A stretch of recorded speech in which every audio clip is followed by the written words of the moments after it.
JAMYE Barnes went from being busted and disgusted with the direction of her life to climbing the corporate ladder as an interior designer. But years in a cutthroat, stressful environment took its toll on her mentally and physically, and so she decided to begin a whole new journey. JAMYE paid off $15,000 in credit card debt and saved up her money and resigned from her job to live her dream of traveling the world. Now she's inspiring others to live a life of faith over fear. JAMYE, I'm so excited to be talking. We are so excited to be talking to you today. Thank you. I'm so happy to be speaking with you, ladies. Thank you so much. Welcome to 12 Days of Career Breaks. I'm Stephanie Perry of Vicarious.com. And I'm Roshida Dowe of she'tisontheloose.com. We are interviewing 12 Black women who took time off work to travel. We're talking big moves, pushing through fear, living your best life. So for more of these videos, make sure you hit the subscribe button and turn on your notifications so you'll be notified when we post the next video. All right, so JAMYE, we're starting things off with some fun. We are sponsored by House Party, the game. And so we are going to ask you some questions. Okay, so we're going to ask you a couple of questions. The prize for getting the questions right will be a very enthusiastic round of applause. And if you get the questions wrong, we're going to be, it's okay. Only fair. It's only fair. All right, let's go for it. Okay. Let me grab 2 random questions. 2 cards. Which rappers did not ever collaborate with Michael Jackson? Multiple choice. Okay. A, Notorious B.I.G. B, Naughty by Nature. C, Heavy D. D, Nas. Wow. I want to say Notorious B.I.G., Nas, and that's it.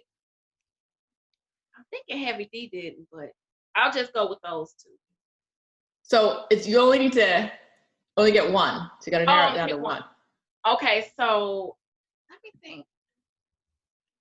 Maybe Heavy D did not. Naughty by Nature was the proof. Okay, so I think before we even go any further, I don't remember any of them ever collaborating. I don't remember that. I'm like, I don't remember. No, Heavy D. Okay, go ahead. What's the answer? I think Heavy D. Wait, I'm gonna give Stephanie a chance because you've already answered with Heavy D, right? Yes. So Stephanie, what's your answer? My guess is Naughty by Nature. I think that Heavy D would have, right? Because he was that kind of guy, And so I'm going to guess Naughty by Nature did not collaborate with Michael Jackson. Wait, was this who did not or who did? Who did not? Oh, it was, I know that. Can I take my answer back? Take your answer back. So you have Notorious B.I.G., Naughty by Nature, Heavy D, and Nas. Who did not ever collaborate with Michael Jackson? Nas. She wins. Oh, she wins the answer. Enthusiastic round of applause. Awesome. Okay. That's so okay. Cool. One day I'll have to figure out how you knew that. We'll talk off camera because I would not have gotten that. All right. That was okay. Okay. Before we go any further, where are you from originally? So I'm from Chicago originally, but I've been in Georgia forever. So I call myself a city southern peach because I'm a little bit city and I'm a little bit southern. But I live in Atlanta now. Nice. We found that some of these answers depend on where you grew up. You might know more than others. So okay. All right. In the 1995 drama Dangerous Minds, what was the nickname that high school teacher Luann Johnson was given by her students? A, Big L. B, White Bread. C, Low Dog. D, Snowflake. White Bread. She's 2 for 2. Yes, and yes. Good job. The queen of House Party. Yes. So far, you are the queen of House Party. We may need to have a rematch in the future, but you have definitely won today. All right, that's fun. Yeah, good. It's a good game. Yes. It's a good way to break the ice. So, okay. A lot of people, when we start talking about taking a career break, a lot of people assume that you have to take a career break because you hate your job and you don't want to go, but you found a career that you loved and still love, and you still took a break from it. Absolutely. So how did you find interior design first? How did this become your thing? Because obviously it's your thing by looking at your background. Stephanie. So my degree is in merchandising. So I started off with a fashion degree, and then I transitioned into design. So even when I was in college, I couldn't decide between design or fashion. I went the fashion route, but my heart was still into design. So I got into design.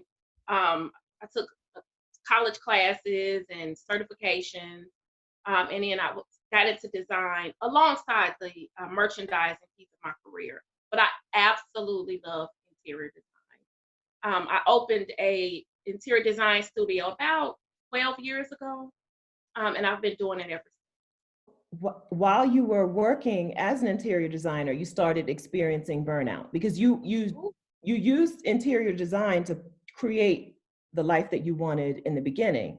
Yes. Right, because originally you said that you were in debt and you were newly divorced, and then boom, here comes interior design into your life and upgraded you, right? Yes. So what happened was I was in interior design kind of in small doses. After my divorce, I picked up a job as a merchandiser, which was my field. And then someone recognized my talent and said, well, you should try to get into design with this company. And I was like, no, it's a commission type job. That's not my thing. I have to work weekends. I'm a Monday through Friday girl. It was really fear. But I was convinced to do it and step out, and I did. So I got into design, absolutely loved it, excelled at it, so much so that I was working too much. Working frantically. I was supporting a really large team, and I became really driven by really money. I was kind of chasing money. When you chase money, you start to burn out because you're working all the time. I was working holidays, weekends, missing a lot of family events, all for the sake of meeting quotas and being competitive and wanting to be on top. So after so many years of that, I just literally crashed and burned. And then that's what led me into deciding it was time to take a break. And so I kind of set myself up to do that. What did that look like? You said that you crashed and burned. How did you know that it was time to take a break? Oh, I was tired all the time. I was so exhausted. I was agitated. I was missing out on so many things like family events, and I'm really close with my family and friends. So I've always been known as the person who supports everyone, and I wasn't supporting people as consistently as I had been because all I was thinking about was work. And then it started to affect me physically. So I was really kind of down and dealing with depression because I was so busy trying to meet goals and quotas, and it's constant. We always say in the industry that I was in that you're only as good as your last, they call them up, but basically your last project. And every month you're doing it over again. You're trying to meet, $150,000 goal. You're trying to surpass that. You're trying to win contests. And so depression starts to set in. Just sadness and shopping. I was shopping to deal with the depression, and then that was causing debt, and then that was causing me to be all upset and depressed. And so it was just a domino effect. My blood pressure was ridiculous. It finally came to a breaking point when my doctor was like, I went in to see the doctor on my lunch break, and she said, I cannot let you go back to work. Oh. So she said, either I'm have to send you to the hospital because your blood pressure is stroke level, or you go home and rest. And so she gave me, something to elevate my blood pressure levels, and I went home. She wrote a 2-week note, not a 1 week, a 2-week notice for me to be off work. She said the job is stressing you out. And so that was really my wake-up call. And you spoke to something that I think is a really important note for a lot of people is that you were chasing the money. And what I often see is people chase the money and then they spend the money, and they chase the money, they spend, and they're not saving and they're not planning ahead, but the more they get, the more they spend. And so they never get out of that mode. How were you able to sort of free yourself from that, from the chasing and the spending at the same time? So after, things got really crazy with my health, I thought you need to do something. You need to figure out what is it in you that's causing you to want, to chase this and these cycles of, debt. And so I thought, why don't you just go see a therapist? So I went and I saw a therapist, and she was literally a godsend. I went every single week, and we just talked. It was like talking to you guys, like a good girlfriend. No judgment. It was the first time in my life that I was able to sit, tell my truth, and not be judged. So we would talk, and she would ask me, different questions. And she tapped into something one day. She said, "JAMYE, why are you at that job? Why are you there?" And I was like, "Because I need to work." And she said, "What is it that you really want to do?" And I said, "Dr. P, if I could quit my job and travel the world today, I would go." And she was like, "Well, why don't you do it?" It was just that matter of fact. And I thought, I don't know. No one had ever asked. I said, I thought it was something you do when you're older and, retired. And she was like, "I don't see what's stopping you. Why don't you just do it?" She planted a seed, and that kind of kicked off things for me. And the therapy is what helped me really pull it together and get out of the depression and look at my finances and look at my life, because I wanted to go ahead and do what she suggested. I wanted to travel the world, and that's what I did. That's amazing. Sorry, Stephanie.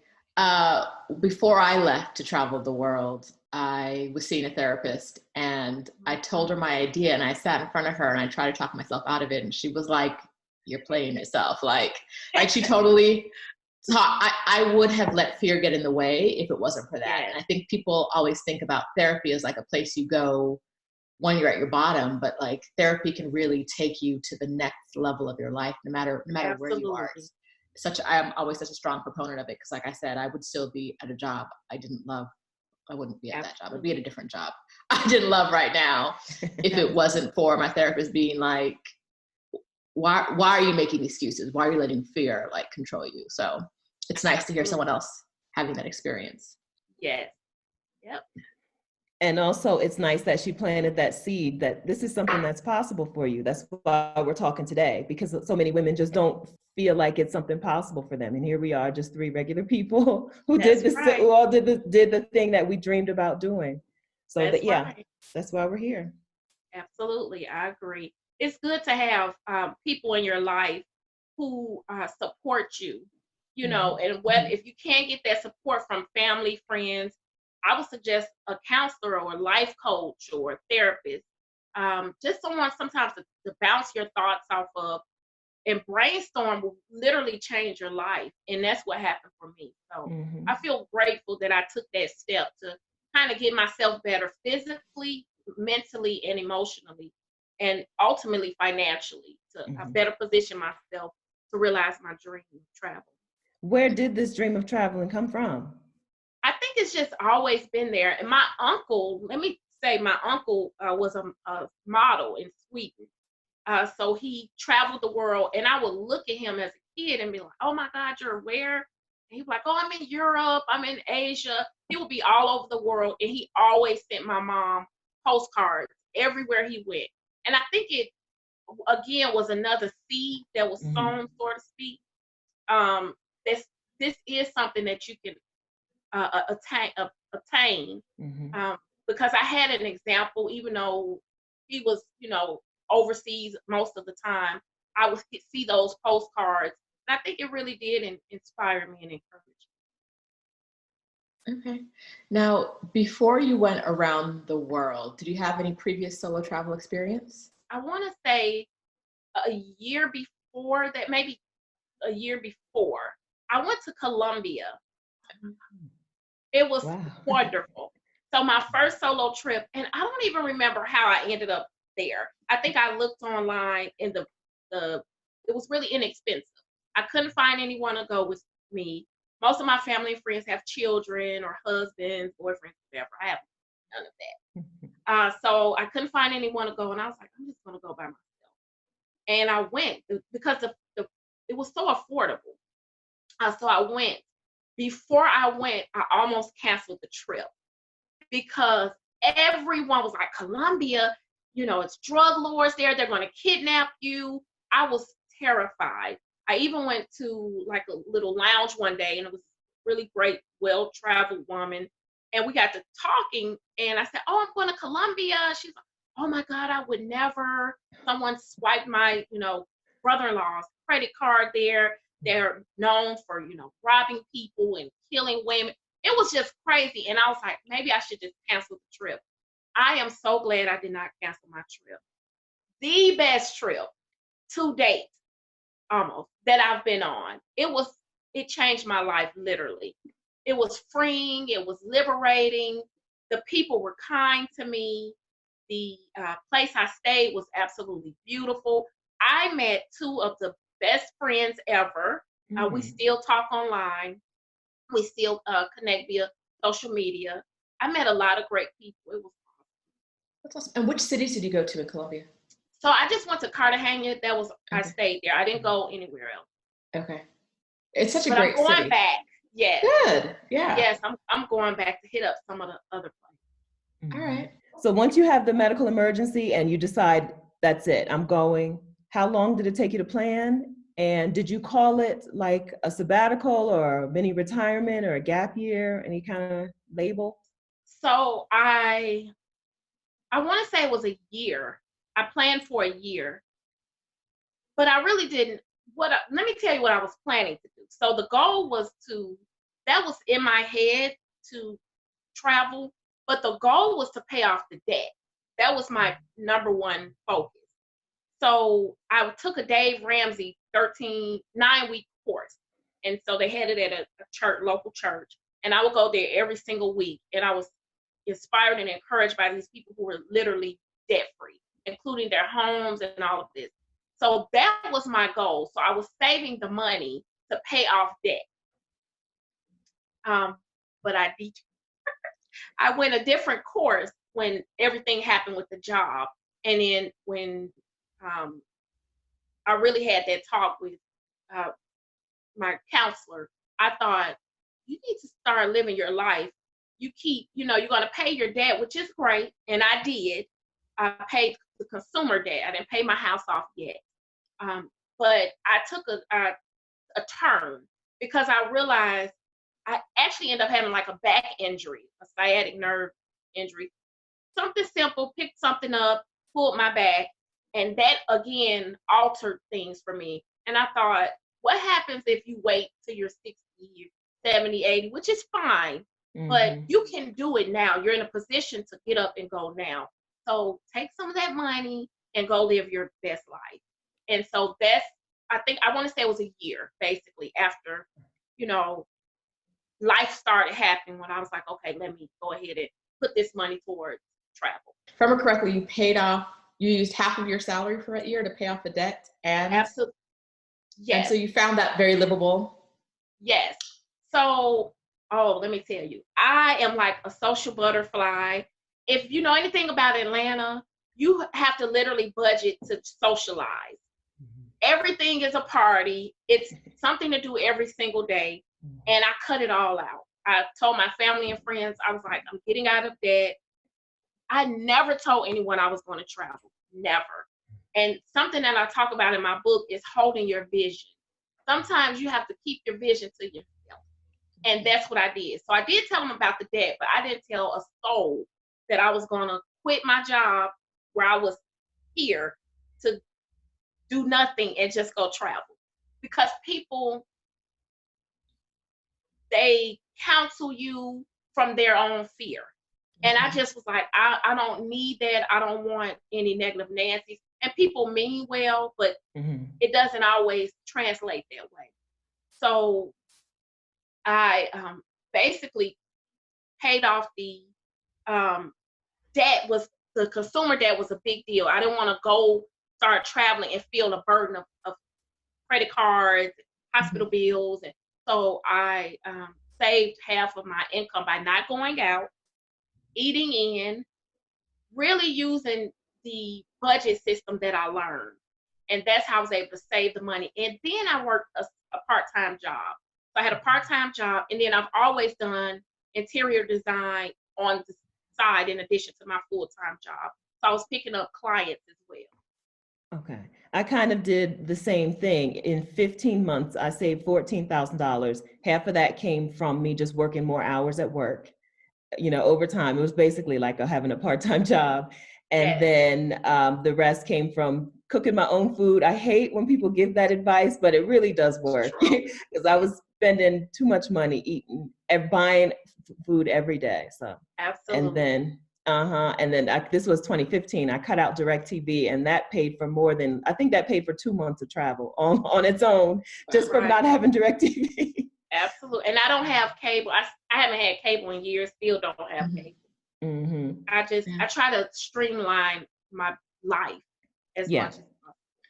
And it's really good to hear you say that, because I feel like we hear from women who don't think this is possible for them, and they think that there's no way to do it without, sitting on a pile of cash, but it is completely possible. And I totally agree with you. Like for me, paying off debt was the first step to sort of changing my life in ways I never imagined. But I think an adventure like this is something you can do with some debt. I wouldn't recommend personally doing it with consumer debt, just like you. I feel like that's such a heavy burden on your back. Yes, it is. Mm-hmm. Yeah, I absolutely agree. I agree. It's whatever you can eliminate it. Mm-hmm. Nothing comes without a sacrifice. So there's something you're going to have to give up. Okay, you want a big house. As an interior designer, I go into beautiful homes every single day.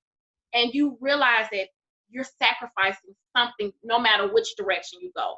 So I go in these big, beautiful houses. They're absolutely gorgeous.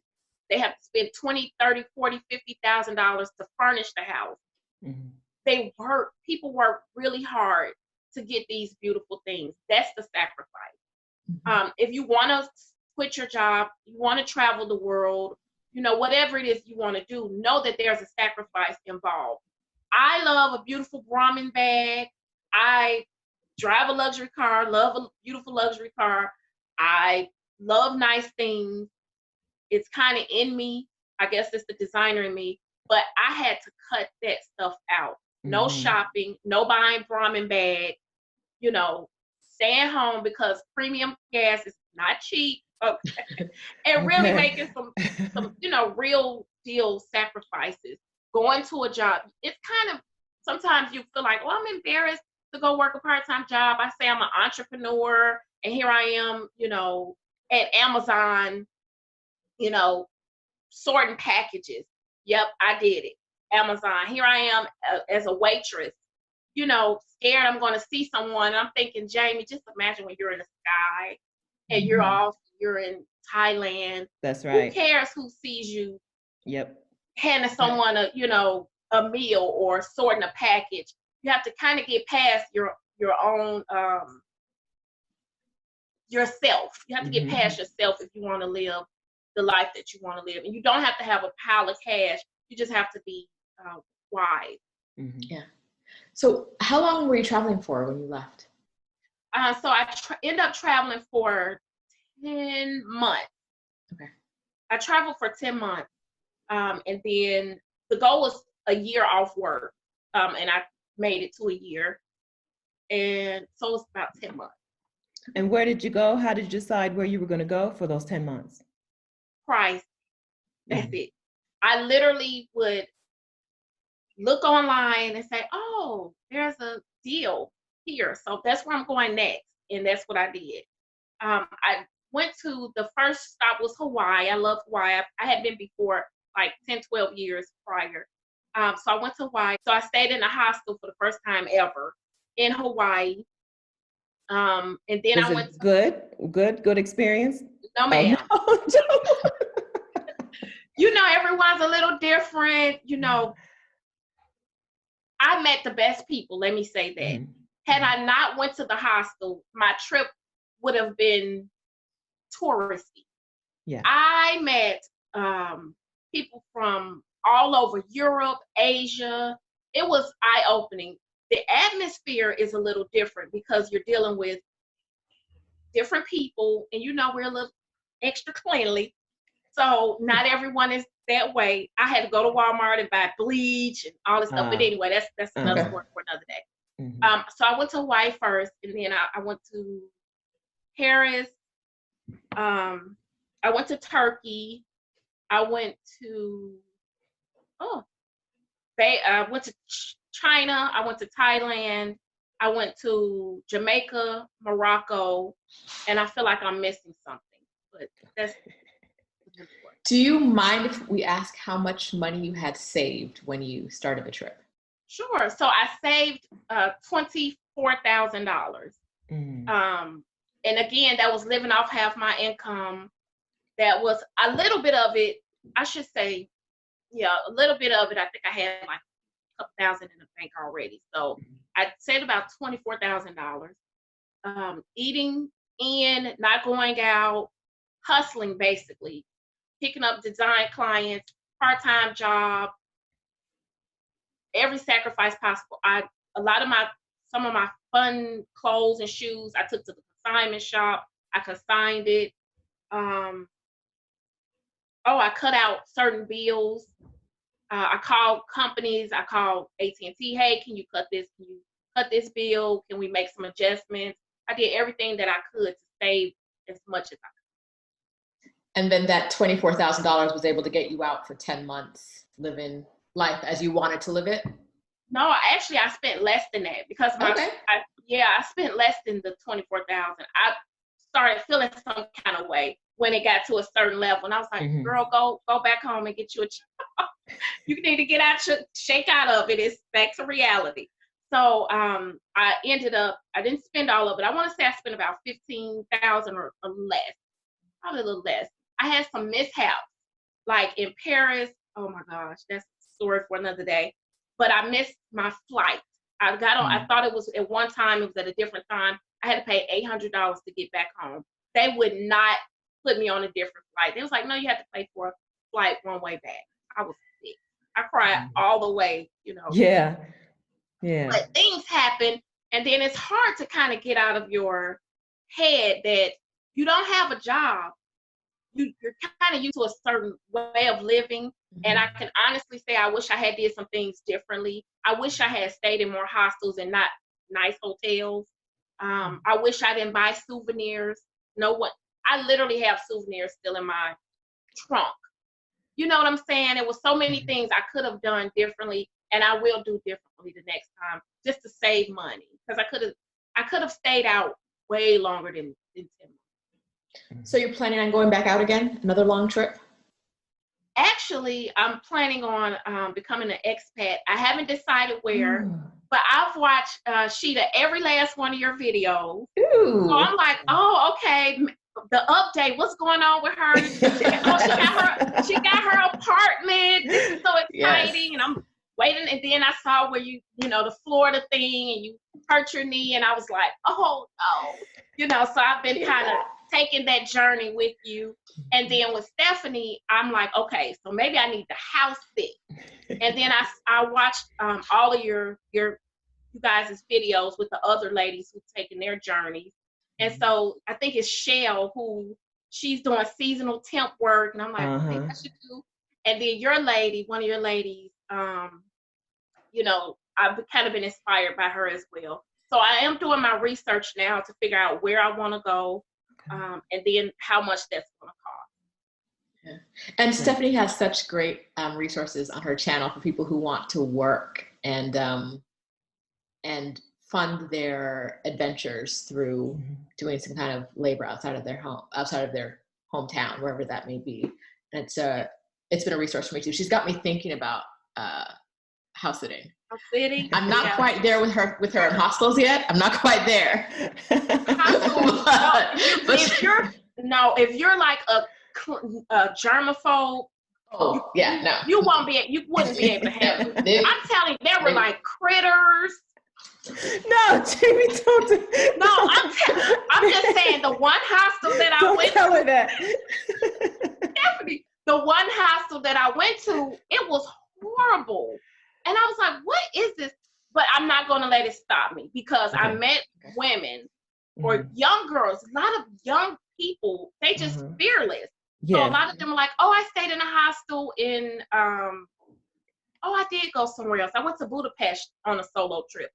Another one of my favorite places. I met some girls there who were staying at a hostel, and they were like, how much are you paying at, I think I was at the Sheraton or something. Ooh, girl. And they were like, I had a friend that, hooked me up, but still it was expensive. And they were like, oh, we're only paying $30. And we're going to Prague tomorrow and all these other places. So they say that the hostels in Europe are really nice. So I am going to try a hostel a couple more times in different places. Yes. Because the one in Hawaii, it was horrible. Yeah, I think that in the U.S. hostels are not. Yeah, I haven't had great experiences in the U.S. in hostels either, but throughout Southeast Asia, they're fantastic. A lot of them, sometimes they look like a luxury hotel. It's just that the rooms are, they have bunk beds in the rooms. Yeah, so you can find some good stuff. I feel like I need to defend hostels right now. No, but everything is about perspective too. And if you want to meet people, it's an awesome opportunity. I met a lady in the Hawaii hostel. She was 60-something years old. She was there for 30 days because you can only stay for so long. So I think she was there 29 days or something like that. And she had this piece about her. And she said, I always come here. And it was so much wisdom shared. And I was like, oh my gosh, I have met the most amazing, I really met some amazing people at the hospital. So everything is about perspective. If you want to meet people, it's a great place to meet them. And you just have to do your research and find, one that's up to par for you, is what I was suggesting. That's right. So we've talked about how much you love Budapest. We've talked about how much you loved Hawaii and Colombia. Colombia, yes. As an interior designer, what place, what city, what country sparked your creativity the most? What place excited you the most? Morocco. Morocco has the best architecture, the best colors. Everywhere you turn, it's design inspiration for me. Absolutely beautiful. Just gorgeous. The temples, the buildings, the food, everything has color. As a matter of fact, the Teslas that are behind me, I bought those from Morocco. But $5 each. Prices are awesome. But Morocco, hands down, is actually one of my favorite places, and I really want to go back quickly. Absolutely. I went to Fez, Casablanca, Marrakesh, and I can't think of the name. Starts with the R. Rabat. Yes. Just phenomenal. Everywhere you went, it offered something different. Like Marrakesh, I feel like I saw 10 Kim Kardashians. So it's really city and hip. And then Fez, the people are just walking around with donkeys, and there's so much green land. It's exquisite. Casablanca is ritzy.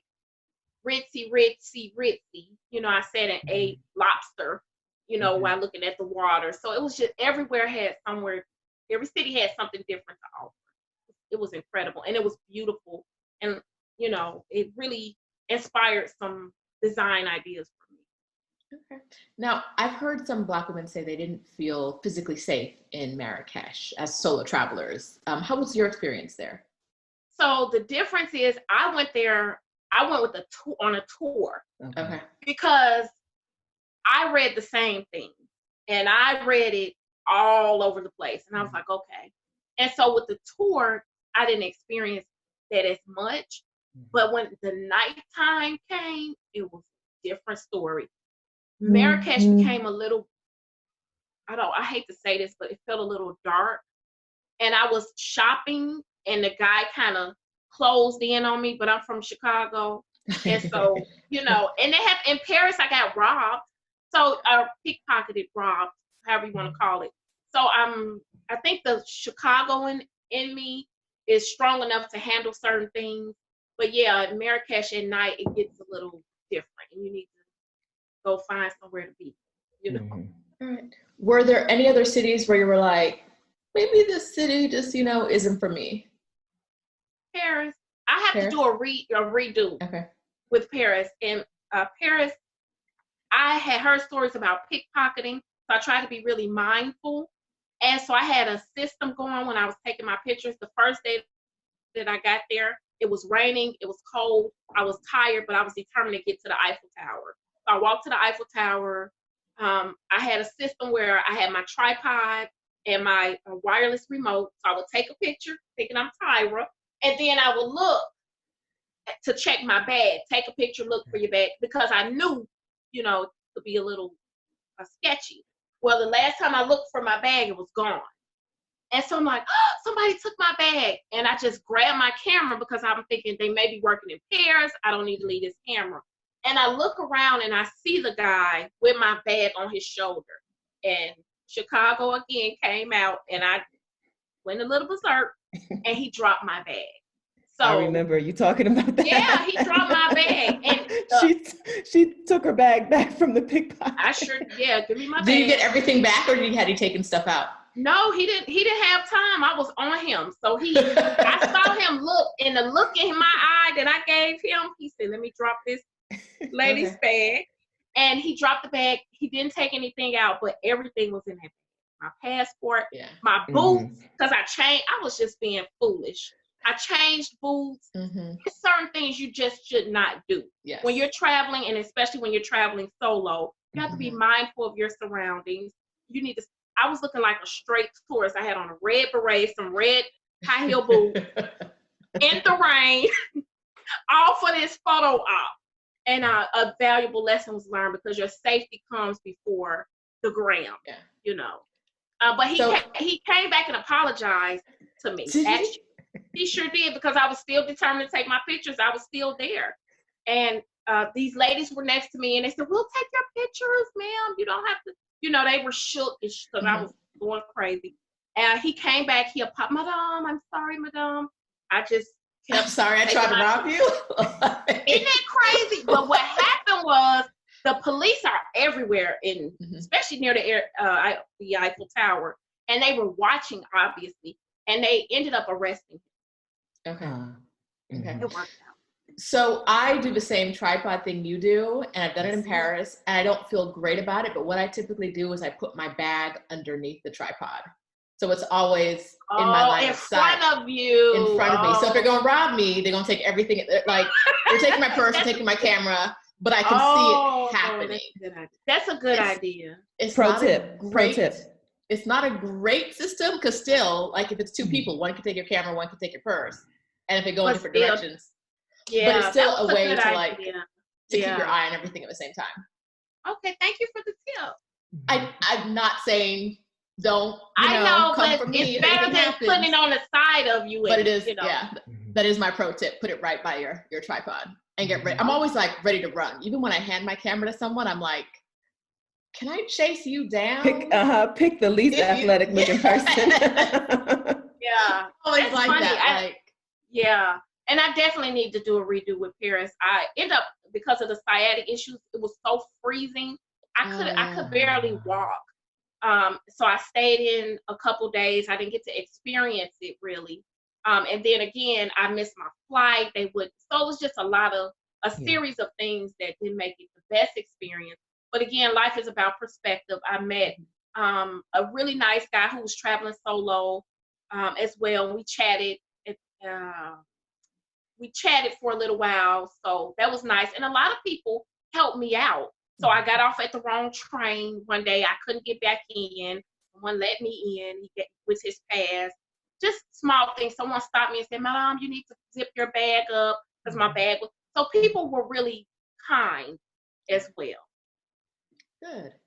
You mentioned you met a nice guy who you talked to, which brings us to our next question. Yes. Dating around the globe. Yeah. Talk to us. Did you try it? How was it? What happened?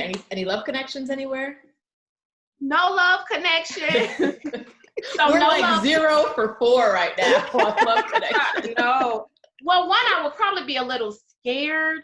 To be honest, I'm not scared of a lot of things, but dating in a different country, when I'm there just for a couple days or going out with someone, I'm a little, I'd probably be a little hesitant about it. So I never even thought to go on like Tinder or anything because I just want to kind of take in the places.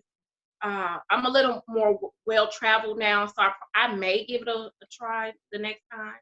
And then like in Jamaica, you don't even have to do that because the men are holding your hands, walking you across the street. You're just treated like a queen in certain places anyway. But no dating. No dating. This isn't specifically dating related, but another related question. Did you get lonely while you were traveling? I got lonely one time in all that travel, and I remember the moment. So when I was in Casablanca, I don't remember the name of the restaurant. It was gorgeous, and there was so many people there linked up. So it was a group of people, and I had been on tour with them, but for some reason I ended up at the table by myself, and it was the first time I was like, I'm alone. I'm by myself. There's no one here at my table, and I normally go out to eat by myself. I'm very comfortable, but that moment I thought this is something you would really want to share with me. And it just was a loneliness that overcame me. And you know what I did? I took a picture of it. And then I had the waiter take a picture of me because I wanted to kind of remember that, that I wanted to remember that, every moment of this experience is not going to be so favorable, but it's a blessing.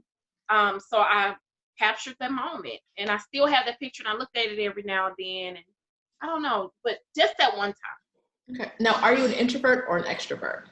I'm an extrovert. Yes. Okay. Intro. So people think I'm just like, I love everyone, but I spend a lot of time to myself, by myself. I'm really actually shy, not compared to some people, but I'm a little more shy than realize. But I'm more of an extrovert than an introvert. No, I ask because I know it's something they talk about with introverts, because I am one, that you can frequently feel lonely when you're with other people. So it's like the loneliness doesn't set in until you're with this group of other people, and then you're with them, but you're not really with them. And so, that's something that could definitely happen. Yeah, we don't talk a lot about it in the long-term travel community. We don't talk a lot about those days when you're just like, ugh, I'm lonely. I wish somebody was here with me. Like you said, when you see something beautiful, you're in a beautiful place, and you're like, I need to share this with somebody. Yeah. I wish there was somebody here to see this with me. And the pictures don't really do it justice. They don't do it justice. Yeah. But to be honest, I experienced more loneliness here, home, than I did when I was traveling. And I have a great community, but it's just the truth. I spend a lot of time still solo. But it's something that you just learn that it's life. It's fine. Okay. Now, when I traveled, within the first, I was moving frequently, like every week or two. And in the first 6 months before I slowed that down a bit, I was exhausted all the time. Like there were days where I was like, yeah, I know I'm in Paris. I know I've been here for 3 days. I still ain't going outside. If I can get food to the room, if I can go down to the corner and get some food and not go any farther, that's all I'm doing. So you had days like that too? Absolutely. A lot of times. Yeah. Like I remember when I was in Thailand. Was it Thailand or Beijing? I was in Thailand. I was sick as a dog. So I got super duper duper sicker than I've ever been. And after that, I don't know what happened, but I was tired and I was like, yeah, I'm just going to stay in today. I don't remember how long I stayed there, but there were plenty of times where I just stayed in the hotel because I was just tired. Going from, like you said, from place to place, it can be exhausting, but it's a good problem to have, And so I, get my rest, refuel. I'm a queen of naps. I love a good nap. And then I get back in. Okay, good.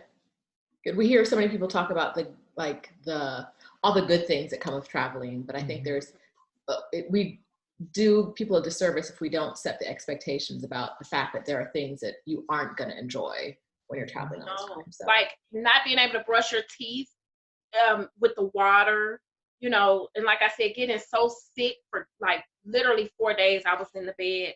And I literally actually stayed in the bathroom. That's how sick I was in Thailand. And you just have to kind of deal with those things because it happens. So it's not all, you know, favorable because you're in different countries, different water systems than what you're used to, different foods. So there are a lot of things that you may experience that are uncomfortable. But just set that expectation is what I always encourage.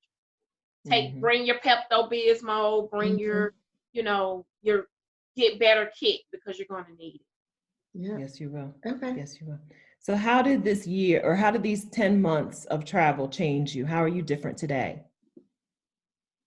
I just see everything differently. I used to complain about my house. I said, it's just so small. I call it the little sugar shack in a good way. But I always complain. Now I'm just grateful for everything I have. When you've been places and you see things, you appreciate what you have. So I've been able to appreciate what I have. It allowed me the opportunity to realize my other dream which was to write a book. And I did that about 3 months into the travel. Just one day it hit me, you know, and it was put on my heart to do it and to share with people about fear and fearlessness and having faith. And I did it. So if I had not traveled, I don't think I would have wrote the book. I don't think I would have been able to inspire people. I don't even think I would have had as much confidence as I do now. So it's been very rewarding. That's great. The best ideas come to you when you have downtime, and we just don't have downtime built into our lives. So who did you write the book for? Tell us about, your book is Glam Around the Globe, and it's behind you. We can see it over your shoulder. Yes. Tell us who you wrote it for. Sure. And I'm going to talk and walk and talk because I'm scared my battery is going to die. Okay. But I wrote the book. I wrote the book for people who were kind of afraid to step out of their box. I wrote the book for people who were in debt. I wrote the book for people who, you know, were experiencing debt. There's a budget guide in the book. There's affirmations in the book. There's scripture. It's a faith-based book, so there is scripture in the book. There's a lot of journaling in the book, so I carved out a lot of space for people to journal. Just people are wanting to step out of their box. And that's Glam Around the Globe. We are going to link to it in the description. Jamie's book. So you heard her. You heard who she said it's for. It's for you, basically, is what she just said. She wrote the book for you. Yes, absolutely. And you're also coaching? Yes. So I am coaching. My platform is Fearless Living. So my goal is just to inspire other people, to empower and to encourage them to live a fearless life. So I'm here to kind of motivate and coach through that process. Not on phase if you want to, you know, leave your job, if you need to save money, wherever it is you are in life, I'm kind of here to kind of coach you through those things. So, and the book I use as a guide to do that. Okay, that's awesome.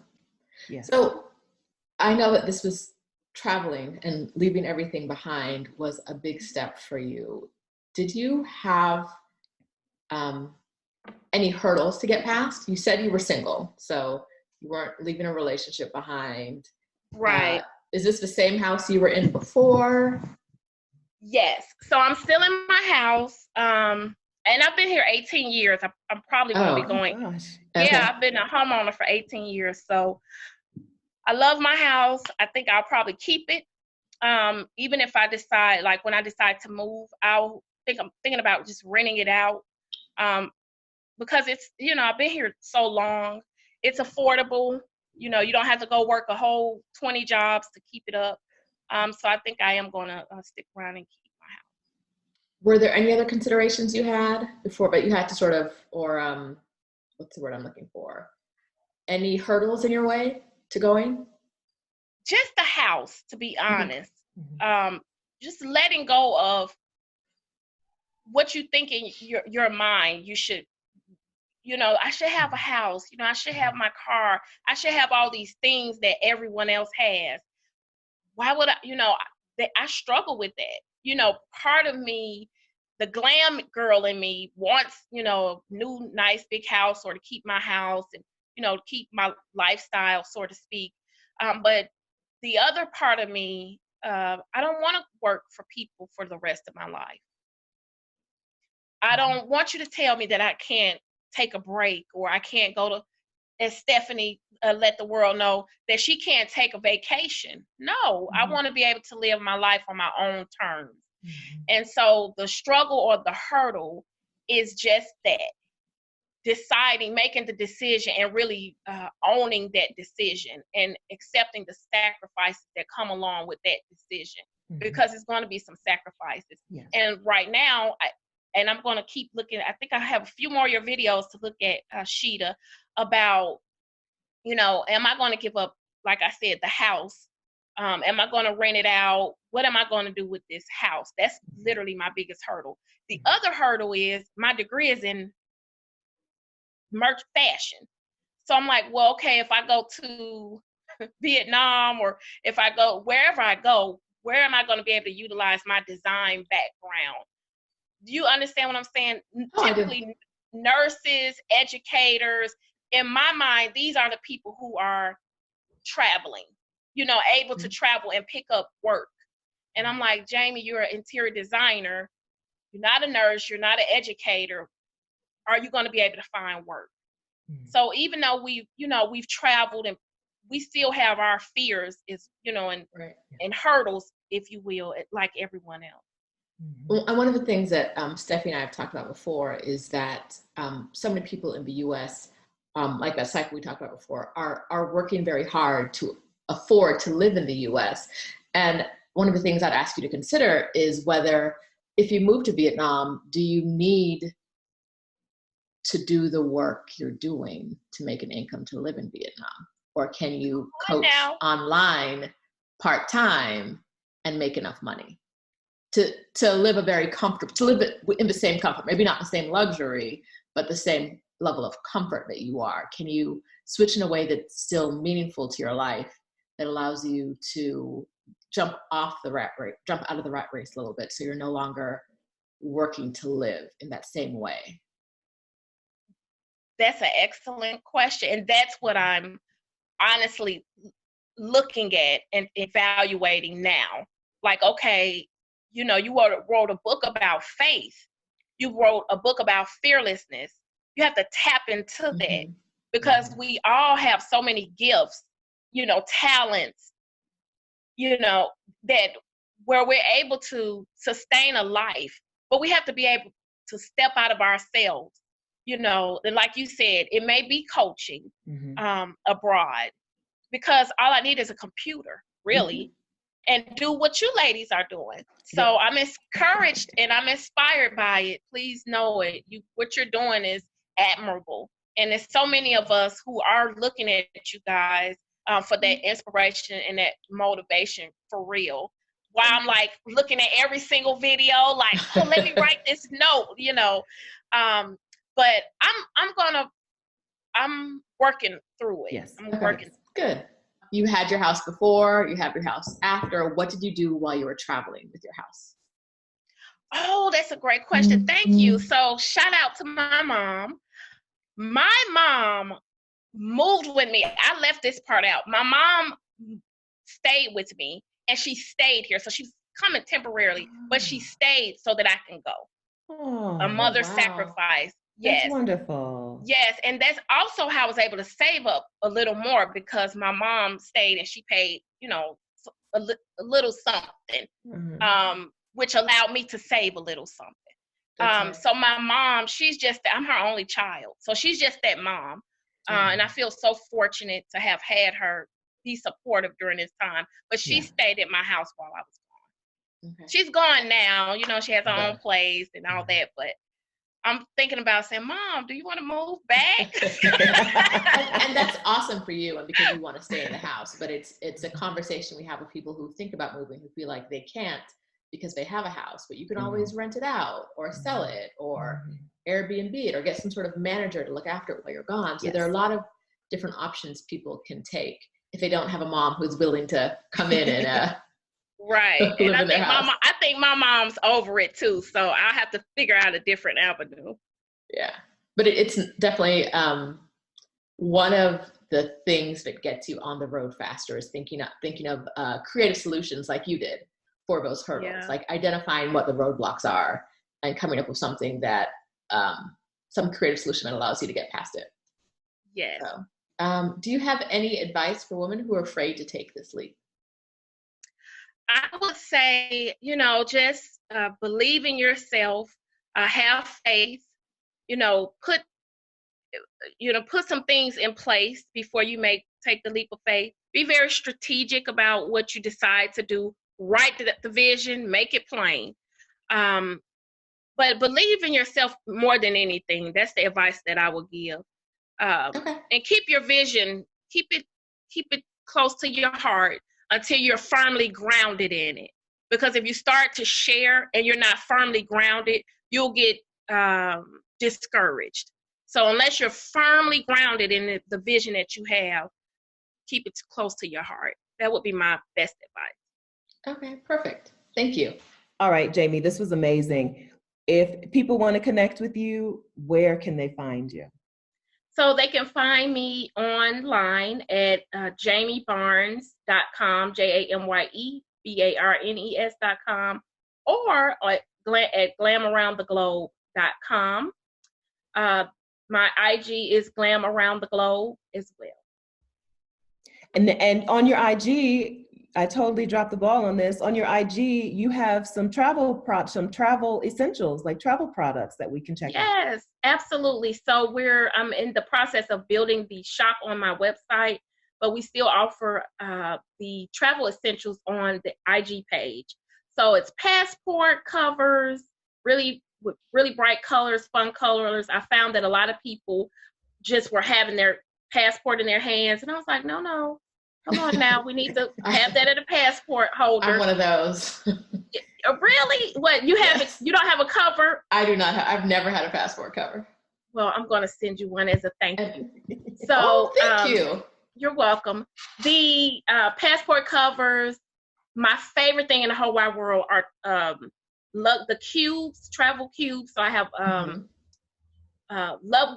luggage cubes, luggage totes, all really fun things that kind of helps your travel just be a little bit better and easier to streamline it. So those products are on my IG. Awesome. I love how they sort of flock to their strengths, because I tell you, if I tried to design a passport cover or a packing cube, it would just look a hot mess. So, as a designer, it's great to see that you walked into the space fearlessly to produce products that people, I'm sure, are going to love.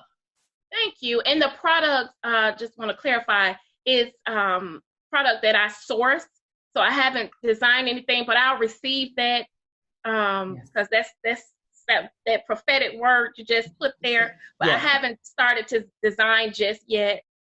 But it is a product that I've carefully sourced for color, style, and things like that. But thank you. You're selling yourself short. I understand that you're being factual. You are selling yourself short. I could not do that. I would do it and be like, no one wants this like orange, yellow, and gray. So it definitely, you're sourcing, but that takes work, and we wish you much success. Thank you so much, ladies. Yes, we can't wait to go check out your collection. Yes.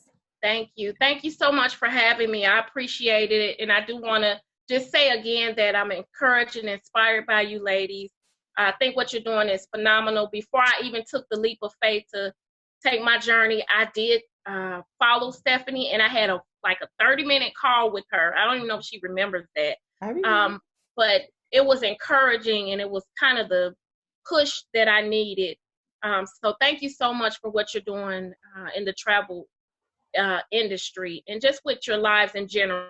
Thank you so much. Thank you, JAMYE, and thank you for being here and helping us spread the good word. Thank you so much. Bye.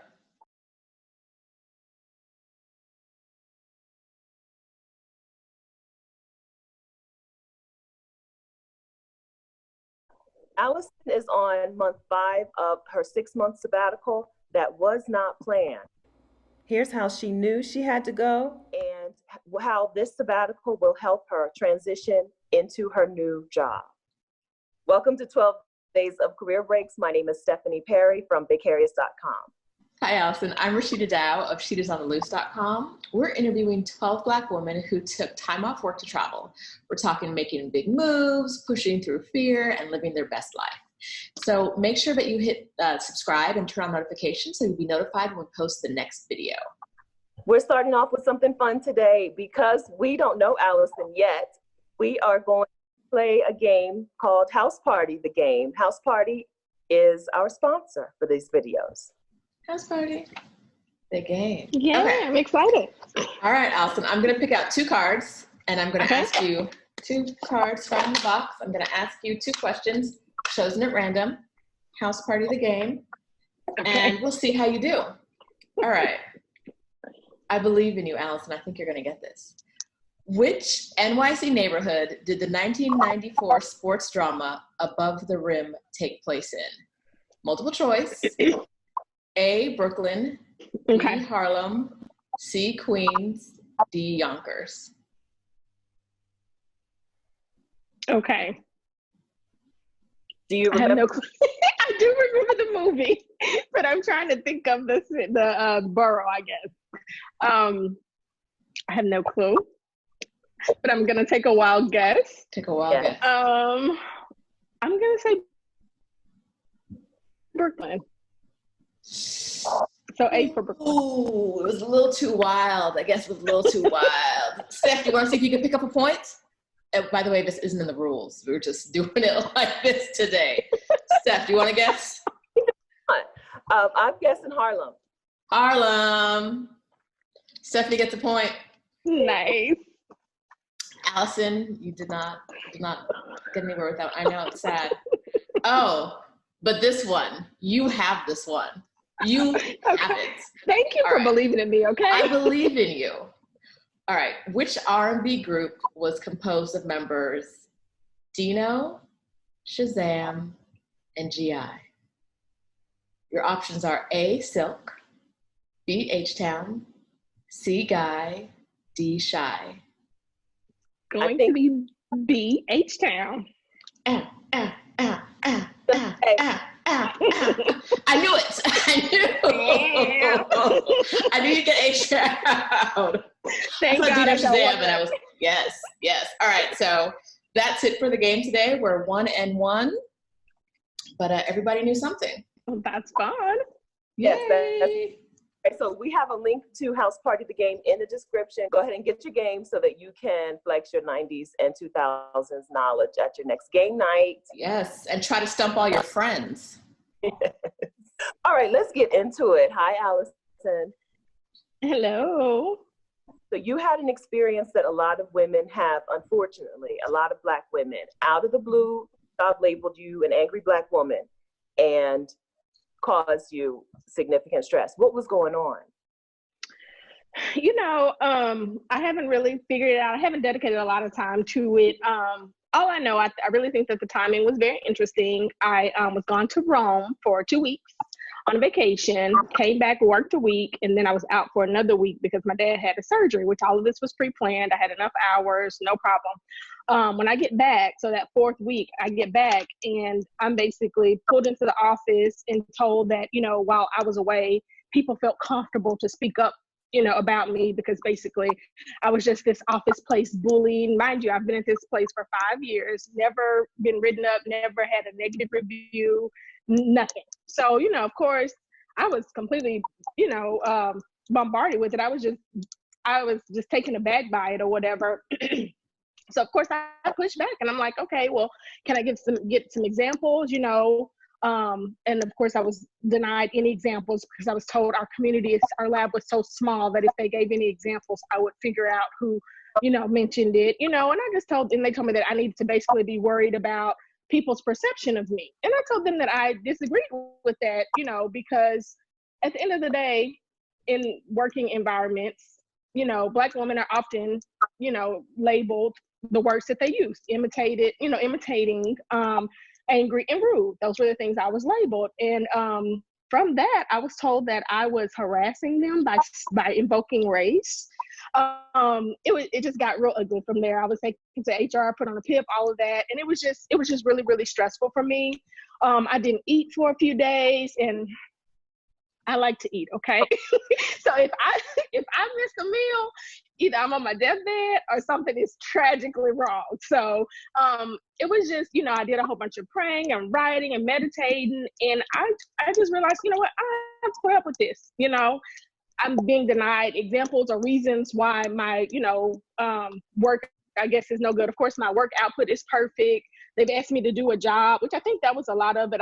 They asked me to do a job of a supervisor, and I told them no, because, you paid someone for 10 years. The company had been in existence for 10 years. So you've paid someone for 10 years prior to, but now that I'm the next in line, this little Black girl, oh, well, we don't want to pay. We can't pay anybody. We're not going to fill that spot. But in order for you to show how loyal you are, could you go ahead and do these things for us? And the answer was no. So, and I think that built up resentment on both ends. I'll be honest, my end and their end. And at the end of the day, I was talking to my family about it, especially my sister and my dad, who I'm really, really close with. And both of them were, behind me 100%. And they were like, you know what, you don't have to put up with that. You have some money saved, take a break. So I listened, and to be honest with you, I would think about it in my mind. I'm like, okay, this is never something that I could ever do. But once I kind of start, I write down lists out of lists. So once I wrote down what my plans are, I can leave on this, put in my 2 weeks on this day, be done on this day. And once I kind of put it into action, kind of came up with a solid plan, that was really all she wrote. So how long from a time you thought, I want to get out of here, I want to make a plan, and you getting out the door? How long was that window? It was about two weeks. So all this happened the first week, 2 months. I apologize, 2 months. So this all happened the first week in May. So of course, super stressed out. It carried on, until, I guess I say end of May. And after that, I said, you know what, I'm not doing this. So mid-June, I put in my 2 weeks notice, and my last day was July the 3rd. Okay.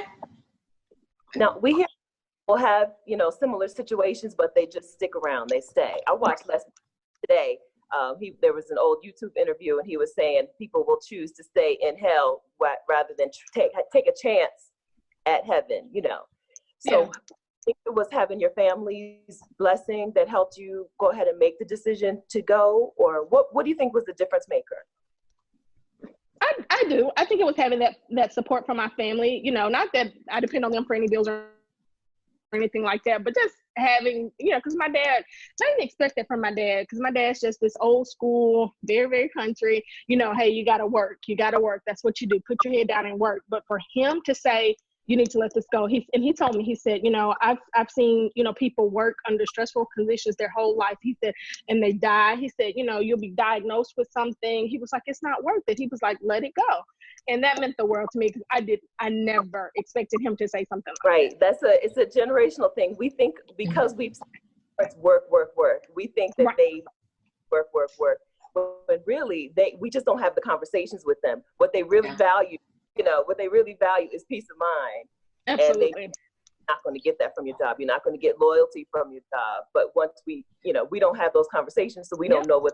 I had this conversation with my parents, and I was you're like, absolutely right.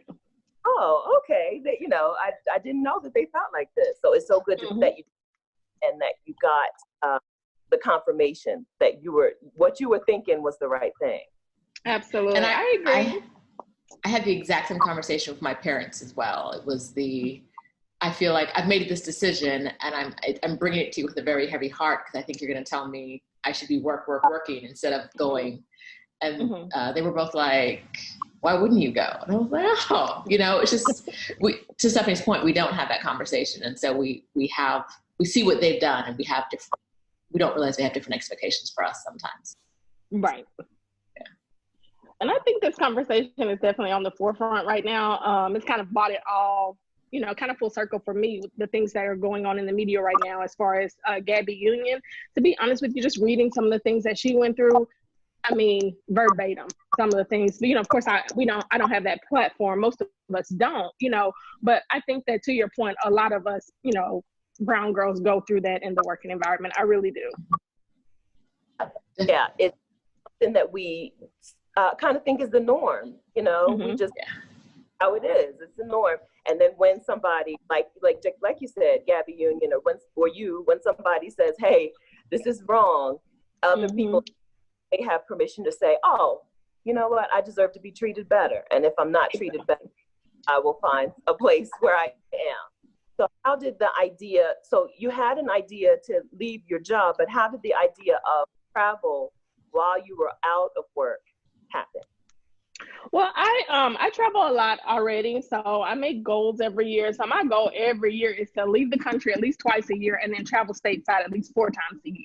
So going into it, I just decided, you know, I had two trips planned already. I had a trip to Austin planned and a trip to Puerto Rico planned. So I decided, you know, I'm not going to cancel my trips. This is what I do, you know, so I'm not going to cancel, you know, either of these trips. So once I agreed, you know, or decided in my mind that I wasn't going to cancel trips, I just kind of started venturing out, just started looking and doing more research or whatever, which is actually how I found both of you ladies' page. I found you on Twitter first, both of you on Twitter first. So of course, and then start going to your YouTubes and things like that or whatever. And then I realized this could possibly be, you know, a viable option for me. You know, it's not something that I don't know that I can do right now, but I'm definitely getting my ducks in a row so I can possibly do it, you know, a little bit more in the future. So in your 5 months, have you taken other trips besides Austin and Puerto Rico?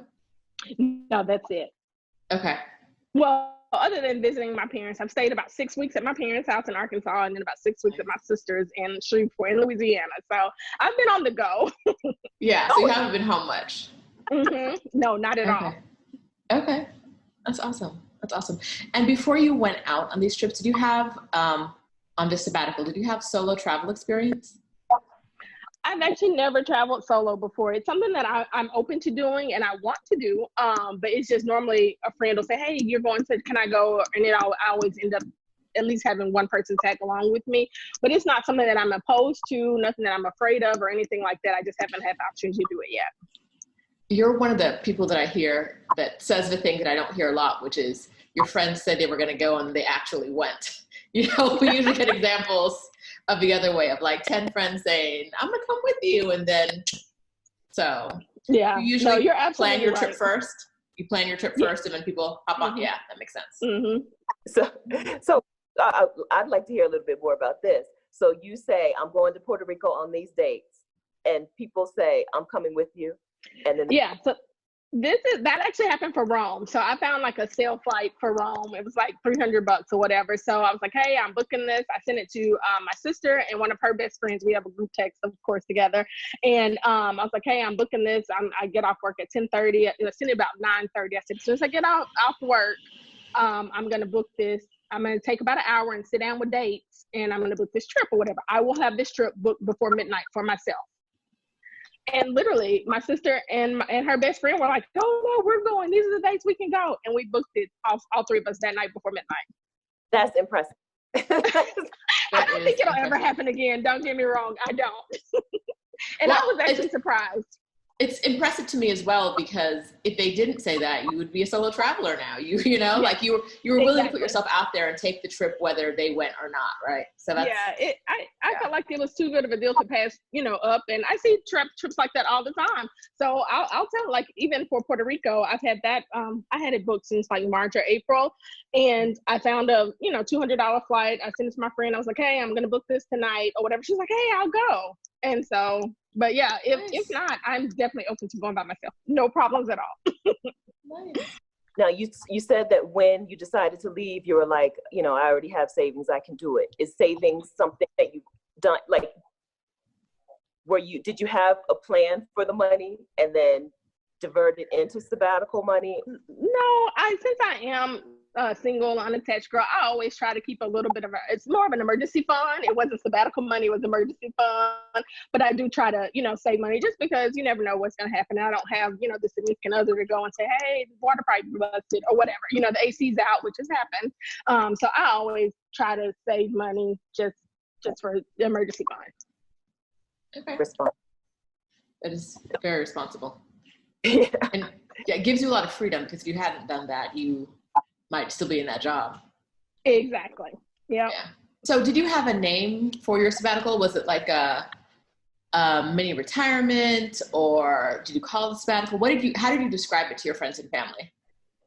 To be honest, I just called it a sabbatical. Everybody, I'm not gonna say everybody. I do think that there were a group of people who thought I was going crazy, but I just called it a sabbatical. I was working on originally opening up a business. So that's one of my long-term goals, is I want to be an entrepreneur. So I just me and my sister want to own our own business. So I just took that time off, start writing business plans, that sort of thing, just kind of seeing where that would go. I didn't really have a plan for my time off. I just knew that I just felt like if I could take the time off, practice self-care, I really felt like the next steps would come to me, that I would figure it out.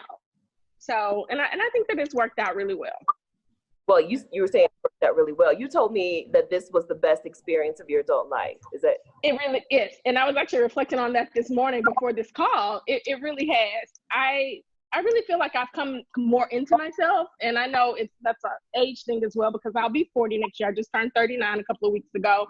So I just feel very clear about where I'm headed, like what I believe in, things that I will do, things that I won't do. You know, I don't know. I just felt a lot clearer about who I am afterwards. It's definitely been the best decision that I've made for myself ever. Good.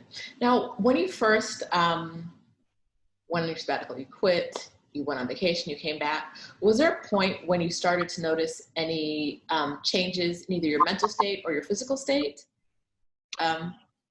along the way? Yeah, definitely my mental state. You know, at first I started out super nervous, like, oh my God. Like when I walked out of my job, I was just like, oh my God, what have I just done? But the more the days passed, the more assured in myself I became. So I will really say every day I've become freer and freer. I really have. Like I feel free of like that judgment of myself of like, oh girl, you done messed up now. Like I don't look at things that way. You know, so I definitely am freer. As far as physically, not really. I've been a little bit freer with my eating habits, so I'm going to work on that in the new year. But mentally, my mind is definitely clearer and freer. Okay, good. And I bet you have just a little tiny bit less stress than you did. So much less. So much less stress. That people always say to me, oh, you're glowing. I'm like, no kidding. I don't have a job. I don't have a job. Exactly, yeah. The first few months, I would think about that a lot, the lack of stress in my life. And I would just be like, oh my gosh, I cannot believe the amount of stress that I was under. But I just become so accustomed to it, you know, and I worked in healthcare and there was always medical emergencies and things like that. And it's just like you're living under that stress. And I didn't even realize it until I was free of it. And I was just like, oh my gosh. You know, so yeah, so much less stress. Yeah. I've got a little. Yeah, it's so normal now. You live under like fight or flight mode all the time. And absolutely. And it's killing us. It's killing absolutely. Roshida, negative, but. I'm sorry, what? Roshida, you told me not to get too negative, but. Oh, no. I was going to tell you a little TMI tale. This is just for the three of us. If anybody else is watching, just blah, blah, blah, blah, blah. Like a month after I left my job, maybe a month and a half, I started like having real regular bowel movements. And I was like, oh, I'm supposed to do this every day? Like what? Like every morning I wake up and it flows. And I was like, oh, I've been so stressed that I haven't even realized. And that like I was so wound up, and you don't realize how stress kind of gets in your body and what it feels like to get that off your shoulders and really like live a different life, not just externally, but internally as well. And I was like, oh, like pooping. That was my sign. It's really crazy because I had that same experience. I thought it was just me, but I was like, wow. Yeah. Yeah, like this is what I'm supposed to do. I agree. I had that epiphany probably 2-3 months in. I'm like, wow. It's like, oh, okay. All right. So now I know it's something to look for. Like, if it's not happening regularly, is something going on? Do I have that kind of thing? So I think I'm much more tuned with at least that part of my body. Yeah. Yep. So y'all want to get regular, quit your job. Basically. Get rid of all that stress. Yes. So you haven't been traveling the whole time, and you've spent a lot of family during the sabbatical, but are you dating during? You want to talk about that? I am not dating. I'm open to it. I have trouble meeting people. I don't know. I think it's because the area that I live in is so suburban. You know, everybody's like, oh, go to church or go to the grocery store. I go to those places all the time. I don't go to church that much, just between you and me. But grocery store, I'm there like every week, you know. But I always tell people that, you know, if I see a man in the grocery store, he's normally like buying pads or tampons for his wife. So come on, you know. But I'm open to it. But no, I haven't been doing a lot of dating, unfortunately. Okay. All right. That's probably also the lack of stress and the glow. It's probably also. That could be it. Yes. So you mentioned earlier that you were thinking about working and then maybe going on another sabbatical later on, like and traveling during that sabbatical. Yes. Do you have some places you have in mind? What do you have in mind for like sabbatical number 2? Like I always tell people, every place in the world is on my bucket list. There's not a place that someone can tell me and I'm like, oh no, I don't want to go there. You know, so I'm open to everything. What I did was once I start applying for jobs, so the first 3 months, I did not apply for jobs. I did not worry about money. I did not do anything. But starting exactly 3 months, I started applying for mainly travel jobs. So I applied for flight attendant jobs. I applied for like travel ambassadors. I applied for the Foreign Service. and then I also applied for the job that I ended up getting, which is my field is called laboratory science. So it's laboratory science, but through the phone. So I'm working for a company that manufactures laboratory equipment. So when equipment breaks, they'll have to call tech support. So I would be tech support. So I originally applied for that because I thought that was something I could work remote. So I was going to do the house sitting thing. So I did all of your channel and all of your videos about that. So that was my first plan. But of course, in the interview, I was told that they used to work remote, but over the last year, they have brought all of their remote staff in-house. I was instantly crushed. And I agreed that if I got offered that job, I was not going to take it.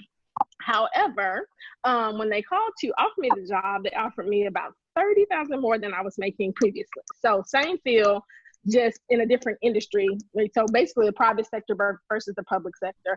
So I decided to go ahead and accept the job. I do still have applications out as a flight attendant and for the Foreign Service, but of course, you know, dealing with the government, I'm pretty sure that it'll be a while.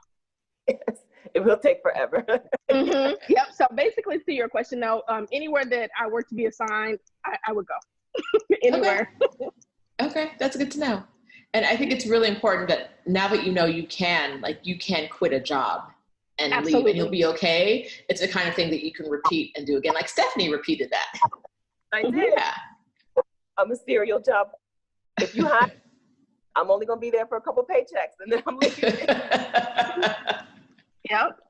I understand it, to be honest with you. I don't want to go into my new job like, oh, I'm going to quit here in exactly 6 months. But, you know, that is definitely always on my radar. I'm going to stack up some money and hey, when that time comes, I'll be on the road again, I'm sure. Okay. Now let's talk about the job search. You said you started looking for a job 3 months into it. And we already talked about relaxing and letting go of some stress. Did looking for a job ramp your stress level up any? To be honest with you, I didn't allow it to, you know. I just, I don't know, like I said, I just kind of got in this pocket or this deep belief of whatever's for me is going to be for me. Whatever's for me is not going to miss me. So I was really nonchalant about it. I would just apply for things. And if I got an interview, I got an interview. I didn't get nervous in the interviews. I was just like, you know what, if it's meant for me, I did my best, of course, and I showed up, you know, put my best foot forward. But I just feel like if it's for me, it won't miss me. Okay, so this took a lot of faith. The leaving the job, the waiting for 3 months to start looking for another job. Have you always exercised in your life? Is this a common practice for you, or is this a new thing? It's definitely something new. It's definitely something that I think I've learned through this transition of the sabbatical. I've not always been this patient. I try to be patient, but I've not always been this patient. I've not always been this faithful, you know. But I don't know. Like I said, just going through all of my self-care routines that I've been able to do over the past 5, almost 6 months now. I don't know. It's just kind of hit me. It really has. And I just really feel like what's for me is really going to be for me. Okay. And when you made the decision, were there any major hurdles you had to overhaul? Were there any things between the idea of like, this job ain't for me, and actually taking the time and going on those trips? What were there, like, what'd you do with your home? What kind of thing, what did you do? Any hurdles like that? There definitely was, because I do own my own home. So there was something, of course I do have the emergency fund, but it's just like, oh my gosh, this is going to be enough for mortgage. So I did consider very briefly, getting a roommate, that sort of thing. But once it got down to it and I kind of started making more of a budget with my money, I decided that, this is something that I can do. This is something I can stick with. But to be honest with you, that was my first concern. It's like, Lord, is this mortgage going to get paid? But everything's all good. Okay. Anything else that might have stood in your way if you didn't come up with a solution for it? Not really. I think that was probably the biggest concern for me. Okay. It is for most people. Mm-hmm. Uh-huh. Yeah. Really. Now, you had people who thought that maybe you were losing your mind. I had a friend who asked me, seriously, Stephanie, tell me, are you dying? Like, oh, wow.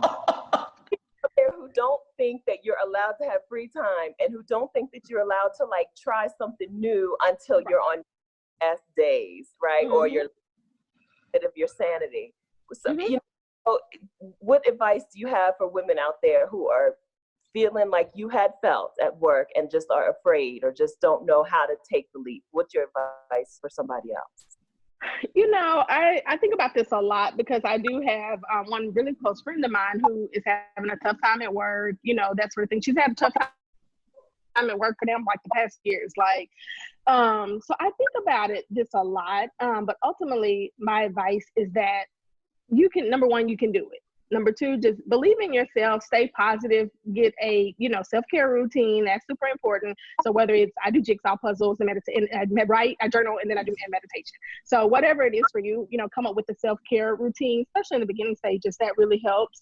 But ultimately you can do it. Even worst case scenario, and I think this is something I got from you, retirement sometimes can be a scam. Worst case scenario, if you got to, skip $5,000 off your 401k, at the end of the day, it's better to do that than, die under the pressures of stress or die unhappy, work unhappy your whole life. Life is just too short for that. I'm a firm believer in Okay. Me too. Where I say all the time, waiting for retirement is a scam. I went with my parents on a vacation right after my mom retired, that. and like, I'm not doing this. I'm not going to wait that age to try to live. Yep. I mean, they're living, but Of course.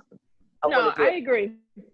Mm-hmm. So, Allison, do you have tips for women who want to save but don't feel like they can? Because that's what really got you out the door, knowing that you had that money. So what did you do to sort of get that emergency fund stacked up? Yeah, so one thing that I always tell people, number one is always pay yourself first. So, with your paycheck, decide, early on how much you want to go to a separate account. So, and then I do also something that's very rudimentary. That's so simple. I make that second or savings account at a bank that's not easily accessible. So I have a credit union here that's literally on the other side of town. It's a small credit union, other side of town. I don't have it's just a savings. So I don't have an ATM card to it. Literally, if I want money, I must really need it out of this savings account. And a lot of people think that's so silly, but I do believe in kind of building up those obstacles kind of between you and your money to where, of course, if it's an emergency or something that you need to get to it, you can, but it's not something that you're just driving by the street and you're like, what, let me go get $200 out of here, So those are the first things I tell people. Pay yourself first. You're the one that's doing this work. So pay yourself first. And then number two, wherever you decide to put this money, put it somewhere that's not so easily accessible. That's very helpful. Thank you. Allison, was there anything that you didn't say that you want to say? No, I definitely want to thank you all for the opportunity for, asking me to do this interview. It's not something that I've ever done or ever thought that I would be able to do. But of course, that goes back to my previous statement. I do really believe that, once I started researching this travel thing, it's something that I can definitely do. So I really appreciate you guys for giving me this outlet. We're very grateful that you did, because I'm sure your story is going to resonate with a lot of people, and you're opening up new avenues of thought for them. So thank you for being here. Yes, absolutely. Thank you so much for sharing your story with us. Now tell people where they can follow you. They want to follow you. All right. Sure. I'm on Twitter. I'm Alyson, or AllyGirl08. So Ally, ALYGIRL08 on Twitter. And then I'm Alyson, ALYSON, the greatest on Instagram. So those are the two, the best platforms to find me on. I am on Facebook, but I'm incognito there. So just for the groups. So I don't engage much on Facebook, so I won't share that one. But Twitter and Instagram, that's where it all goes down. Okay, perfect. Thank you so much, Alyson. We appreciate you. All right. Thank you all very much. Thank you. Bye. All right. I'm going to stop. Stay. I'm going to stop recording. Okay. Oh, but wait, that's not it. The only thing you can see shaking on that video are my toes, because I had on these sandals. So they walked me to the edge, and you can see I look calm and cool, but if you look at my toes, they're trembling, that's where, I was nervous. So we get to the edge of the Victoria Falls Bridge, and they say 3, 2, 1, jump. And I jump. In the last 2 years, Pat has run a half marathon, made a whole new family in West Africa, and walked on a glacier in Patagonia. Welcome to 12 Days of Career Breaks. I'm Stephanie Perry of Vicarious.com. And I'm Roshida Dowe of SheThisOnTheLoose.com. We're interviewing 12 Black women who took time off of work to travel. We're talking making big changes and redefining their priorities in meaningful ways. So make sure that you hit subscribe to this channel and to Rashida's channel. The links are in the description. And make sure that you turn on notifications so that you'll be notified when we post a new video. And also make sure that you stick around to the end of this video, because Roshida and I will be sharing resources that we've created especially for you to get you from the dreaming phase to the planning phase. Hi, Pat. Hello. Sheeta and I are very happy to talk to you. We've seen you on Facebook and on Instagram for the last 2 years, and we can't wait to talk to you about your amazing adventures. Roshida is she's driving from Tampa to Fort Lauderdale, and we didn't want to reschedule or miss out or anything. So she's in the car, and so she might sound a little weird, and we might lose her sometimes, but we're going to push through. Sounds good. All right.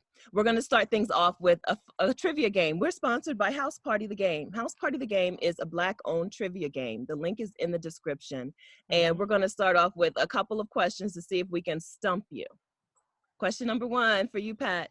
Okay. Before singer-actress Janet Jackson made her big screen debut in the 1993 Hood classic Poetic Justice, she was a TV actress that held starring roles in various TV shows.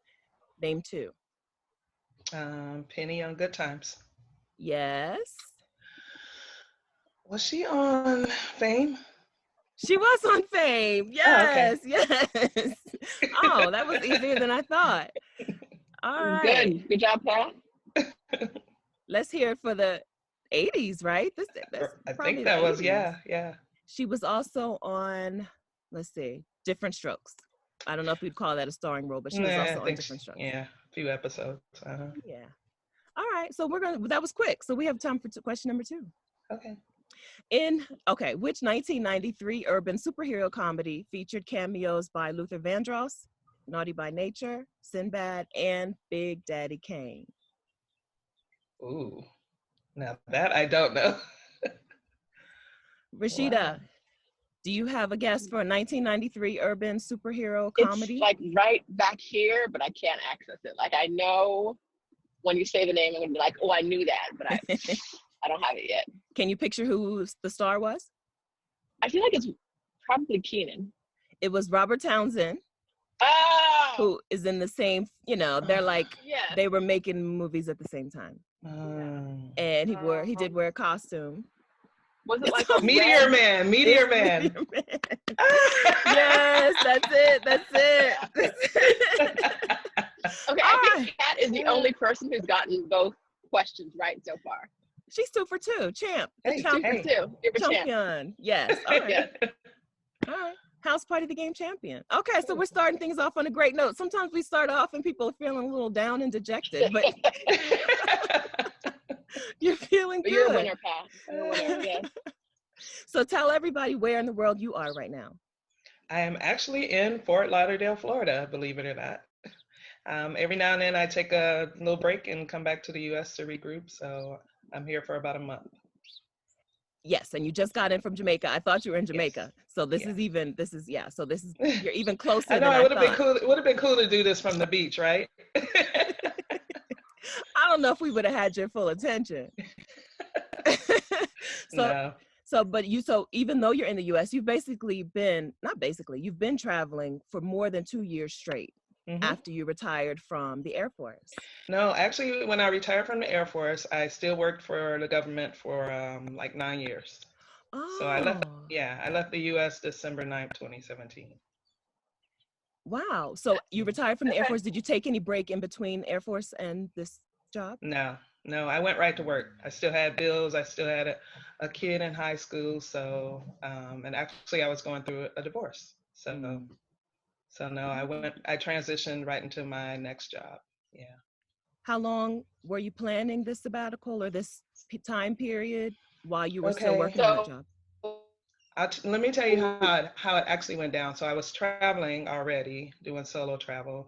And during a trip to Peru, I met 2 young European couples who told me they quit their jobs to travel the world for 6 months. And I was like, really? People do that? So I went back to the US and I started researching. And when I made the decision, I gave myself a year to plan it. I gave myself a year to save, to plan, to sell everything I own. Exact same thing happened to me. Same thing happened to me. I went to Brazil and I met these 2 brothers. They were two guys who were brothers from San Diego. And one of them worked in heating and air conditioning repair. And he was like, yeah, I just quit. And I was like, oh, me too. Yeah. It's a great feeling to know that you don't have to be tied to your job and you can do what you want. So do you feel like this is a temporary move and that you'll be going back to work sometime, or? This is permanent, actually. When I first started planning, I was thinking, I'll just travel for a year. Then my bucket list was so long, I was like, that's going to take me longer than a year. So I said 2 years. And once I got out there, I was like, I'm not working again. I don't plan on working again. I'm going to ride this out as long as I possibly can. That's fantastic. So, no intention of working. I don't want to do anything that feels like work, actually. Nothing. Okay, so is it safe to say that you're traveling on the retirement income because you're not making money while you go? No, what I did was I saved for a year. I was still traveling during my whole planning phase, but I did save for a year. So I'll back up a little bit. When I went back home and started researching, I Googled round the world trips just to get an idea of what people were spending, and the ballpark figure was like $25,000 for a year. So that was my goal, to save $25,000, which I did. I had a little bit of a savings already. So I sold my car. Like I said, I sold everything I owned. So I went with that. I didn't keep track of my spending, but I know I was way over budget. Oh. Way over. Yeah, because sometimes, the drinking, the hanging out, the eating out, all that adds up. So I call myself a budget travel, but I wasn't really on a strict budget.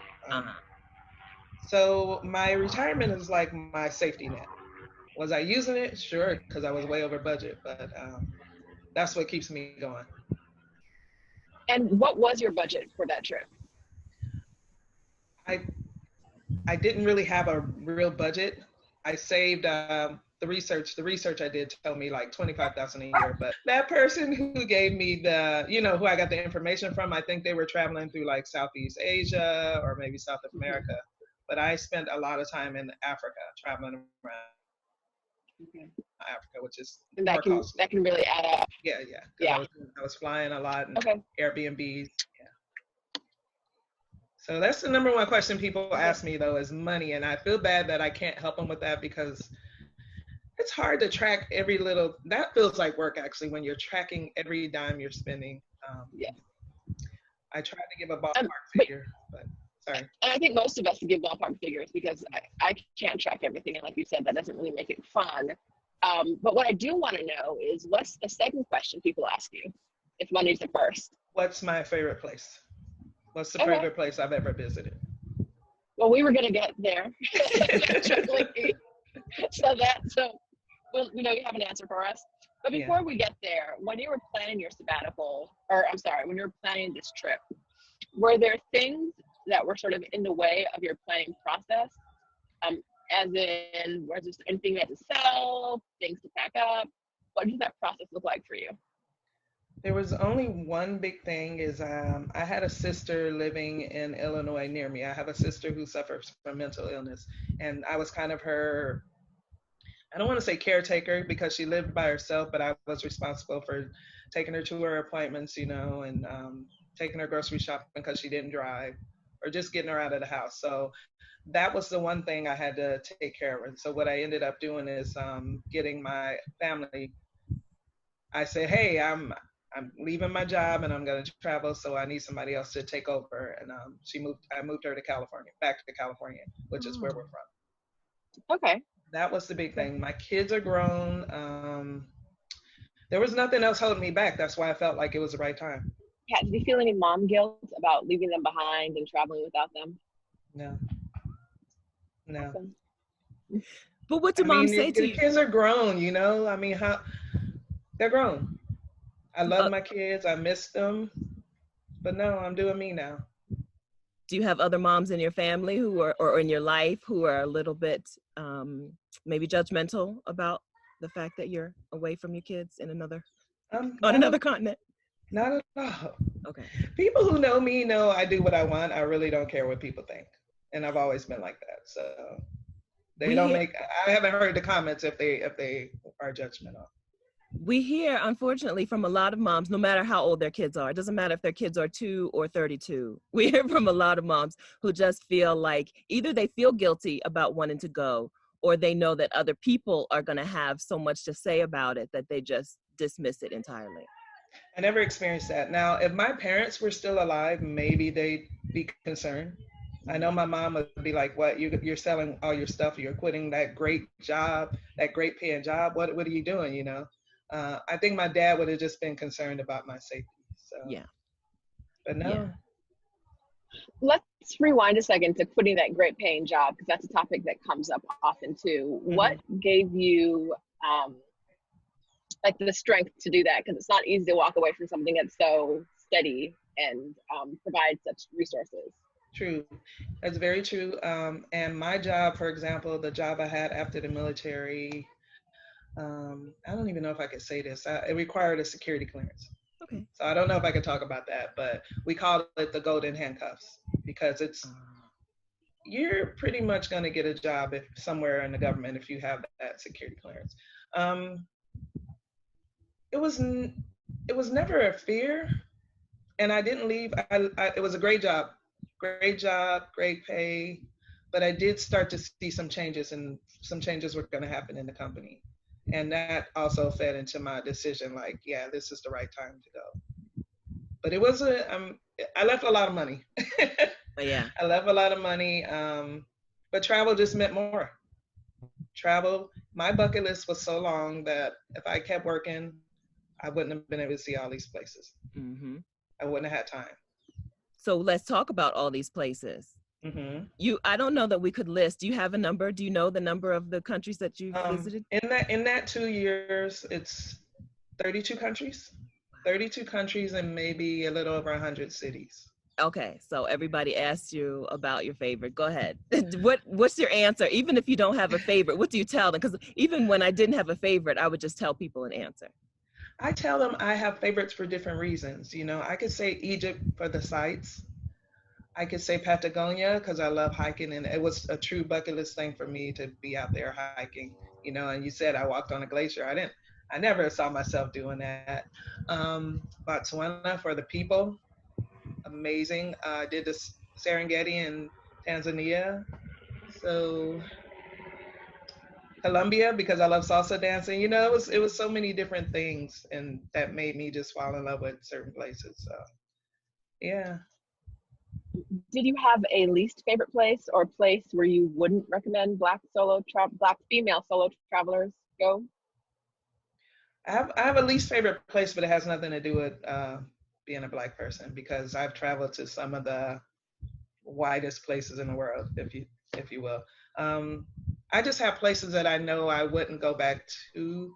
Not that I hated them, I just thought it was underwhelming for me. And surprisingly, it was Brazil. Or maybe I'll say Rio, Brazil. Rio to me was just But Florianopolis in Brazil I thought was amazing. Paraty, where else did I go? And Salvador, I love. So it might be just a city.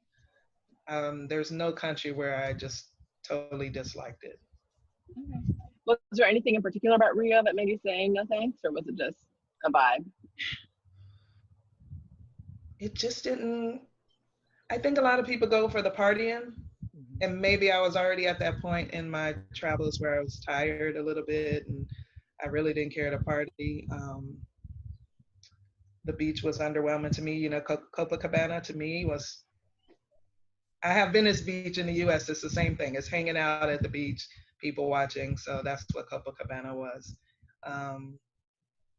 Yeah, I don't know. I just thought it was underwhelming. You know, everybody has their likes and dislikes, right?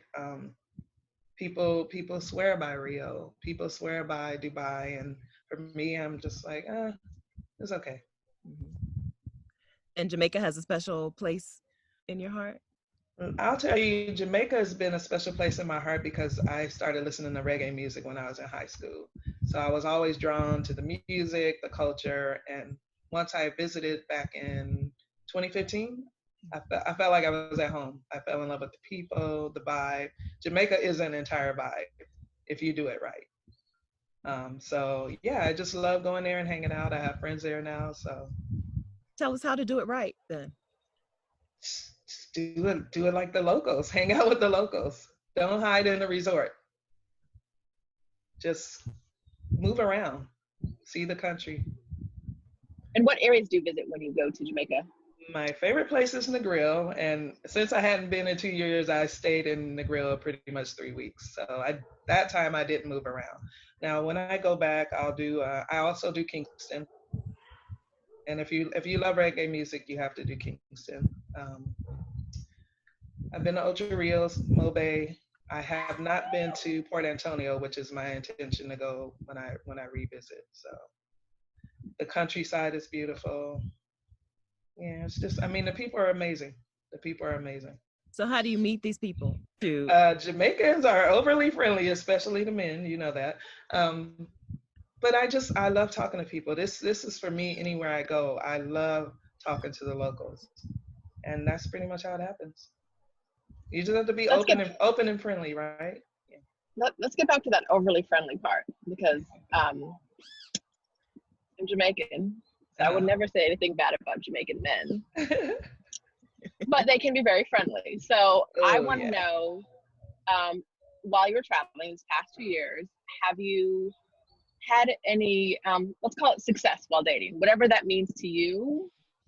In my past travels, I dated, you know, whatever, but during this journey, that was the farthest thing from my mind.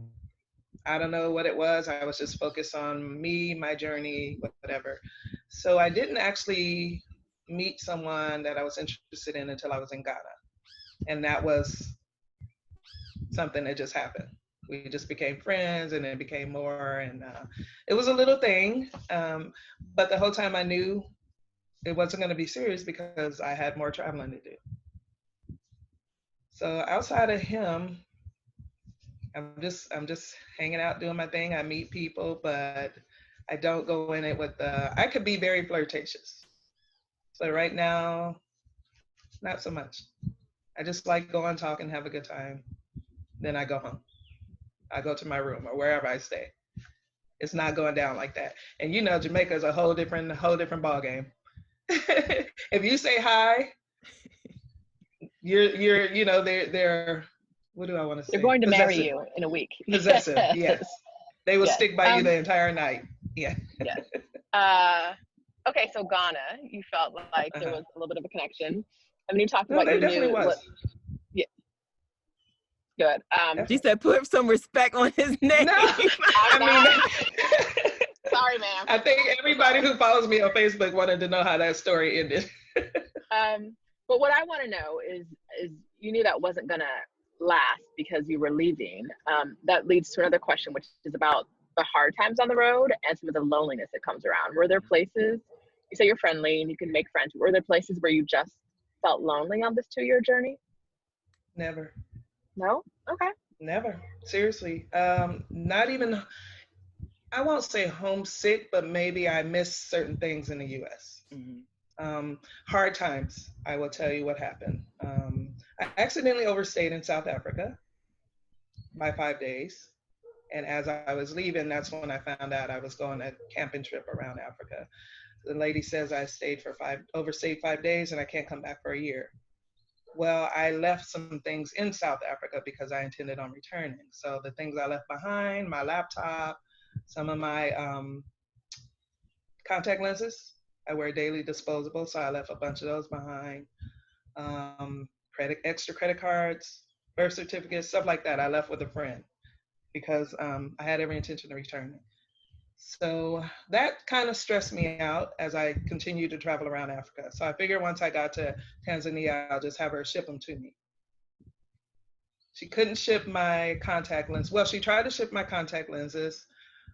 They arrived in Tanzania through DHL. They wouldn't release them to me. They said because they were a prescription, I couldn't get them. So that caused me a hardship. I needed more contact lenses. I was getting very frustrated, and a friend of mine suggested that this might be a good time for me to take a break and return to the US. So I did. I took a 2-month break. I came to the US, I regrouped, got more contact lenses. Then I went back to Rwanda. So that's the only hardship I ran into. And that was more like frustration kind of thing. Yeah. We've talked to a couple of women who came back to the US at one time or another, you know, during the time that they had designated to be out, you know, traveling, and they felt some type of way about it at the time, but looking back, it was the best thing to do. Were you disappointed? No, I felt, you know, when I made the decision, then when it got close to time for me to come back to the US, I started feeling weird about it. Like, because I felt different after being on the road this long. I felt different. Like, how am I going to be in the US now? Is it going to feel weird? And, but once I got back, it felt great. It felt great. But after 2 months, then I'm ready to leave again, right? Yeah. I can't really stay too long. I'm just ready to go. But it was good to see. I got to see my kids. I got to see friends. I got to see new friends. People who invited me to stay at their homes, people I never met before. So it was kind of nice.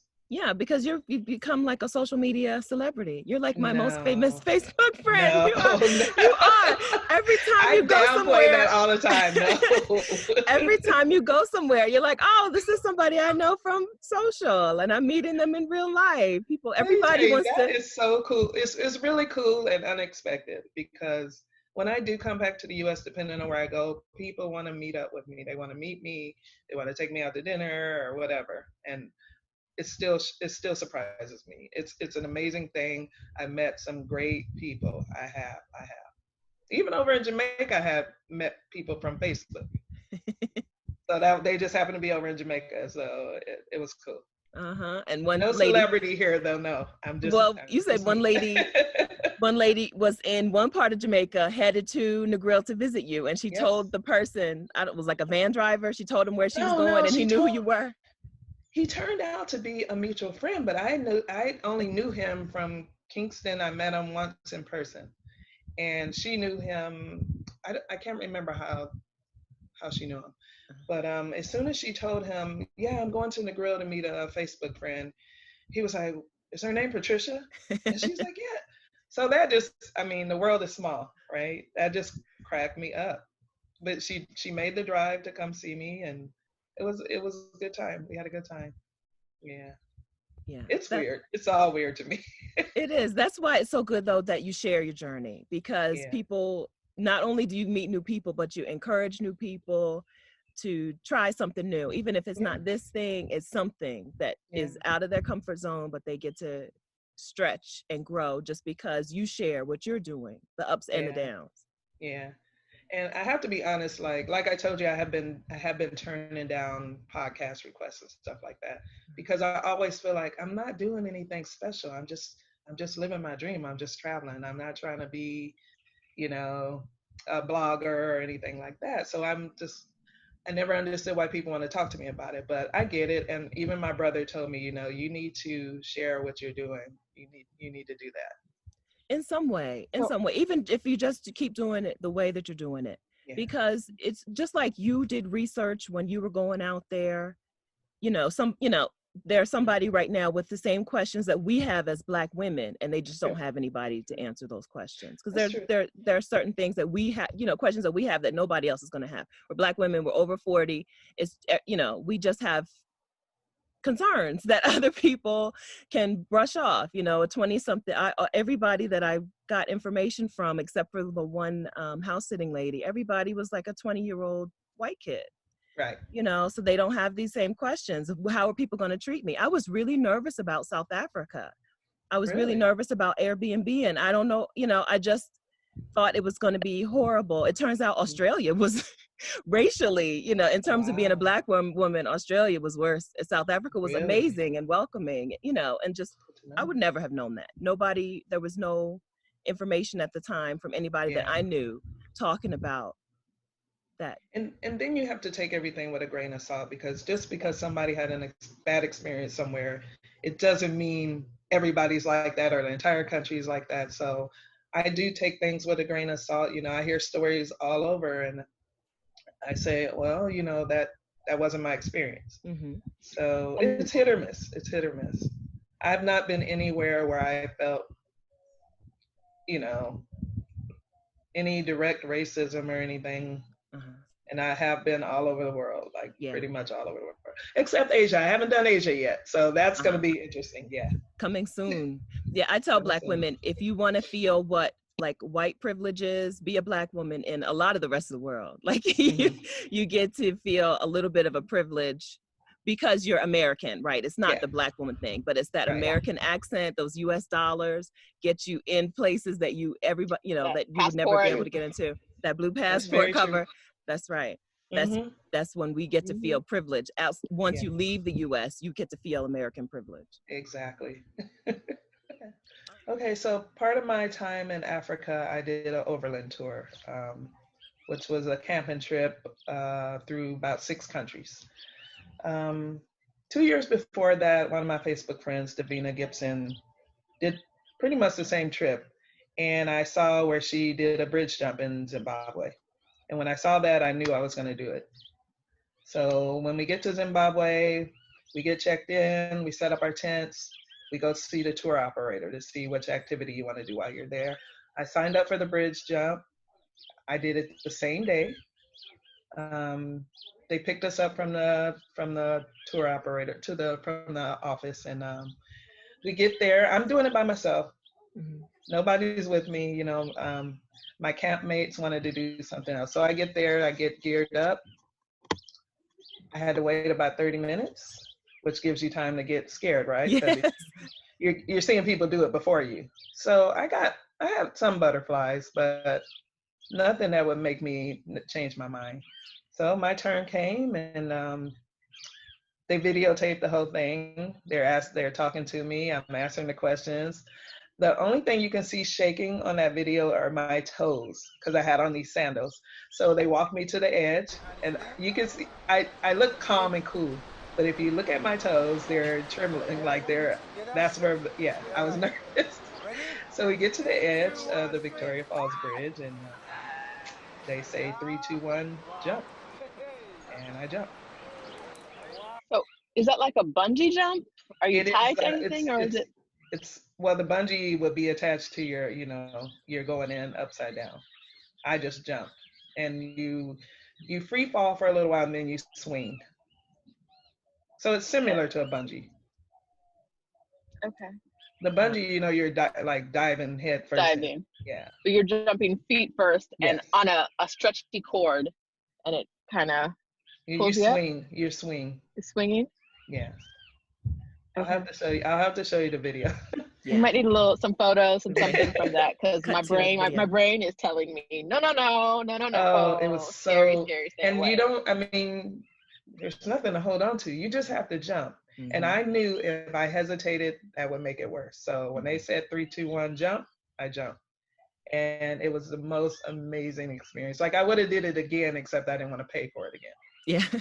But you skydived before. Does it compare to skydiving? No. I think skydiving is all about the leading up to the point of jumping out of the plane. Because when you go there, you know, you have to watch a video and they're explaining all this stuff to you. And the point where you're putting on the suit and you're getting up in the plane and you're up there and they open that door, that's the scary part. Once you jump out of that plane, it's pretty calm, actually. Like I would do that again. Just, I think my brain was so just caught up in the scared about doing it that I didn't truly enjoy it. So I think if I did it again, I'd be more aware. Yeah. I went skydiving once and I was good until they opened the door. We opened the door, I'm still good. I walked to the door. So there's a guy attached to my back. Yeah. Guy attached to my back. I get to the door and I was like, no, thank you. I don't know whether he didn't hear me or he didn't care. He didn't care. He did not care. Jumped out the plane, and I was like, but I said no. Did not matter. And I cursed for the first 15 seconds. I think every bad word I've ever seen in a movie, TV. Oh my God. Jamaican Grandfather, everything came out. And then it was really calm. It was beautiful. And once you get your brain realizes that you're okay, and it's a slow descent. Yeah. I was just like, this is the most gorgeous thing I'll never ever do again. It was really nice. I would actually do it again. Somewhere different though. I did it in Seattle, which was beautiful actually, because you had the mountains and the ocean. So. Oh, that is nice. Yeah. I did it in Columbus. There wasn't that. Not scenic. Yeah. Do you have any big adventure coming up soon? You just ran a half marathon. Congratulations to you. Thank you. In my previous life, I was a diehard runner. This travel thing, let's talk about the weight I've gained. I did gain a lot of weight while traveling because I was doing I ate out a lot and I was partying. And I wasn't working out as consistently. So my goal when I came back to the US this last time was to work out for 90 days straight. And I signed up for a race just to get myself back out there. So yeah, I did a half marathon in California. I'm actually doing another one before I leave Florida. Okay. Actually, the day before I leave to go back to Jamaica, I'll do another half marathon. So that working out, fitness has always been a part of my life, and I'm slacking. It's harder when you're on the road, you know, but I'm trying to maintain and create better habits. Yeah, it's hard when you're traveling long term. You live like you're on vacation, but you have to remember that you're not on vacation. Like this is your everyday life. I still have not accepted that. Every day I'm like, I will have 2 churros for breakfast. I'm in Mexico. Exactly. Next thing you know, my clothes don't fit anymore. So yeah, that's something that you just have to make a mindset shift. I'm not really on vacation. I live. This is how I live, even though it's a different city all the time. This is life. Yeah. I was going to say some countries is for me as a runner, it's just harder for me to run. There were places in Africa that there was nowhere for me to run personally. You know, depending on how the roads were, or if there were any sidewalks, potholes, I would just not work out. So it just depends on where I am. Yeah. There's a 2 churros for breakfast side of it, but then there's also I'm supposed to be enjoying every minute of this because I'm on vacation, which a lot of people have to reset that expectation that they have, that this is vacation, this is supposed to be fun.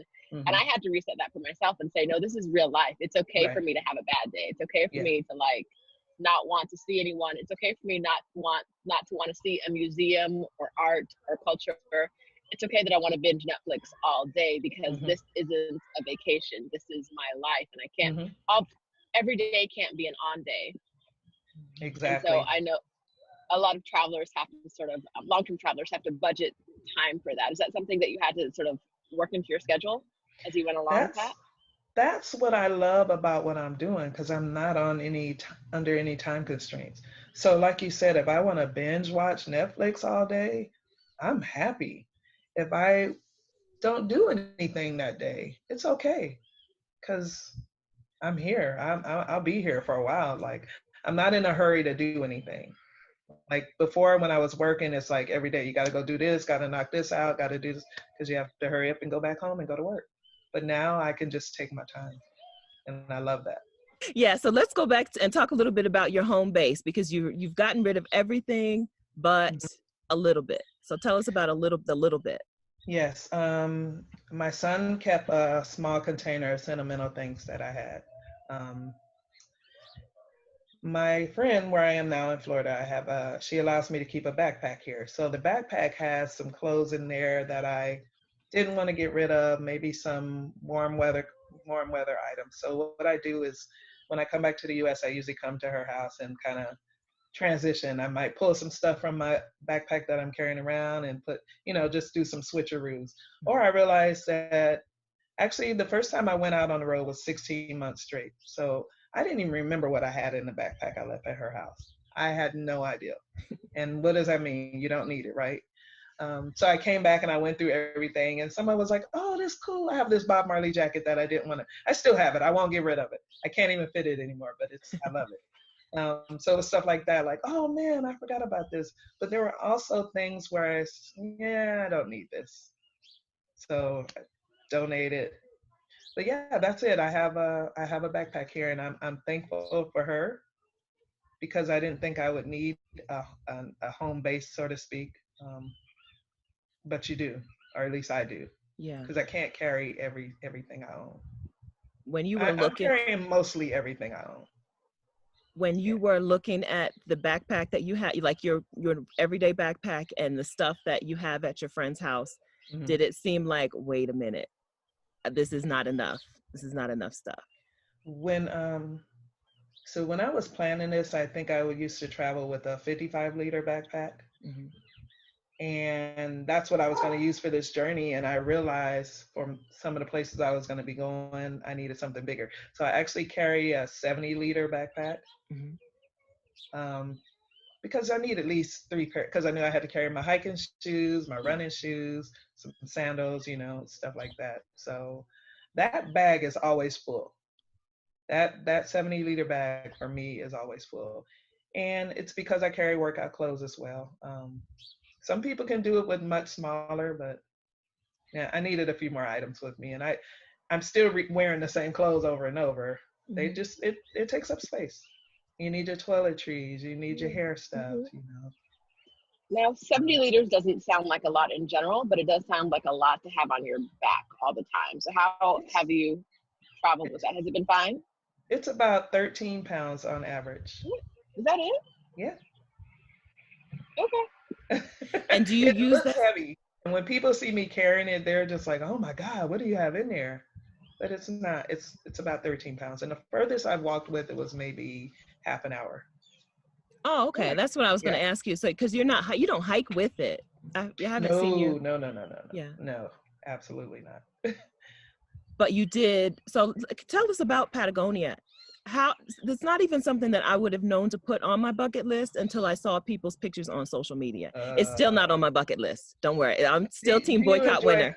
Do you enjoy hiking though? Do you enjoy hiking? I've never done an extended hike. Like I've done 2 or 3 hours. I've never done like real hiking. Yeah. I think I could like it under the right circumstances. If you enjoy mountains, and for me, I enjoy hiking. I'm not an expert hiker, but I love hiking, and I love the mountains.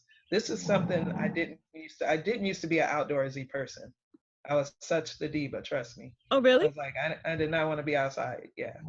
So I got into hiking, and I don't know if I saw a picture, because a lot of times we're inspired by a photo. It could have been that, and I started researching about Patagonia, and it's beautiful. Southern Chile is beautiful, and even if you don't go for a hike, you can just go there and hang out, because the town It's set up for tourists. They did a great job. So you can just hang out, go have some wine, look at the mountains, maybe go on a tour in a bus as far as they can take you into like Torres del Paine National Park. So when I was researching Patagonia, I had the one goal to go to the national park, but as I researched, I realized there's a whole route that backpackers do. Mm-hmm. So going from there to another area, then going to southern Argentina, where the glacier was. And that, to me, was one of the highlights. I'm walking on this glacier. Like, that was not on my bucket list. Okay. But it was such a cool experience. I'll never forget it. That's something that happened because another traveler told you about it? It's something I found when I was doing my research. Okay. A typical route. It's the bus system down there is perfect. Oh. Everybody's kind of traveling the same route. So you just take the bus from one place to another, and there's hostels all over the place. Did you ever consider going to this? Like, people go from there to the South Pole, right? I think so. Not the South Pole, but to Antarctica. There's to where? Antarctica? Isn't it Antarctica? No. From southern Chile, from Ushuaia. Yeah, that place. I don't know how to pronounce it. Yeah. I don't. It's like the edge of whatever, the farthest you can go. Yeah. I didn't do that. Okay. You didn't. It wasn't tempting to hit the seventh continent. Okay. No. That's not. I don't like. No. I don't know if I'll ever make it to Antarctica. I don't like being cold. Okay. I don't need to go there. Patagonia, I went in their summer. You still need to wear a jacket. It wasn't freezing though. You might need to wear. No, it was there on the glacier, Pat. On the glacier, when we first got there, it was a little chilly. Yes. Okay. I think I had some leggings on. I had my jacket, gloves, hat.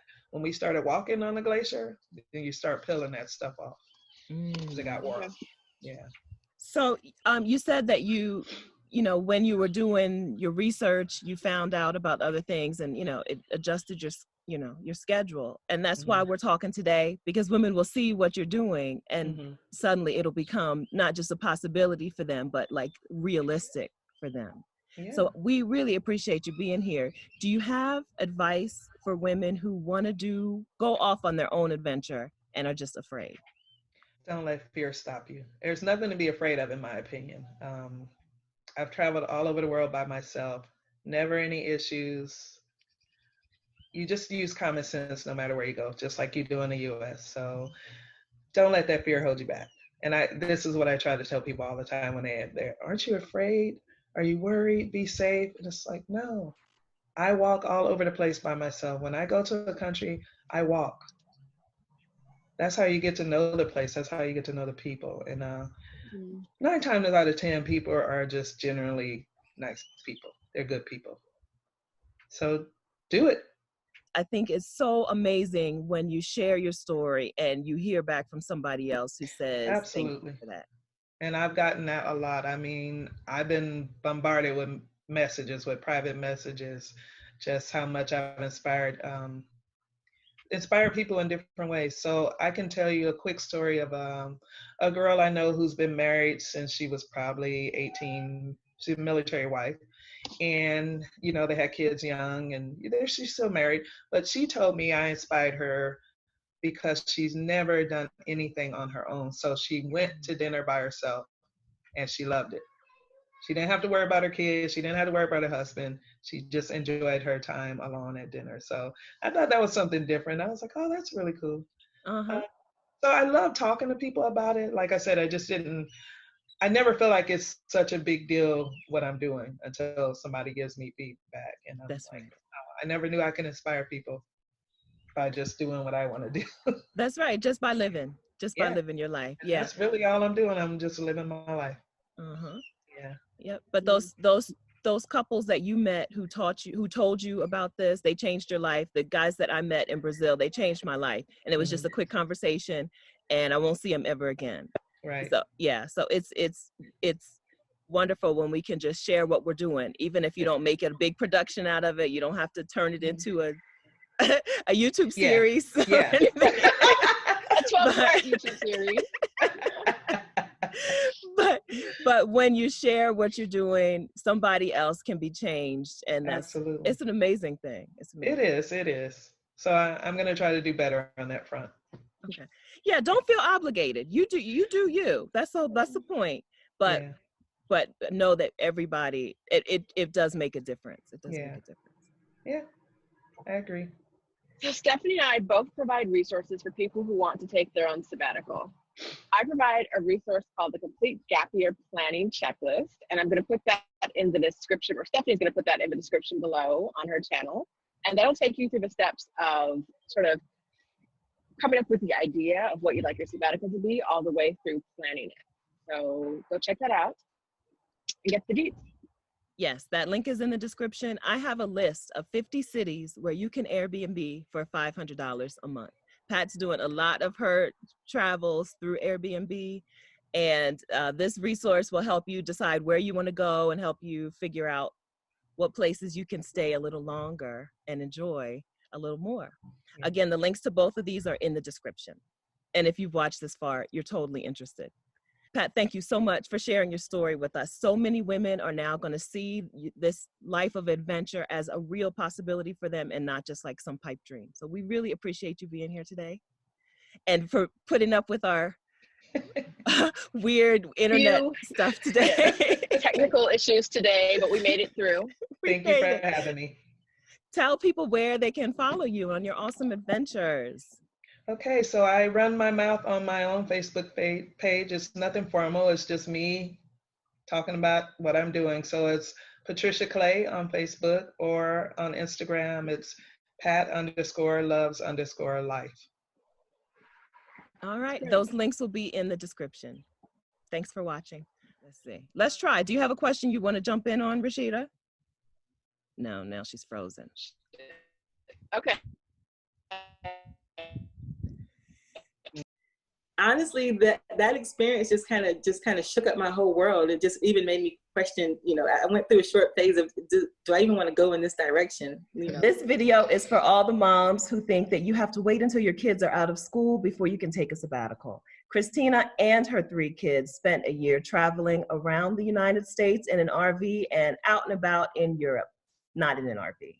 So please stick around and find out exactly how you can take a career break with your family. Welcome to 12 Days of Career Breaks. I'm Stephanie Perry of Vicarious.com. And I'm Roshida Dowe of She'sOnTheLoose.com. We're interviewing 12 Black women who took time off work to travel. We're talking making big changes and redefining their priorities in meaningful ways.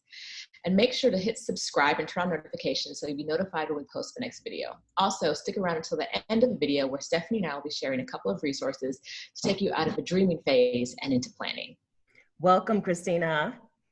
Thank you. Thank you for having me. You're welcome. Thank you for being here. So many moms that Roshida and I talk to are always like, oh, I need that, but I need to wait 18 years until my kids are grown, And so we're going to get into today how and why and what you were able to do. But first, we're sponsored by House Party the Game. So we're going to kick things off with a little icebreaker. House Party the Game is a trivia game owned by a Black woman that deals with trivia in the 90s. We had a little 80s yesterday or the other day. Yeah. And there's a new 2000s edition out too. House Party the Game. Are you ready? Ready? Okay. So I'm going to take out 2 cards, just randomly 2 cards, and we'll see, how do you think you are with your 90s trivia? Whew, I'm a bit nervous. Okay. Oh, okay. Where are you from originally? From the South. I'm from Tennessee. Okay, all right. Let's see. Drew Hill was composed of members Cisco, Jazz, Nokia, and... I only know Cisco. I know the group and I can say some songs, but I don't know the last member. I would not have gotten this either, to be honest. But when I see the name, I'm like, well, obviously. But before that, no. Stephanie, do you have it? No, and I'm from Delaware, which is very close to Baltimore. I have no idea. Woody. Oh, that's right. Right. Once you hear Woody, it's like, well, sure. Okay. So for these questions, I'm like, I would lose at this game every time, but let's go. You can do this, Christina. Which music video took place on a basketball court and prominently featured a platinum-coated military tank and a basketball donkey mascot? I will give you points just for the artist, even if you can't name the video. A tank, a basketball court. A platinum-coated tank. Which music video took place on a basketball court and prominently featured a platinum-coated military tank and a basketball donkey mascot? Okay, I don't know. Was this person a basketball player / rapper? It's not Shaq, if that's what you're thinking of. Or Kobe? No. Did Kobe rap? Well, he I think so. Ooh. Yeah, because he was on the Destiny's Child song, I think. Oh. Okay, so if this was one of Master P's people. What song was it? I know. This is why it sounds familiar. Okay, I will give you that it was Master P. It was Master P. Yes. Christina, you got to take this for the South. The dirty South. The thing is, I feel like I'm playing the video in my head. Like, I can see it. Once I say it, you'll be like, yeah, it's another one like that. No Limit Soldier. Jeez, I don't know where I was in the 90s. That's what I'm thinking. I don't know any of these. I give up. Yeah, I think I do too. Make them say, na na na na. Yeah, like right, like what you hear. It's like, but I read this and I was like, "There's no way." Okay. All right. So, House Party the Game. The link is in the description. Let us know when you become the House Party the Game champion. All right. So let's get into it. Christina, you're a mom of 3, and you took an actual sabbatical in 2016. Tell us how this idea first came to you. Okay. Well, it was 2017 when I did the actual sabbatical, and it was actually offered by my job. I was a professor at the university at the time, and they wanted me to pursue my PhD, which I did. So I was a PhD student, and I was in the writing phase, and I needed time to write, and so my job actually offered me 18 months, sabbatical, paid sabbatical at that, to finish writing my dissertation. Wow! And so I just took advantage of that time off to, take my kids, around the world, and that's what we did. Yes, ma'am, for the paid sabbatical. Absolutely. Did you ever worry? Now I know that you were working on your dissertation, but did you ever worry about being out of work, being away from work for that amount of time? What your career would look like if you were missing 18 months of work? No, in academia, no, I didn't worry about that too much. Academia is easy to jump, right back into, and I was able to, after the 18 months, just jump right back into it. So. When you were in the planning phase, had you encountered a lot of other coworkers who had done sabbaticals before you? And if so, what types of sabbaticals did they do? I had encountered employees that did other sabbaticals, but their sabbaticals really consisted of sitting at home and, doing research from home or just kind of resting and regrouping. I felt like this was an opportunity that I wasn't going to get again, to continue to be paid and have this time off with my children. My children were homeschooled at the time, so I didn't have to worry about, their school. So I thought this was the perfect opportunity, to snatch them up and travel around the world. So I took full advantage of that. How old were they at the time? And so that was 2 years ago. So they were 15, 12, and I'm sorry, I have to do the math. Do the math, Mom. Do the math. And 7 at the time. And what did they think about the idea? The last one was 7? Yes. Okay. Because they're 17, 14, and almost 10 now. So. Okay. Yeah. And we had traveled before. I had won a Fulbright in 2012, and so we lived for 8 months in Kingston, Jamaica. That year, that December of 2016, we had just decided to spend Christmas in Costa Rica, and that's kind of what started our traveling. And so when we made plans for this year of travel with the sabbatical, they were all for it and very excited. They were my co-pilot. Great. Did they have input into what the adventure would look like? Absolutely, absolutely, especially in the RV trip. So with the RV trip, we really didn't have a plan. So I was also divorced in 2016. And part of my, I always wanted an RV and just wasn't able to do so when I was married. So I jumped at the opportunity when I first divorced. And so the RV sat in my driveway for a year. And we, because I was scared to drive it. I wanted it so bad, but I was scared to drive it. And so the end of 2016, after we came back from Costa Rica, we decided, traveling is definitely it. It's what we want to do. And the kids and I, we didn't really have a plan. We just knew we wanted to go west. And so we kind of just got the Google map and kind of plotted, some random points west. And then we just figured we were going to take everything else, play it by ear. And that's what we did. My kids would look up stops that they wanted to make. Like my daughter wanted to see the Four Corners, where the 4 states connect in Utah. And so that was one of our trips. My son wanted to see the Redwood in California. So we detoured and took a trip up to see the redwoods. So they really had a lot of input. They planned just as much as I did, just however we felt at the moment and based on where we were. Because we were in the RV for about 3 months. Yeah, my route consisted of where I knew people. Like I knew people, in Louisiana and Alabama. So that's why we started, that down trek. And so we visited friends and family along the way. And then just where landmarks that my kids wanted to see is where we ended up. That's great. That's great. Did you find a big experience between homeschooling at home and then homeschooling in the RV or during the rest of your sabbatical? Absolutely. So our homeschooling at home was more traditional, books and paper and worksheets and things like that. On the road, it was more lax. I called it was our year of road schooling. And so most of our learning came from our experience where we were, so we learned obviously geography and we learned about the states and we would study the places we were at.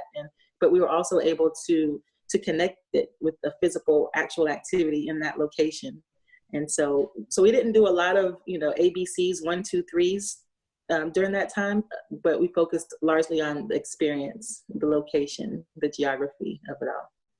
There's like a whole world schooling community or road schooling community that is kind of like, because homeschooling, like you said, follows a much more strict curriculum. Sometimes it follows the school's district's curriculum or the state curriculum or whatever. And world schooling is a lot freer. Absolutely. And you get to it's just a lot freer. Are you still world schooling them? No, they are, they're high school age now. And so they wanted to do, high school in the public school. So they actually attend public school now. Do they? Mm-hmm. How do you feel about that? I'm torn. I mean, I'm a homeschooler at heart. Homeschooling is how we started. They hadn't been to school up until that point. So all we knew was homeschooling, but I'm in a new career now. And so I kind of I'm relieved a little bit just from the pressures of having to be a teacher / mom, and I can just be mom while I, focus on this new career. You went on your sabbatical, you came back, and you were at the same university you left from? I was. And then since then you've left for a new career? Yes. Actually, I just started here recently. My career before, I was a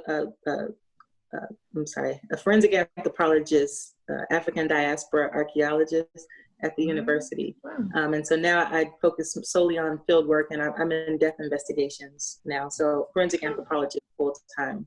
Okay. Like bones? Is that dumb of me to think of bones first? Okay. Okay. So are you in a lab most of the day or in the field?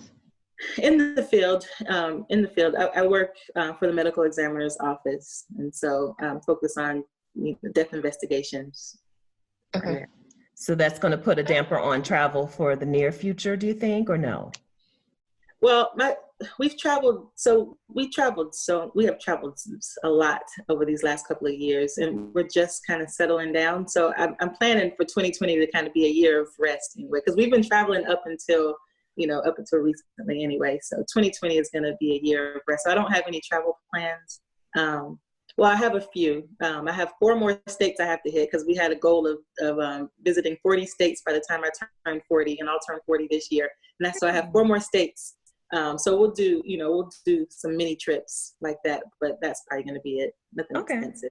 Have you picked out the 4? Montana and Wisconsin are 2, and I don't know the other 2 yet. Okay. Cool. All right. I'd like to talk about actually being in an RV with 3 kids. Sheeta and I don't have kids, but it sounds to me really Y'all really like each other, don't you? Scary. Yeah, scary. Yes, believe it or not, it was the most peaceful we have, like in our house, almost 4,000 square foot house, and we have space and stuff, they would battle like cats and dogs, but in the RV, it was the most peaceful. It was an epic journey. It was an amazing trip, I have to say. Like I don't know if it was just the excitement, the thrill of travel and not knowing where we're going to be tomorrow, and just, that excitement, but we had no issues. Everyone had their defined spaces, their sleeping spaces and their personal space, and even though it was small, we still had to have our defined spaces. And I think that's what kept us, at ease. Okay. But it was just the excitement of it all. So yeah, the RV, for some reason, there were no issues. And this was a traditional RV, or was it like a van conversion, or? It was a traditional. Well, so we started off with a Class C, which just means it was a 32-foot Class C. That means it has a bumper over the driver's part. Okay. And then we broke down in New Mexico, and and so we ended up trading it in and getting a Class A, which is the van, the bus kind. The big boy. We switched, and so the traditional Class A RV. So you're in New Mexico, and I assume because you were a professor at the time that you did not know how to fix an RV. Like, how scary was that when it broke down? It was stressful just from like the money standpoint, but it wasn't super stressful just because we had nowhere to be, we didn't have time limits or anything. So it was just now what kind of thing. And so we were able to get it to the dealer, and at the dealer, that we were lucky, they had a RV that was for sale, and so they accepted the trade-in at full value, so we didn't lose any money, and I didn't lose any stress as far as them trying to fix it. And it did take a week to get everything processed, but we just explored New Mexico. We were in Albuquerque, so we just explored Albuquerque for that week, and then we got our new RV and kept on pushing. Have you always been a kind of like roll with the punches kind of person, or was that a new experience? I've been a roll with the punches kind of person, but this experience really, really exacerbated that. Traveling, especially with 3 kids, you just kind of have to be able to roll with the punches, because there's so many things, breakdowns, kids getting sick on the road, just still dealing with family issues back home. Life doesn't stop just because you're on the road. So still dealing with, things like that, finances. So you kind of have to be a roll with the punches, or you can be stressed out very easily. Mm-hmm. You turn your vacation into a non-vacation. Yeah. You mentioned finances. How did you prepare for the sabbatical? You said you were getting paid during the sabbatical, so you didn't have to save any money for it, right? It's your regular. Kind of, we did, just because, so the RV was paid for, so I didn't have to worry about that. And then I owned the house, and so I just hired a house sitter. And so there wasn't any, financial exchanges with that. So it wasn't just, it was just the day to day. I had a plan for our food and gas, and, so these were extra expenses that were coming out of household money. So it did require some planning, and we were very frugal on we used our kitchen in the RV religiously. We bought groceries and ate in, more times than not, I'll say. Once we did decide where we wanted to go next, it was about planning and figuring out how much gas it would take to get there. So it did have to be a bit frugal or conscientious of money, I'll say. So how did your monthly expenses compare when you were in the RV versus when you were in Europe? That's a good question. Europe was way more expensive. Yeah. And because maybe because it was like a once in a lifetime opportunity, it felt like at the time. And so I'm sure we splurged way more. like my kids, they had a goal of eating at all the McDonald's in Europe, just because they were all so different. Okay. And for example, we went to a McDonald's in Switzerland, and it, for a regular 4 people, regular McDonald's meal cost $70 US. Girl, no. Yes. So things like that. So Europe was a bit more expensive, but it was also a shorter time too. You know, we were only in Europe for, I guess total, it was about a month versus 3 months on the road. Yeah. And then here in the RV, we were also able to, you know, to counter our expenses by doing free activities. Like we got a membership to the national parks, so we could go to all the national parks for free, and things like that. So we were able to kind of counter those expenses stateside. That's cool. Do you have sort of a ballpark number for what you spent during your time away? In Europe or in the RV? Both, either, whatever. For Europe, I know, like because we went to Scotland and Iceland and Scotland, and so but the places we chose were based on like cheap flights. So we didn't. I want to say I didn't spend more than $4,000 or $5,000 total for a month. Yeah. For the 4 of you. For the 4 of you. Because like we didn't stay in luxury hotels. We stayed in, we rented homes, you know, like we went to Lake Como, Italy, and we rented an apartment for, you know, for a week instead of, you know, doing the hotel and luxury thing. And which was also better for us, maybe because I'm an anthropologist, but we were immersed in communities, and we really, really, really enjoyed that, you know. So we saved money, and we kind of got a different experience. It wasn't a vacation type experience. It was a community. You know, we for that week we felt like we lived there. You know, we got to know the grocers down the street and things like that. The women that ran the market. So So were you using Airbnb to find homes, or how did you find them? Airbnb, just internet sources, other travel friends that were able to recommend, you know, places. So yeah, I stayed on Google, you know, just hunting for deals, and then of course safety and security and stuff. That played a big part as well. So, you know, making sure the areas were safe, you know. So a lot of recommendations from friends and travel buddies came into play. That's great. Can you speak to your RV budget? So the RV budget was easier to stick to, closer to a home budget, because again, the biggest thing I had to account for was gas for the RV, but because everything else, like our grocery budget, remained the same because I was able to grocery shop and cook in the RV. You know, again, our activities, we focused on free activities, and we focused on visiting family and friends all across the country, and so our expenses with the RV was when we did stay in RV parks, paying for that. And paying for like our extracurricular activities. And so that wasn't much more than what I had budgeted for our regular life, if that makes sense. You know, so we cut out, you know, the Y membership at home for those 3 months and spent that money doing activities out across the country, if that makes sense. So RVing, it did not bust the budget at all. It was actually very affordable, but it does require a lot of planning and sacrifice. You know, I'm sure there was many restaurants and stuff that both my kids and I would have loved to indulge in instead of eating, you know, spaghetti in the RV that night kind of thing. But those are the kind of sacrifices that we made to be able to travel the country for 3 months. That's the thing that everybody we're talking to has talked about, how, you know, people think that this kind of life is so great and that it doesn't require any sacrifices. And they think that because you're doing it, you have something that they don't have. When we're the same people that they are, we've just made a change in priorities and sacrifice something so that we can do this thing that we really want to do. Absolutely. That's the secret. I really like hearing that your kids were in on the sacrifice, and it wasn't, you know, mom telling them, you know, we're eating spaghetti tonight. It was, you know, all of you guys in it together to allow them to go where they wanted to go. That's really great to hear. Yes. I was saying they were heavily involved in making those kind of decisions.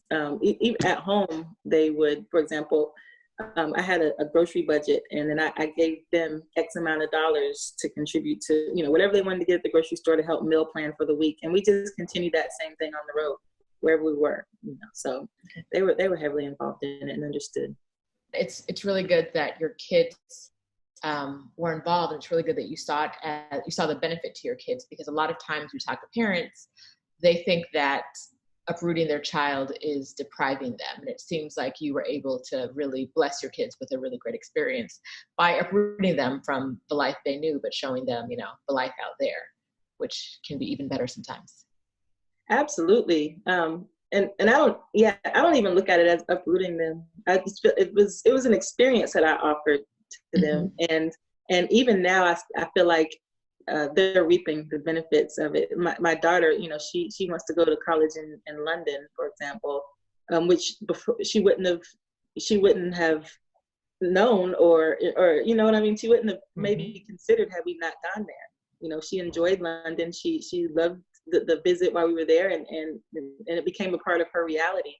You know, same with my son. You know, now he wants to be a business owner, and now he wants an international office, and he wants a local office. And again, I feel like those are ideologies that they might not have had they not been able to experience the world, if that makes sense, outside of a textbook. So no, I don't even look at it as uprooting. It's just an experience that was offered to them, and hopefully they benefited from it. I know I certainly benefited from it, because this as much as I love to travel, I was raised in a single mother household, and she worked 2 jobs to keep me and my sister afloat, and so traveling just was not an option. I didn't know anything about the outside world until I decided I wanted to give that to my children. So this was an experience for me as well. You know, I benefited greatly from it just as much as they did, I feel. So it was an experience. I like experience and not uprooting. And it also changes your relationship with them. As a grown-up, I've lived with my parents, and I know them as people, whereas until I was probably 40 years old, I didn't think, you know, well, like I didn't know them, and they didn't really know me. You, from a very early age, get to actually know your kids, and, you know, they actually know you as a person because they've experienced this amazing adventure with you.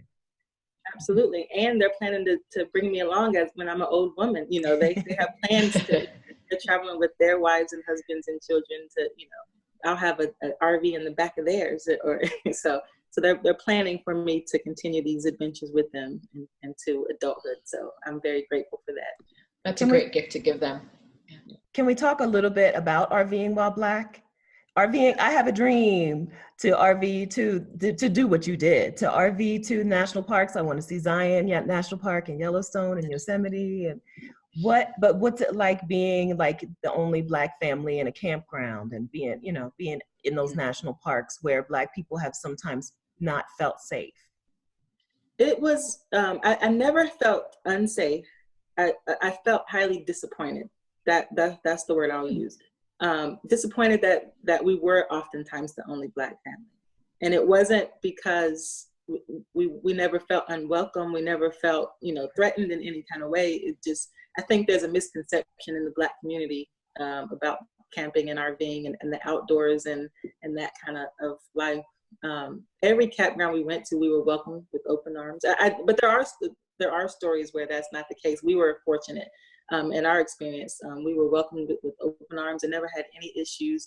The only time I really felt unsafe was like at truck stops, being a single mother with kids, because we did do a lot of truck stop overnight sleeps as well. But as far as the campgrounds and things, I was just disappointed that there weren't more of us. I remember writing several articles while I was on the road talking about that, like, where are we all at? You know, come out. It's a great place to be. You know, come. Get out more, you know, Black people. So it was more of disappointment that more of us weren't taking advantage of the opportunity, you know, of these experiences, but not an unwelcome feeling. Christina, that's why we were so excited to talk to you. As soon as I saw the word RV, and so we both belong to No Madness Travel Tribe, and I just did a search for the word sabbatical. And you said you were taking a sabbatical and you were going to RV with your kids. I said, we got to talk to her, because it's my dream. I don't know.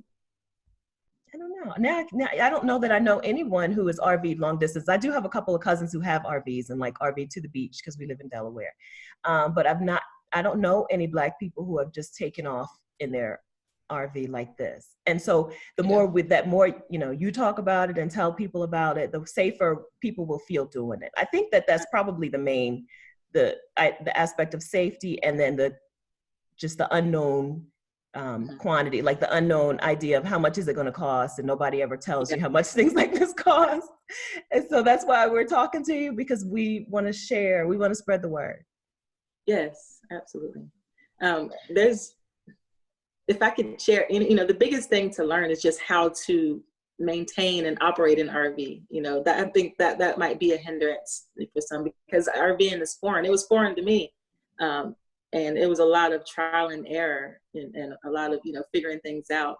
But financially, and then feeling safe as a brown person, you know, traveling this country along with her kids, a brown female at that, traveling the country with her kids, you know, none of that never became an issue. My biggest obstacles was just figuring out how to do this thing. So it was just to jump in and do it and get it done. And but again, I was fortunate that I had the time, and so I didn't have the stress of, we only have a week to do this, and so we have to see this, and that short, you know. So, because for example, if our RV would have broke down and we had this 2-week time crunch, you know, it would have been a very stressful experience and a very different experience for us. So being able to just take the time to figure out how to RV, and because I feel like once you do it, you'll love it. You'll love it. The kids and I, we did another RV trip, but this time we went north this time. It was another 3 months, and we went to Canada. And one of the experiences that my kids still talk about today, we met in, what were they? They were a Brazilian family. We met a Brazilian family in Canada. And the guy was fishing on the lake that we were camping out at, and they invited us to dinner, and it was the best meal. And just the camaraderie, we took food over there, and their kids played with my kids, and I talked to, you know, and they were in their RVs, and my kids still talk about that seems small and minor, but that experience, you know, right, it makes it worth it, and it makes it worth the shot. You know, just give it a shot, just try it. A weekend, you know, start small, a weekend, a week, you know. But camping and RVing in the outdoors is amazing. We live in a beautiful country, and hopefully more people of color can experience it. You had your kids with you, and you stopped and you saw some friends along the way, but were there times where you were like, I just want to meet another adult? Or was it all, you know, mellow? No, it was a lot. There was a lot of adults along the way in the campgrounds and things. So we met people of all walks of life. There were times on the road, like, man, I wish somebody could help me drive, or, you know, things like that, or just, you know, that it would have been nice to talk to an adult in my own personal space. Yeah, that would have been nice. But again, I had just recently divorced, so I kind of was enjoying that alone time as well, you know, honestly. So no, I can't think of a time where I missed adult companionship too much, just needed help driving. You know, I still had access to my family and friends via FaceTime and the phone and the internet. So no, we were good. We were good. Did you do any dating at all during your sabbatical? None. We have to ask, because women always ask. We have to ask. No, that was a year of just figuring myself out. Was it easier to meet people, like just new other families while you were traveling in the RV as opposed to traveling just out, like when you went to Europe? Absolutely. And mostly just because of cultural barriers. That was the biggest challenge overseas. Like when we went to Costa Rica, I didn't realize I had booked us, and it was a local vacation spot. So we were the only English speaking people except for one waiter in the whole resort. And so things like that. So we didn't talk to a lot of people because my Spanish is okay. We survived. I was able to get us food into the bathroom, but, you know, I wasn't able to make friends. Yeah. And same with when we traveled to Italy, for example, we stayed in a community. So these people lived here. There were chickens running, you know, these people, this was their home, and they already had their neighbors and friends, and they weren't very interested in getting to meet, you know, some strangers that's only going to be there for a week, I don't think. And again, the language barrier, you know, was an issue. So honestly, I feel our stay in Europe was probably more lonely as far as adult companionship than the United States in our RV trip. How welcoming was Italy to you guys? Lake Como is north, is that right? Like kind of near Milan? How is. welcoming were they to you guys? Towards the end of the week, we felt very welcome. It did take a little bit of, we were the only brown people again in the area, and so we got a lot of looks, a lot of stares. But towards the end, you know, and we made an effort in the community. We made an effort to learn the language. We made an effort to go into, you know, back to the market and ask for help, and, you know, what is this and how do you say this? And so so people were willing to help, and once they saw our eagerness to kind of be involved in their community and not just, you know, visitors and tourists, I think that helped tremendously. So initially it was a bit stressful, just, you know, not being able to speak the language, not knowing, you know, how we were felt about. But again, by the end, since we took the effort to immerse ourselves, you know, I think that helped tremendously. And you did document this time on your blog. Do you want to, can we talk a little bit about your blog? Sure. Nomadic Mama of Three. You made that blog during your sabbatical period, right? So you blogged a little bit as you went about that journey. Absolutely, yeah. So, and that was tremendous. Just, I mean, writing is an outlet for me anyway. And so being able to document with pictures and our stories, and it was just a way to keep my family at bay. My family, I'm the wild child in the family. So I'm the one that's up, and, you know, so my dad would call me like, where are you at in the world today? You know, where are you? So the blog was just a way to kind of let my family know, you know, we're here, this is what we're doing, this is what we're experiencing, we're safe and we're sound. And then just to look back on, you know, that my kids are older, and look back on and read some of their memories, because, you know, they have blog posts in there and pictures that they took and part of their experiences documented in there. So being able to just kind of have that as a keepsake. If anybody wants to check it out, it's Nomadic Mama of Three, and I'll put the link in the description. So during this sabbatical, you were schooling the kids and driving. You were the driver and blogging. Did you get your dissertation done, or? Not then, okay. But I have since then. Yeah, honestly, that experience just kind of shook up my whole world. It just even made me question, you know, I went through a short phase of, do I even want to go in this direction? You know, like I had such an amazing time, and, you know, I want to be a part of the world, and, you know, do I even want to pursue this career avenue? And so I kind of, so we were on the road for a year, and then those last 8 months or so, I got some writing done, but I stalled a little bit. So it took another year and a half for me to finish that. When you have free time, right, you do have a chance to say, wait, am I on the path that I wanted to be on? It happens, you know, everybody, a lot of people come back from their sabbatical and like just change everything. Or we never come back. Or don't come back. Yeah. And I ended up changing careers because of it. I mean, I finished the dissertation, but it made me realize I wanted to be less in academia and more in the field, and so that's, you know, that's how the career change happened. So the sabbatical was tremendous in many ways, you know, just kind of eye-opening and self-aware. You were on the road for a year. Can you tell us the path you took, what countries you went to, in what order? Okay, let me try to remember. So we did. So we were on the first so we on the RV trip twice. So the first RV we left in February, pretty sure it was February, end of February, and we were gone for 3 months. So we came back towards the summer, and then that summer we did Europe. So we started with, oh goodness, Iceland and Scotland, and then we did London, Sweden, Switzerland, Italy, oh goodness, and then I'm forgetting, and one more country after Italy. And then we were actually invited to go to the Middle East, to Kosovo, or Transylvania, I don't know why I said Kosovo, to Transylvania.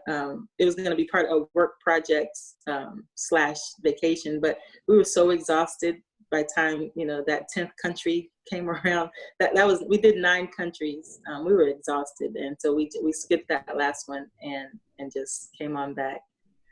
We rested for a few more months, and then for about a month, we were home and kind of regrouping, and then we got back on the road in the RV and headed west again. Do you still have the RV? No. I sold it. Just there was no space, and we made a vow to kind of settle down. I hate that though. I now that I am officially settled, I miss it so much. But at the time, just trying to settle, and we were just exhausted. So all traveling just was not. We just feel like we just need a moment, and so we just went ahead and sold it. But I hate that we did that. Yeah. We're gonna get another RV is in the works, though. I will say that. For someone who doesn't want to commit to an RV, I'm sure I could Google this, but since we have you now, I'll ask you. You can tell everyone. Is renting an RV cost prohibitive, or is it just usually make more sense to buy if you're going to use it for a certain amount of time? Like if you want to go for 3 months. Okay. If you want to go for months, it's probably cheaper to buy a used RV. Because I think it's around $1,000 a week to rent, at least back, when I checked. And that's a great investment for a vacation. I mean, that's what you spend at, vacationing and hotel fees and things like that. So to take a week or two to, cross the country in an RV, it's worth it to rent it. If that's, if you just want to try it. And even just a weekend, it's way cheaper. You can rent a couple $100. It's a little more than renting a nice car at a car rental place. So if you just want to rent one for the weekend, I highly encourage it. Or find, believe it or not, in the RV community, people are willing to let you use their RVs. I let my friends take my RV out many times. So if you know someone, maybe you can just ask. Yeah, just ask. I was even willing to go set it. Like if they were going to go local, I would go set it up for them. Wherever they wanted it parked and get things ready for them. So there's also options like that as well. If you know someone local, RVers are willing to share. At least in the RV world. Before. So, yeah. Okay. Friends with an RV, hit Stephanie up. Please. I would love to RV as well. Yeah, I'd love to RV as well, but I feel like I need to sneak into somebody else's RV. There's a lot to know. At one point I wanted to offer a class, just the, an initial RV class, because there's a lot to, just from the sewer to the refrigeration to the sleeping arrangements and, just managing in a small space. There's just a lot to know that could be a shock, just starting out. And I wish they did offer some kind of class like that, just so I think that would take some of the fear away and some of the bad experiences, the initial bad experiences, people may have away. Because I've done them all, from the sewer mishaps to, to it all. So, I had to learn the hard way. Fortunately, it was me and my kids. So, fortunately that, not that it made it better, but it made it not as terrible. Yeah. So yeah. And you just learned from Google University, or? Yeah, Google University, and just a lot of do's and don'ts, and what does this switch do, and what does this do, and what happens if I do this, and just start pushing buttons. Yes. Okay, so I bought a manual transmission car without knowing how to drive one, and the dealer was like, "Okay, girl, come back tomorrow, and I'll teach you how to drive." He was like, "Sis, what are you doing?" Older black guy was like, "I'm not gonna let you be out there being crazy." So there wasn't a moment in the RV dealership where they were like, "Let me show you what all the switches do," or do you have that moment? I bought it used, so I bought it from another person. My first one, I bought it from another person. Okay. And I guess I couldn't even drive it home. I had a friend drive it home, and I told you it sat in my driveway for a year. So during that year, that's when I did a lot of pushing buttons, and I actually gutted it and remodeled it and made it suitable for for my kids and I too. Yeah, there was a dining area that we wouldn't use, so I made that a sleeping space for my youngest, and so I made it ready for us to travel in. I was just too scared to travel in it. But I did have a gentleman. I came and he was a mechanic, and I was trying to get something fixed. And he was an RV person, and he walked me through everything. He took the time and just showed me how to use the gas stove and how to pilot, and he showed me everything, how to use the propane tanks, how to connect the sewer properly. So I'm very grateful for that experience. Very, very grateful for that. And that's why I say a class or just having someone that can show you initially is very useful, very beneficial. Mm-hmm. I feel like I want to know this, but I don't really want to know this. Okay. And Stephanie knows where I'm going right now. The sewer. Mm-hmm. Yeah. You connect it to, like, in an RV park? Is there something that you connect it to? It is. So the sewer, I mean, so your bathroom in the RV is a traditional bathroom, toilet, sink, shower. But it all goes into a tank that sits up under the RV. And there's the hose that you carry with you. And so you have to connect the hose and it to your tank, and then you connect the hose to the sewage hole, that you're releasing into. I learned the hard way that if it's not locked properly, that hose will snap. But the sewage does not stop flowing. And the mess can ensue. Yes. So, yes. No. So, yeah, just making sure everything is locked properly and connected properly. The hoses and everything are sturdy. The tanks never leaked, anything like that. It's just human error. Just making it, in my particular case, it just wasn't locked. And it wasn't as bad as that movie. There's a movie, the RV movie. It wasn't that bad. It didn't get all over, but it just kind of leaked outside of where it was supposed to go, which still was not pleasant. So, yeah. Things moms do for us. The things our moms do. Yes. But it's not, it's not as bad. You have latex gloves, or I had latex gloves, that I wore, and it wasn't terrible. And once you connect it, you can walk away. Once you're sure that it's locked securely, you can walk away, let it do its thing, go in there, run some water. And so you don't really have to, it's not that hands-on, you know what I mean? Okay.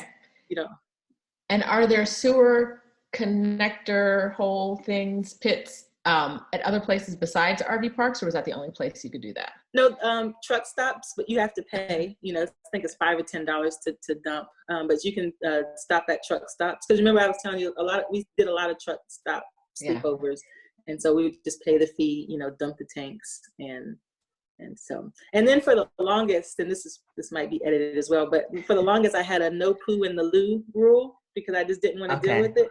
So it wasn't until later, into our RV journey, where I started allowing that, where I was way more comfortable with dumping the sewer. So initially there was no poo in the loo. You will hold it until we get to McDonald's, and then you will go.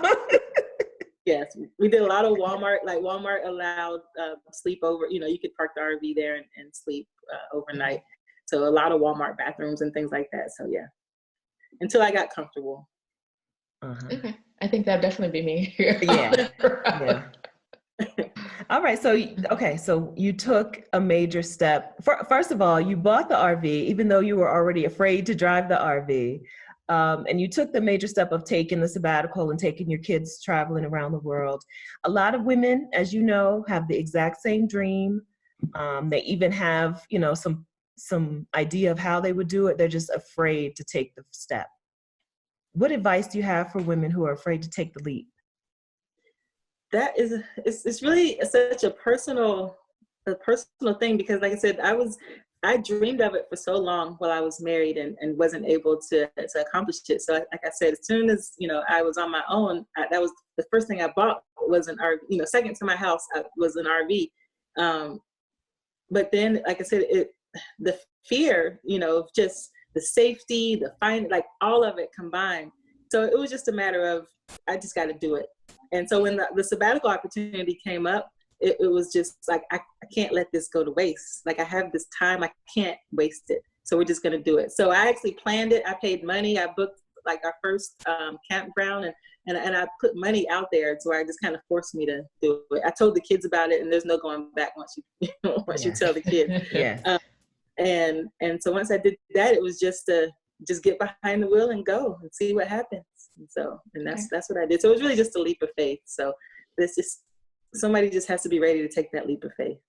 I think so many women are going to be like, oh, let me add this to my 2020 agenda. The fact that you can do it, take your, even if it's just for a summertime with your kids, get in an RV and drive for a few months, and it's totally doable. I think you're really going to open some women's eyes to that. Maybe some men, who knows? I absolutely hope so. Get more people of color and more females of color out there into the outdoors. Absolutely. Yeah.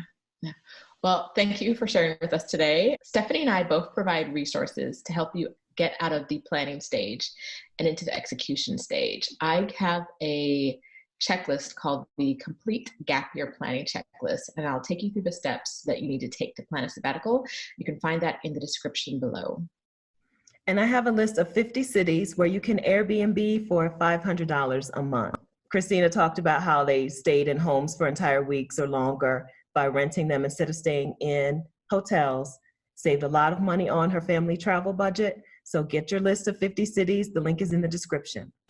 All right, Christina, amazing. Thank you so much for sharing with us exactly how you took a trip with your family and how it benefited you guys. Amazing, amazing. Let everybody know, please, where they can follow you on your future journeys. Instagram, it's me, Christina B. They can find us there. Again, we don't have much planned for this year, but we do have a few trips planned, so they can find us there. RVers are willing to share. Okay. Friends with an RV, hit Stephanie up. Please, please, please. My vibrator broke on the road, and we could talk about that as well. Like, China is right there. All of them come from there, but some locations, it's really difficult to buy that kind of stuff, if you know what I'm saying.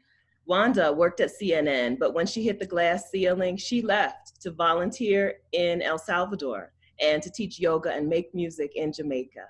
When the money was gone, Wanda went back to Atlanta and faced some re-entry blues. Now Wanda lives in Southeast Asia, and she says she's gone for good. I'm excited to talk to Wanda about the lessons from her sabbatical in 2010 that made her 2015 transition so much smoother. Welcome to 12 Days of Career Breaks. I'm Stephanie Perry of Vacarious.com. I'm Roshida Dowe of sheetasontheloose.com. We're interviewing 12 Black women who took time off work to travel. We're talking making big moves, pushing through fear, and living your best life.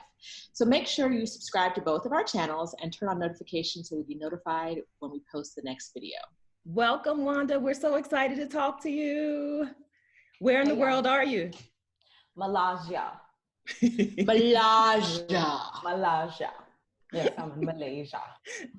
That's bushy Malaysia. Okay, we're starting off with some fun from our sponsors, House Party the Game. House Party is a trivia game, 90s, and then there's also a 2000s edition. So let's get playing. Right now, 2000.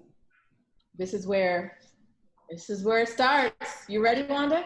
Okay. All right, I'm gonna pick 2 cards from the deck, and I'm going to challenge your 90s knowledge. Are you ready? All right, let's do it. All right.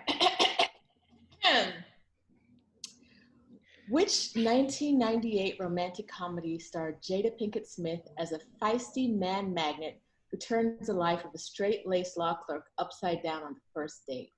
Okay, so the first one that came to mind was the Tupac movie, which I wasn't allowed to watch, so I don't remember the name of that. It's not that one. It's not Tupac. No, He did not play a straight-laced law clerk. He did not play a straight-laced law clerk. He was not No. a law clerk. 98, Jada Pinkett. I don't know. Okay. I don't know. So I'm going to admit that I would not have gotten this one. Now let's see if Stephanie gets it or whether she's got to do a drink. Get a little shot. Go. Okay, so I think it had a funny name, and I think it was like, Sheeta, give me a hint. I think it has a fun, well, I don't know if you think it's funny. It's got 3 letters in the name. It's a three letter sound. Oh, I thought it was shame. No. But it's not shame. No. That was a Wayans thing. Yeah. 3 letters. 3 letters. A sound. Meow. How did you even spell that? I was thinking of a Black Lady sketch show, and you know, a woman, and he just makes sounds. I don't know. All right, well, big goose egg to both of you. I am embarrassed. Knowing I couldn't get it either. So, all right, it was woo. Yes, it was woo. Woo. I would not have got, I don't know if I've seen woo. I don't know. Now I have to watch it. I haven't seen it. Ooh. Who's gonna get this? For the ladies.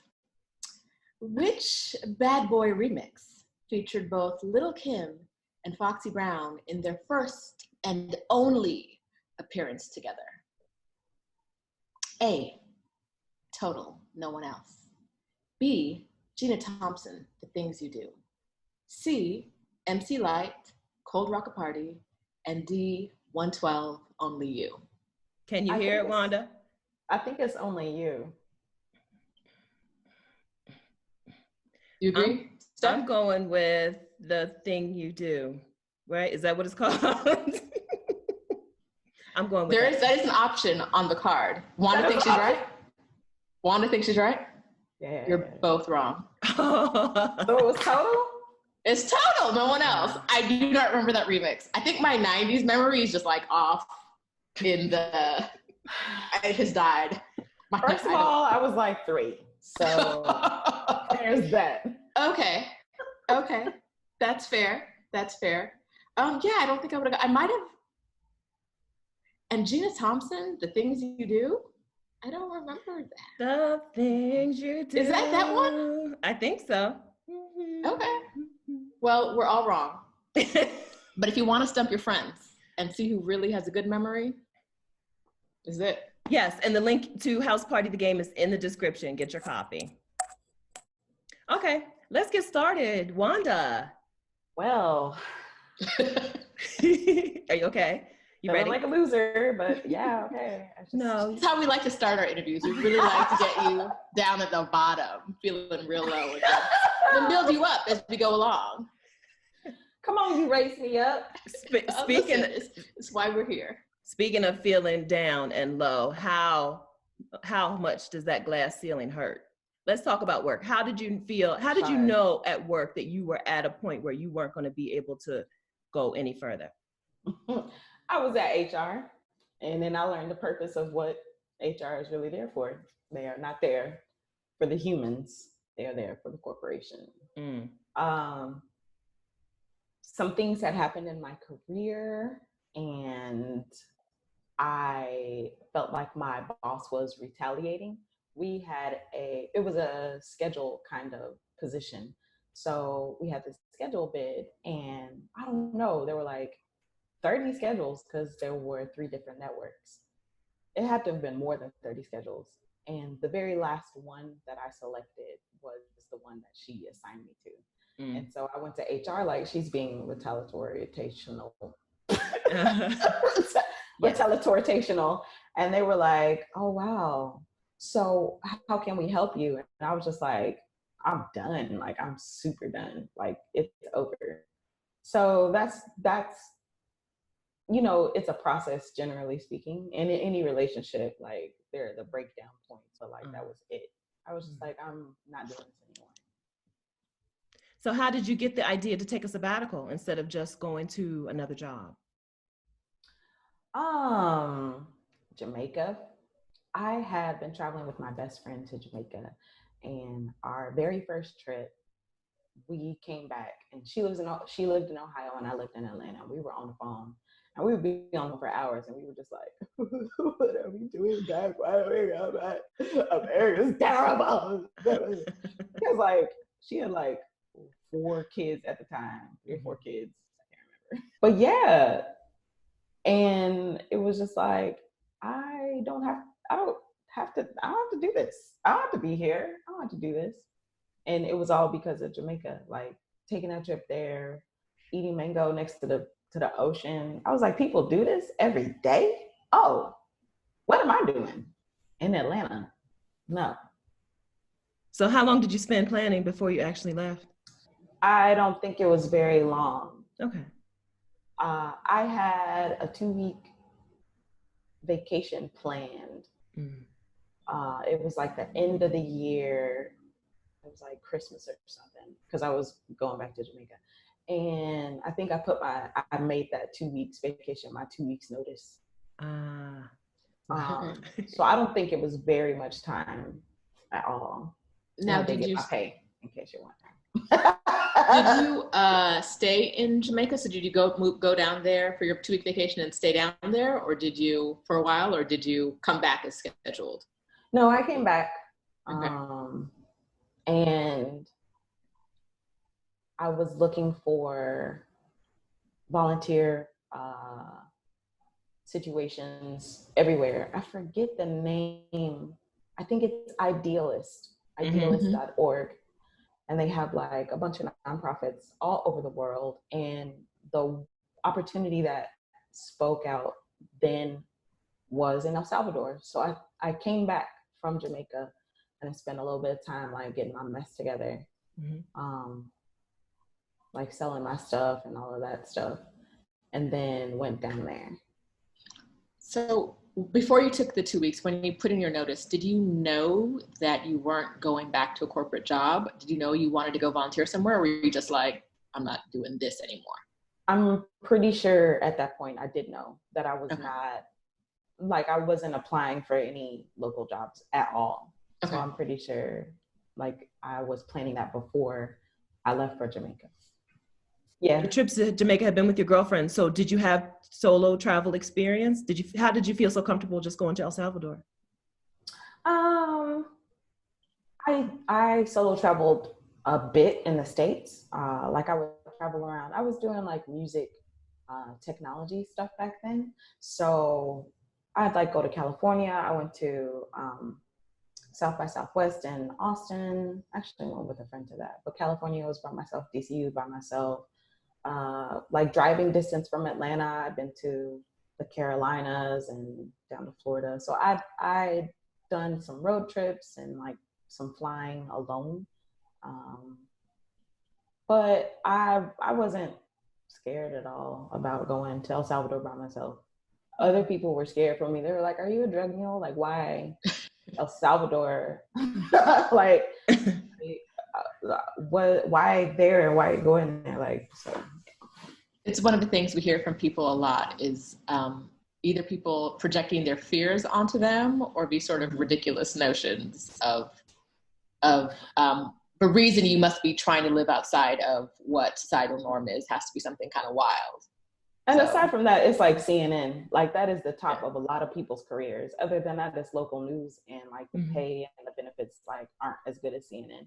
So a lot of my friends at the time, they were work friends, which I didn't know. Spoiler alert. Yeah. Well, work friends are your work friends. Definitely been there. Yeah. But yeah, they were just like, what's going on? What are you doing? Like, people don't leave. Like, What was the thing? So a lot of people want to do what you did, but what was the thing that got you out of the door? It was that. It was just like not being treated like a human. It was complete disregard for specific circumstances. It was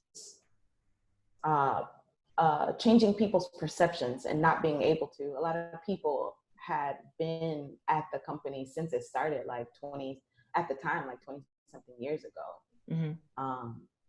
And they had foul attitudes, and I guess it was even worse before HR came in and like did people training, like, hey, don't talk to people stupid, because like they would do that constantly.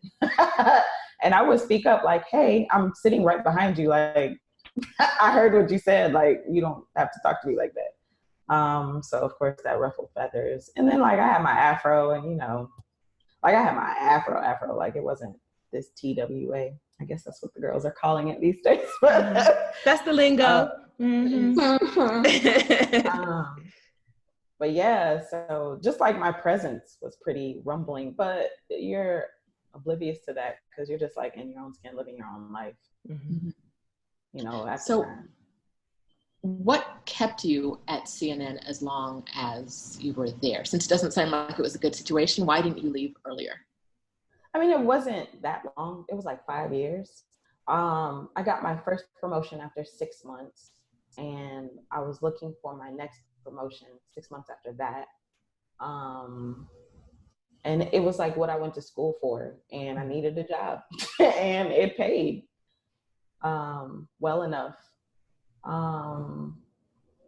Yeah. And I was working on my own stuff on the side as well. I've always been like a side hustler. I don't know, I just feel like Black people do that.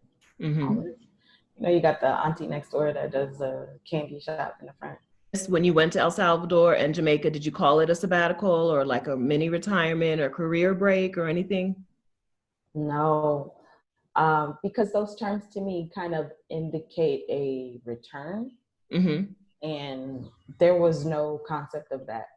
I just knew the world was like really big and it belonged to me and I belonged to it. So I wanted to be out there enjoying the world and not in whatever system, whatever mind space America was in and has been in and probably may always will be. But after you went to El Salvador, you did come back to the US for a little while. Can you talk to us about that? It wasn't very long actually, because I had already booked my travel to Jamaica. So I came back for like maybe a week or 2 weeks. Oh, okay. It wasn't long. And then I took right back off to Jamaica.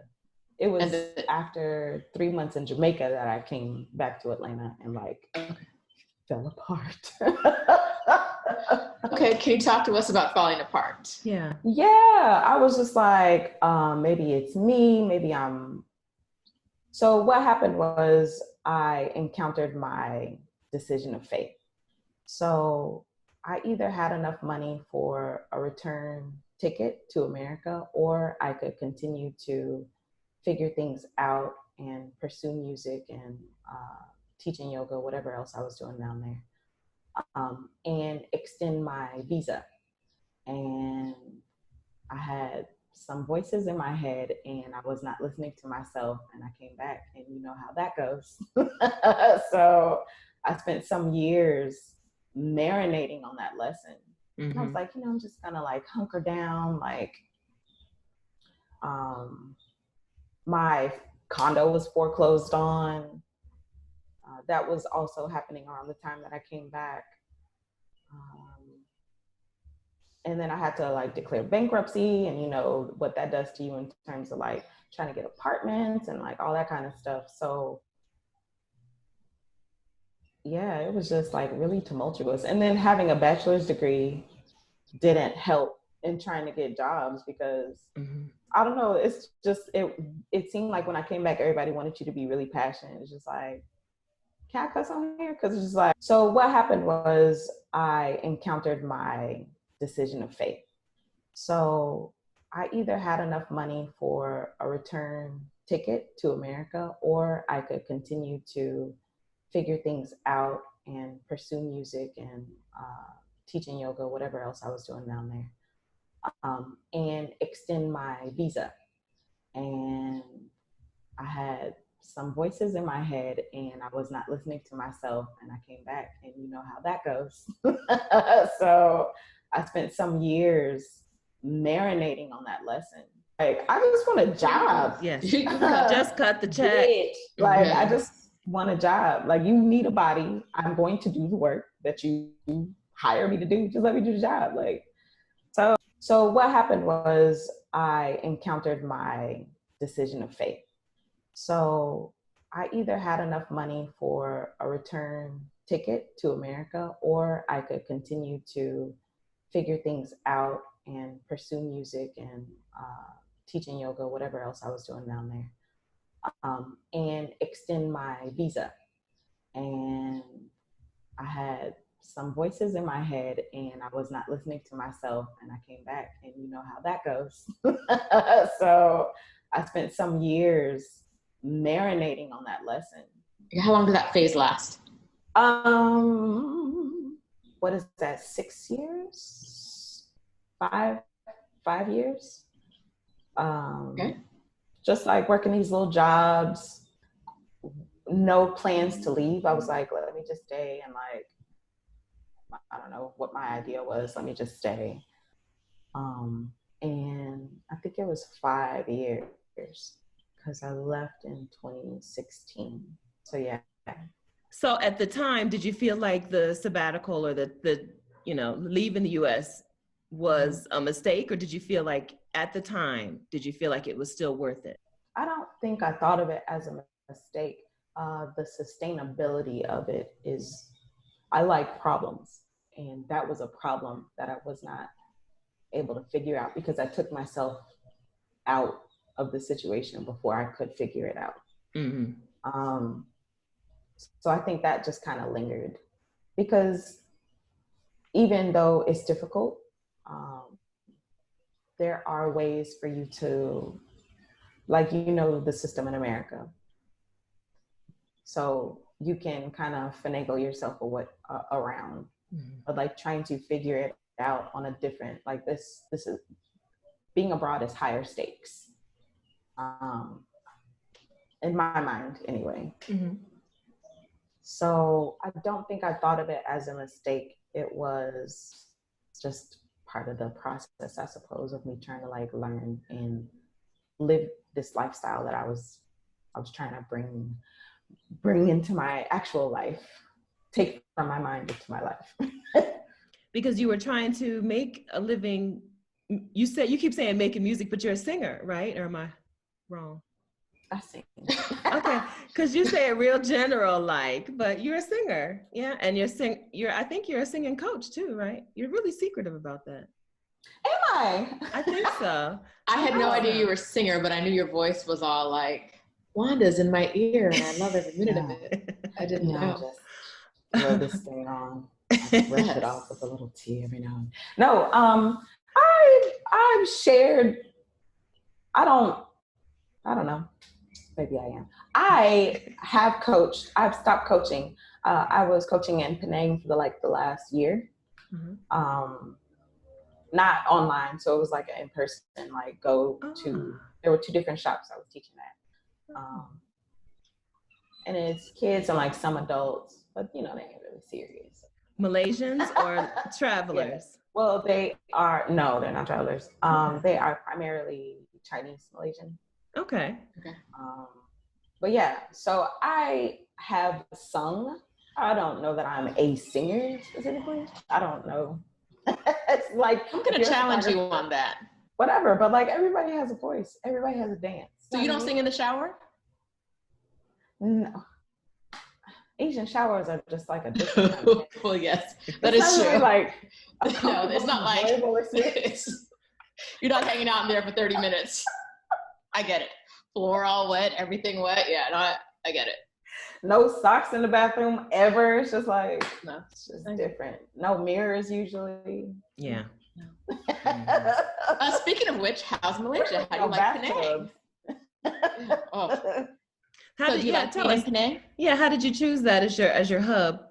Okay, so traveling, meeting people, eating all the food, and I came to Malaysia because in Chiang Mai there was this couple, and they're so gorgeous. I love them so much. And they were like, "You should go to Penang. The food is dope." And I was like, "All right," because Chiang Mai and I were not friendly. So I came, and I just kind of stayed. The visa was easy. The food is bomb.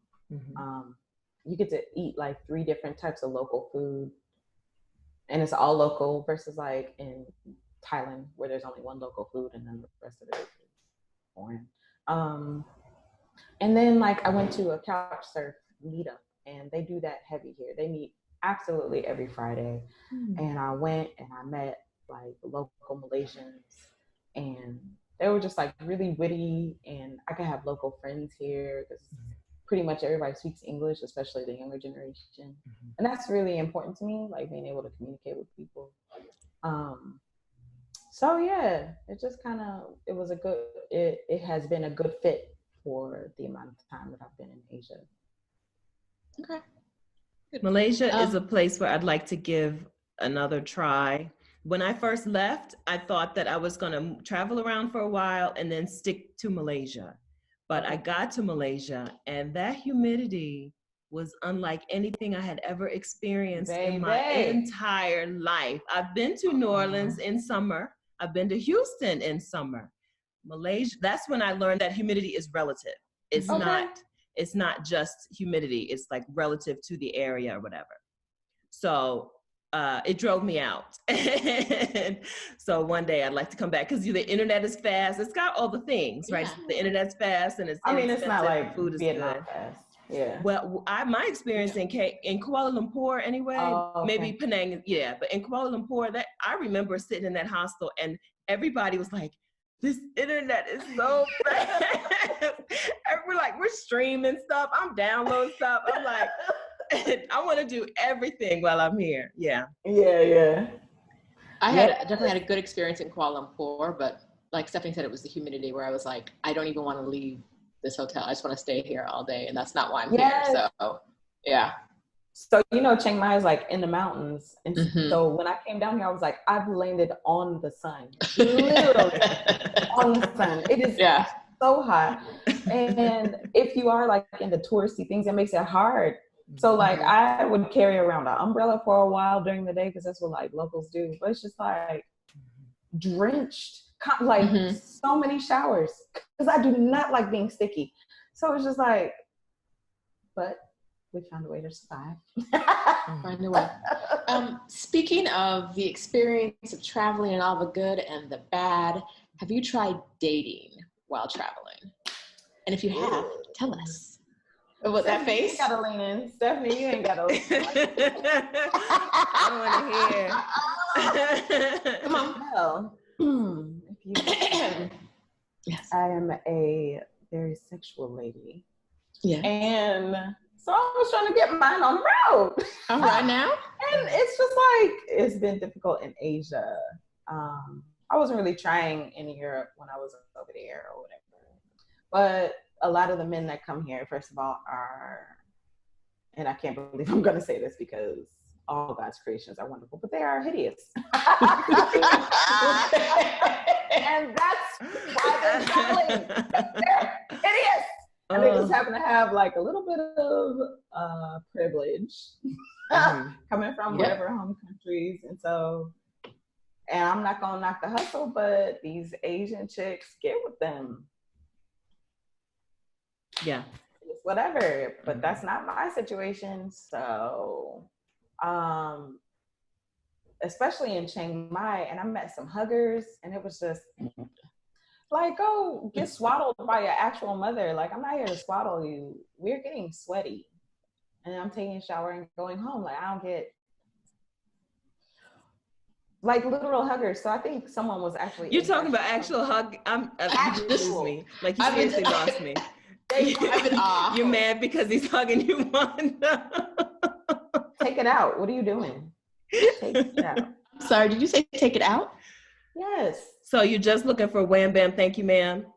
But well, not necessarily, but my vibrator broke on the road, and we could talk about that as well. Like, China is right there. All of them come from there, but some locations, it's really difficult to buy that kind of stuff, if you know what I'm saying.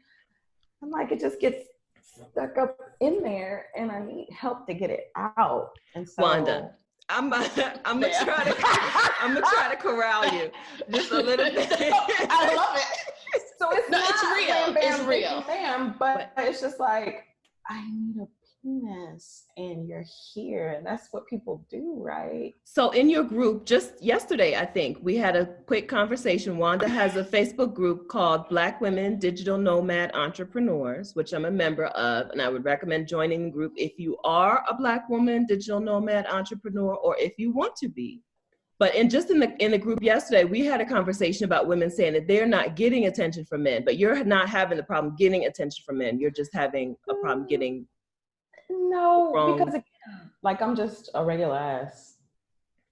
I'm not light skinned. I'm not dark skinned. I'm just like middle of the road Black woman. And a lot of the men that come to Asia are looking for Asian women. Yes. And then a lot of the dudes, the Black men that come here, they be on their whatever. They're not necessarily looking for a Black woman either. No. They're open to whatever. Mm-hmm. And some like won't even look at you. So it's not that I couldn't get attention. Wait, what is it? It's not that I was getting attention. It's that the ones that I was able to get attention from. The Germans, right? It's the Germans and the Dutch. It wasn't Germans. A couple dudes from Israel. We was on a date and he's trying to get into Palestine.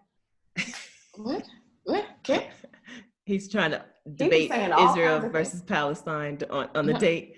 Oh. Okay. What about, you said you were going to make Malaysian friends. Can you make Malaysian penis friends or not? Girl, Muslim country, no. They will stare. Yes. So this is also what happened in Malaysia. Like my first night here, I was on the Strip. And the name, which is funny because it's tiny. But I was just like walking around with my little selfie stick, like, oh, what's this town about? Like, let me look around because the sun isn't out. It's still hot, but the sun isn't out. And an Indian dude was like, how much? And I was like, for your mother? Like, how much for what? Who are you talking to? I have a selfie stick. What makes you think I'm not making eye contact? I feel like people who are in that business. There's a certain solicit. Yes. I'm looking at you. First of all, ew. First of all, super ew. You're somebody's uncle. You probably somebody's daddy. You look gross.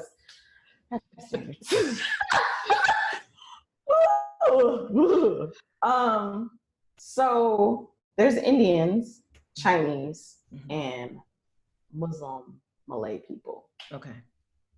Ain't nobody trying to dish it out. And a lot of them are shorter than me. It's like you can't even climb this tree, let alone shake it. And then there's the Nigerians and before we go down too far down the road. What I will say, let's come back up the road a little bit. Black American men, they may not love you, but they will have sex with you like they love you. It's true. It is true. That's not been my experience traveling. My experience traveling is the Black American men they do not look at me like I'm wearing like an invisibility cloak. But that's traveling. I'm talking about back home. I thought you were talking traveling too. You know, they're a little bit different. They're a little bit different. The ones who make it out. You said they need to cook a little bit longer. They gotta cook. Or we gotta throw the whole rice out and start over again. I don't know. They gotta cook. They ain't there yet. Wanda, we talked about where dating didn't work and how you've had some trouble in a Muslim country in Malaysia. Have you had success dating anywhere that you've lived? How was Jamaica? Any other places that it wasn't all bad? Now, girl, Jamaica now.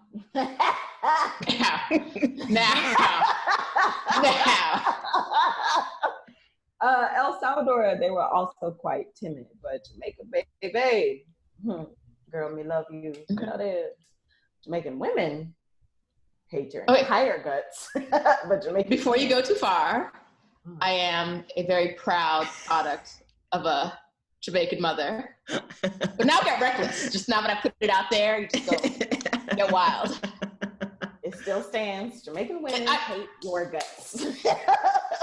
As a not debating that point.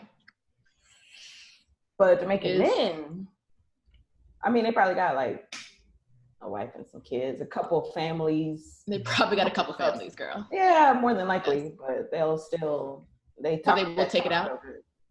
They will. Sheeta.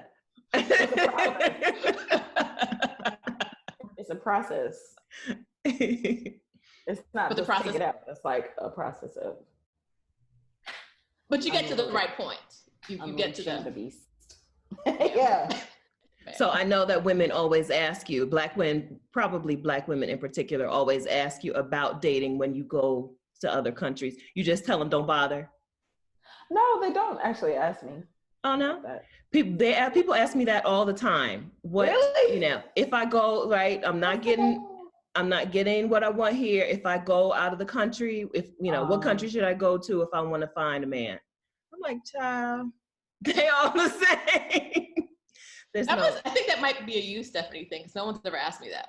No? People ask me a lot of that's you, Stephanie. They're trying to understand. Well, because I wrote about Tinder. Maybe it's because I write about Tinder while I travel. Because I believe in Tinder while I travel, but I know that it's just the same dudes. But there are some differences. Like in Australia, pen pals. Like they believe in being pen pals. They want to write to you forever. Hi.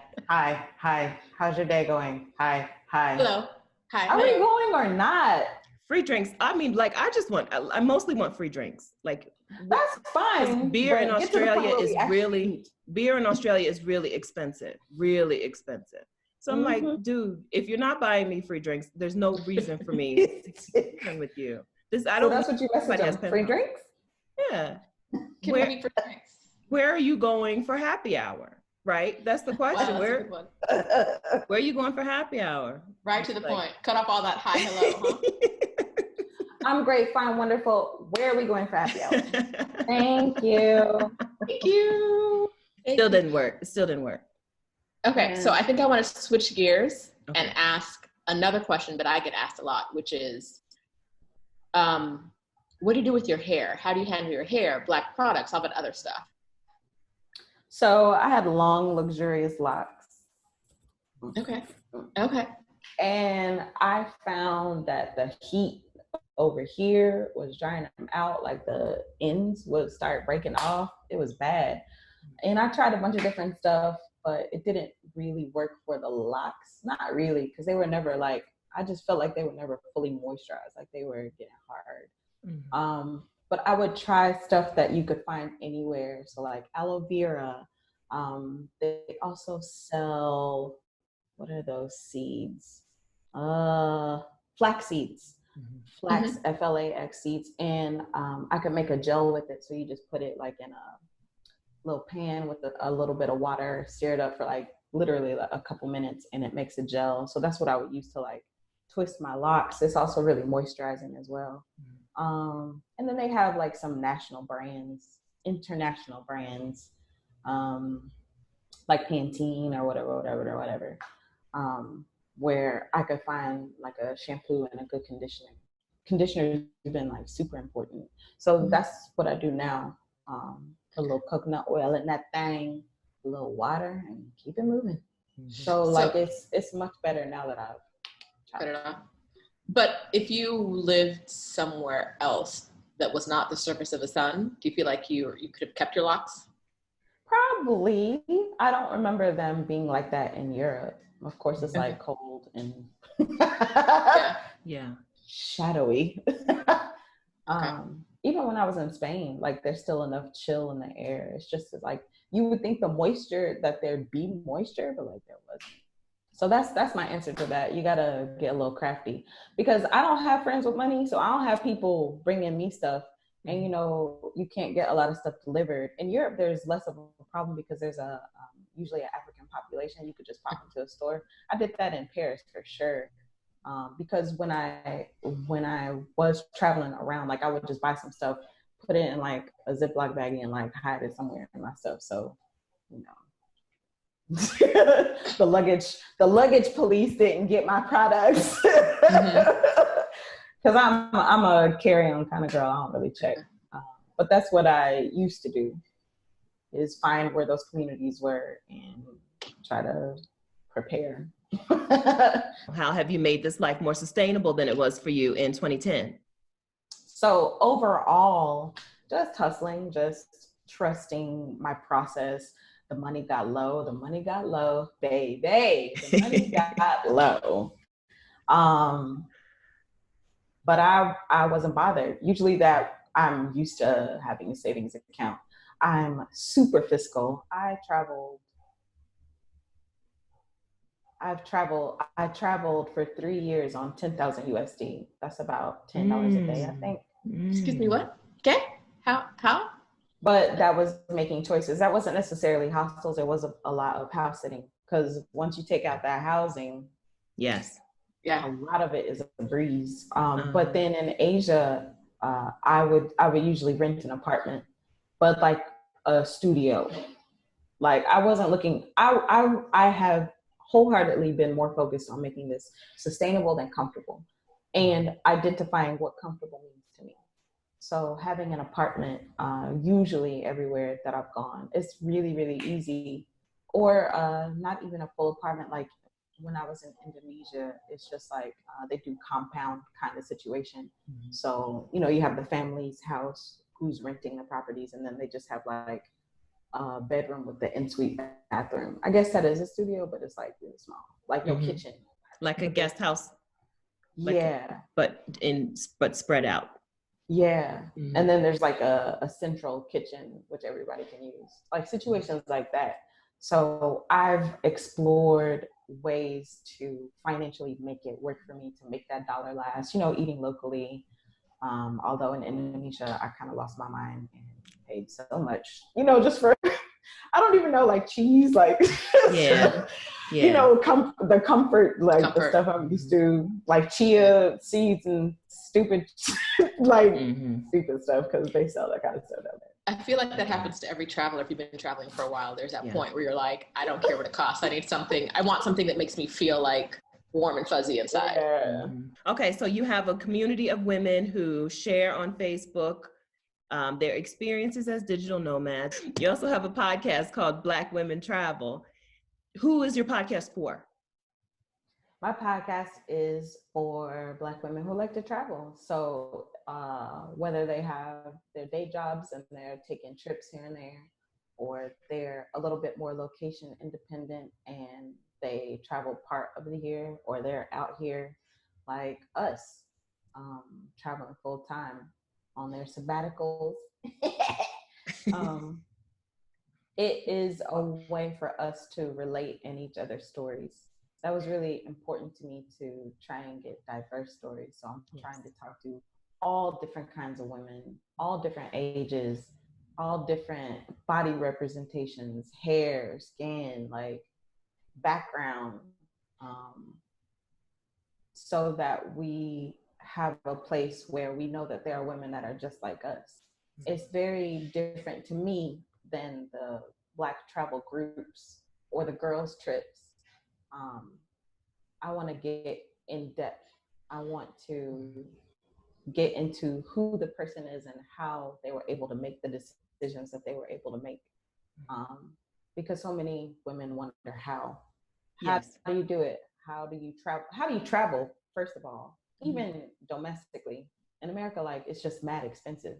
And so I think a lot of people are held back by that cost barrier and being resourceful to figure out how to get around that cost barrier. So that's who the podcast is for. That's why I do podcasts. Also, what I'm trying to expose is taking the sting out of our mistakes, taking the sting out of our failures, taking the stings out of our bad decisions that we all inevitably make. Yes. So that we could say, me too, in that sense. Me too. Like, I've been depressed. I've been anxious. I've been poor, like, especially around the poor thing. Especially around the poor thing, or the fight to not be poor for our bougie babes, that has been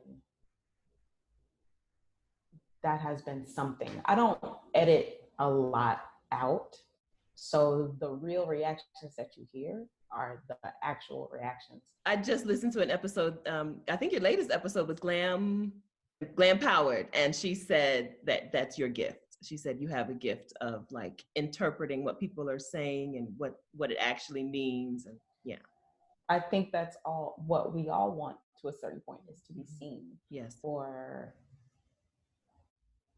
even maybe the parts we don't feel comfortable with being seen. It's just something powerful in that, because we are here, and for only part of you to be seen. Like, I think all of us have experienced what it's like to have to leave part of you outside, like maybe in a job or something like that. And we want to be our whole selves in some spaces. And so I'm playing around kind of with that, because it's just like, we're selective as well. It's just like, well, I don't want you to see because I don't like you, like type of thing. But yeah, I think that's important. I think that's what makes us human. I think that's where the actual connection comes through, is from us connecting with the things that are actually being said and grappling with that. Before you moved abroad and before you took your first foray outside of the US for the long term, what was the hardest decision you had to make? Were there logistical hurdles, anything that you move around? So I remember before the very first time, I was sitting on my bed in my room, because that's where beds are. And I was like crying, and I was just like looking around at my stuff, and I was like, I don't need any of this. But when it came time to part with my stuff, that was really difficult. I'm a bed girl. I invested in a bed and really nice sheets because that is my jam. To this day, that is still my jam. Give me a fitted sheet, a flat sheet, give me my comforter and my duvet and like 80,000 pillows. And that is my own little personal heaven. Something else I had a hard time parting with were my books. I was destroyed parting with my books. Those were the logistical things, like letting go of the bed, letting go of the books. I don't know, it was just like really sentimental. Like kitchen stuff can go, I'm not so worried about that. And then like family photos and stuff. So like a friend is keeping them for me now. Okay. But it was the things that had sentimental value that were meaningful to you in your apartment, in your home as you lived. Okay. I'll tell you, I don't know when the movie came out. I was never a movie person, but I started getting into movies, and like I started through the IMDb like top 100 or something like that, just watching movies that people said were great. You know, they're all white movies, whatever. So Benjamin Button came up somewhere along there. I don't know that it's on that list, but there's this scene where the father is writing to his daughter that he's not been able to be around because he's regressing as a person from old to young. And he says, no matter where you are, no matter what you're doing, you can start over. And I don't want you to be afraid to start over. I don't want you to be afraid to live a life that has meaning for you, to see things that startle you, to go to places, whatever. And then you see like this montage of his travels, of him like working as a ticket clerk, you know, for the gates that open and close. And he's like working a ticket clerk and like brushing his teeth by a river. And it spoke to the mundaneness of life, and it also spoke to you're having a choice in what that mundaneness is. And it doesn't have to be the mundaneness that you're used to. And that was really, really powerful for me. And that was also part of what was playing in my head when I was on my bed, not wanting to let go of it. And like bawling my eyes out, being like, I don't have to do this. And this is not for me. Okay. I wanted to follow back up on one thing you said earlier. It was the $10,000 in 3 years. I think we need to really dig into that a bit. Where did you go in those 3 years that you managed to spend only $10,000? So I was meant to start in Japan, but baby girl actually was on a buddy pass, and it was around Christmas. And that was never going to happen. I went to the airport like 3 or 4 times. And they were like, no. So I went to the desk agent and I was like, what's really good? Where can I go? And they were like, London is wide open. And I was like, guess who's going first class? So it was December 31st and I got my super comfy. I wish that plane, first of all, I love flying. Second of all, first class. And then third of all, I wish every flight on first class was like 300 hours. I just never want to leave. It's like so comfortable. And I wouldn't know. Buddy pass. So, so I ended up in London completely unprepared for the weather because it's cold anyway, but like it was January 1st. I'm at the airport trying to figure out accommodation. I'm a little buzzed because, you know, I have my New Year champagne.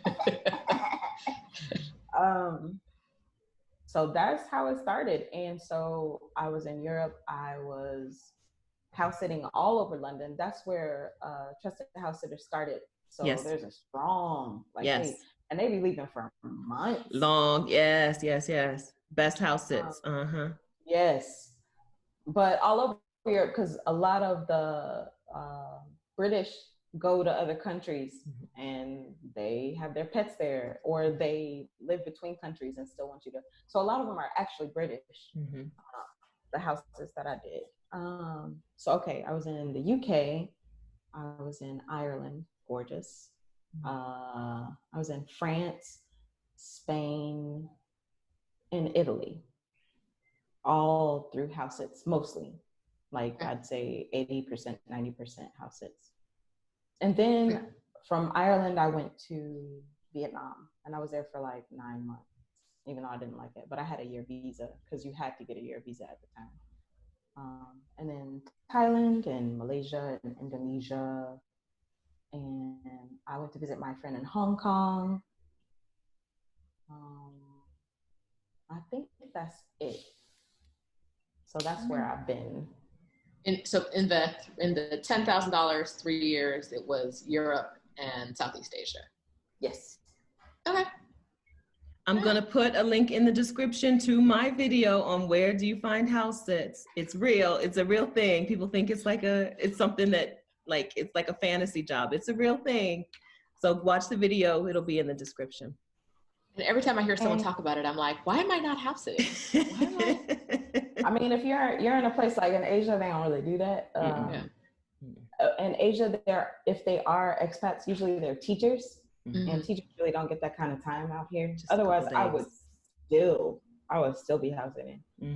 It's just really comfortable. The thing that I like is you're almost immediately integrated into the country because you have a little fur baby. Usually it's dogs. Sometimes you look up and get a cat. Yes.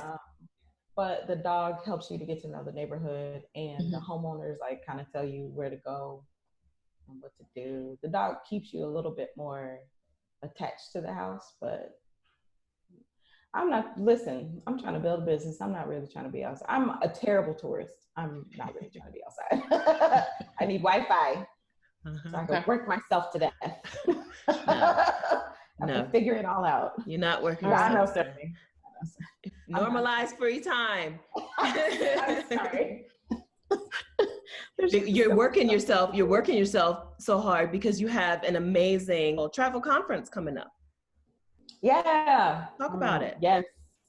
Woo. So talking to these women, and I'm like, why aren't some of these gorgeous minds all in the same space at the same time?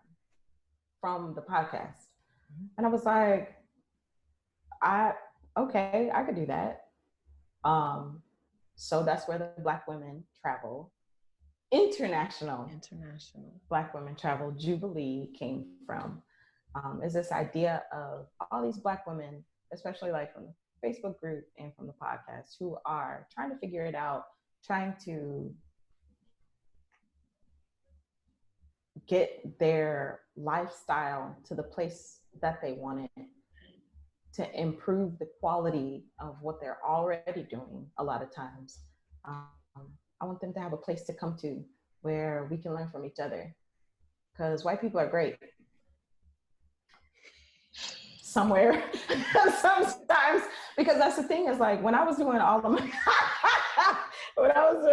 we just do it different, and we do it better a lot of times, and we create a lot of trends, and that's right. They get the credit for it. Yes. We can build our own stuff. Yes. We just need more resources and more tactical stuff to be able to launch and broadcast better. Yes. Blah, blah, blah. There are some things that we can learn. Yes. International Black Women Travel Jubilee, October 2020. That sounds so weird. October 2020 in Kigali, Rwanda. I'm so excited. Yes. And so we can, so people can get more information about this where?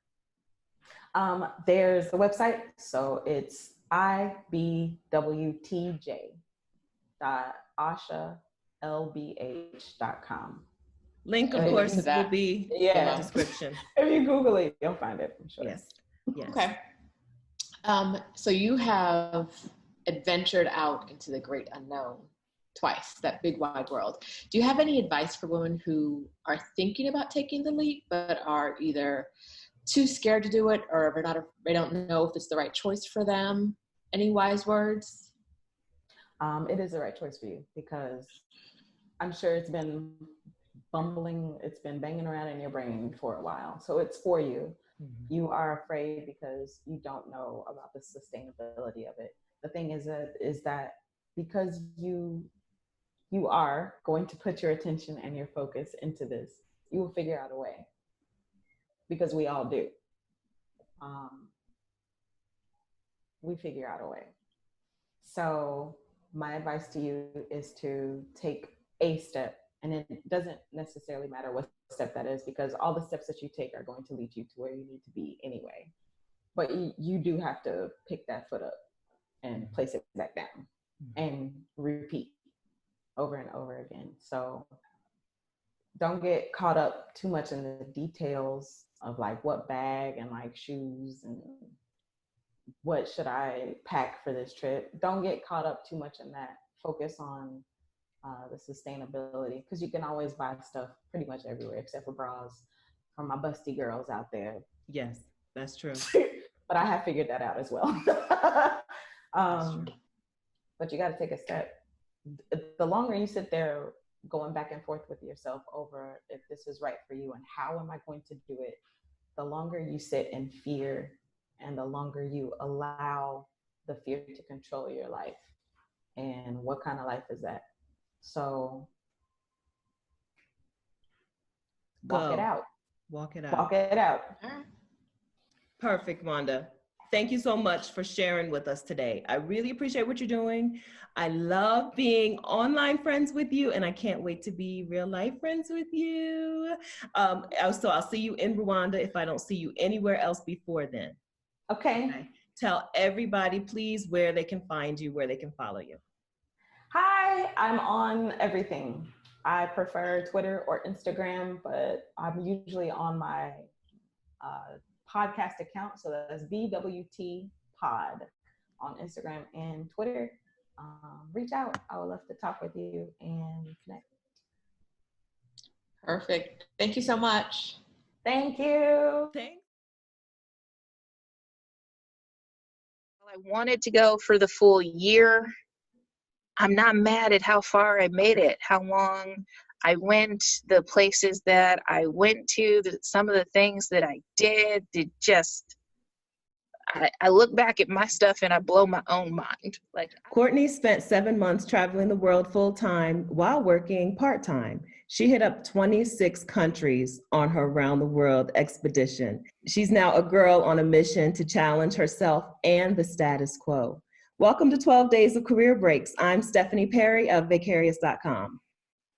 And I'm Roshida Dowe of she'tisontheloose.com. We're interviewing 12 Black women who took time off work to travel. We're talking making big changes and redefining priorities in meaningful ways. And make sure you hit subscribe and turn on notifications so you'll be notified when we post our next video. Also, stick around until the end of this video where Stephanie and I will be sharing a couple of resources to take you out of a dreaming phase and into planning. Hi, Courtney. hi guys. Hi. So good to see you. So good to see you. We all know each other, so this is going to be really fun. Yes. Sorry to the rest of y'all. All right, so we're starting things off with a game. We are sponsored by House Party the Game. House Party the Game is a trivia game owned by a Black woman. Get your own copy of House Party the Game. The link is in the description. All right. Stephanie, are you ready? No, Stephanie's not playing. Courtney, are you ready? Yeah. I'm terrible at trivia. I'll be real honest with you. Yes. Not my thing. All right. Well, this is what we like to hear. We don't want you winning at everything, right? There's gotta be some struggle in life. Yeah, I support that. Go. Like if House Party the Game is the most struggle you have, life I'm doing pretty good, right? Yeah. Okay. Let's work through this. Also, it just means cards. I have to get the game so I can practice. Yes. That's the secret. I also need some practice. So I'm talking a little bit of ish, but I've been stumped. Okay. Two of these. Okay.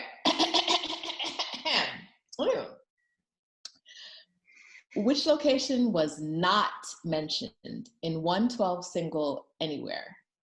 This is multiple choice. Oh, thank God. A, waterbed, B, hallway, C, bathroom floor, D, shower, E, patio. I'm going to go waterbed. Final answer? Final answer. Stephanie? I agree with this answer. Boo! Boo! Are you kidding? A waterbed doesn't sound freaky enough. 112 was getting a freak on the waterbed. They were not doing the nasty on the bathroom floor, which for me, preferable because he's German. Yes. Good looking out, 112. The best one out of all of them. That face. She has a chance. She has a chance. Okay. I believe. Okay. I believe. All right. On September 7th, 1996, Tupac was shot and later died in Las Vegas on his way to a championship match for which heavyweight boxer? Bonus point if you also know who the opponent to the heavyweight boxer was. Oh. Is he really, really famous? Like, should this be pretty like, yeah, you got this?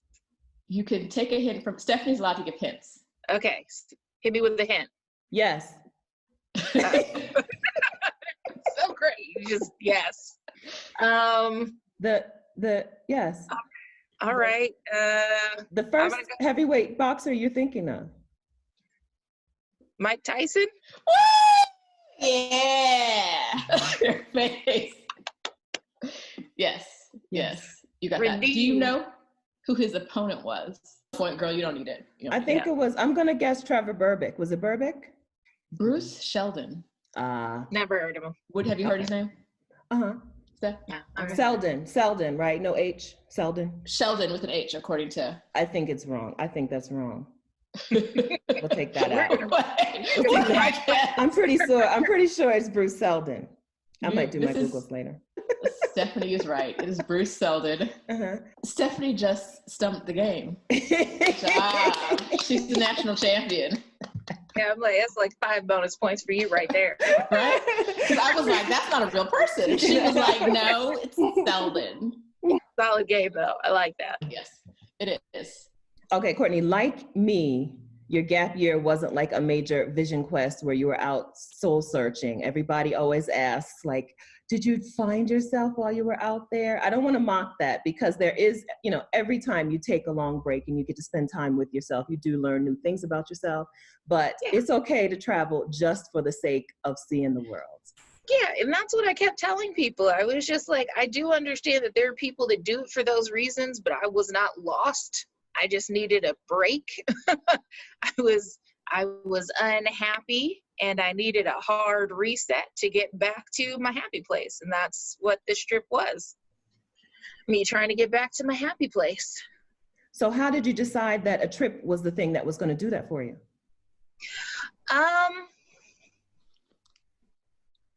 Because I feel like I had basically accomplished everything else but seeing more of the world. It's always been on my list of things to do, not like to see all of the world, but there were places that I wanted to go and check out. And, it's one of those things where if you go, if not now, when? And I finally said, no, now is now. I had finished both my master's degrees in 3 years working full time. And as soon as I was done with that, I was just working full time. And I got tired. Mm-hmm. I did. I got tired, and the place where I get rest most of the time is on a trip. And for as tired as I was, I needed that much more of a trip. Like 2 weeks was definitely not going to cut it. Running up here away to Seattle was not going to cut it. I needed to go further. I needed, that separation. I needed that space that you can only get when you're out and about in the world. So how long did you spend planning? Once you decided this is the thing I need to do for myself, how long did it take for you to actually do it?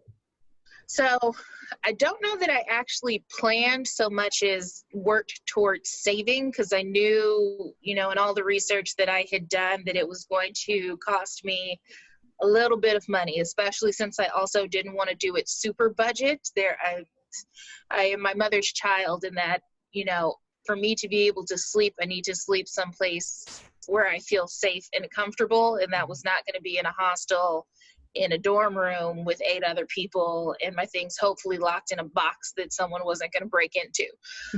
So, you know, I was always on a quest for, you know, a hotel that was, you know, kind of nice, with a bed and a room to myself, etc., something affordable. So most of my planning was just financial, because I knew there were some places I wanted to go that were going to be more expensive than others, and I just wanted to make sure that I was prepared. So it was paying off previous debts, and, you know, opening a savings account that I could forget about and just put money into. I actually, you know, worked 3 jobs for about 1.5 years to save, you know. So my main job paid for my current life, and the other 2 jobs were paying for my trip, essentially. And that's mostly what I focused on.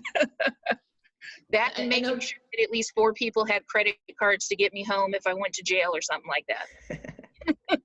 So we know that working 3 jobs would create, you have to make some sacrifices to do that. Yes. Your time. Do you think that the payoff of your gap 7 months was worth it? Take that yes. break. Yeah. Yes. 100%. I don't know that, you know, since I technically only made it halfway, I want to do the other half at some point. I don't know that I'd be able to work the 3 jobs again to get there, but you do what you have to do to get where you're trying to go. And that's where I was trying to go. So, like you said, sacrifices were made. You know, I mostly just spent time with my mom and friends if they wanted to come to the gym with me, because I wasn't trying to cut that out of my life. But there was not a whole lot of social outings on weekends and stuff like that. It was mostly get some rest because you got to go to work. Now, you said that you didn't do a lot of planning, but our conversations before you left were very specific.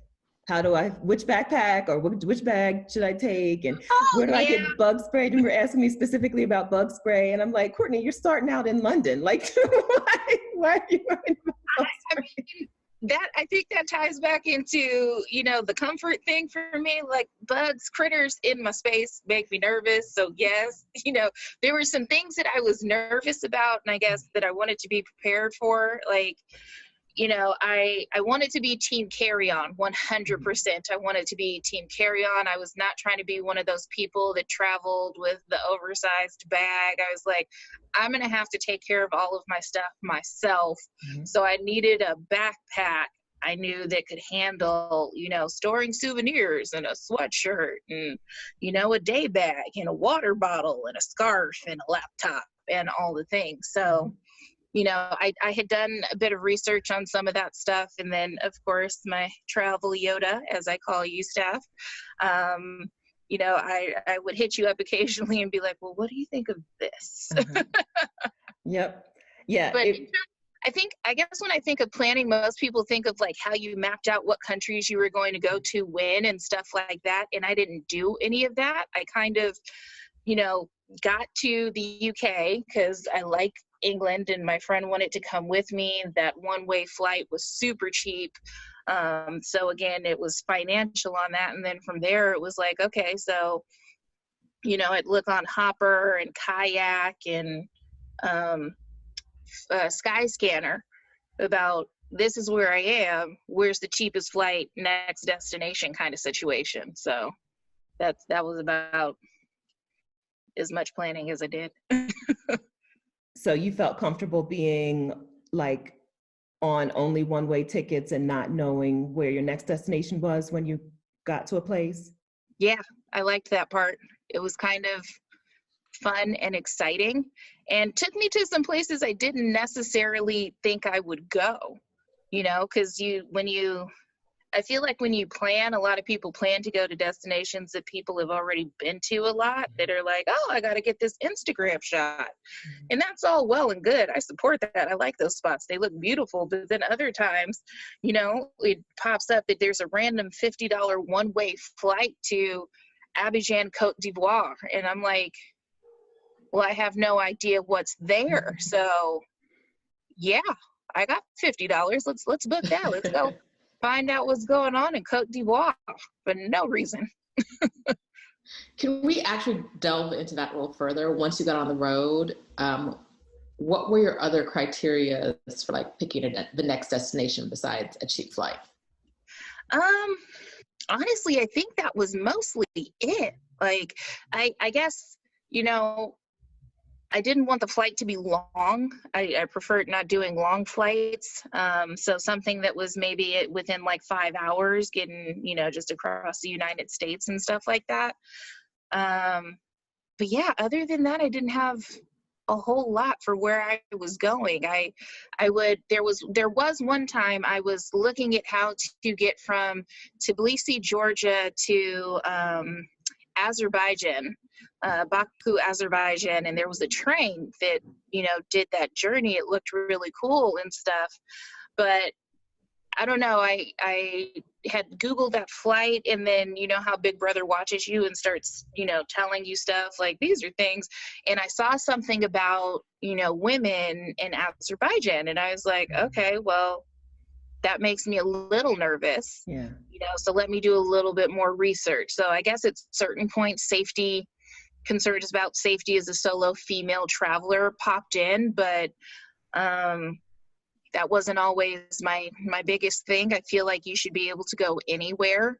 And as long as you are aware of yourself and not just doing, you know, stupid things, you should be fine. I like to look up. So I did a little bit of that. When I first left, I thought I knew exactly what route I was going to take. And then once I got out, I was like, let's wing it. But what I would look at is people. So mostly people would tell me, locals or other travelers would be like, oh, you should go to this place next. And I would just look for a place. If I could find a good accommodation in my budget, I would just go. If I couldn't find a good accommodation in my budget, most of the time I skipped it because I didn't want to go over. But that was pretty much my criteria. Is it above 70 degrees Fahrenheit? And can I find accommodation for $16 to $24 per night? Yeah, I technically had a budget that I did not stick to 98% of the time. So yeah, I tried really hard, but you know, there were places where I would look at a hotel and it would be beautiful and it would not be in the budget, and I'd go, maybe I can cut corners somewhere else. Let me go and stay here. I feel like I'll get good rest and be extremely comfortable. Plus it's beautiful. So, you know, I did my waited out a little bit, cut corners other places. So no, I won't be going out drinking every day here. I will ensure that I stop at a grocery store and get affordable food rather than eating out every day, so I can stay in the pretty place with the king size bed. Can you tell us about how much you spent per month on accommodation? I wish I didn't do that. I don't want to know what that number is. Oh, okay. Okay. So don't want to know what that number is. Made it, survived it, and came back home. I'm good. So you just went until the money said time to go back home?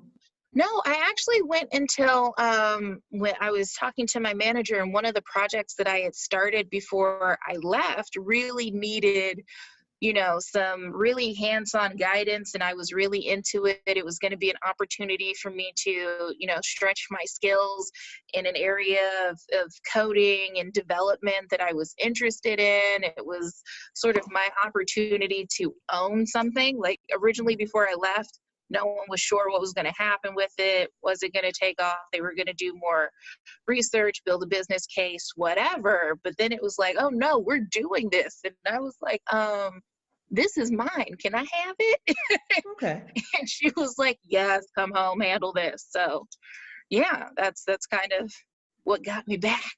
I had traveled long enough that one, I was missing my community and hugs from my mom. I'll be honest. I think I started to get a bit homesick towards, month 6.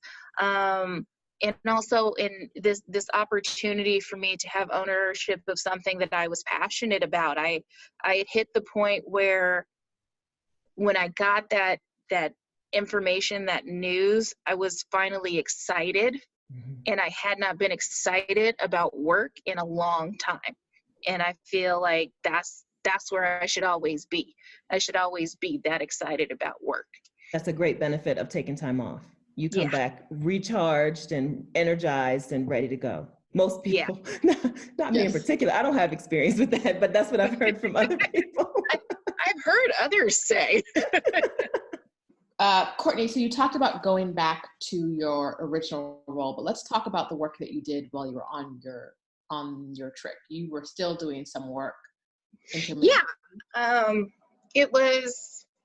It was minimal. I had cut myself down to about 50%, and was helping this group that I really loved working with. They're a group that I'm sad that when I moved to Seattle, I finally had to leave the group, but I loved the group. I loved who I was working with. I liked what I was doing with them, even, in smaller part, with not being there physically.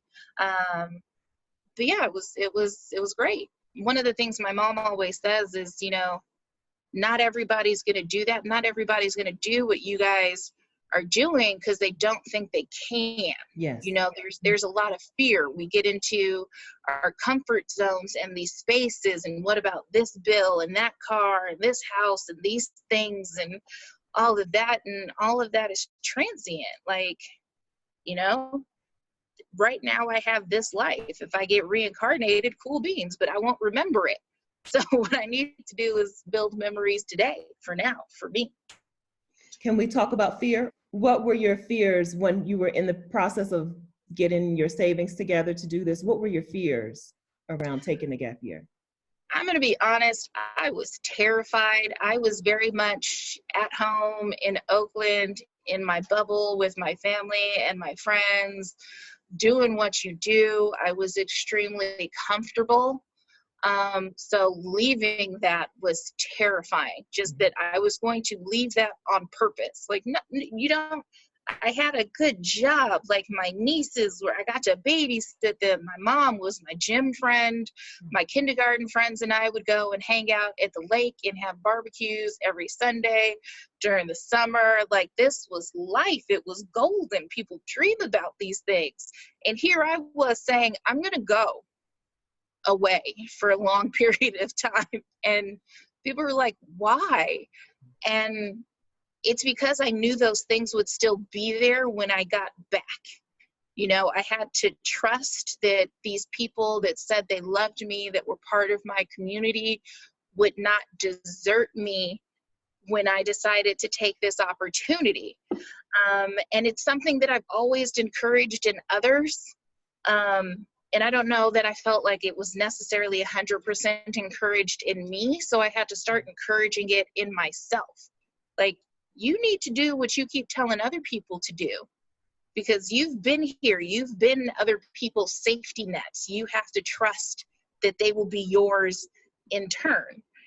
And doubting that, so much doubt. There was so much doubt that was going to happen. Like, I knew my mom was always going to be there, but was anybody else? And surprise, yeah, they were. They checked in on me while I was out there. They were participating in my adventure with me. A couple of my older aunties got on social media so they could take this journey with me that they had never, thought to do for themselves. They're like, this is amazing. And then I started realizing, yes, I'm doing it for myself, but maybe I'm doing it for the women in my family before me who never had this chance, because that's what we're supposed to be, right? My mom gave me this, and I tell her I blame her for that adventure. On my 16th birthday, I think, was it 16? She gave me this frame with a saying in it that said, "Dearest daughter, I gave you greater wings so you could fly higher. How can I not live that as my truth? Like, she did everything she could do so I could go and take that adventure, so I could go and be this person that I am. And it made me grateful. While I was out there, I started to fear less. I felt bolder because I knew they were with me. And it was amazing. Do you remember when you told your mom that you were going to do this, that you were going to take this gap year or this trip? What was her initial reaction? Yeah, her initial reaction was, I'm going to miss you, but go. That's what she said the whole time. Like, when I told her I was going to get a couple other jobs to pay for it, you know, so I might see her a little bit less, it was always, I'm going to miss you, but go. That was it. I was like, okay, well, that's my sign off right there. That's my send off. Yes. Now, there are, you know, from having taken this journey and from Instagram in your journey, that there are a lot of women out there who say, I want to do the same thing, but they just can't get themselves out, right? They just can't get started. So what is the thing that helped you get out the door? Why did you do it? How did you decide that, yes, I'm definitely doing this?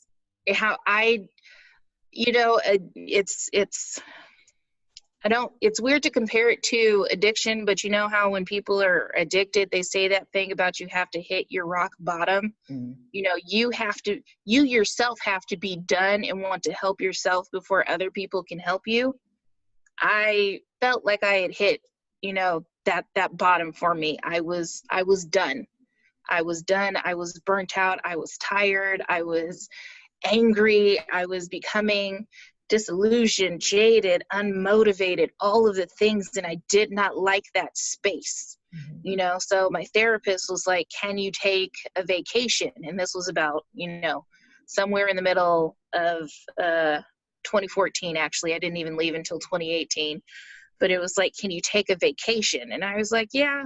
You know, I went on vacation. I think I went to the Dominican Republic for a week and a half, and that was nice. And I came back and it was instantly back in that same headspace. Like, no amount of vacations was clearing my head, was making this better. I was like, something needs a significant change. I need a major change. And, you know, I kept seeing, you know, all the non-Black people out there traveling the world and stuff like that. And I remembered my rugby coach who was from New Zealand and just traveling all the time. And I was like, how do you do that? Like, do you have a job? Like, how do you have a job? Things like that. And I realized that it's a priority thing. You know, you have to reprioritize and put that at the top of your list so that you can do it. And then slowly, I kind of feel like you let go of all the other stuff that you've been holding on to so long. I let go of all that other stuff, you know, and the further I got out in the world, you know, the more I let go of the anger and the rage and the disillusionment. And, you know, I started feeling like that person I used to be. And I don't know that I would have gotten that any other way. Well, you were traveling solo. Switching gears for a minute, was it hard for you to meet people while you were traveling? Yes, mostly because I'm kind of an introverted person. I'm an introverted extrovert. Like, I can force myself to be really personable, but if you put me in a room full of people I don't know, I stand in the corner and look weird. That's just how it is. So you really have to force yourself out of your comfort zone to meet people. And I mean, through Nomadnish Tribe, through couch surfing, I was able to connect with people.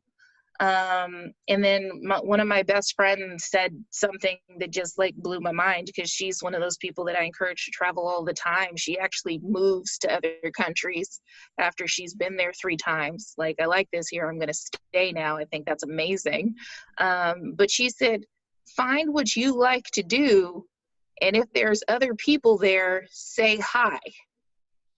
Mind blown. I'm sorry. You want me to just go do those things that I like to do and assume that the people in those spaces also like doing that? I guess that makes sense. It does. It does. Sounds like rocket science. Blew my mind. So what does that mean? So you found rugby around the world or what? I did find rugby. I found rugby in various places. So yes, I specifically took rugby gear so, you know, that community could find me. But it was also like, I like wine tasting and whiskey tasting. So find a local whiskey distillery and sit there, say hi, because there's the chance that those people like whiskey too. Blew my mind. You know, I like live music. Go find places where there is live music. Those people like live music too. Mind blown. All right. Makes it a little easier. Now, while you were out meeting people, did you do any dating? Once. Well, maybe twice. One time not on purpose, one time on purpose. When I was in France, there was this guy. He decided that he super liked me. And, you know, I essentially met him after my friend left me because she dropped me off in France and then she went home. And I met him and he was a little overly aggressive for my taste. So I sort of backed away from that and recognized that dating out in the world versus dating in America is very different. They're very into the instant, at least my impression. Oh, you know, I love you, you're so beautiful. There's a lot of emoting that was kind of like, can you calm down? All I said was hello, but okay, cool, thanks. I was like, I was not prepared for that. And the second time was actually, I was standing outside a coffee shop and this guy, because I was looking at my phone waiting for my Uber, this guy walks up and he was like, are you lost? Where are you trying to go? And I was like, well, no, I'm actually waiting for my Uber. They're going to take me over there so I can see the baths. And he's like, you don't want to go see those baths. I'm sorry, I don't know you. How do you know what I don't want to do? He's like, no, you don't want to go see those. I'll take you to go see something else. I'm sorry, you're going to take me where now? What? He literally talked to me like a tour guide, got into my Uber with me, directed the guy on a different route. And then I was spending the day with him, apparently. And then we kind of kept hanging out the rest of the time that I was there. It was bizarre, but fun. Mm-hmm. Good. So you got a little local tour guide? Yeah. And, very and a date? Yeah. Okay. He's a very attractive man. And you did not get kidnapped, which would have been my assumption the minute a guy hopped in the car with me, like, oh, this is how it happens. But, you know, you were okay. Yes. So it's like, all right, you know, you guys are speaking in your language together, but I didn't feel not safe. Like, I couldn't have been. I was kind of somewhere in the middle with how I felt. I was like, I don't feel like I'm going to get attacked, but I also don't know where I'm going. That's weird. Okay. But fun. It ended up being really fun. That's cool. We haven't had a lot of success asking women about dating while they've been traveling. So you're one of our few success stories. Good experiences. Yeah. You mentioned earlier couch sitting, but I'm sorry, couch surfing. Surfing. You didn't actually couch surf, did you? Yeah, I did. Twice I couch surfed. Both times, amazing experience. I still talk to those people. They are fantastic, and I just felt so blessed to meet them. I actually gave one of them a shout out on my Facebook yesterday, Raisa. I met her in Cote d'Ivoire. That $50 flight I took to a place that I had no idea why I was going. I met her there. And she took me around and we partied and we laughed, and it was around Christmas time. So I think of her around the holidays now, and she is a world traveler. Like, I walked into her house and she has one of those scratch off maps of all the places that she's been. And I looked at that and went, you're gold. This is amazing, you know? So she was just a wealth of knowledge, and we'd, you know, eat and talk about travels in the world and our lives. It was great. Because couch surfing attracts a certain type of person.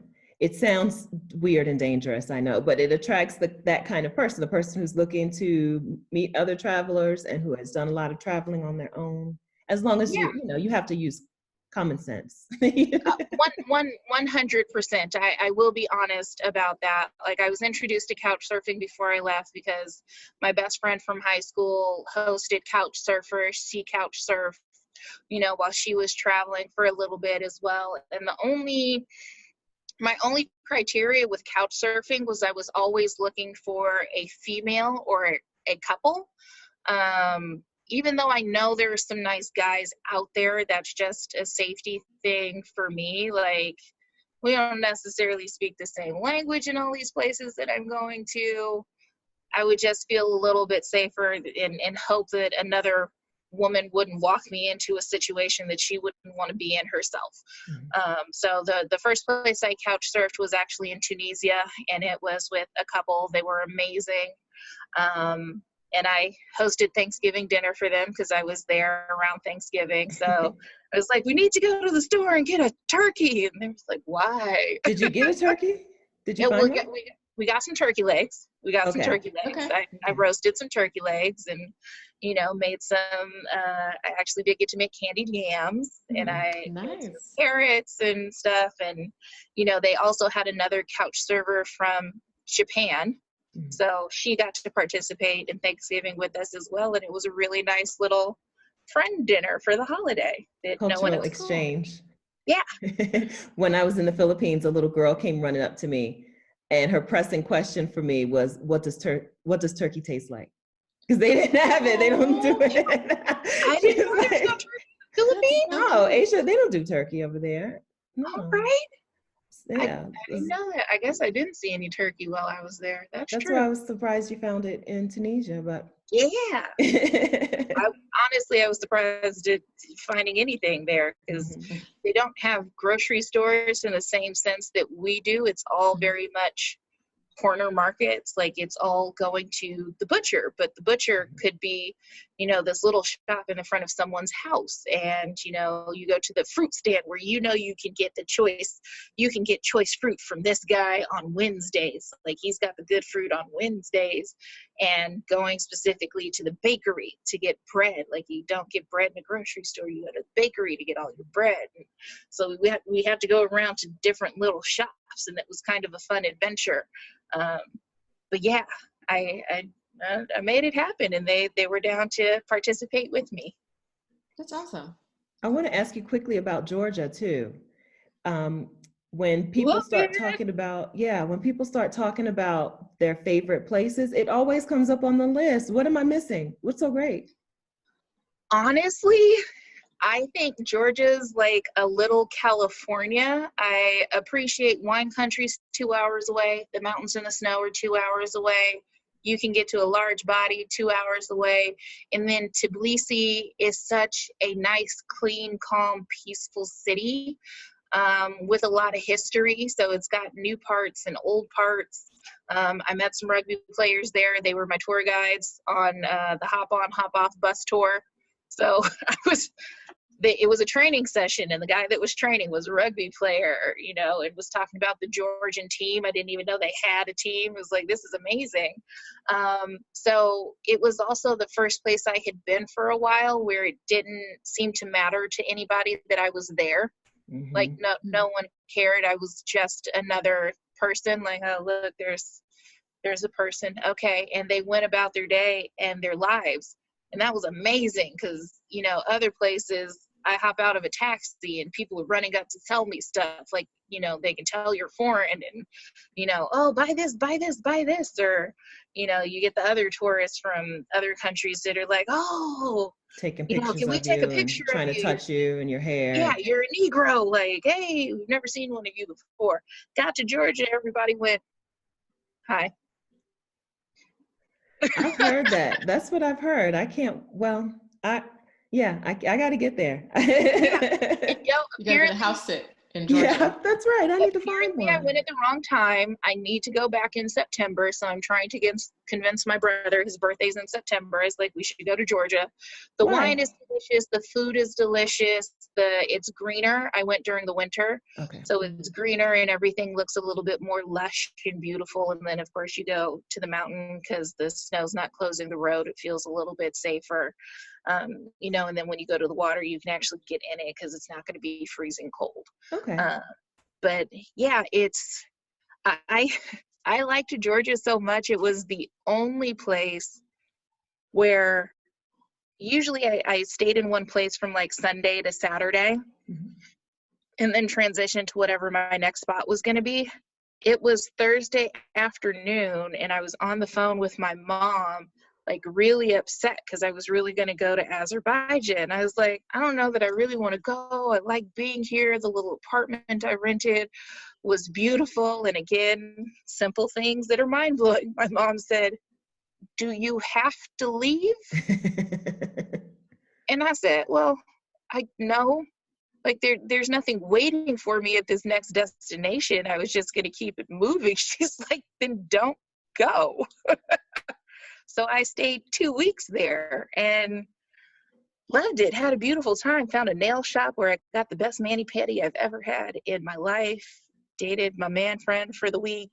You know, ate really well. Was just so comfortable and relaxed in Georgia, of all places. Can we talk about some more frustrating places? When we were in communication while you were already out on the road, Africa was wearing on your nerves. It's harder to get around than some of the other places that you went. It's so difficult to get around West Africa, and I did not realize that before. That might be one place that you want to plan significantly before you go, which is what I recently told a woman who hit me up, like, West Africa is cool. Like, I was in Senegal, went around, went to Cote d'Ivoire, went around, it's cool. But getting from one place to another is like rocket science. You know, you can take shady roads with shady people and potentially cross, you know, shady borders, and you know, or you can fly up to Germany and then back into Africa, even though the country you're trying to go to is literally right next door. Like, I just, you know, it was either going to be exceedingly expensive to go from country to country, or it seemed like it was going to be really unsafe, you know, and that both of those were at the opposite ends of the spectrum from where I was trying to be. So I want to go back because it's amazing to be in a place where everyone looks exactly like you. Like, I cried. That was mind blowing. Did you? I was like, Mom, the cashier looks like me. The barista looks like me. The taxi driver looks like me. That businessman looks like me. I didn't see white people for days. I was like, I didn't realize that was possible. Even I didn't have that experience in South Africa, of course. Yeah. Oh, yeah, no. South Africa is all over the place. But yeah, West Africa, days of no white people.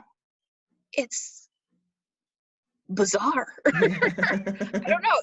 It's not something that I'm used to. I'm like, oh, wow, is this what it's like to be white in America? That's amazing. I get it. I feel real privileged now too. Yeah. So yeah, West Africa was a little bit of a trial for me, which is why I didn't go to as many countries as, you know, I wanted to. And, you know, also the visa situation with getting to Ghana and Nigeria, you got to send it before and give them your firstborn child and everything. So, you know, next time I will be more prepared and plan significantly more for that trip. And then the only other place that I had, you know, a big issue was in India. But outside of those two, it was pretty easy. Can we back up a bit to the planning stage that we talked about earlier? When you were doing your planning, did you have any, besides making the money to go on the trip, did you have any other logistical hurdles that you had to maneuver around? You kept your job for a while, kept that while you're on the road, and then returned to it, so that you handled that. Was there anything else? Yeah, upon re-entry, finding some place to live. Again, I got very lucky with my community. My friend had a 2-bedroom and his roommate was moving out around the same time that I was coming back. So that was convenient. And during that interim, I had another friend who bought a house that had a fantastic guest room. I was like, you guys should turn this into a hotel. I'd never leave. You know, so that's, again, me appreciating my community and just how I needed to trust more that they would step up for me, because they totally did. It was great. Okay. So sounds like you gave up the housing that you had before. Yeah, I didn't want to deal with that. I lived in an amazing spot. Everybody loved my apartment, but I had also gotten in before, you know, rent started getting crazy in the Bay Area. So I was paying a significantly lower price at the time that I was going to be leaving. The guy that owned my building was selling it to a company, and you know how that goes. Like, they were all, you know, no sublets, no pets, no none of this, because of course what they want to do is, you know, get you out so they can hike up the price, which I'm pretty sure they did. So it was going to cause more stress on me to try and figure out how to make this work for someone else than to just let it go. And just let it go. So yeah, I did. I gave my car to my mom. I gave up my apartment. I sold most of the stuff that I could sell, donated everything else that I didn't need, because I did not realize I had accumulated so much stuff. There was just so much stuff. I was kind of excited about that part, getting down to just what makes me happy. Yeah, the necessities. Getting your Marie Kondo on before she was around. Yeah. And now it's this thing that everybody's doing. And I was like, you should just, you know, like, plan for a big trip, and that'll really help you downsize into what you need. Because my 12 little outfits and 3 pairs of shoes fit into a carry-on and my backpack. Nice. Can we go back to reentry? You talked about having to find a place to live. What were the other considerations that you had? Upon coming back to the U.S.? Yeah. That was basically it, because I still had my job. Most of the major pieces were still in place. It was just literally, where am I going to lay my head? I don't necessarily thought about that prior to. Actually, correction. Before I left, I thought I'd be coming back to moving to Washington. Like, I was going to come back from my trip and directly move to Seattle to living with my friend. That did not happen, just, you know, timing wise, and the fact that I was finally excited about my job again for a little bit. So, you know, that was sort of me hitting up, you know, 4 people that I knew potentially had space for me, and saying, hey, could I stay with you until I find a place? And then, of course, my other friend was like, my roommate's moving out. If you want to move in, that's fine. But yeah, that was my big piece. How long between when you came back and when you moved to Seattle? About 6 months. Okay. Yeah, about 6 months. I came back. I dived deep into that project I was excited about, got that off the ground, help other people get their sections of that project off the ground. I still do, even though I don't technically work there anymore, I still do check-ins on where we are with that, because it's still very much mine. I still very much own it. I'm like, okay, I'm coming back for a visit. I'm going to stop by the office. We're going to have a meeting. What do you guys need? What can I help with, etc.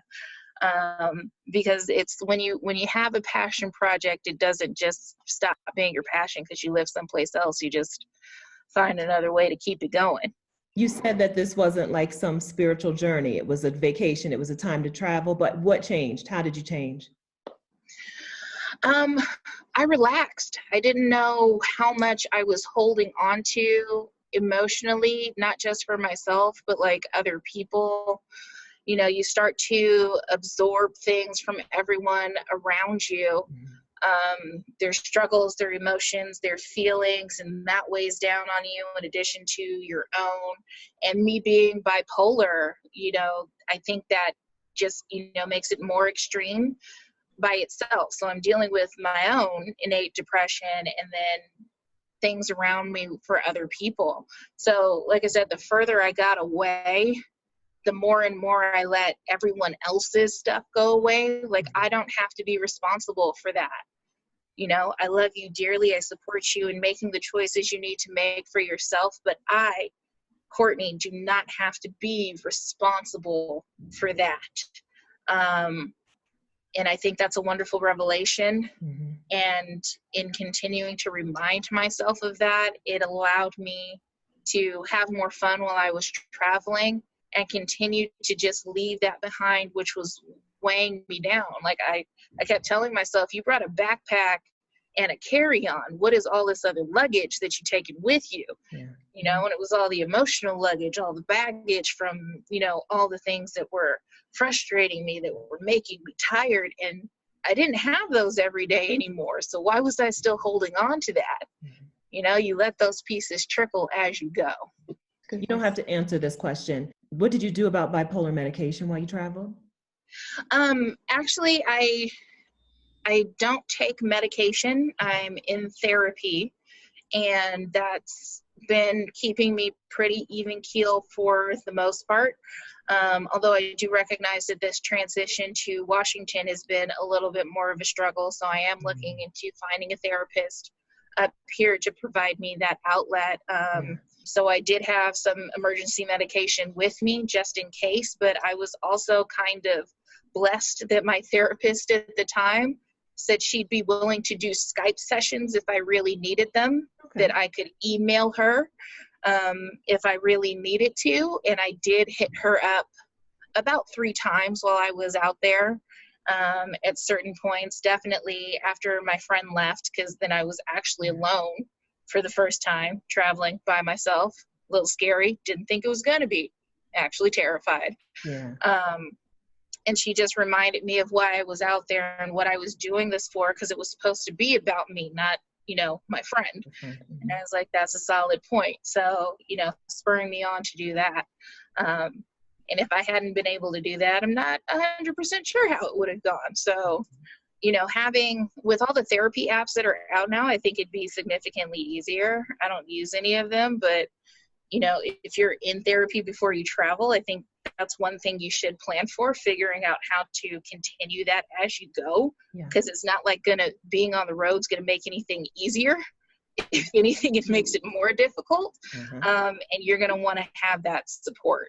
So so the bad days, we don't talk very much about that. The bad days when you're traveling long term can get really dark if you don't have, you know, a support system, if you don't have a plan for it. Some people feel like when they feel like this while they're traveling, they're doing something wrong and there's something wrong with them.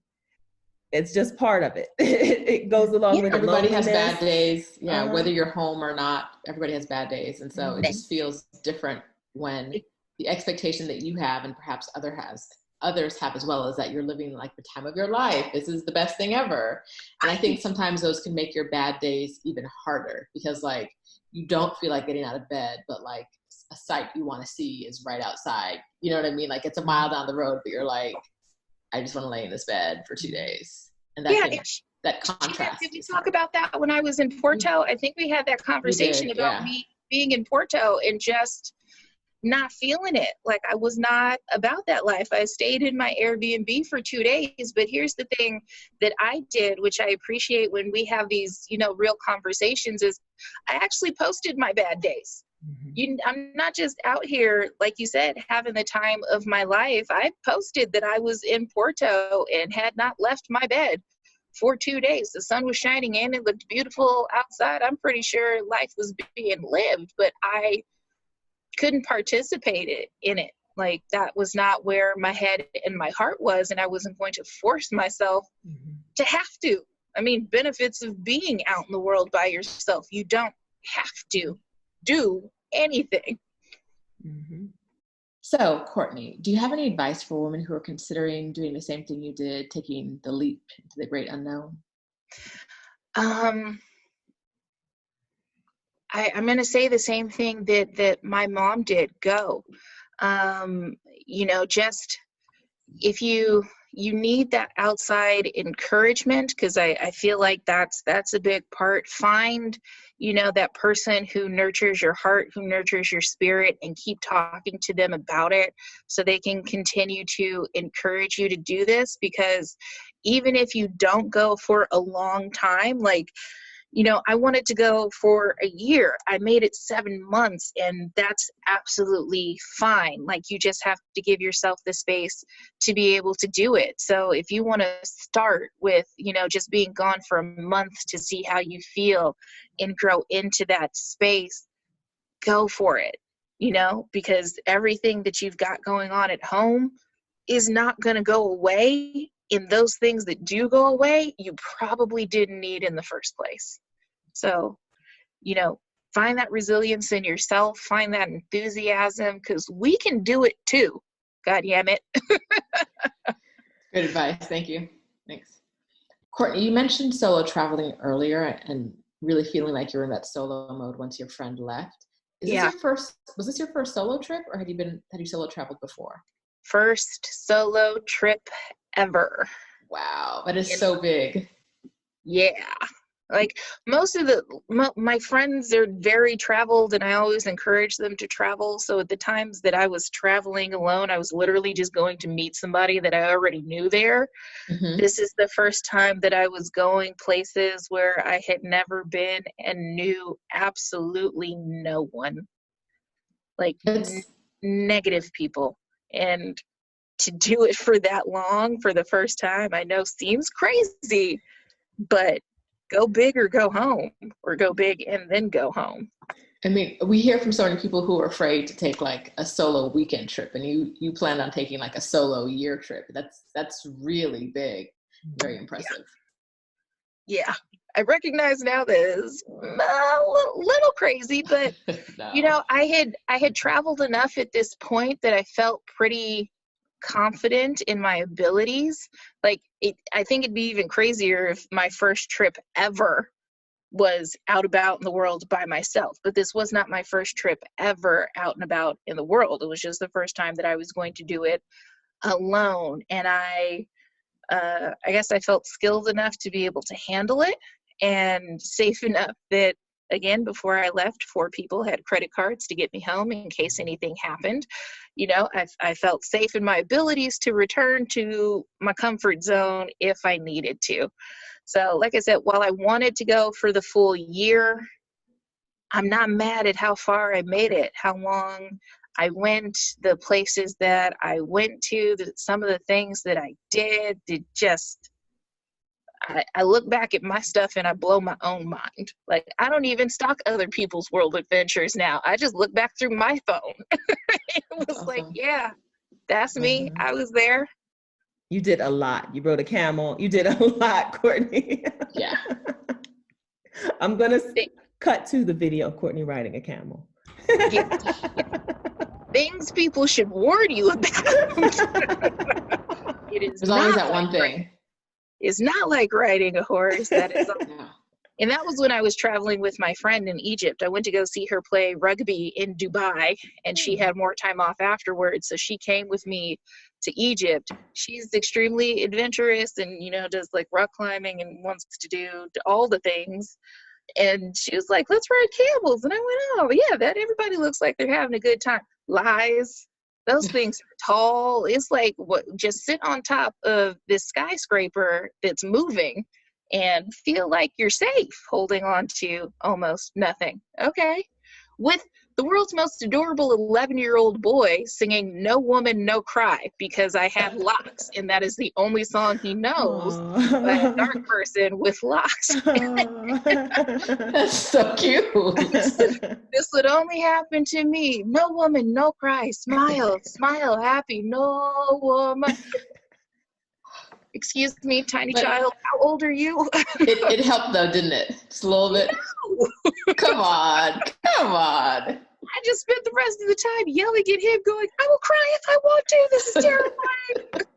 Okay, if you're still watching, you are seriously considering taking a gap year. Roshida and I have some resources for you, okay? The links to these are in the description. I have a list of 10 inspiring books that will make you quit your job. Click the link in the description. They're gonna help you see this as more of a possibility and open up your eyes to what creative and personal outlets you might be able to enjoy if you actually had some time to yourself. The link is in the description. And I provide a resource called the Complete Gap Year Planning Checklist, and it will take you through the steps you need to plan a sabbatical if you're interested. And if you're here, as long as we've been going, you're probably very interested. So if you want to know how to go about your planning process, where to start, what to think of, go ahead in the link in the description. Got a place for you to start. I will co-sign to that checklist because even though I saw it after I took my trip, I was like, oh, yeah, this would have been helpful. Mm-hmm. Everything you need. Come get it. Yes. Come get yes. it. I will co-sign. I appreciate the preparation of you two in my travels and being my resources. Like, Sheeta, I only saw you on Instagram in the book and you were already out there doing it, and then realized that we were coming from the same area trying to do the same things. It was amazing. And then Travel Yoda, as I refer to you forever and for always, you just being there for me during my trips on WhatsApp and stuff like that. It was great. I was like, I felt, I felt together because of you two, literally, you two. We're here, people. Support. Teamwork is the key. Yeah. We definitely appreciate that. But community is nothing without you. So to have community, we need people like you who've been through it, who've experienced it, and who are willing to talk to other people about their experiences. So we definitely appreciate this. Please tell everybody who wants to follow you where they can connect with you. You can connect with me on Instagram at justmegeorgie. If you want to check out the first part of my trip, it's at notthatttypeofblackperson.blogspot.com. You can check out my thoughts and trials and tribulations in the first part of my trip. And of course, the link is in the description. Courtney, thank you so much for being here. Thank you so much for sharing your story. So many women are going to see this as a possibility for themselves now, just because we're here talking today. So thank you. We appreciate you so much. And we still got to meet up in Mexico. I'm still waiting for that. One day. It's a date. Yes. It's still on the list. Over tequila or mezcal. Mezcal for me, please. Oh. I will take both. All right, just last month, it's last month, right? Our guest, Kina Williams, left her job and moved to Johannesburg. So we are here to talk to Kina about those decisions and the adventure that lays ahead for her and everything else under the sun. So before we get really started, Kina, can you give us a little bit more of your background? I'm sure. I am 43 years young of this week. I'm originally from Memphis, Tennessee. Hey, Memphis, Tennessee. I lived the last 19 or so years in Oxnard, California, working as an aerospace engineer for the Navy. Currently quit. September 30th was my last day at work, and I am currently living in the suburbs of Johannesburg here in South Africa. Okay. While we're here, this isn't your first big travel adventure, right? You have travel as a big background. So tell us a little bit more about that too. Yeah, at this point, I don't really know how many countries I've been to. I tell people I've been to 6 of the 7 continents. I have not hit Antarctica only because no real desire. I don't really like being cold. That's really the only reason. And also it's very expensive to go there. And even on a deal, not interested in going. But I've been, several countries in Africa, obviously all over Asia, a little bit of Europe and South America, North America, obviously, and other places in between. Okay. Well, with that, welcome to 12 Days of Career Breaks. I am Roshida Dowe of sheetasontheloose.com. And I'm Stephanie Perry of Vicarious.com. We are interviewing 12 Black women who took time off of work to travel. We're talking about travel planning and travel experiences. So make sure that you hit the subscribe button and turn on notifications so that you'll be notified when we post the next video. All right, Kina, now back to you. We're going to start this off with something fun, a little surprise we didn't tell you about. We have a sponsor. It's called House Party the Game, and you are our first contestant. Yes. All right. Game time. All right. So House Party the Game has a 90s version and they have a 2000s version that's coming out soon. So we're asking you a couple of questions from the 90s version. I don't know what you win. Bragging rights. We'll just call it bragging rights. You will be champion. Okay, so you'll get the title champion. Yeah, that's what we'll do. Perfect. All right, question number 1. What was the name of Beyonce's second studio album, which featured the hit singles Deja Vu, Irreplaceable, and Get Me Body? See, I don't even know. I don't know. I don't even know. I don't even know the name of her album. Okay. Super secret? I don't know either. So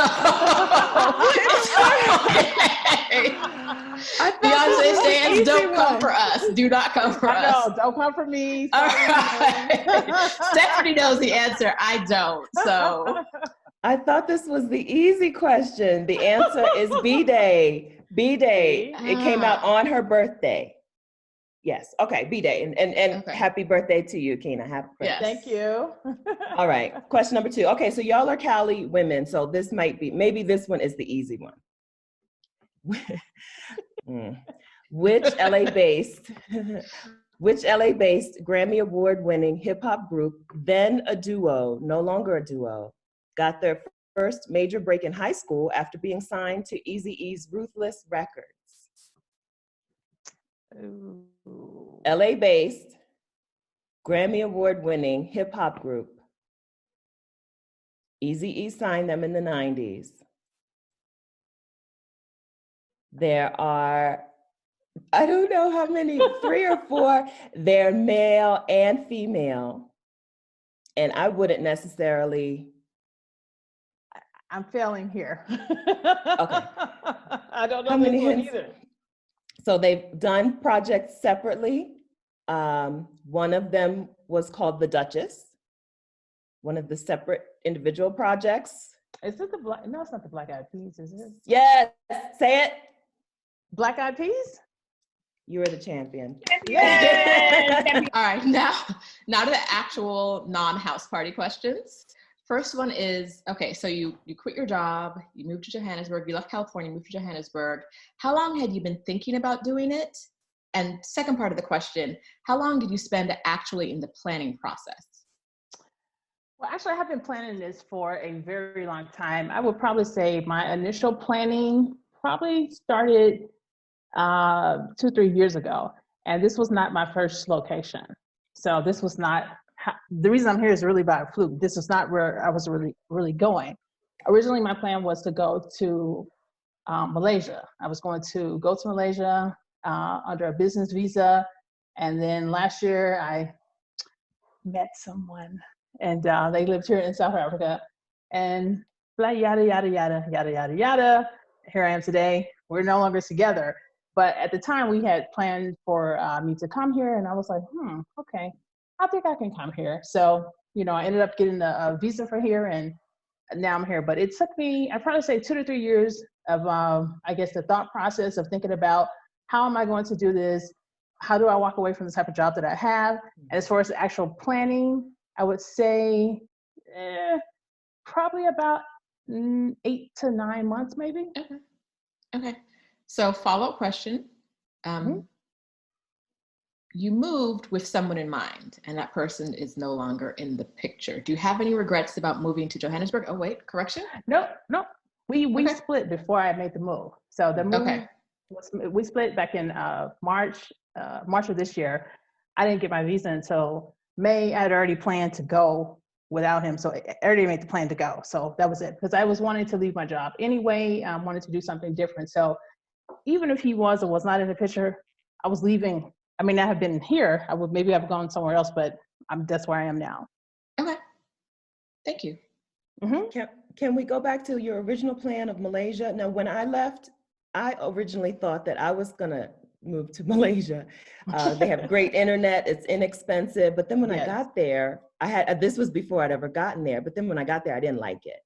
What about Malaysia was calling you? Same thing. Expensive to live there. It is a great location for someone that travels a lot because Kuala Lumpur Airport can basically get you pretty much anywhere you really need to go. And Asia also connects to Dubai to get you to anywhere else if you need to get to. various countries in Africa. So I looked at it from that perspective.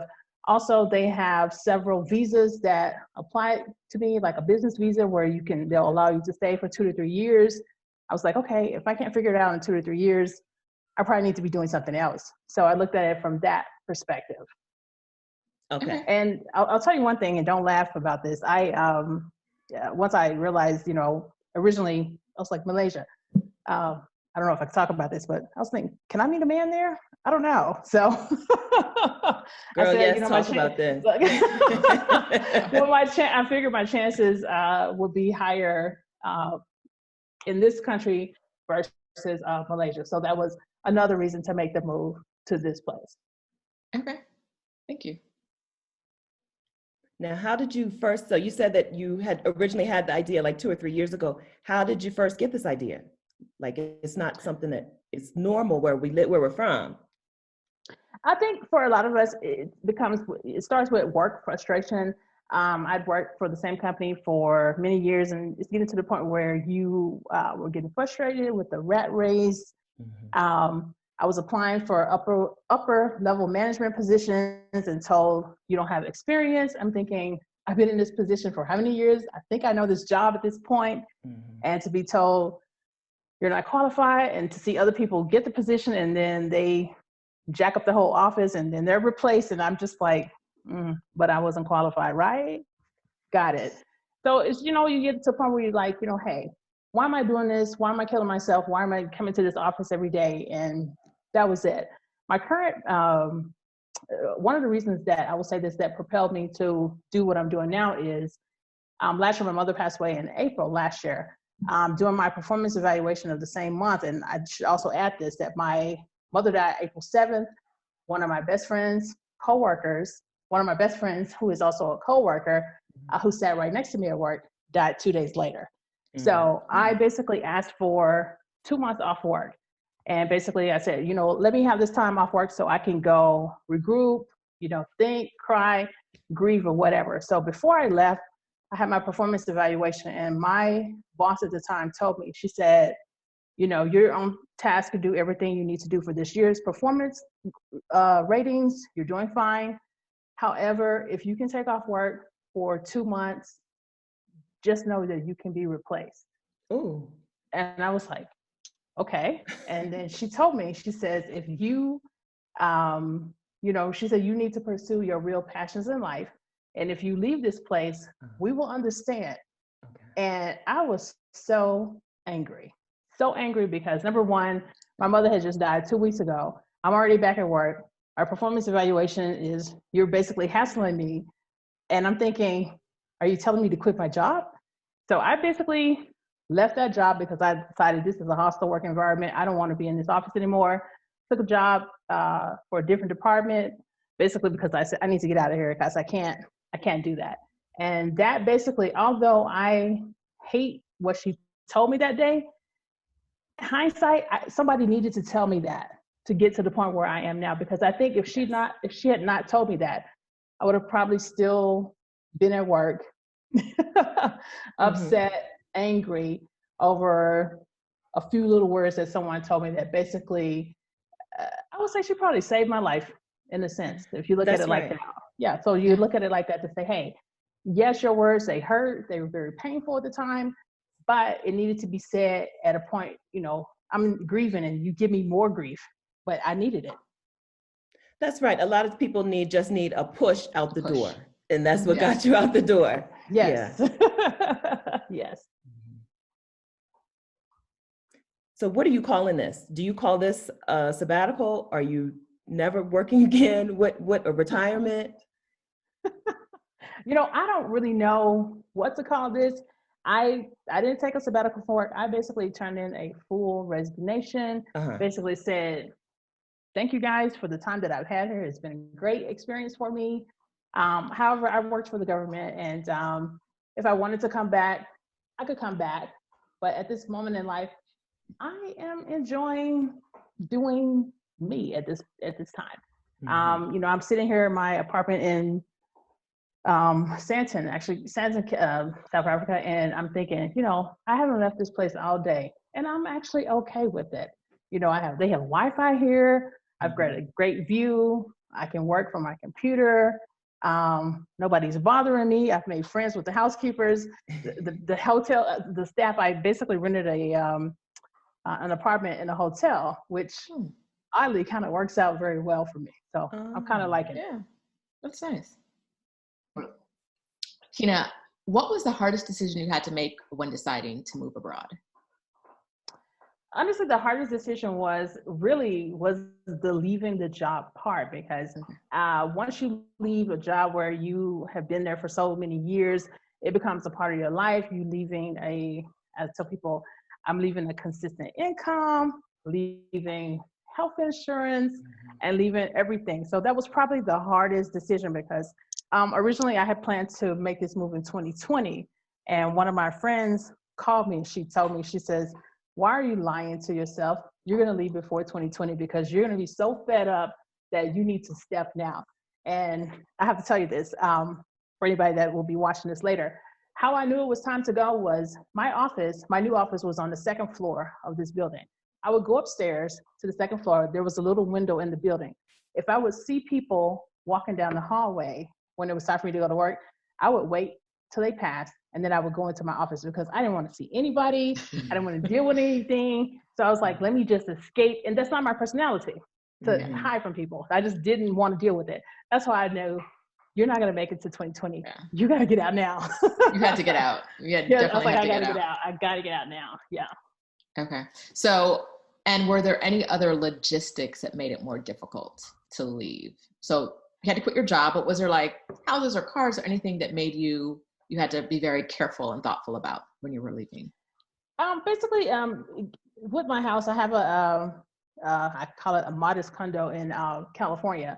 Basically, had to hire a property management company to take over my house. A lot of people were saying, are you going to sell your house? Or are you going to rent it out? And I was thinking, because my life is in flux right now, and California real estate, if you have a house, it's hard to get back in the market. So I said, let me just keep this house for a while and see what happens.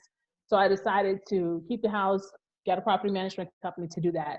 My cars, I basically, admittedly, I sold things for like so dirt cheap just to get rid of them.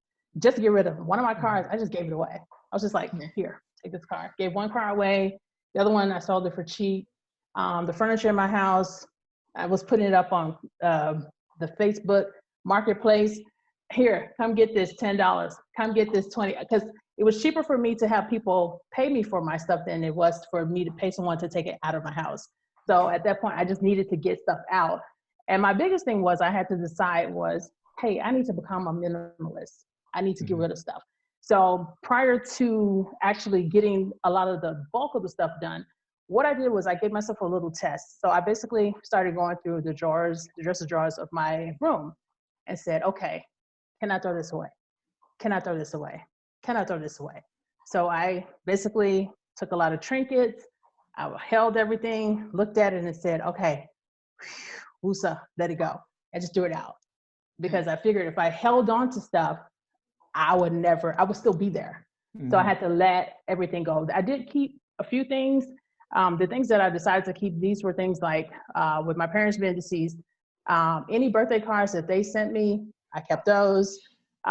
Any other birthday cards from anyone else, I love my friends, but I couldn't keep it. I just couldn't keep it. So I downsized from a 3-bedroom, 2.5 bath, 3-story condo into a less than 500 square foot apartment here. So I couldn't bring anything with me, really. I just brought my clothes. That's it. Okay. So you sound like you were really motivated to get out of there. If you're selling things, giving things away and selling things really cheaply like this, you were committed to this decision. There was no, maybe I'll come back in a month. You are in Johannesburg. No, that was it. Because once I paid my rent here, that was it. Yeah. Money's off. I feel you. Yeah. Okay. So you show up at the airport with how much? How much stuff did you take with you? I showed up here with 4 bags. So I actually paid, I paid for extra luggage. And I just had 4 bags. And it was so funny when I was coming here, people were looking at me like, oh my God, what are you doing? I was like, I'm moving, leave me alone, you know? Yeah. They're So I like, just have her vacation, she is taking too much stuff on that vacation. Yes. So I was out of my house by the time I was staying at a hotel in my city. And there was a man that walked up to me. He says, ma'am, that is too much luggage for one night here at the hotel. I was like, dude, I'm moving this overseas. So I took everything. Yeah. It's funny how people can look out from outside, can look into your situation and think they fully understand it when they have no idea what's going on. Mm-mm. Yeah. Mm-mm. And oddly, I would say this, I left one, do you know those big plastic bins? I left one bin at a friend's house. So I'm glad to say, of everything that I lived in my condo for over 11 years, I only left one bin at a friend's house. So nice. Yeah, so I'm actually coming back to California next week, and my goal is to break down that bin, get rid of that stuff, and then only keep the things that I need to keep. All right, super minimalism here. I like it. Yes. So let's talk a little bit about this time. Do you have plans? Like, what are your goals during this time? Is this all about R&R, or are you working on business stuff, or what? Probably a little bit of both. For those that don't know, I do have a small travel consulting company. So I do host group trips, private trips, and people contact me for travel consulting. So the bulk of my day is spent, either emailing people, talking to new clients, scheduling conferences or things of that nature. So that's pretty much what I'm doing for now. I have other projects I want to start. There are people that are wanting to do some new things with me. So we'll see what 2020 brings. And one thing I do want to do is I want to write. I started writing in 2016, not necessarily for a book. People are telling me that I have many books to write, but sometimes I think the writing is just really for me, not necessarily for others. So I've got, writing scribblings on like cocktail napkins and stuff like that, just like stacked up together. So eventually I'll take that information and type it up, write it, and say, okay, here's a story. It's great or not. I don't really care. It's my life. So it is what it is. Mm-hmm. Okay. Now, you said you have a small travel consulting company, but your trips aren't necessarily small, are they? Yes, come on. Okay. All right, let's try again and give it to us real. Come on. Well, I have the name of my company is Kenya L. Williams LLC, and I am probably known for my trademark trip, which is the Dubai Blackout trip. This coming year, I think we have about 300 people will be attending on that trip. Got other trips that I do as well, but Dubai Blackout is probably the one that people know me for the most. And also I have another trademark a slogan, Book That Ish. It's also one of my slogans as well, which shout out to my attorney for getting me to trademark stuff like that. So if you have anything like that, please trademark it. All right, let's talk a little bit more about Book That Ish. So this is your travel philosophy? It is. Basically, Book That Ish. You want to go somewhere, you want to do something, just do it. A lot of people are sitting around waiting for friends to do something and, I want to go, but no one to go with me. Just go. Just go. Don't be afraid. Take life and just run with it and just go. So just book that ish and go. Okay. So you guys, you have some awesome trips coming up. Now you're the first person that I knew. I was going to say the first Black person, but you're the first person I knew who went to Fiji, and I loved seeing your pictures of Fiji. Not only did you go to Fiji, but you found a family there. Yes. So how did you end up deciding to go to Fiji? Because it's, and then what happened once you got there? The first time I went to Fiji, there was a flight deal on one of the flight deal websites, and I was like, oh, this looks like something to do. Let me go. So I booked a trip to Fiji, not really knowing anything, knowing nothing. I just said, let me just go. And I went, stayed at just a decent hotel, did some tours, and just had a good time. The interesting thing about being in Fiji was I went on a village tour, and there was a lady that she was selling trinkets and necklaces and things of that nature. I saw her, and she looked she looks like my deceased grandmother. And she didn't try to sell me anything. She just came up to me and she looked me in the eye. She says, "I love you." And she hugged me and I broke down crying. I was like, oh my God. Because I'm thinking, is this my grandmother? This is my grandma coming through some Fijian woman. So my Fijian grandmother, Sariana, basically has taken on like a grandmother role for me. So we talk on a very regular basis. I visited her outside of my regular Fiji trips. I treat her like I treated my grandmother, put a little something in her hand. You know how you treat grandma, like, here you go, grandma. The times when I'm there, she'll invite me over to their house. I'll eat dinner with them. So they basically have pulled me into their fold. And it's like they are, practically at this point, they're my family. It's great. So when you take people back to Fiji, you take everybody to go meet her and.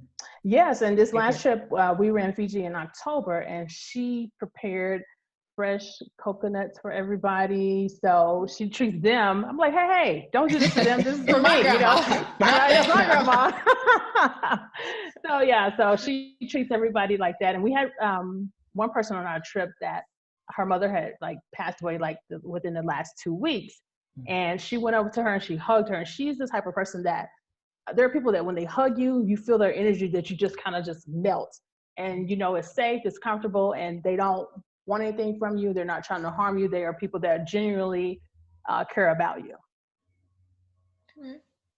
That's awesome. That's awesome. Switching gears again, back to work. So you worked for the Navy for a very long time. What kept you there, besides a paycheck? You know what? You were. We didn't say that you were an aerospace engineer. You weren't just, hanging out in the lobby. you had a serious job. I'm sure you had other options. So what kept you in the Navy, or working for the Navy, I should say? I actually enjoyed the work that I did. I used to work when I first started. I was a flight test engineer, so for fighter aircraft. So I would spend my nights. We would work a lot of hours, so I would spend my nights in the back of jets. It was fun. It was a lot of fun stuff. I call it pressing buttons, doing all of those type of things. It was a lot of fun, learning about all the physics, all the dynamics, how these birds fly, drop weapons, and things of that nature. I switched positions into a management role where we did a lot of testing. So I enjoyed that. I enjoyed working with my customers, all the different clients that we had. So it was great. I think once I got to the point where, I was thinking, okay, this job is fine, but I need to do something else, need to advance. When I started applying for upper positions, I think and it wasn't happening. I was thinking, okay, I can't stay here. I was getting stagnant. I was getting bored. I told one person, I said, when it got to the point where I was wearing my muumuus to work, that was it. No, you didn't. Did you really? Yeah. There's always a sign. There's always a sign that it's time to go. That was a sign. So that was a sign. Okay. So, and you've also been, so I follow, so we're Facebook friends, and I follow Before the Date, After the Date, where you talk a lot about dating. Okay. So is it okay if we talk about dating? I don't think you have a problem with it. Okay. I sure don't. So you told us that you're in Johannesburg because a man had, because you were going to go there and be with him. And we know how men generally ruin your plans, but this man actually helped make your plans better. Yeah, generally. But he actually helped actually form a plan for you. So what is dating like? I know you just moved there, but you've been there a lot. So what is dating like specifically in Johannesburg, especially as an African-American woman? I've only been here not that long, so I really don't know. And I'm technically dating someone, but they're not here. So I'm not checking out the scene in this area. Although I will say, I've been out in public and I've noticed men, hello, how are you doing? Hi, they will come up to you. I've noticed that. I was in the store the other day and some man followed me so closely. I asked him, I said, are you security? He's like, no, I'm just a regular guy. How are you? And I was like, okay, thank you, but no, thank you. So they seem, friendly, like they want to talk. So that's good. I think for anyone that's looking to meet someone, this is probably a good place to come. I did Tinder. Oh, sorry. I Tindered in Johannesburg when I was there, maybe, I don't know, 2 weeks or 3 weeks. And I had to delete the app. I deleted the app from my phone. Well, Too much. Before I travel, I was going to say what I normally do before I travel somewhere is I had Tinder Go. So I would set up my location before I arrived, plan dates. I'd have a whole week planned a date. So I got tired of this one, boom, boom, boom, go out with this one, whatever. I did it a lot in Dubai. So a lot of people are like, in Dubai? I was like, yes.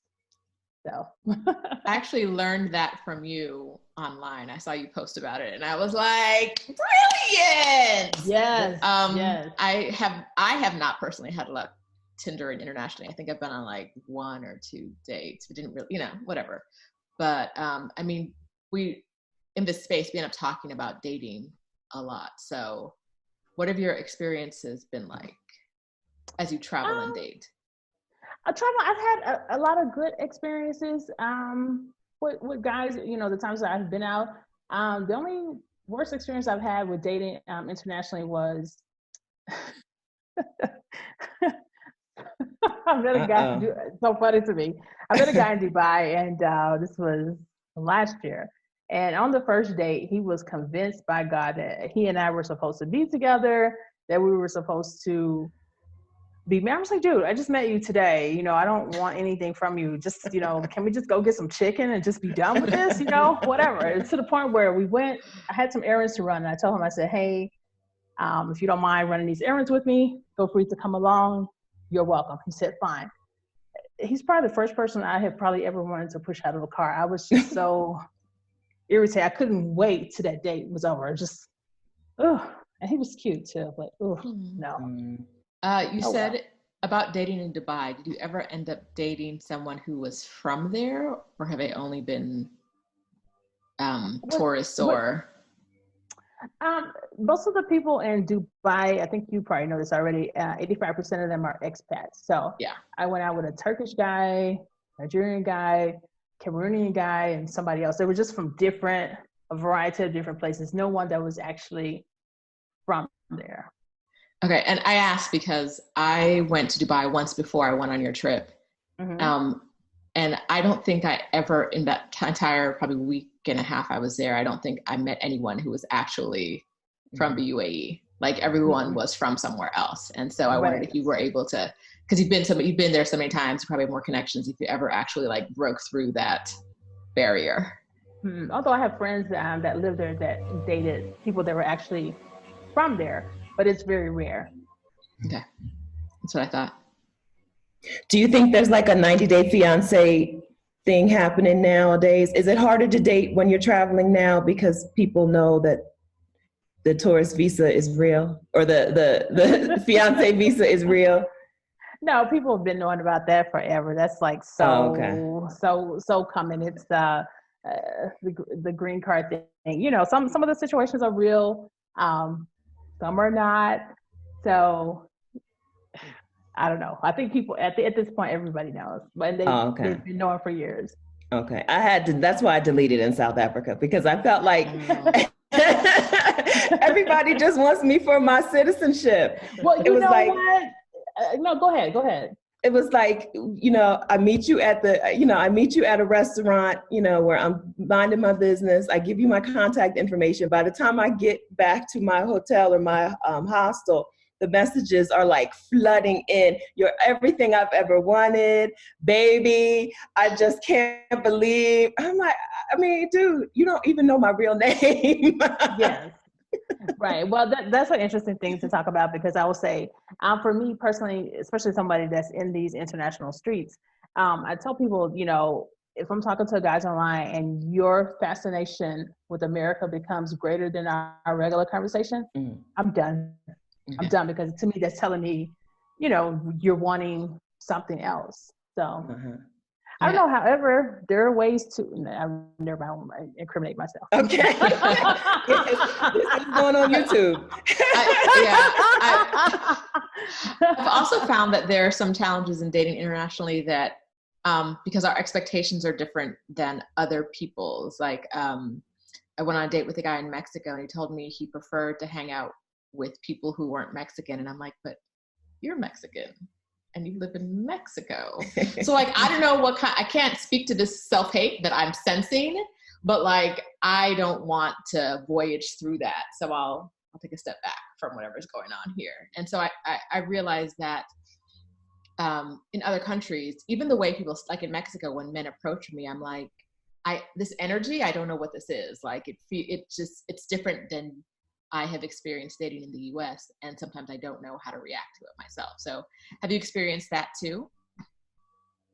I don't know. That's an interesting thing. I will say, I guess this is confession time. Most of the men that I date, they're all foreign men. So I've never had a relationship with a man that is based in the States. So even if he was living in the States, he was from somewhere else.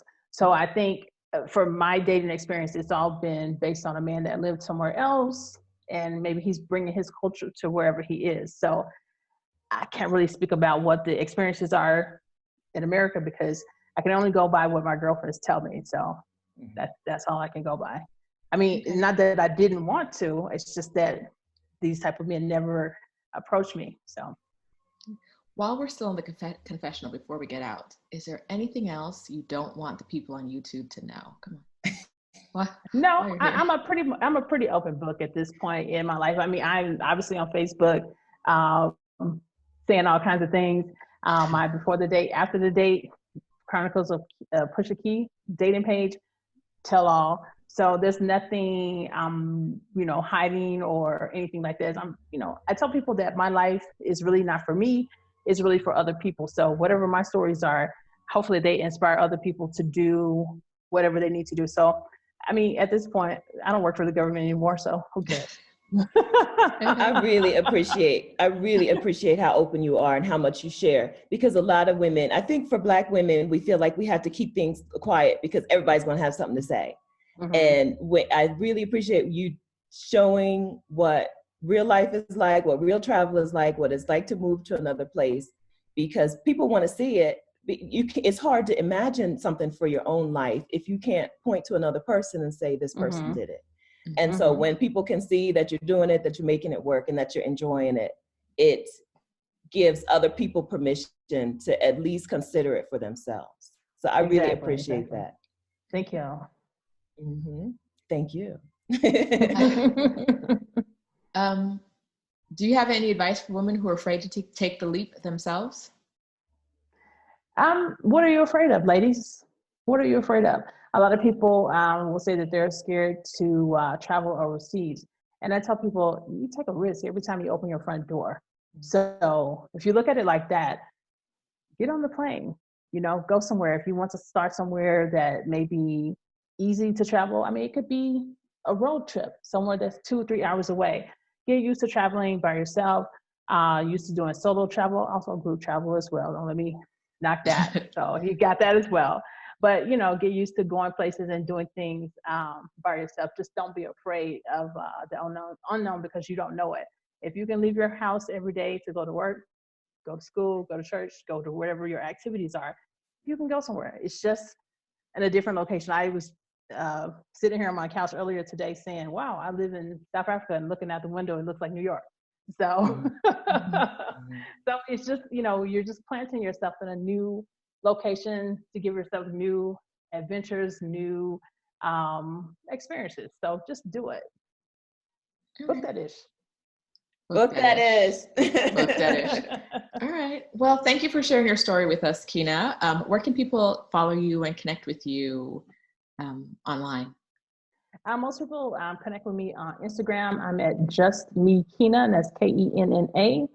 Or you can send me a message on my website with www.KennaWilliamsLLC.com. Or you can also find me on my Facebook page, which my name, Kenna Williams, So that's pretty much how you can find me. I'm all over the place. And I do answer messages. I told people I'm not at the point yet where somebody else is answering my messages. So I actually answer back to everybody that sent messages to me. Okay, so not counting California and not counting any of your work trips you have coming up, what is the next trip you have that you're really excited about? The next trip I have that I'm excited about is Colombia. I've been to Colombia many times, but I'm going to Colombia next month with my cousins. And one of my cousins that's going, she's never traveled outside the US. So this is her first international trip. So it's 6 of us that are going. So we're excited to go hang out there and, get our cousin stamped up. So she's ready. Awesome. Well, thanks again for joining us today. Thank you, ladies, for having me here. I'm so glad. Hopefully you will bring me back again. I enjoyed doing this. Oh yeah, we're gonna talk again. Yes, ma'am.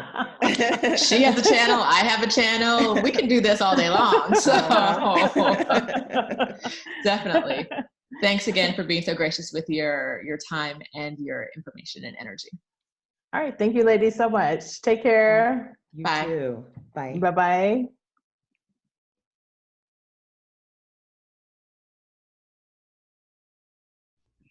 Hey everyone, we're here today with Adalia, who left the US in 2016 and moved to Honduras with her daughter, her dog, and her sewing machine. Since then, she's lived in Mexico and she's now in China. Adalia, did I miss anywhere? I spent a little time in Kuwait. Oh, okay. Yeah. All right. So yeah, that's a big one to miss. We'll get back there. Perfect. All right, everybody, if you don't know by now, my name's Sheeta, and I am here with the 12 days of career breaks. My website is sheetasontheloose.com. And I'm Stephanie Perry from Vicarious.com. We are talking to 12 Black women who took time off of work to travel. We're talking about making big moves. We're talking about pushing through fear. And we're talking about living your best life. Make sure that you hit subscribe so that you subscribe to our channels and turn on your notifications so that you'll be notified when we post the next video. Okay, exciting news is that we are sponsored by House Party the Game. And so we are kicking off our interviews with a game. Icebreaker time. Icebreaker time. Were you ready for this, Adalia? Nice little surprise. Oh my. So, and it's a house party too. It's the house party too. So this is party. Oh, house party, yes. All right, so this is House Party the Game. I'm gonna open it up and it's full of cards inside. So I'm gonna grab 2 random cards. Ooh, I can do this. I guess the first 2, and I'll ask you some questions. Okay. Okay. Complete the lyrics. I tell him to kick off your shoes and relax your feet. Name the artist. So complete the lyrics. I can't. Because Party you said on all the down words to that I know. Escape beat. Okay. I was going to say, I know it's escape, but I don't know the lyrics. All right, well, that gets you a point. We'll give you half a point for that because it was plus 1 point if you could name the artist and the song. So you've named the artist, Escape. The song is Just Kicking. Yes! So Great, you get 2 points, but you got the other points. All right, ooh, this is another complete the lyrics. All right, you called yesterday to basically say that you care for me, but I have no idea. That's a song? That is a song. And I'm probably not doing it in the right voice because I could never. Steph, you don't either? We need a hint. We need more information. It was a songstress, a very famous songstress from the 90s. Was Whitney? A rap feature. No. Oh. Think diva. Mary J. Blige. Wrong diva, wrong direction. If you're going for Whitney, that was the wrong direction. He hits all those notes that none of us could ever. Mariah. Mariah. What song is that? Okay, so the lyrics go, you called yesterday to basically say that you care for me, but you're just not in love.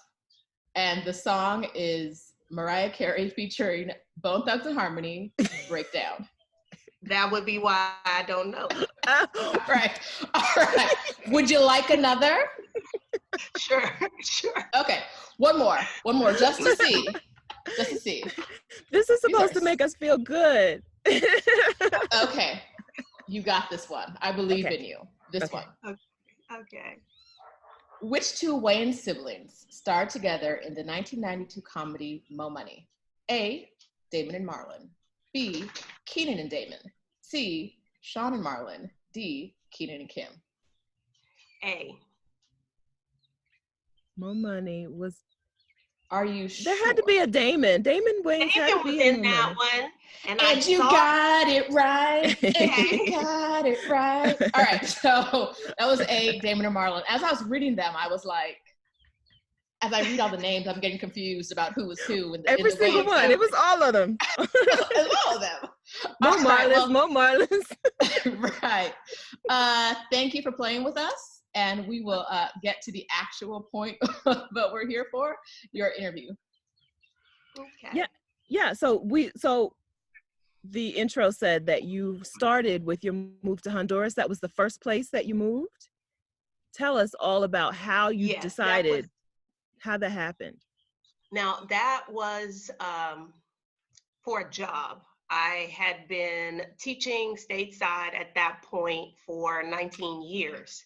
And I can remember the moment very precisely, sitting in my classroom with a stack of papers, like early in the school year. And I was like, I'm done. I'm over this.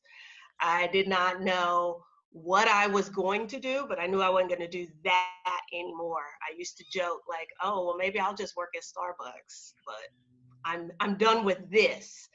And I'd always wanted to live abroad. And a friend of mine was like, well, why don't you look at teaching abroad? Like maybe it's just you're done with teaching in the US, but maybe you still enjoy teaching. And so, I went to a job fair, ended up getting an offer at a school in Honduras, wanted to learn Spanish. So that all came together, and was able to talk my 15-year-old into coming with me for the year. I kind of sold it as a study abroad opportunity for her. But that did not work out. I was there for a year, and the school had financial issues. It's a very, very small school, and they could not, because I went as a non-teaching position. And they really couldn't afford to have me in that position and not carry like multiple class loads. And so they said, hey, we need to restructure. This is all of the 15 million subjects we want you to teach next year, plus do your current job for the same money. And I said, no, thank you. Mm-hmm. Had you ever been to Honduras before that, or considered visiting Honduras, or? No. Okay. No. All right. So between the time this first popped up as an idea and the time you actually moved, how long was that? That Honduras popped up as an idea? Yes, Honduras. That was February, and I moved in July. Oh, wow. Wow. Because literally when I went to the job fair, I happened to be on the phone with a friend who was in the process of buying property in Honduras. And just jokingly, she was like, you ought to look to see if there are any schools from Honduras. The first school I talked to when I walked in was that school. And, from basically the position they offered me, it's almost as if they had my resume and crafted something to meet it. So I was like, okay. So yeah, there wasn't a whole lot of time. Okay. And how much of that travel planning, like that move planning, did you have to do, or did they relocate you? They bought airfare, and they offered to ship 2 boxes of 100 pounds each. Which is not much when you talk about like corporate moves and all of that. And that was a whole nother struggle in and of itself. But yeah, that was it. they did find an apartment, which I appreciated because I didn't want to have to deal with that when I got on the ground. So they did airfare and they got me an apartment, but everything else was me. And had you considered moving abroad before this opportunity came up? Yes, kind of always in the back of my mind, one day I was going to do that. I just wasn't sure when one day was going to be. A year previously had gotten divorced. And so then it was, well, when my youngest, who was 14 at the time, when she graduates, then I'll probably move abroad. I didn't really have a plan other than I'm going to move abroad. Okay. A lot of people who have kids, either teenagers or younger, are always have that, once they graduate, I'll go. So what made you feel comfortable with going before graduation? I think it was multiple things came together at the same time. I had just finished paying off my car. My apartment lease was up, I thought about it from the perspective of, well, it's an American school. You can just do it for a year. You can come back, live with your dad and finish. I don't know. It stopped being about I guess I realized she was kind of living her own life and not really other than, can I have some money? And did you pay my cell phone bill? She really wasn't as needy, I guess, as I had assumed she was going to be. So I got more comfortable with that idea. Okay. And so when you were teaching there, you were teaching at an American school? They taught an American curriculum. It was a very, very tiny school, from pre-K through grade 12. I think there were a total of 230 kids. Mm. My daughter's sophomore class, there were 7. Okay. So very, very small. So how long was your daughter down there with you? She was down there for the year. Now, she made her decision to come back to the U.S. was independent of mine.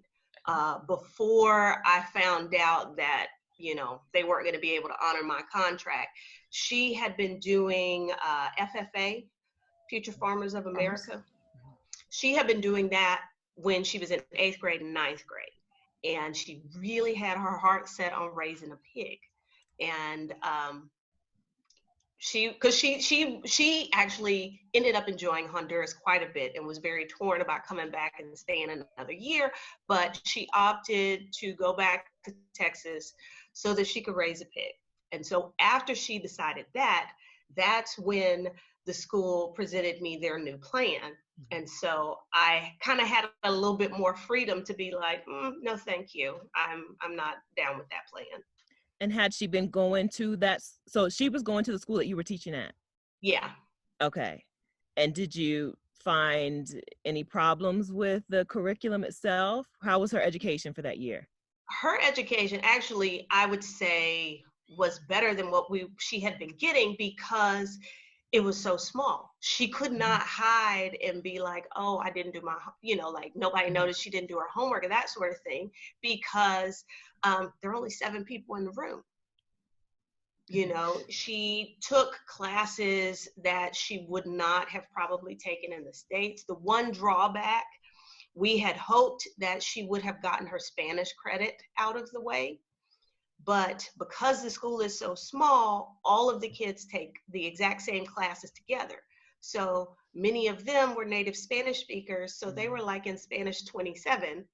And she had never done any Spanish at all. So she ended up in SSL, Spanish as a second language class, which we didn't think she would get her Spanish credit for, but she did actually. Funny thing, when she came back and enrolled in 11th grade in Texas, they put her in ESL English because her transcript was from Honduras. Wow. she called me and she said, yeah, I knew something was up because there were only like 4 kids in the class, and one was from Honduras and 2 was from Mexico and 1 was from Guatemala. They did get it sorted out, but that was funny. So when she came back, how was her Spanish? Was it like, I'm not expecting level 27, but it was... I did not think her Spanish was great, but what made her Spanish better than mine, because I've got old lady Spanish, is she was fearless in using it. Whereas I'm thinking in my head, trying to put together things, she just quickly comes with an answer. And when she ended up in Spanish too, she was like, I know most of this. So she had more than we thought, just not as much as I had hoped she'd get. Okay. But more than you had? I don't know. I think I had a better vocabulary, but she could execute much better than I could. Good to know. So before you made the decision to move, what was your biggest consideration in taking your child out of a country she knew and moving her somewhere new? I don't know that I had one. Oh gosh, that sounds horrible. Well, it's different. I guess it's different when you don't have to think about like homeschooling or online schooling. Yeah. Like the biggest concern was she needed to be able to go to the school that I taught at, because pay is low in Central America, and I could not afford to pay for her to go somewhere. So once that was off the table, I really wasn't worried about anything. I wasn't concerned. Like, I just assumed she'd hang out with the kids at school, and that might have been foolish on my part, but I really didn't stress out too much about that. But I mean, did she end up hanging out with the kids at school? Yeah, she did. Oh my gosh, she had an incredible social life, and was always gone, or somebody was having a get together or a party or something. I will say, in retrospect, I probably should have given more thought to the fact that the kids who could afford to go to that school, compared to what I was making, like, these are people with real money. So, I would have to remind her, like, we don't have money like these people do, you need to rein it in a little bit. But yeah, that would probably have been the only concerns or issues. That's good to know. Now, I'm super impressed that you worked at your job for 19 years and felt like, I'm going to leave. So many people hang in there for that retirement, right? No, I had done the math, and I looked at how much longer it was going to be, because my plan had been because I started teaching right out of college. So I had planned to retire like the minute I could. And then when I started to do the math and figure out that I needed to do it for another 11 years, I was like, nah. Okay. So you left Honduras, you came back to the United States, or you went straight to Mexico? Tell us. Yeah, I went, because I knew going to Honduras like that, I was not going to move there and be an expat there long term. I knew it was just for the job, to learn a little Spanish. And then, so I was already exploring options of where I could go after that 2-year contract was up.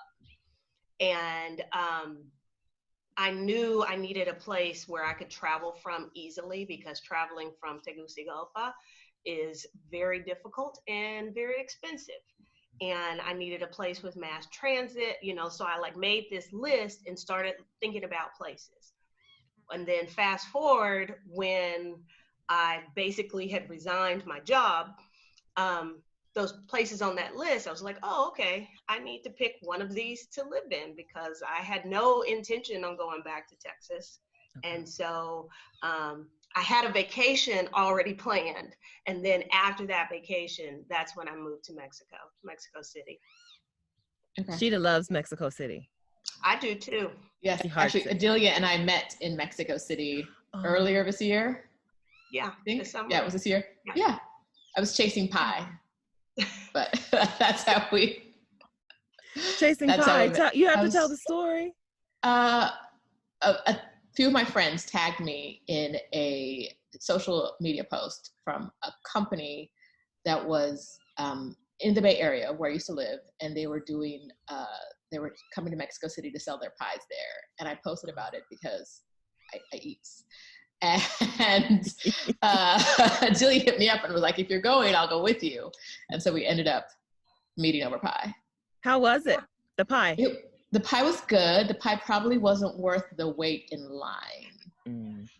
Yeah, the first day ridiculous amount of money she paid for that pie. Or the ridiculous amount. I paid a lot of money for that pie. It was good, but it wasn't. And that was the second time I went. The first time I went, it was the day before. They had sold out in like 30 minutes or something. So we had to show up early and wait in line, like Mariah Carey tickets were going on sale, and we needed to be in the front row. That's what it was like to get that pie, but we got it. Okay, so Mexico City, you were there for how long? I was in Mexico City for a little bit over a year. Okay. And I kind of used it as my base to travel in Mexico a little bit and other places. Now, were you working then? Were you teaching or anything else? Not really. Not really. I was just kind of, people would ask, like, so what are you doing? I was like, you know, just hanging out with my dog. Yeah. And that's kind of what we did. Okay. Did you call it like a sabbatical or like a gap year? Did you have a name for it? Yeah, because I was already following you. So that's what gave me a name for it. I was like, you know, it's a gap year. I was toying with the idea of like, do I want to retire completely, or, you know, is this just a break? So yeah, I did start calling it an adult gap year. Good. Okay. Good. And what did you have goals during that year? Like, did you have something that you wanted to work on, or was it just about rest and fun? I did have a goal. I was supposed to be figuring out what I was going to do with my life. But I got distracted. I didn't do that, but I was the plan. It happened. All right, now explain to us, you were in Mexico City, you're in China, in between there was Kuwait. Explain that to us. So after a year of kind of being able to come and go as I please and travel when I wanted to, you know, Mexico City is a very dog-friendly place. So it was very easy for me to find like a pet sitter who loved my dog. And when I would be traveling and be like, hey, I'm going to stay an extra week, she's like, oh, no problem, you know, that kind of thing. I discovered that I was not ready to retire because I like to travel too much. I had to like rein in my travel. I was still spending travel money like I had a job. Yeah. So I was like, okay, I need to make a little money, at least for a year or two, and then like I'll be done. And I was again planning a year in advance, and a friend of mine said, well, why not just apply places now? This was like late in the summer, like August. She was like, there are places that have openings. I did that and ended up getting a job in Kuwait. And that's how I ended up in Kuwait. And how long were you there? 4 months. 4 months too long. That sounds like a story. It must have been in the summertime. Had to be summertime. No, I got there in the fall. I got there end of September, beginning of October because of the visa process. Right when I started the visa process, they had a holiday, all this stuff. And I jumped through so many hoops to get all that paperwork done. I got there, and literally the minute I walked into the school, the principal is telling me about how there are people on the staff that are not qualified, and she doesn't even know how they got the job. And I thought to myself, this was a mistake. You should be back in Mexico City. You should not be here. And I remember having a moment right then, like I should have them take me back to because I got in at like 1 o'clock in the morning. this was like at 8 o'clock the same morning. So I went from the airport to the apartment to work. And I remember thinking, I need to just have them take me back to the apartment so I can get my stuff. And I need to just buy a plane ticket and leave. I didn't, but that's what I should have done. Okay, so that place was not. What was it that got you out of there at 4 months? Was there anything specific? There was all kind of illegal, unethical stuff happening at the school. They started to like make up. I feel like they were making up policies because they'd be like, oh, well, we're not going to give you this money because you're still within your probationary period. And I said, well, where is that? Because that's not in the contract I have. It's not in this list of policies. Oh, well, it's the policy. Let me talk to somebody at HR. Can't get the person at HR to return my phone calls or my WhatsApp. And I said, you know what? You know, I no longer put up with things that people who don't treat me right, I don't put up with anymore. And that includes jobs. So while I was there, I traveled. And then when it came Christmas, I said, I'm done. I'm out. Okay. Later. Okay. Now I know for some people, for some teachers, their contracts make it so that if they leave their job early, they've got to pay some money back. Were you in that situation or?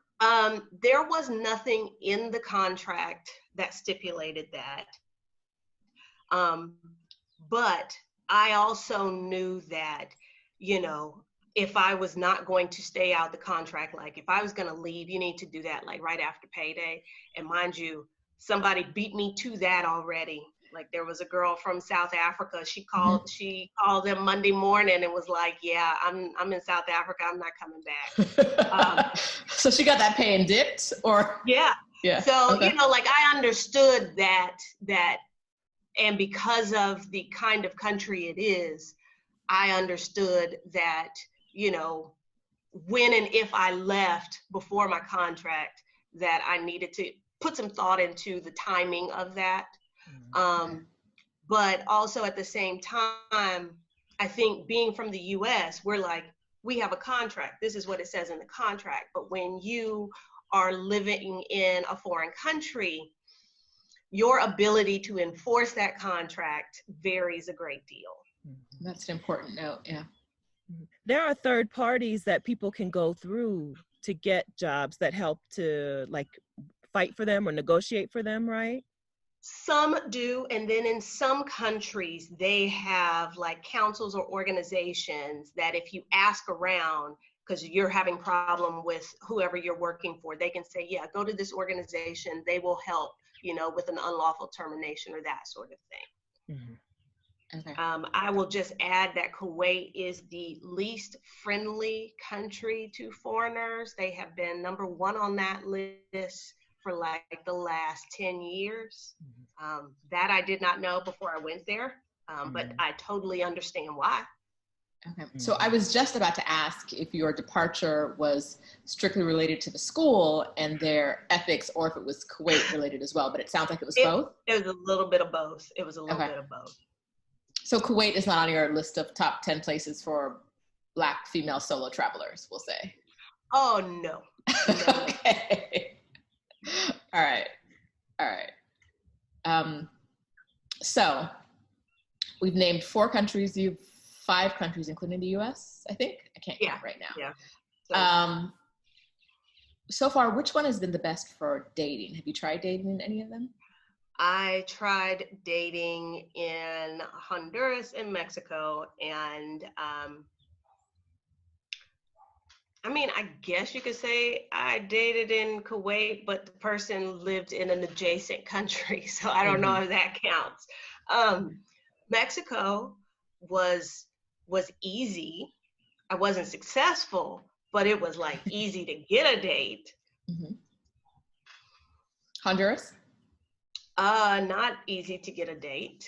I very much felt in Honduras that I needed to have blonde hair, blue eyes, and be many shades lighter.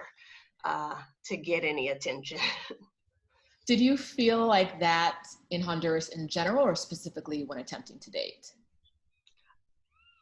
Just when attempting to date. Okay. I didn't necessarily, because, you know, until I opened my mouth, a lot of times people assumed I was Honduran, because the Garifuna population there, it's not unusual to see people who look like me.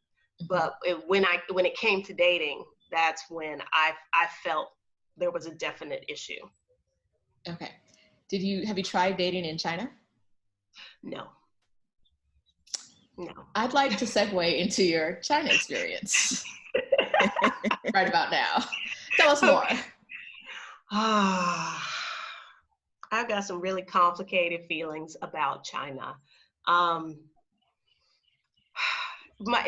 had been to China twice before. I'd spent extended time here, and I had heard everybody's stories. Okay. I'd heard everybody's stories of being stared at and being touched and all that, and I was like, yeah, that really wasn't my experience.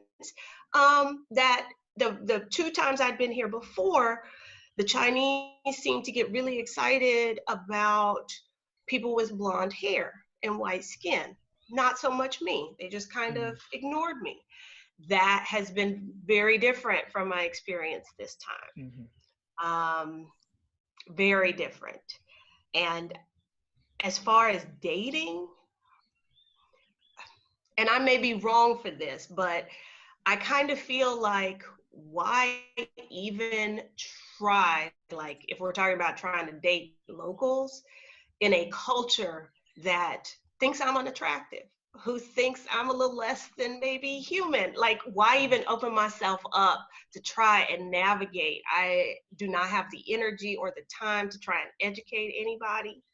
As far as dating foreigners, I live in a small town of about 8 million people, and there are maybe 5,000 foreigners here. Wow. Maybe.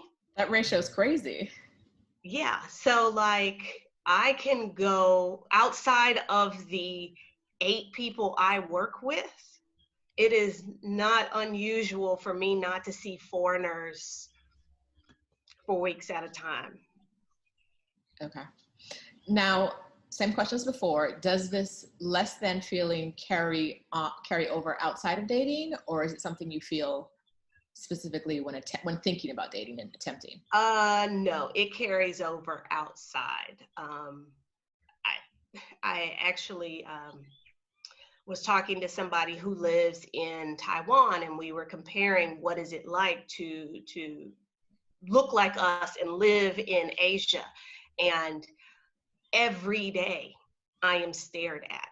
And I'm not saying like the covert, like, oh, I don't want her to see me looking. I'm talking about like break my neck, follow you as you move kind of thing, you know, or there's the whispering, or, you know, last week I tried to buy oatmeal at the grocery store and I couldn't because 4 of the ladies who worked there surrounded me, were obviously having a conversation about me, you know, like, and enjoying this conversation that was obviously about me, and I couldn't even, you know, do what I came to the store to do. So yeah, this is the first place I have ever lived where that has been an issue. Okay. And I think that mirrors a lot of people's experience, a lot of Black people's experience in China. It was definitely mine. In Beijing, I had people like grab me to take photos, even after I walked away. After they tried to take photos surreptitiously, and after I walked away, they grabbed me back to make me get in their photos without any kind of recognition of my humanity. In Shanghai, some man almost pulled my wig off, and I was like, what are we doing here? What's going on? He literally just reached in, and like, I think he was, you know, like that feeling of like trying to get to the scalp. It was like he was trying to get to my scalp, and I was like, this is not what we're gonna do. So I definitely know that feeling. For me, it was one of definitely not feeling like the Chinese I came in contact with, like they need to respect my personal space.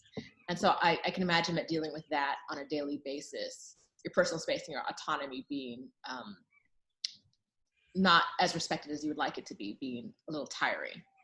Yeah, and that's really, I think in the beginning I didn't notice it as much, but in the last few months I very much have, because I started to notice that I was changing my behavior, because it was like, let me hurry up and get back into the apartment because I don't feel like having to go through this. And that's when I stopped and kind of examined it for a little bit, and I was like, whoa, this is like changing how you live your life. That's not good.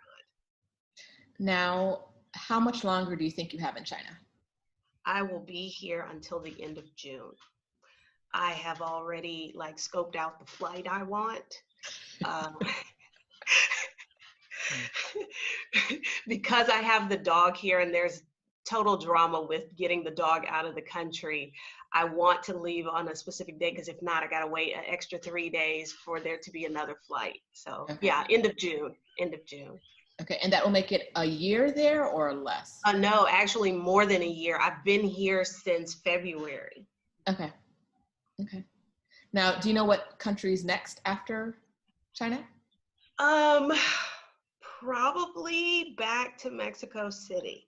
I don't want to say it's FOMO, but it's kind of almost like, like Mexico City, like I associate it with everything positive.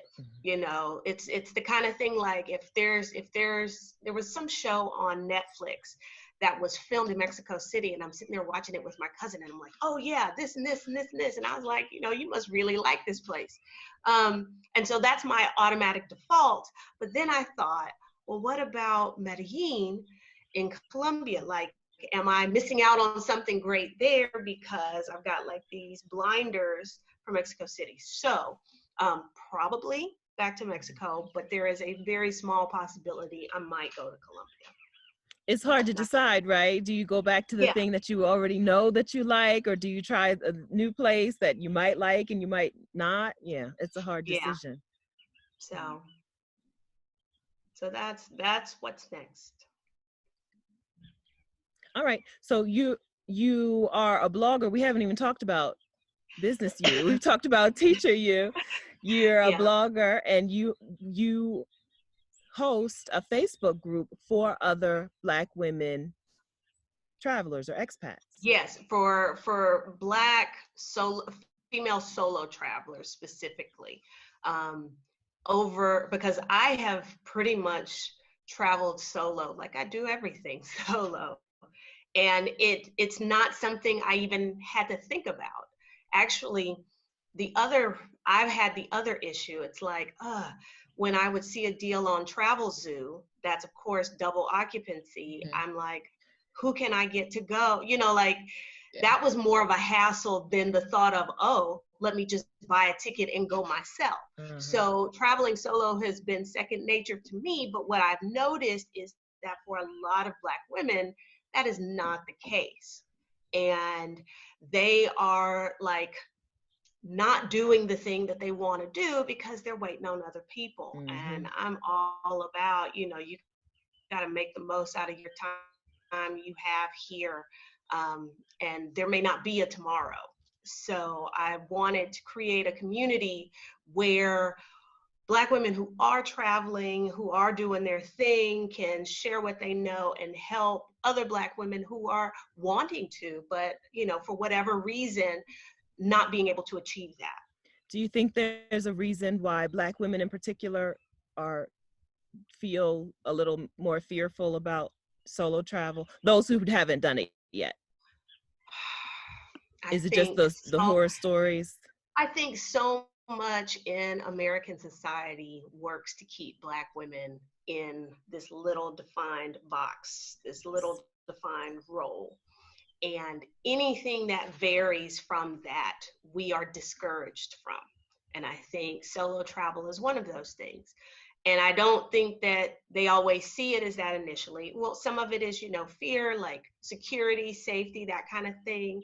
Some of it is like, they've never really, or they don't believe they've ever really done things by themselves. I'm always the first one to point out, like on a daily basis, how much of your life do you do by yourself?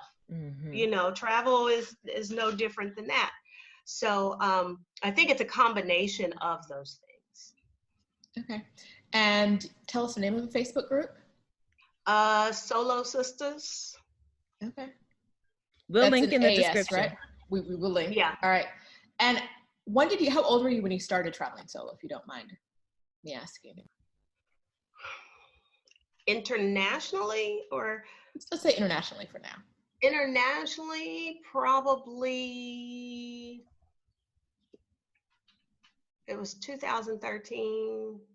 I turned, math is not my strong 2013 suit. is good enough for us. That's good enough. Good enough. I'm like, I'm about to be 45. Good enough. Don't worry about the math. We're good. We're good. We're solid. Okay.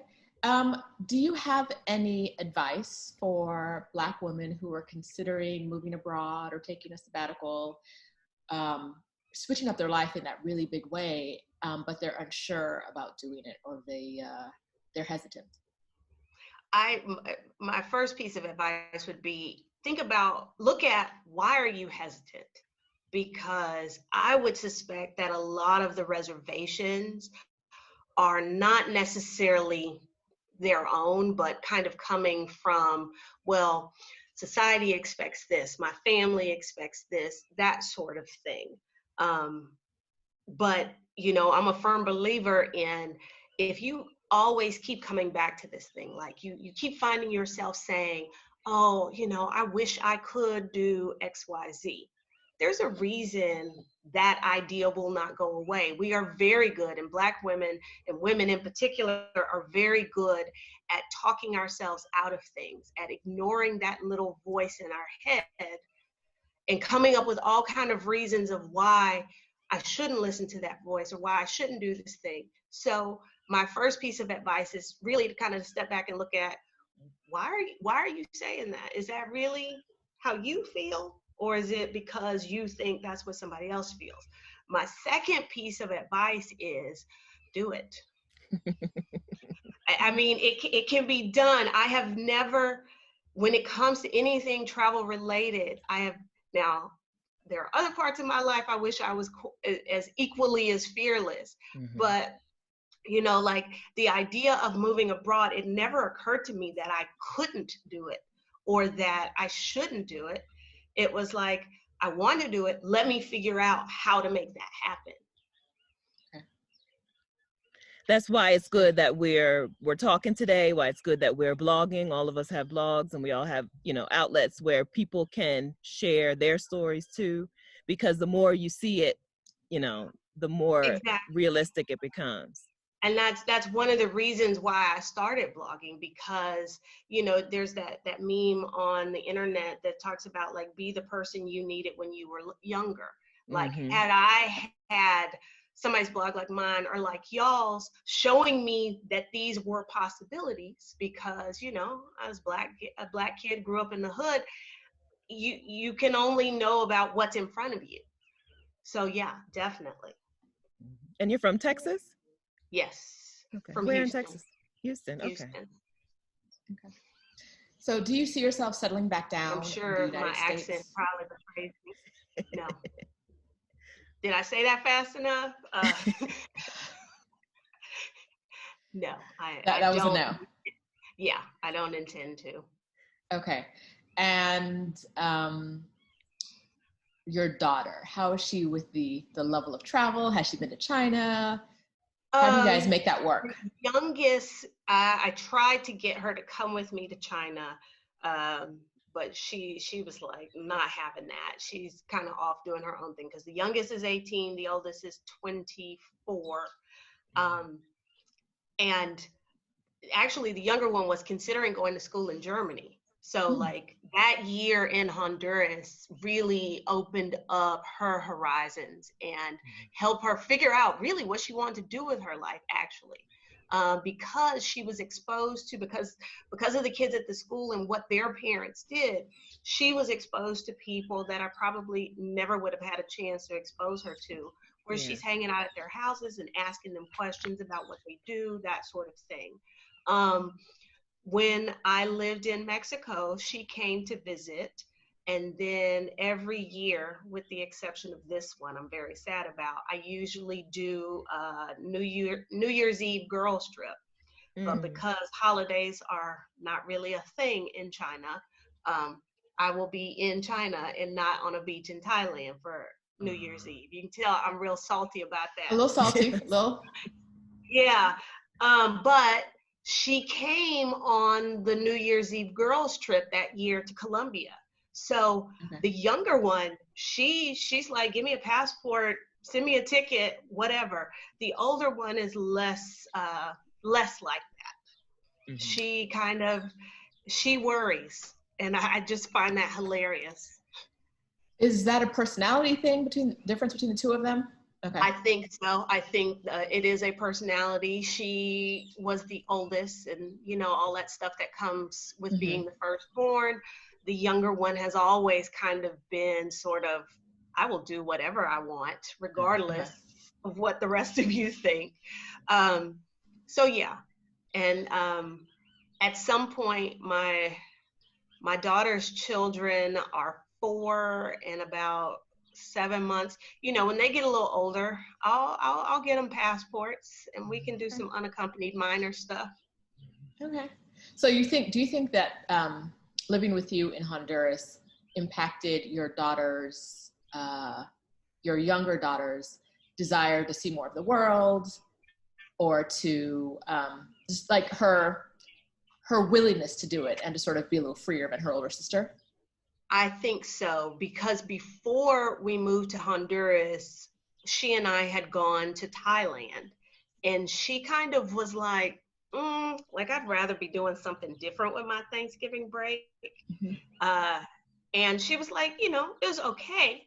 But then after being in Honduras, her and her little friends are planning where they're going to, all these places they're going to travel to celebrate their graduation, and she's looking at, well, I'll have so many years left on my passport and I won't have to renew it. So yeah, there was a definite shift after that year there. It very much opened up her horizons, very much so. Okay, that's great to know. I'm sure that'll be helpful for other parents who are considering what you did. Speaking of which, do you have any other advice for parents who are considering something like what you did? It's a hard thing because, I think a lot of us want to give our children the perfect childhood that we wish we had. And one of the things that I learned is everybody needs a little adversity. And maybe, because that's how you learn so many things. Maybe this is gonna sound horrible, but say it. I see people who are like, oh, I want to move abroad, or I've got this job opportunity, but I don't want to disrupt my children's lives. I don't necessarily think that that's reason enough not to follow that opportunity, because, if you had a job in a different state, would you turn down that job because you don't want to pull them out of their school? And maybe it is this opportunity that is going to benefit your child in so many ways. So, again, like I said, this is going to sound horrible, but don't sacrifice everything trying to please a child. Right. Oh my gosh, that sounds so horrible. No, it sounds real. Your kid is 12. Your kid is 9. I think you as the adult know some things they don't, and can make an informed decision about what is best for them. And I think my other piece of advice is it's okay to be wrong sometimes. Had we moved there and within 2 months she would have just been completely miserable, well then yes, I can revisit that decision and shift some things around. It's not like, oh well, I moved us to Honduras and this is where we're gonna be. I can make some adjustments, but I think you want to give your kid input, but I don't know that your child needs to be the one making the decision. Mom's that sounds more diplomatic. Okay. Motherhood, though, it just comes with so many so much guilt. I think so many people just feel so guilty about everything. Even like a woman whose kids are in their late 20s will be like, oh, I want to do this, but you know. Well, I see it a lot because, my older daughter has 2 children. And so, she and I had to have a conversation that, like, just because you decided to become a mother did not mean that I'm going to morph into this textbook example of a grandma. I don't even like using that word. Like, I was never going to be that person, even if I had stateside, and that's not how I'm going to play that role now. And there are lots of women who would feel guilty about that. But then again, I would say, go back and look at, why are you feeling guilty? Is it about somebody else's expectations that you are trying to meet, not necessarily about what is the life you're trying to create? What is the legacy you want to leave? Right. That's helpful, hopefully, to some parents. Stephanie and I both travel without kids, so it's good to get that other perspective from people who've had that experience. Stephanie, any other questions? Just quickly, so your dog is adorable, and I'm available for dog sitting. So we're gonna get you up, so just know. Please do. I'm dog sitting right now, and I'm sorry if you hear the barking. They're very quiet normally, but there's something going on in the bushes. I don't even want to know. So I know it's not easy traveling with a dog. You have to do a whole lot of work ahead of time. Is there a resource that you can point people to on how to navigate traveling with the pet? I did recently write a post about, the basics of that. And really, it depends. If you're traveling within certain parts of the world, it is much easier. Like coming here to China, that was a lot of work. I literally have not totaled up what I spent because I'm afraid to look at the number. Yeah. But the USDA, APHIS, APHIS, their website is probably the first place to stop to find out, well, what are the rules? Because they've gathered most of that information. Not all of it, but most of it. Great, thank you. We'll link to that, and we'll link to your post as well in the description. Yeah. Thank you. No problem. Yeah, well, Adelia, thank you for sharing your story with us. Okay, so now comes a little bit of plugging. Where can people who want to connect with you and follow your journey find you? I've got the blog, which is Picky Girl Travels the World. I am a ridiculously picky eater, like no fruits, no vegetables, the whole thing. Which is why no I pie. Need pie. So there's the blog, the Instagram and Facebook are both Picky Girl Travels. I am on Twitter, although I'm not sure how I feel about Twitter right now. And on Twitter, it is just Picky Girl Travels with no I, so it's GRL. So yeah, that's YouTube, Instagram, Facebook, the blog. That's where people can find me if they want to see what kind of shenanigans I have been up to recently. I feel like a day in your life in China, in a small town in China, could be pretty interesting. Not to give you more work to do, because I know videos for everybody. But that's supposed to be my first video project. I started capturing, this was before the cell phone drama. I started capturing video of kind of like, me renting the bike that I ride to work in 30-degree weather, because that's I kept trying to explain to people like, y'all, it's below freezing outside and it's wet. Like where I'm from, school would be canceled. Yes. And they're like, no, just, put on a hat and grab the bike and, like, let's keep living life. So that's an adjustment. It appears that The winter is not going to be as cold this year as it has been previously, because by now it should be probably 20 degrees colder. Yeah, and like slush and ice and all of that. And so far we have not had that. I am crossing my fingers that we don't get that, because I am not about that life, not at all. So yeah, so that is a project that I am working on once I can get some things on my technology piece sorted out. Okay, awesome. Well, I'm looking forward to seeing that. Go ahead, Stephanie. Sorry, and anyone who is either wanting to get started with solo travel or who is already good at solo travel and wants to help give some advice to other people, check out your Facebook group. Yes, or if you love to solo travel, but your friends are tired of you posting your pictures on your main feed, you can come to our group and just blow us away. We love that. Okay, awesome. Great. Thank you so much for being here today. Thank you for having me, ladies. Katie Ramsey worked as a Russian translator and then became a teacher. She taught for 15 years before deciding to take a break. During her break, she wrote and published her first book and started a company that prioritizes personal growth and development with lifestyle design. Welcome to 12 Days of Career Breaks. I'm Roshida Dowe of Sheeters on the Loose. And I'm Stephanie Perry of Vicarious.com. We're interviewing 12 Black women who took time off work to travel. We're talking about making big changes and redefining their priorities in meaningful ways. Please make sure that you subscribe to our channel, subscribe to the channel that you're watching, and turn on the notifications so that you'll be notified when we post the next video.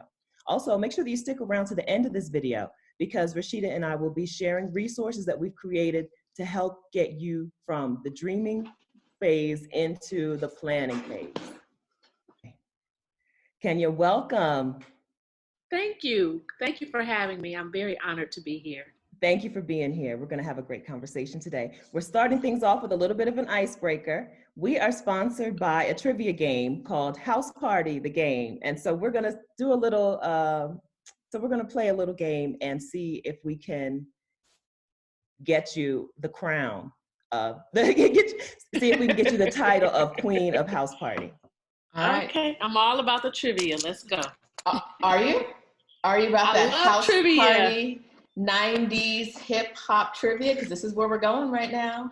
Let's see. We'll see. We'll see. The lead roles played by Kid and Play in the classic 1990 comedy House Party were originally intended for which musical duo who turned the role down to star in a hit sitcom? They started a hit sitcom. Musical duo. Think about the Ooh, time. I remember this. Think about the time. Who else was big and bad musical duo? Who could have played Kid and Play? Oh, I remember. Who was it? Oh, I remember it being I remember the news. I just don't remember who it was. Steph, do you know this one? Now this is a story all about how, is that them? Oh my God. Jazzy Jeff and the Fresh Prince? Was it those two? Okay. It was those two. I didn't even know that. I never knew that. I remember the news. And I'm not sure I would have gotten it, but once I saw it, I was like, well, obviously. Like once you hear the answer, it's kind of like. I remember hearing that someone else was to play that originally. They turned it down. All right. I think everybody made a good decision. They both. I do. Yeah, for sure. All right, well, let's focus up and get to the questions. Okay. First thing I want to talk to you about is your bio says that you were a Russian translator. How did you get there? Because there's some Black girl magic happening that I don't quite understand. There's a root and a loop, and I want you to walk us through it. Okay, so at the risk of dating myself, which is okay, I was in high school at the time of the Cold War. So US versus the then USSR, which is now Russia. Well, that was ending, and I believe Gorbachev came into power, I guess you would say. And so his government and the USSR and the US designed a program where they would start glasnost, where our countries would become friends, if you allow me to say, and they opened up their borders to the other country. So that caused Russian to be taught in some public high schools.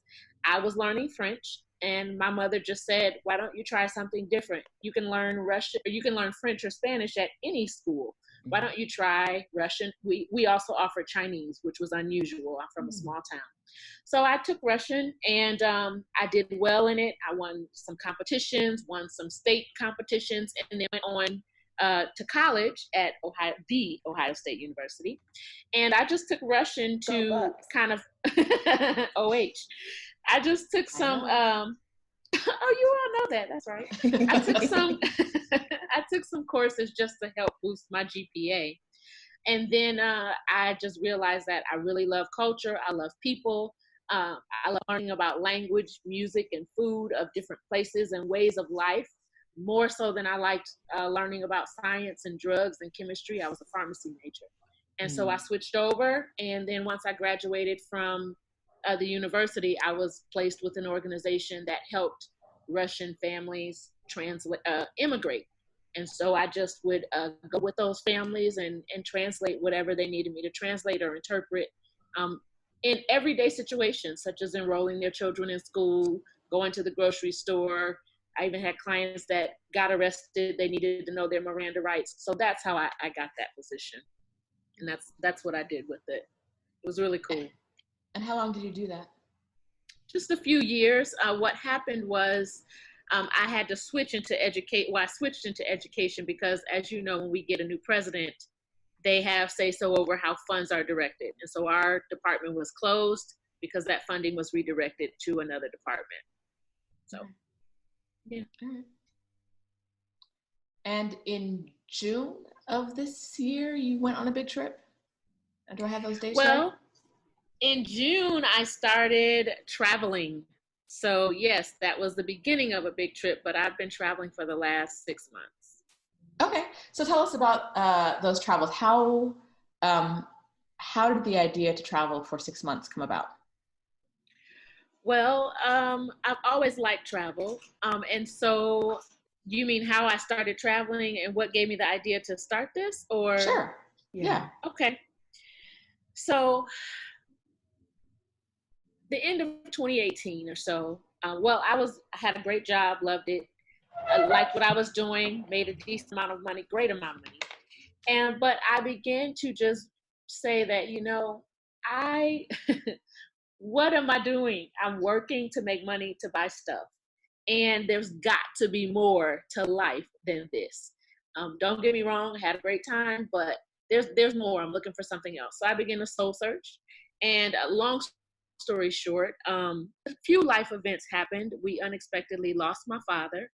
And my father and I were very close. And so that just some of the conversations we had toward the end of his life that really caused me to say, what do I want to do? It made it very real to me that life is short because he was here and then gone. And so I began to reflect and say, that could happen to me. So what do I want to do with my life? And so I just began to make plans. And reflect. When I realized that I wanted to travel, see the world more, I love culture. Like I said, I love people and seeing other ways of life. I said, it's time. It's time to do that. So I don't do anything small. I don't try to, ladies. I try to put my heart into everything I do. And so I had traveled some at the beginning of 2019. You know how we take a vacation, take a few days, and it just wasn't enough. 10 days isn't enough. I want to see more. I didn't want to work for 6 months to take a 2-week vacation. Some people that works for wasn't working for me. So I just decided to leave my job and sell my things. And I decided first, I want to travel and I want to spend an extended amount of time. And then I began to break that down and see how could I do that? What did that mean with regard to my everyday life? And that's when I began to put into place a plan to do that. What did your original plan look like? Was it originally, I'm going to go to one place, or am I going to see a bunch of places at once? What was your first idea? So just from my previous travels, I knew that I was not interested in running all around for 3 days here, 3 days there. I'm a culture lover and I like to take my time and explore. So I decided I would spend a longer amount of time in places where I was really interested. So it started with me just making a list of all of the places I wanted to go. And I sorted that list into 2 columns where I'd like to spend a lot of time and where I could just do 2 to 5 days. And so that was the easy stuff. The more in-depth things had to do with, well, how much time should I be gone overall? What am I going to do about, am I going to keep my car? Am I going to keep my apartment or my home? What am I going to do with all this stuff? Do I want to pay for storage or do I want to get rid of it? Those types of things just begin to come along. And, you know, as you're going through a process, you think of other things. So those kinds of things, they came after I said, this is what I want to do. I want to take a year. I was still grieving, actually. Yes. And I said, I need some time for that as well. And this will help me. And I don't know what I want to do with my life, but I know what I don't want to do. And so I need some time to figure out what it is to be and to figure out what it is I want to do. And that's where I started. Yeah. So you were teaching and then you just waited for the school year to end. Basically, you weren't. I did not wait for the school year to end. And that was one thing that I was very torn about, because teachers usually are rule followers. But I was actually outside of it wasn't too bad for me though, because I worked at a university. So I had transferred from K-12, and they are very much a business. So you don't have a contract with them like you have to wait until June or you're blackballed in the education community. They are just give us a notice, and you know, you could give a 2-week notice and you're fine. So yeah, I looked into my options. I looked into taking a year, just everything they offered, and me leaving was the best option that fit for me. Okay. So did they offer any type of sabbatical or extended leave? They did offer an extended leave. It had to be approved by it. You had to go through a few steps, and it had to be approved by the president of the university. And there were some other things that just because of it just didn't fit what I wanted. So there were some other things that you had to, other situations and circumstances and things you had to agree to. Yeah. And so I just said, you know what, I may be halfway around the world. I may not come back. I don't know. I'm open. I'm scared, but I'm open to anything. I could go visit somewhere. I wanted the option to be able to go visit somewhere, fall in love, apply for employment, and just be able to stay there. Yes. So I just felt, for me, I needed to cut ties. I didn't want anything to fall back on. I really wanted to allow myself the opportunity for anything to happen, because that's what I prayed for. And that's such a bold choice to make. Yeah. Yeah. I don't do anything small. And I don't, when I make a decision to go big, trust me, it is big and it can be scary, but I've thought things through. I'm not an emotional decision maker either. And I'm not knocking that. But I do listen to my heart, but I also use my head as well. So that felt right for me. So what did you do to like alleviate your fears or to quiet them down? How were you able to still go even though you were afraid? Okay. So good question, Stephanie. What I did with regard to the fear is I did it anyway. And that may sound simple, but in a nutshell, that's what I did. So as you just said, as you have said, a lot of people feel fear, and it overwhelms them and they're frozen. Mm-hmm. And so I did a number of things. I acknowledged the fear, what I was feeling. I'm reflective, as I said. I thought about why I felt that way. I asked myself, what are you afraid of? What will happen if you don't do this? And I weigh the pros and cons of, I could be afraid, not do it, keep my job and keep working and keep doing what I'm not liking, or I can go explore. So that was the first thing I did. Once I made the decision, then a second set of fears came. What if this doesn't work out? And so I'm a woman of faith. I'm not sure, I am. And so I just began to talk to God. I talked to myself. And then finally, I just spoke to the fear. We had a conversation. It was on me so heavy. One day I had errands to run, and I just shut the car door and I looked over to the passenger side, like fear was right there. And I said, listen, I got too much to do today. I've already decided that I'm doing this. I've already quit my job. I've already bought my ticket. I'm going. And so this is the last time we're having this conversation. I'm not entertaining you anymore. I'm going to see what's going to happen, and I'm going to be okay. Did I have it all worked out? Absolutely not. But once I addressed the fear, I did not have as intense a battle anymore. I won that battle, and it wasn't as intense as it was up until that point. Mm-hmm. It still comes every now and again, but I just remind myself that, I'm living in today. I'm doing the most I can today, the best I can with what I have, and I'll deal with tomorrow. Mm-hmm. And that's pretty much what I've done. And then also the last thing I've done is fear is such a powerful poisoner. It's a powerful tool and enemy. It can maximize the smallest little thing. And so sometimes when I step back, I'll acknowledge the fear, but I also acknowledge everything else. And it's when I do that, it just becomes so much smaller than the rest of what my situation says to me. I hope that's clear. It is. I love that you're talking about acknowledging the fear so much. Like today we're in like this fearless time. Everybody's like, be fearless, #fearless, but that doesn't exist. And it's not fair. No. It makes people think that, well, since I feel fear, I'm not fearless, therefore I can't do this thing. But that's not how it works. Fear serves a purpose. It's there to keep you where you are. Yes. Right. Yes. And it's just absolutely. saying, you already know what's here. Just stay here. You don't know what's out there. But if what you want is out there, then you have to talk to that fear. You have to say, one way or another. Through, you can do some self-talk or put fear in the passenger seat, like you did, and talk to it seriously and say to it, here's where I'm going. I don't know where you're going, but this is where I'm going. Absolutely. Now, did you have any specific fears that you can share? Like, was it a fear of running out of money or anything like that? Or was it just sort of like the fear of launching? That's a good question. There were some specific fears. The more general one was just fear of the unknown, like you all were saying, and launching. I had a set job and I had a set salary. I was to the place where I had more money than months. So I didn't run out of money. I got to the place in my career where I had extra money. I could buy nice things. I could go places I wanted to go. And so to give that up, and not give it in exchange for something else known, I was giving it for the unknown. And that was a little scary.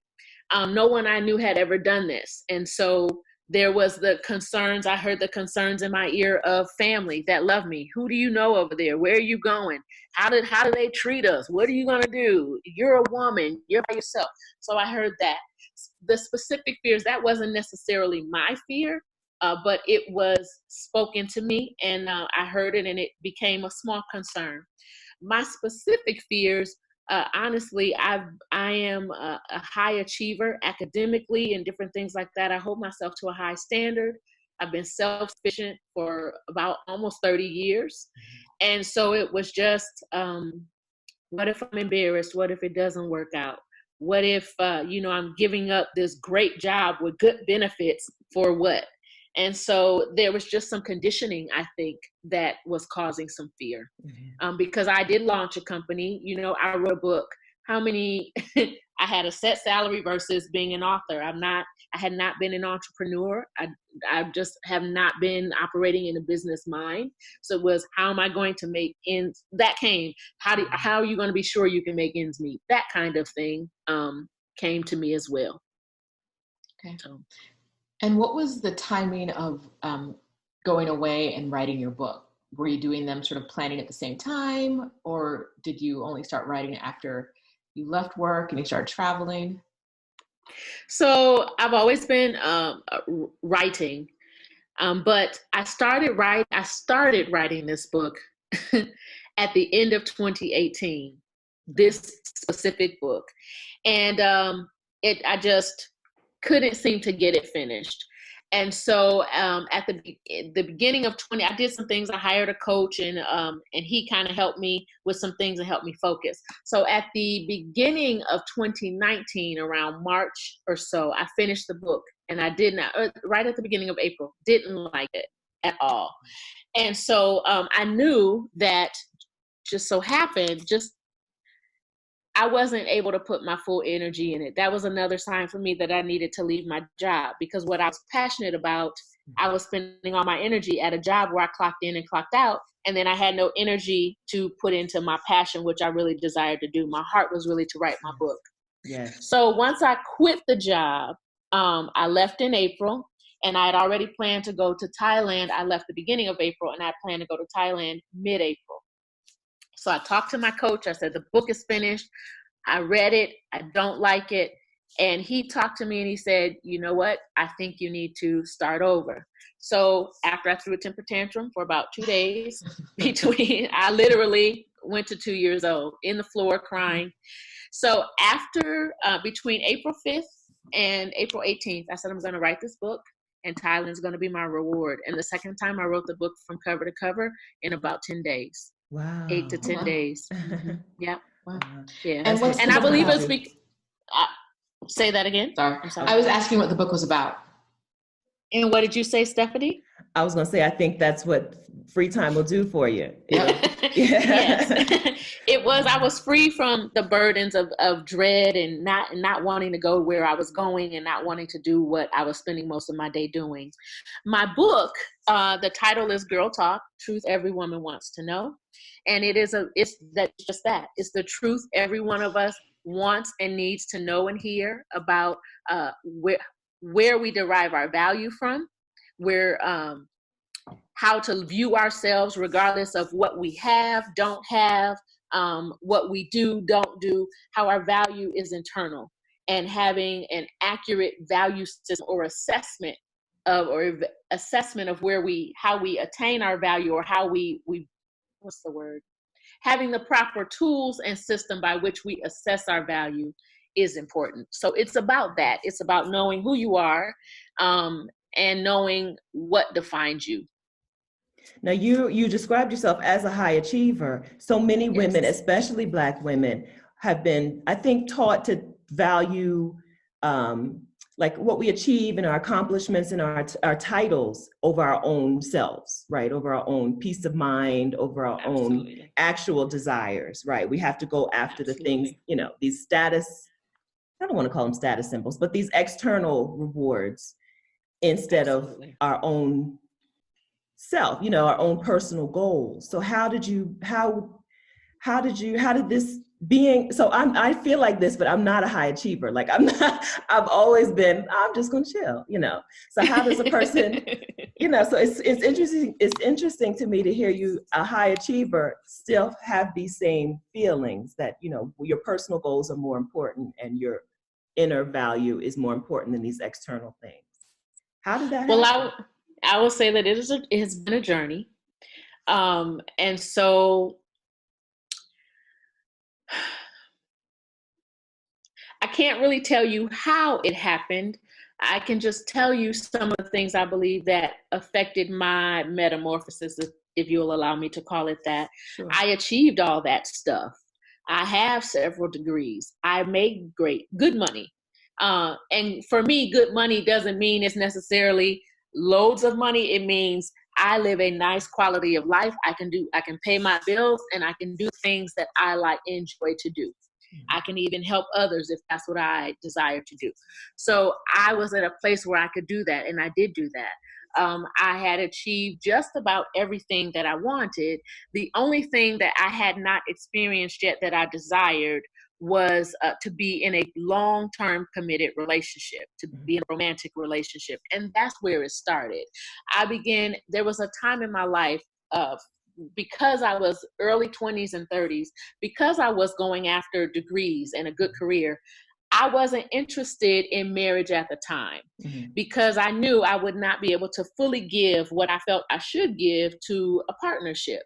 But everyone else in my life was telling me, you can't be happy. Don't you want a man to make you happy? It's impossible for you to be happy and you're by yourself. Why are you by yourself? Why aren't you married yet? I thought you'd be married by now. So that caused me to start thinking, what's wrong with me? That I am okay, because I really was okay. And so that's what started the internal journey. And just realizing if I was with a man, if I wasn't, if I had a degree, if I didn't, all the things that I own right now, home, cars, clothing, if all that stuff was gone tomorrow, I'm still who I am. It doesn't affect my value. So it started with the whole relationship thing, because as you said, many of us were taught to go after the degree, get this, get that. And many of us have put relationships aside, and being a mother. And now we're at the place where when you've waited too long, according to society, then they devalue you. What you hear messages of devaluation because you aren't a mother now, you aren't a wife now, or you aren't in a relationship. When whether you have it or not, your value is your value. And so that's really what I wrote the book for, was a message first to tell myself. Well, first I figured I've learned or realized the message myself. I internalized it. And I said, you know what? I need to say this to society, because it doesn't say this about single women. We hear everything but. Yes. And then I thought the message is me answering back to society, and then me also sharing it with other women who need to hear it, who have never heard it. So that's where that came from. Thank you for sharing about your book, Kenya. We're going to link that below. We're going to link her author page below, so you can find her book on Amazon. And her name is Kenya Ransey, Ransey. So if you're looking for it, if anything goes wrong, it's not Ramsey, it's Ransey with an N. You can find her all over Amazon. And your book is called Girl Talk. Girl Talk, Truth Every Woman Wants to Know. Okay. Now, can you tell us more about your travels? And one of the things we're really interested in is how people go from idea to the planning stage to the execution, and then how that actually looks in the real world. So we talked to a lot of women, Stephanie and I talked to a lot of women who are in the dream phase, and you got out of a dream phase, and we talked a little bit about that. You got out of a dream phase, you got to the planning stage, you got to the execution. Now, what happened when you got to the execution phase? Was it everything you ever wanted it to be, or were there some hiccups along the way? Okay, so there absolutely were hiccups. The beauty of having that time and really being self-aware is I knew that I wanted to do some travel on my own, but not all of it on my own, because there are some things you get a different perspective, and in some ways having someone there or traveling with someone, some of it can be, I won't say more enjoyable, but enjoyable in a different way. So I wanted a combination of both. So that's how I started. I knew that I had never done this before. So my very first trip was with a group.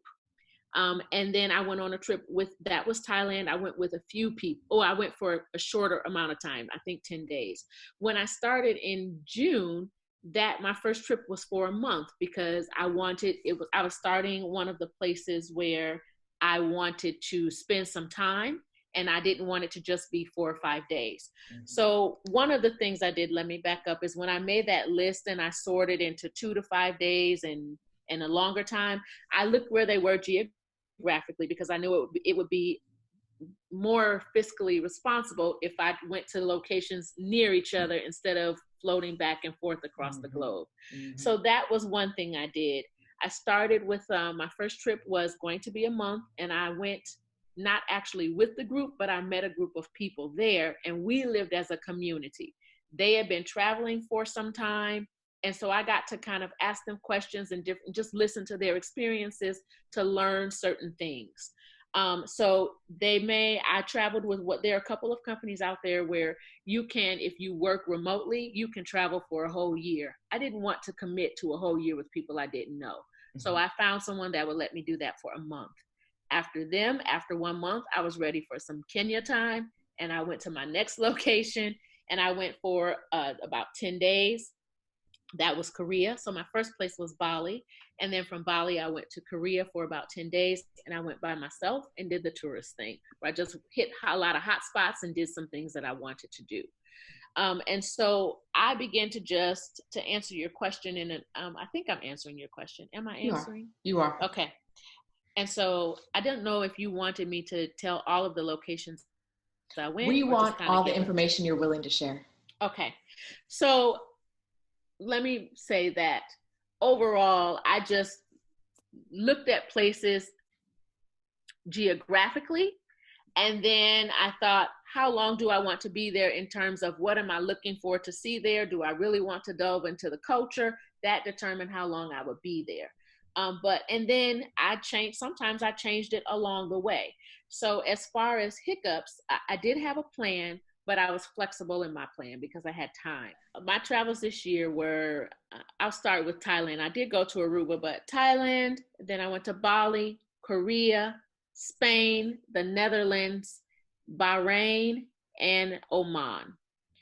And so those were a combination of, like I said, some were longer and some were shorter, depending on what I wanted to do and the reason I was going. So for instance, I went to Korea. That was a hiccup on my end. I planned to go to Vietnam. However, I misread some information about the visa that you have to apply for. And I bought my ticket. I thought I was all set, but when I went to leave Bali and go to Vietnam, I was told that I could not board the plane because I would not be able to enter the country. It would be a wasted ticket. So they were kind enough to say, we'll refund you your ticket, but you've got to buy somewhere else to go or find somewhere else to go. So it was a hiccup because finding somewhere to go at the last minute is a little more costly than had I planned and purchased a ticket ahead of time. But it was great. I chose Korea for a couple of reasons. My father fought in the war there, and I wanted to go learn more about that. So I chose there, and that was great. While I was in Korea, I knew I wanted to go to Europe. I know that I have some family, we have Spanish history, and so I love the language. And so because I spent a little bit more in Korea, I tried to find cost-effective ways to spend time in Spain. Yes. I saw some information that Stephanie put on YouTube, and I started looking at companies where I could barter my services in Spain. So I was in Spain for about 2 months, and I lived on the land of a teacher. Her family owns lots of land, and they have several homes on the land. They farm the land, but she also works as a teacher. And so I worked with her. She was looking for a native English speaker to help tutor her. She tutors students in English, and in exchange to work with her a few hours a day, I received lodging. I had my own apartment, and they live on a farm. They grow everything, and she cooks daily, and I had 3 home-cooked organic farm meals a day. Oh, wow. And that was some of the best living I've ever experienced. That's wonderful. So, after this video, I'm gonna ask you for her contact information. I was like, what tips were these, Stephanie? How did I miss this? But this was a work exchange? Was this through Workaway? It was a work exchange, and it was through HelpX. HelpX, good. And it was great because she does not work in a school. She is a certified teacher, but she, after school, these students come to her. And so she has all classes of 5 students, no more than 5 students in a class, which I love working in small group. And we just hit it off. And so I got to eat lunch with her family every day. I met her mother, her neighbors. They all would come together. They're a little community. That was one of the best experiences that I had. And so I went with the punches. Yes, I had hiccups. I had quite a few hiccups. Things I didn't know because I was a new traveler. And so, but that goes again back to fighting the fear, doing it anyway. Yes, in some ways it cost me money that I did not plan to spend on that, but I got to stay in Spain, and that cost was fine. It evened out. I better than evened out because I had an experience that I will never forget. And it didn't cost me much to go to Spain for the length of time that I did. I hope that answered your question. It does. It does. Of the countries you named that you went to, what was the one that you were like, this was the most amazing? We talked about Spain, but were there any others where you were like, this experience every Black woman needs this in their life? Like, was there one of those? Gosh. Is there somewhere everyone should go? I believe yes. Now, my travel history is not at all, it's just in the beginning stages. But there is something very, that's really drawing me as far as the Middle East. I am actually going back next month. Nice. Because there I saw elements. Now, the countries that I went to were mostly Muslim. But I saw elements of, I just saw things that we don't see here. I saw unity despite diversity, because although they're highly Muslim, there's a large military influence over there. There's a large non-U.S. military. There's a large expat community that is not U.S., that is not our military, from places like India, countries in Africa, different faiths.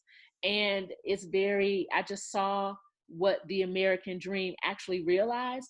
I saw that in the Middle East. And it's completely different. I know that if you've lived any amount of time, you know that what the media presents both to and about us being Western, the Western world, is not 100% true. But going over there was a completely eye-opening experience. It was very safe. I never worried about being attacked. I never worried about being harassed or bothered by police officials or anything like that, just because they had nothing else to do. It was just very safe, very peaceful, very welcoming, very warm.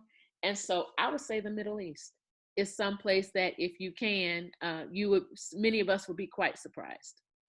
So are you specifically thinking of Bahrain and Oman, one of those over the other, or just generally all over? You think all over the Middle East would be a... Well, there are some places where that's not the case. I've only been to Bahrain and Oman, and so I would definitely say those two, because that's where I've been. And so that's all I'll speak on. I have talked to people who have been to other places, one being some of my family, but I'll speak to about those two, and I am going back to those two. And I know that many people go to Dubai, and I'm not knocking Dubai, but when I chose not to go there on purpose, because I wanted a more authentic experience of what it's really like culturally, more history. And the people. I wanted to be able to connect with people who are born there, who grew up there, who do everyday life there. And so that I feel I got from Bahrain and Oman, definitely. Okay. Now, on the other end of the spectrum of the countries you traveled to, were there any places where you were like, hey girl, don't ever, like, don't waste your time, don't go there, learn from my lesson. It's not what you want in your life. Any of those countries that? Well, I'm a culture lover, so I got something from everywhere. Honestly, I did. I will tell you that as far as, because my mindset is life-wise, I believe that you can go almost, well, again, I have limited travel, but everywhere I went, I would do for 3 to 5 days. There, but as far as, I wouldn't do any more than that.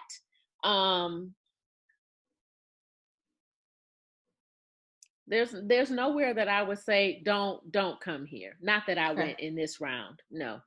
Go ahead. I'm sorry. No, I think you were getting there. Were there places that you wouldn't want to spend more than 3 to 5 days? Yes, absolutely. So Korea was nice. The people were nice. The people that did interact with me were kind. There was a small group. Most did not. I spent more than 5 days there solely because I went for a reason to learn about the history and culture that my dad had something to do with. Mm-hmm. But other than that, I would not. That was why I spent more than 5 days there. Amsterdam was beautiful. I had a great time there. 5-6 days was enough because I just didn't get a lot of that was enough for me. Okay. I love what they're doing with the city, but that gave me enough time to see what I needed to see. Yeah. Okay. And you've spoken about your travel history a few times. Had you solo traveled before this this round of adventure? No, I had not. Wow. I had not. It's a big step. No. Well, I read this book called Girl Talk. Was it a good book, girl? Was it a good book? It was actually one of the best I've ever. No, seriously. I sat down and I read my book after I wrote it, and it convicted and changed something even in me. There were some things that I didn't know this, but I've been holding off. I won't do that until I can do it with a partner. Well, that's pretty big. I'm going to wait. That's something I want to experience with others. And so I just held off, and I said, travel's one of them. What am I waiting for? You know, even with a girlfriend who, me and my girl, if I'm going somewhere, I want to go with someone. And I said, no, I'm not going to do that anymore, because I can never get married. And so if that day never comes, or not be in a long-term relationship, am I going to not do things that I want to do because I can do them by myself, so why not? Mm-hmm.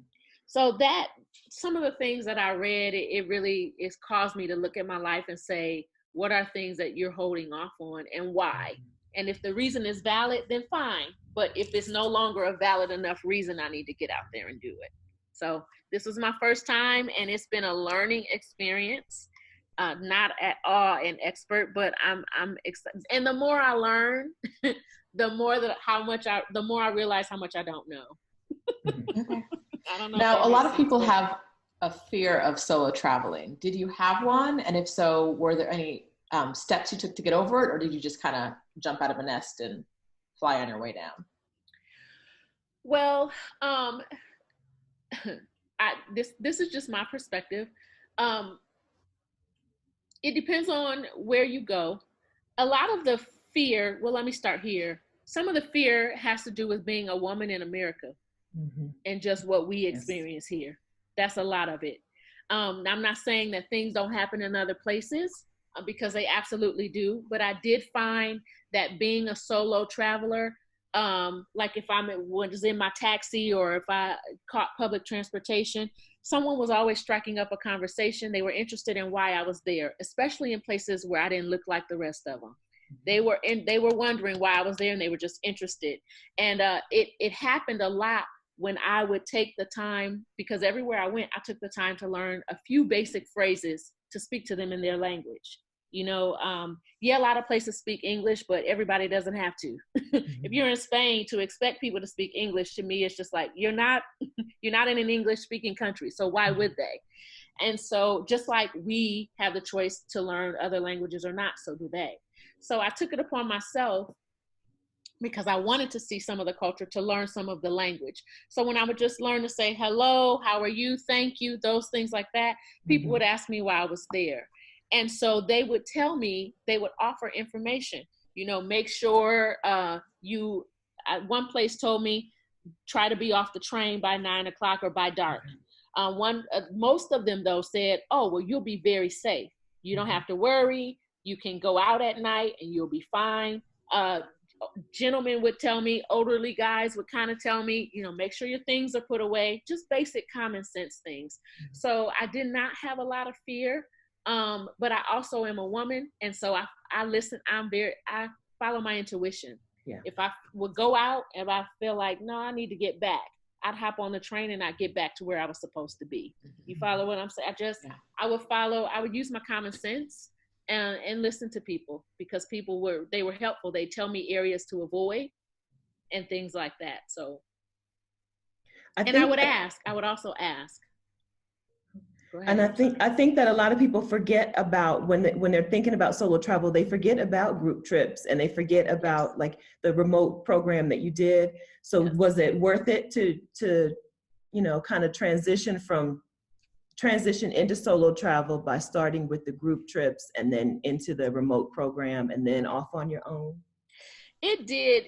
It was helpful for me because the thing that the remote, I only spent 1 month with them. But the thing that I got from that is that you can design whatever type of life you want to live.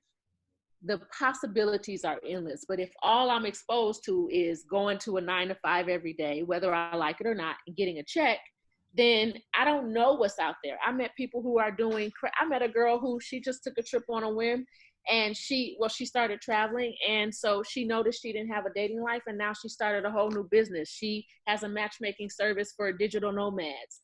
Ooh. Just because, and it's blowing up. Just because she got out there and she was talking to people and just talking to different minds, they would ask her, you know, what are you missing? What do you like about this? What don't you? And she started finding out people miss dating, they miss connecting. And so she met a need, and she's doing well. I don't think she's going back to a 9 to 5 anytime soon. Mm-hmm. But that was the thing that I got from that experience, was just connecting with different minds. It causes you to expand your thinking. It causes you, it increased my confidence to go after what I wanted even more. It quieted the voice of fear and doubt, and it raised the volume on my own voice, of the voice of my heart. Now that you've brought it up, yes, let's talk about dating. Okay. Now, since you decided to go on Kenya's big adventure to now, how long has that been? It's been 6 months. I'm back in the U.S. now. I came home for the holiday and to kind of see what I want to do for 2020. Okay. Now, did you date at all for those 6 months while you were traveling? I did. Nothing real. I did some, intro dates, but I was moving around. So how serious could it be? But I met a gentleman from Africa in Spain, and it was really cool because we spoke in Spanish the entire time. So that was just like, but yeah, I dated him a little bit. It was cool. Okay. Let me start over. That's too much information for Is it too recording. Much information? Okay. Yes. Wait, it's too much. It's too much information you don't want to give, or is it too much information because you don't think people want it? I don't know. I just felt like you didn't ask me all that. Maybe no, okay. So what I was going to ask you, this is what women ask us. Yeah. Yes. What I was going to ask you was, where physically were you when you dated? As a follow-up question, if you didn't get to this, where were you when you dated, and where were the people you dated from?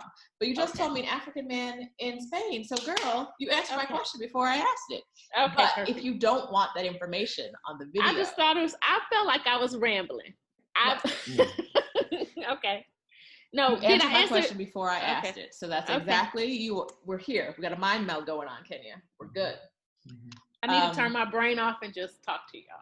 Yes. Okay. No worries, no stress. It's just us. Okay. So yeah. Okay. So African man in Spain. Anybody else along the way? No, I wouldn't consider those dates. I met some gentlemen, and I did, talk with them, maybe coffee or tea. But this gentleman, I would consider those dates. And it was very interesting. He works in Spain, so he spends a lot of time between Spain and Africa. I met quite a few people who I met people who weren't from there. And it was interesting to hear their stories. But no, I would say he's the one I dated. Yeah. Okay. Yeah. All right. If you ended up back in the same place as him, would you date him again? I would definitely reach out. Okay. All right. I think so far this is our closest to a potential love connection that we've heard. Our first success story. so the stories haven't been that great. This is what we're calling a success. I don't know if it would be a love connection, but I would say that it was successful, and it was quite different from my dating experience in the U.S. Okay. In the recent past, it was cool. Okay. It was real cool. Can we talk about this phase in your life? Did you have a name for what you were calling this when you left? Was it a sabbatical, a gap year, a career break? Were you calling it anything? No. I think I got gap year from you too, from what I read about from what you do and just this whole interview process. No, I had not called it anything. I just said I'm going to take some time off. Okay. Yeah, and that's all I said. that was the beginning. Now let's talk about where you are now. Are you calling the future anything? What do you have planned? You said you came back home to think about 2020. Are you thinking about coming back to the US and working? Are you planning on going abroad and staying? Tell us a little bit more about where you are right now. Okay. So, where I am, what I desire. I do not wish to return to the US at this time. Actually, I came home to spend some weeks with my mother because I plan to vacate the premises. I am open right now. I am open to, because I've done some freelance writing for a couple of global publications. That all came through travel. And one of the ladies I met at the remote thing, she is a global writer, and we had a connection. And so I've been writing for global articles on global magazines. But I am open to freelancing, continuing to do that. I'm looking at all of my possibilities. I'm looking at teaching for the Department of Defense because I could teach. We have schools around the world. I'm looking at some other teaching, and that would be actually teaching like in a K-12 setting or a university. I'm also looking at just teaching English, going somewhere and people need to learn English. So I'm not quite sure of anything except that I want to be somewhere else. Yeah, I'll say it that way. I'm ready. I'm ready to, like I said, there's a whole world out there. I can always come home. I've been here, I've lived most of my life at home in the US. And so I would like to experience something else at this time. Okay. So did you know when you originally left that you would be feeling the way you're feeling right now? Was this an expectation that you wouldn't want to come back, or did something change while you were traveling? I knew it was a possibility, but I didn't think I felt like it was just back there because again, my father's passing hadn't been that long ago and our circle hasn't been broken. And so I just also know that my mother is here, and did I want to, be so far from her? I wasn't sure. I was like, well, I don't know. I don't know if I need to be closer. I don't know if what I would feel. I knew that it was a possibility, but now I'm saying that it's more than a possibility. It's what I'm working toward. It's my goal. You know what I mean? So that's where I am. That I don't plan on being here. Okay. Can we talk about money really quickly? Had you saved up before you left, or were you sort of winging it? What was your plan financially? Okay, so my plan kind of happened boom, boom, boom, boom, and money came boom, boom, boom, boom.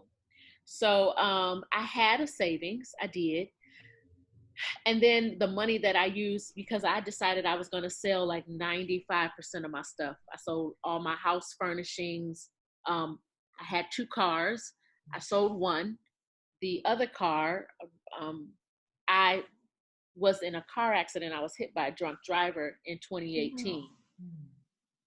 And the case got settled right before I started traveling. And so I came into some funds to take care of and alleviate some bills and things so I wouldn't have to worry about those. And I had some money left over from that. So that is what I used for my travel. In addition to things like HelpX, I bought books to see how to minimize my travel expense, how to do it. I look for bargains, but some stuff I'm gonna pay. I'm particular about where I lay my head. I'm particular about that type of thing. And so I need to be comfortable. So I will spend a little bit of money, but I begin to look at books and look for tips and resources on how to do things. And so I found some things like HelpX and Workaway and house sitters, things like that, to help extend my stays without breaking the bank. Yeah. Okay. So although I didn't have tens of thousands of dollars saved up. I know some people think that, you have to have that. But I also know that, we spend money on what we want to spend it on. So, and I'm not knocking anyone. I used to buy designer bags and I need that Louis and You know, I'm going out to eat all the time, and I don't eat bologna sandwiches either to try to go to travel. So it doesn't have to be one or the other. But I know that we spend money on what we prioritize. So although I didn't have, you know, $100,000 in the bank, I was wise about where I spent money. You know, I was selective. I'll say that. I was selective about where I spent my money. That's smart. And you mentioned earlier that you felt like you were going to work to pay the bills, to go to work, to buy things, to pay the bills. And I think a lot of people don't realize how much cheaper life outside of the United States can be if you let it. Like, I know a lot of people go on vacation and ball out, but when you're living outside of the US, that's not usually your attitude, and things can be significantly cheaper. You don't need a $150 a night villa in Bali. You can get a $15 room, and your living expenses really go down compared to what they are in the US. So absolutely, that's exactly what it was. I stayed in nice places, and I think in Bali it was about there were so many places, $10-12 a night, you know, and it came with laundry service, or it came with breakfast in the morning. So yes, you absolutely. And that's why sometimes when you ask me questions, or you ask me about where I like to stay, well, it depends. Are we talking 3 to 5 days, or are we talking longer? Because my mindset is totally different if I'm going to be spending, you know, a week, more than a week there. It's just different. Okay. And do you have any advice for women who are afraid to take this leap? Yes. If you are afraid to take this leap, my advice to you is to do it anyway. Do it afraid. Fear is going to come. That's natural. It will come. Anytime we're doing something new, there will be an element of fear. So as Stephanie said it so perfectly, fear is designed to keep us where we are. So if you want to, if you want to do something new or experience something different, there's going to be fear. That doesn't mean don't do it. Do it anyway. Do it afraid. You got it. Do it afraid. Because on the other side of fear are amazing opportunities and experiences of a lifetime. That's my advice. Thank you. And thank you for sharing your story with us. Where can people who want to follow you connect with you? Okay. Well, thank you. Where you can follow me is, okay. Well, first I want to say thank you. You're welcome, and thank you for this opportunity. And those who are interested, you can follow me on Instagram at your.best.life. I am also on Facebook at Your Best Life with KR. And my website, KenyaRamsey.com. That's where everything is listed. Any and every podcast, any blog, any and everything, all things they have to do, travel, anything you want, KenyaRamsey.com. RANSEY. Yes. N is in Nancy, not M is in Nancy. Yes, N is in Nancy. So we promised you that we would give you some resources to help you get your Kenya life on to do what Kenya did. Yes, so we're going to give you, so here are the links to get that information from us. Okay. So I provide a resource called the Complete Gap Year Planning Checklist that will take you from the dream stage into the execution stage. And I will link to that below in the box. In the chat window? In the description. It's in the description. In the description of the Come video. on, Sheeta, get your YouTube lingo up. Listen, I'm such a rookie. And I have a quiz. If you're not sure if it's even something that's possible for you, if you want to know, could you possibly take a career break? I have a quiz. It's that link is also in the description, quiz.vicarious.com/gap-year. It's a long link, but the link is in the description. JC is a New Yorker born and raised who's traveled to 83 countries and all 7 continents. After a career in marketing and advertising, she decided to gift herself a sabbatical for her 40th birthday. Hi, JC. Hi, guys. How are you? Thanks for having me. Thanks for being here, and welcome to 12 Days of Career Breaks. I'm Roshida Dowe of sheetasontheloose.com. And I'm Stephanie Perry of Vicarious.com. We're talking to 12 Black women who took time off of work to travel. We're talking making big moves. We're talking pushing through fear and living your best life. Make sure that you hit subscribe so that you can subscribe to this channel and turn on notifications so that you'll be notified when we post the next video. All right, JC, we're here with a little surprise for you. We're starting things off with something fun from our sponsor, House Party of the Game. Now, House Party of the Game is a Black-owned game, Black female-owned game, trivia game. 90s, I think this is the 90s hip-hop version, or the 90s version, and there's also a 2000 version. So. Okay. In Nas's single, If I Rule the World, what was not one of the things he envisioned? Another multiple choice. A, making Coretta Scott King mayor. B, opening every cell in Attica and sending them to Africa. C, having multiple girlfriends coexist in peace. And D, smoking weed in the streets without cops harassing. C. Look at you. That's it. Yes. That's it. Okay, so let's get to why we're actually here. We got questions for you. Yeah. So I want to start at the very, very beginning. In the bio, I said that you gifted yourself a sabbatical. Yep. Now, I have never, ever heard anyone say that before. Now, I've heard people say this was like a gift to myself in more of a general way, but I think you actually looked at this as a birthday gift before you went, right? Absolutely. Absolutely. You know, when you turn one of those like magical years, those important years, everybody wants to do something big, right? So I didn't really want to have a party. I didn't really, you know, all the typical things that people want to do. What makes me happy is traveling and seeing new cultures. And I had been really thinking about long-term travel for a while. And it's one of those things that people say they never really do. And I was like, you know what? 40. That's what I'm giving myself. I'm actually going to make this happen.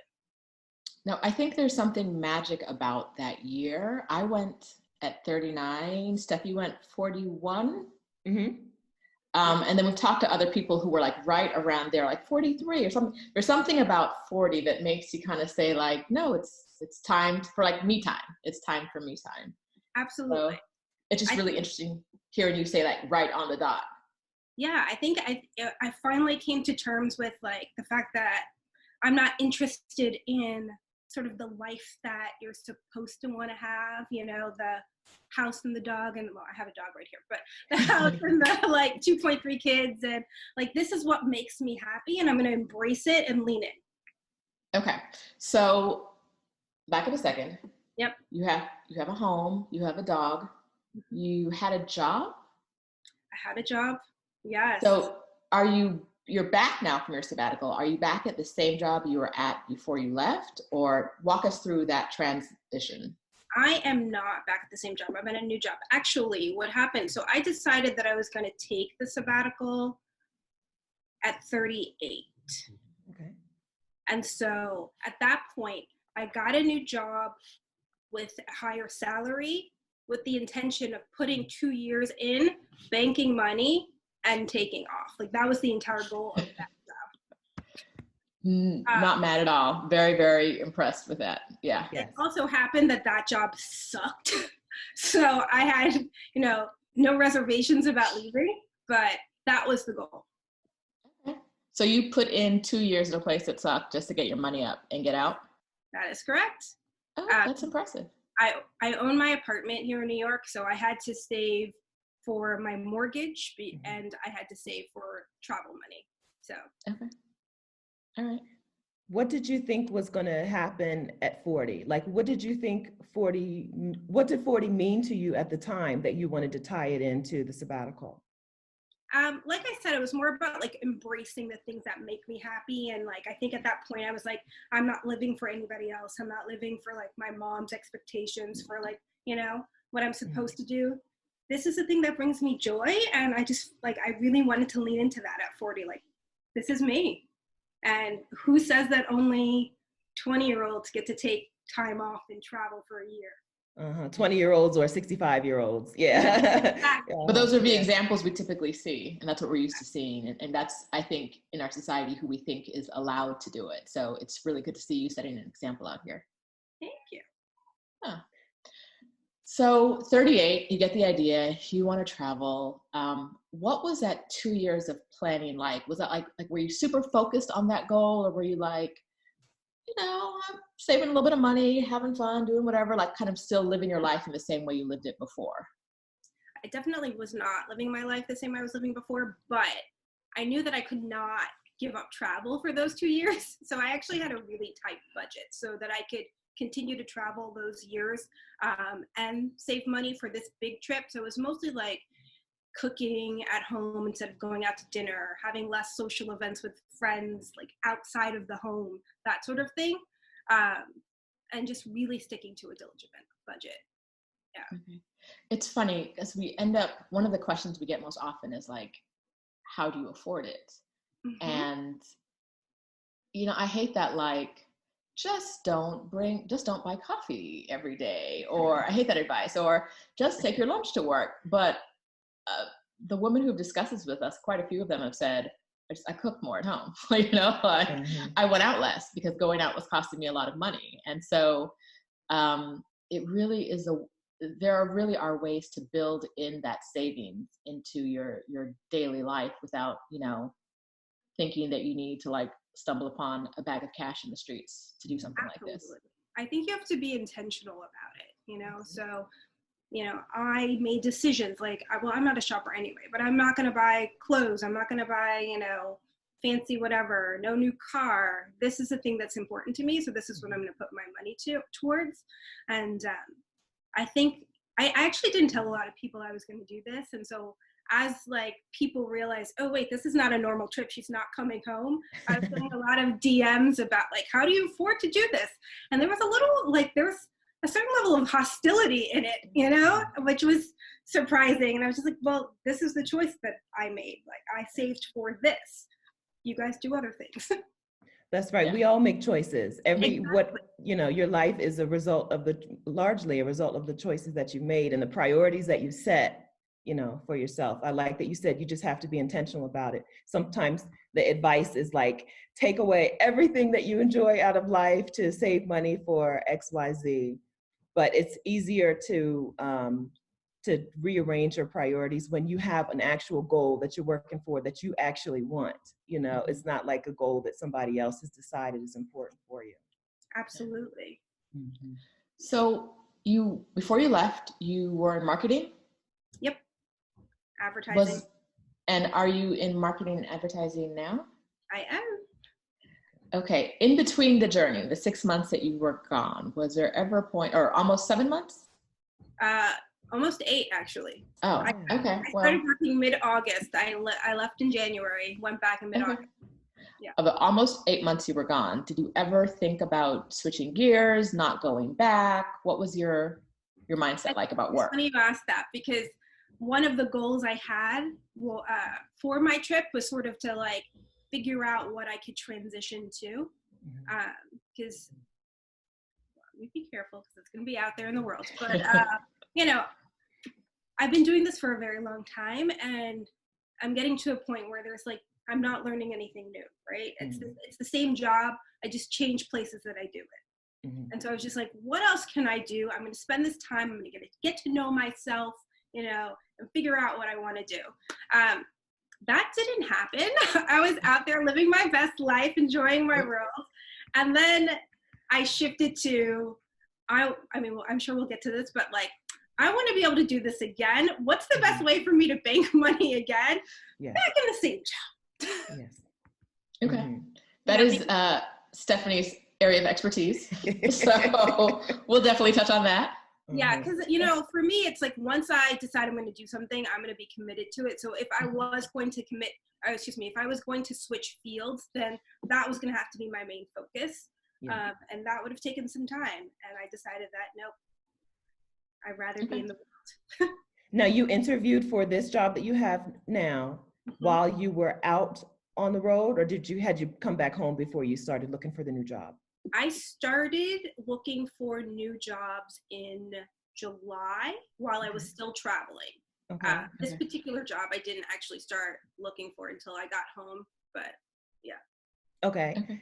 And did you have, a lot of people are really nervous about going out without any idea of where they're going to come back to, because most American jobs don't offer a sabbatical, so you have to actually quit.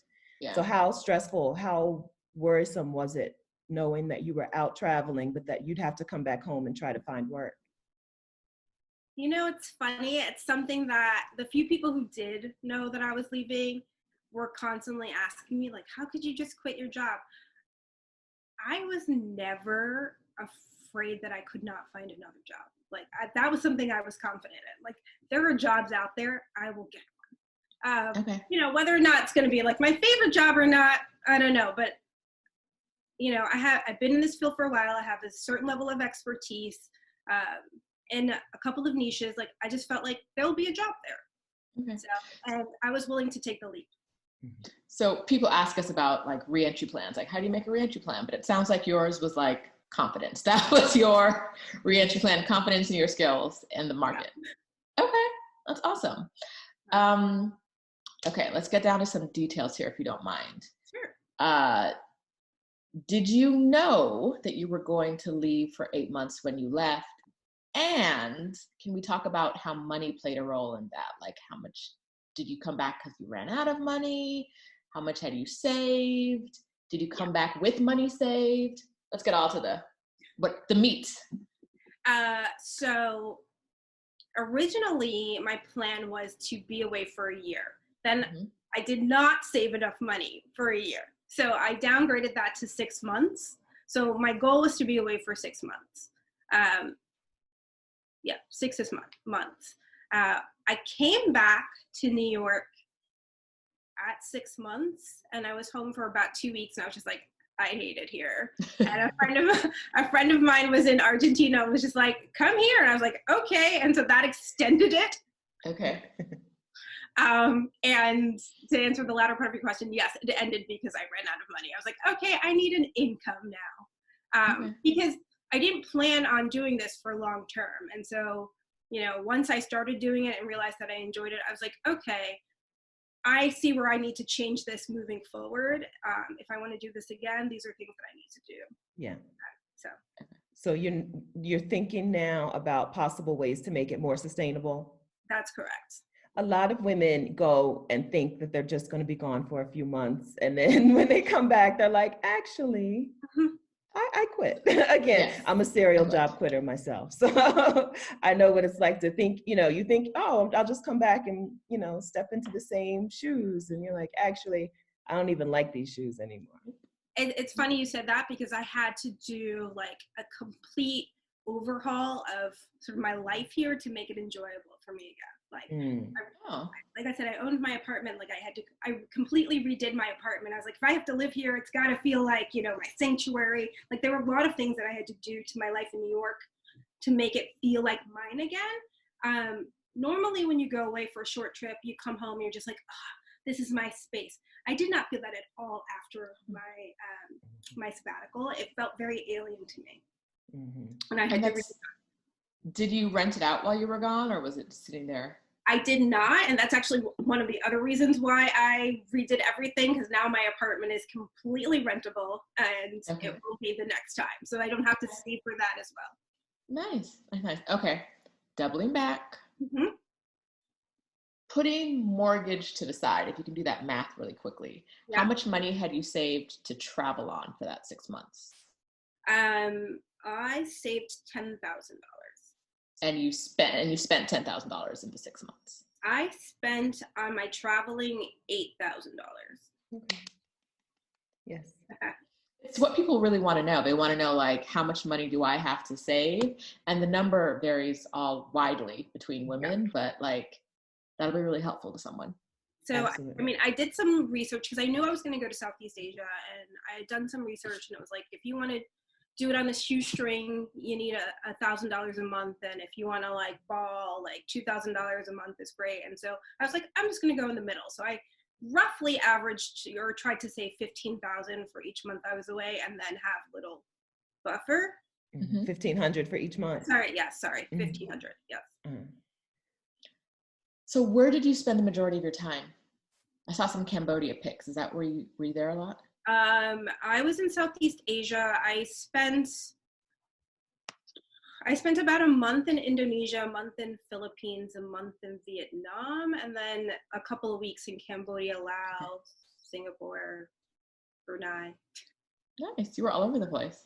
Yeah, I really was in that region for a while. I also actually kicked off my trip with a cruise to Antarctica with my mother.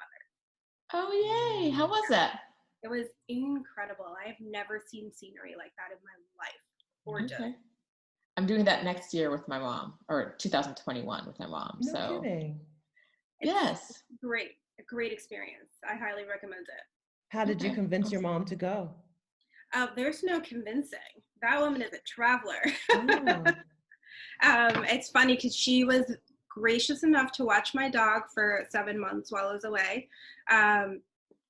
And when I got back in August, she returned him and she was like, my turn. And she's literally been away like pretty much the entire time since.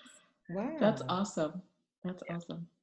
Did you, when you told her about the sabbatical, what did you think was going to be her reaction, and what was her reaction? I don't think she believed it was real for a very long time. Like I had to talk about it for almost 2 years before she was like, oh, this is something that you're going to do.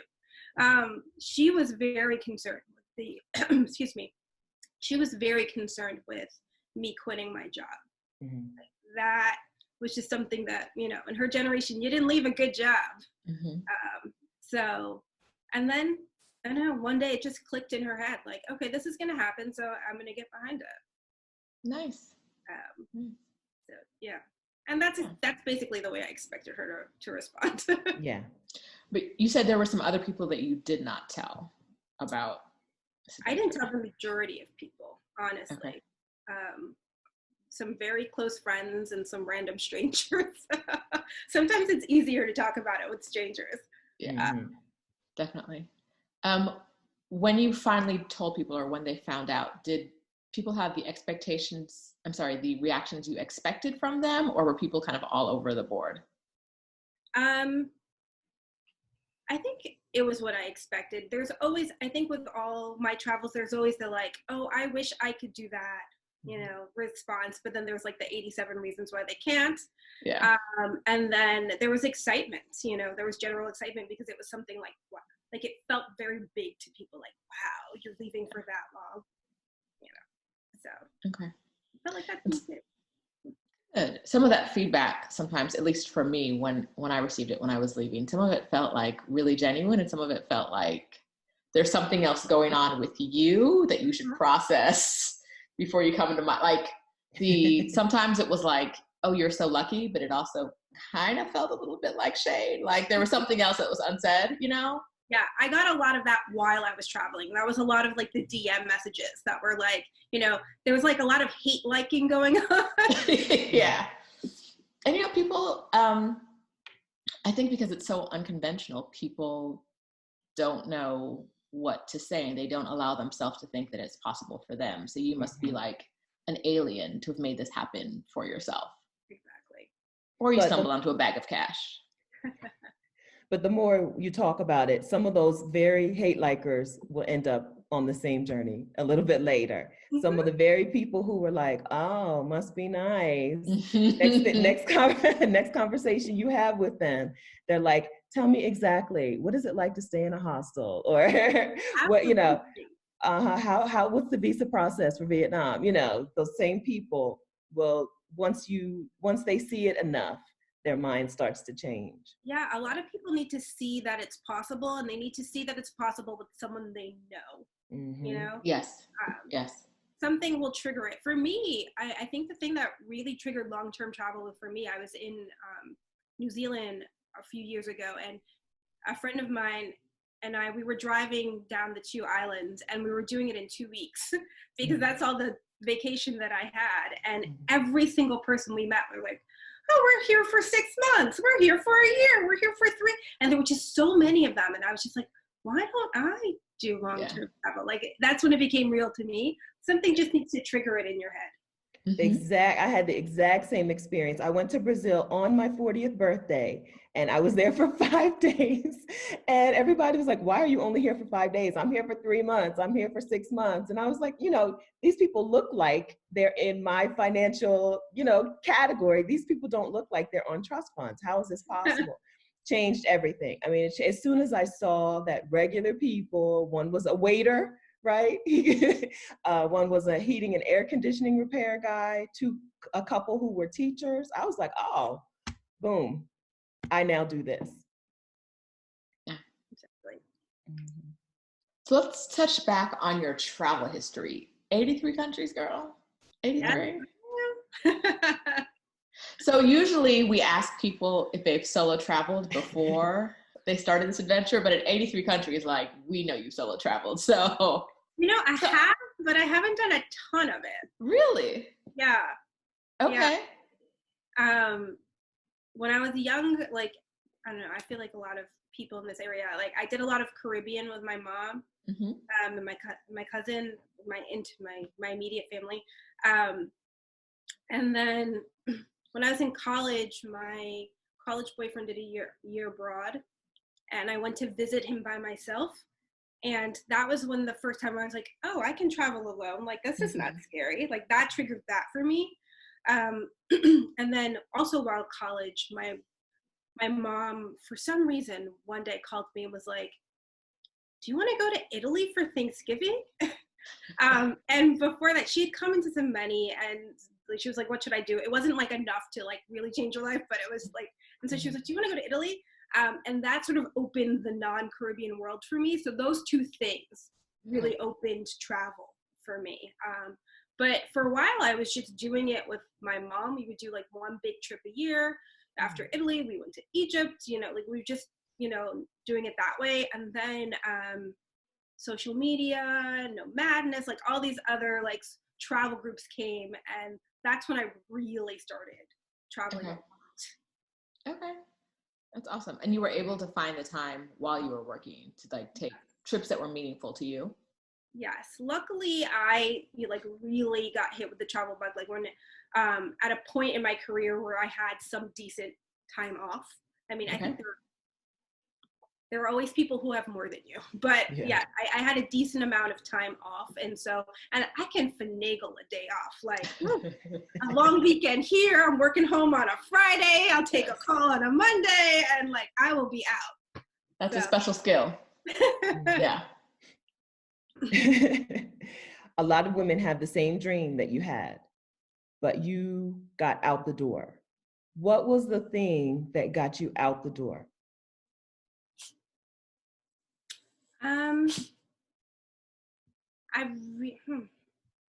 I think it's two parts. I think that I realized that the life that I was living in New York wasn't fulfilling. And I was looking for an opportunity to find something that I thought was more fulfilling.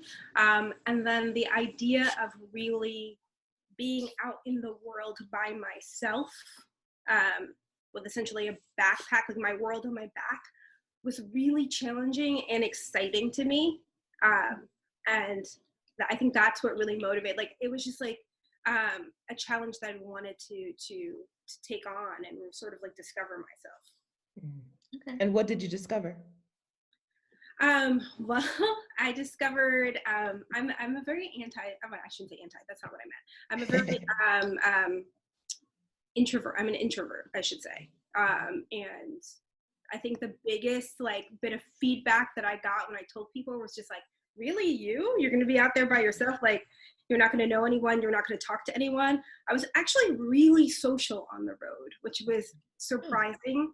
I met a ton of people, I was partying way more than I would do at home. Like, so I wonder it made me wonder how much of like the persona that I was sort of living in New York was really me, or just like the me that I constructed for this environment, and that like maybe there's like different versions of me out in the world, right? So that was really interesting. And I really, I learned how much of who you are is a construct of like your upbringing, your immediate world, and the way that you approach things are about like your surroundings. Because when you interact, when you're in a different environment where everybody was raised differently than you, and then you're also around other tourists, you realize like there's not like a right and a wrong or a good and a bad. Like everything is sort of shaped by the way that you were raised. So that was really interesting as well. The way that you're raised, and it's shaped by where you're raised. Exactly. Like in the United States, it's all about work. You never meet someone in the US and they don't ask you, what do you do? Yeah. If they already know what you do, they ask you, where did you go to school? Like, what is your financial status and what is your financial contribution to the rest of the world? People, the rest of the world, they don't care. They don't care what you do for a living. You could meet somebody in a coffee shop and have a conversation. He might be the prime minister. He might be, a bus driver. He might, people are so tied to the title or the label, the construct, the outside stuff. And then you go to other places and you find out that the rest of the world, not so much. They're not so into the work culture, the hustle culture, the status symbols, or you're not like, no, that's not true. Status symbols, yes, but not the, like your financial status. Yeah. And so that's one of the things that I realized. I've never been like a, hustle, hard work kind of person. I've always been like, I'd like to chill and relax and enjoy every day. But then I saw, when I was out traveling, I got to see that in the United States, we are really, really told that we have to be a financial contributor and not a human, not an individual, not a person.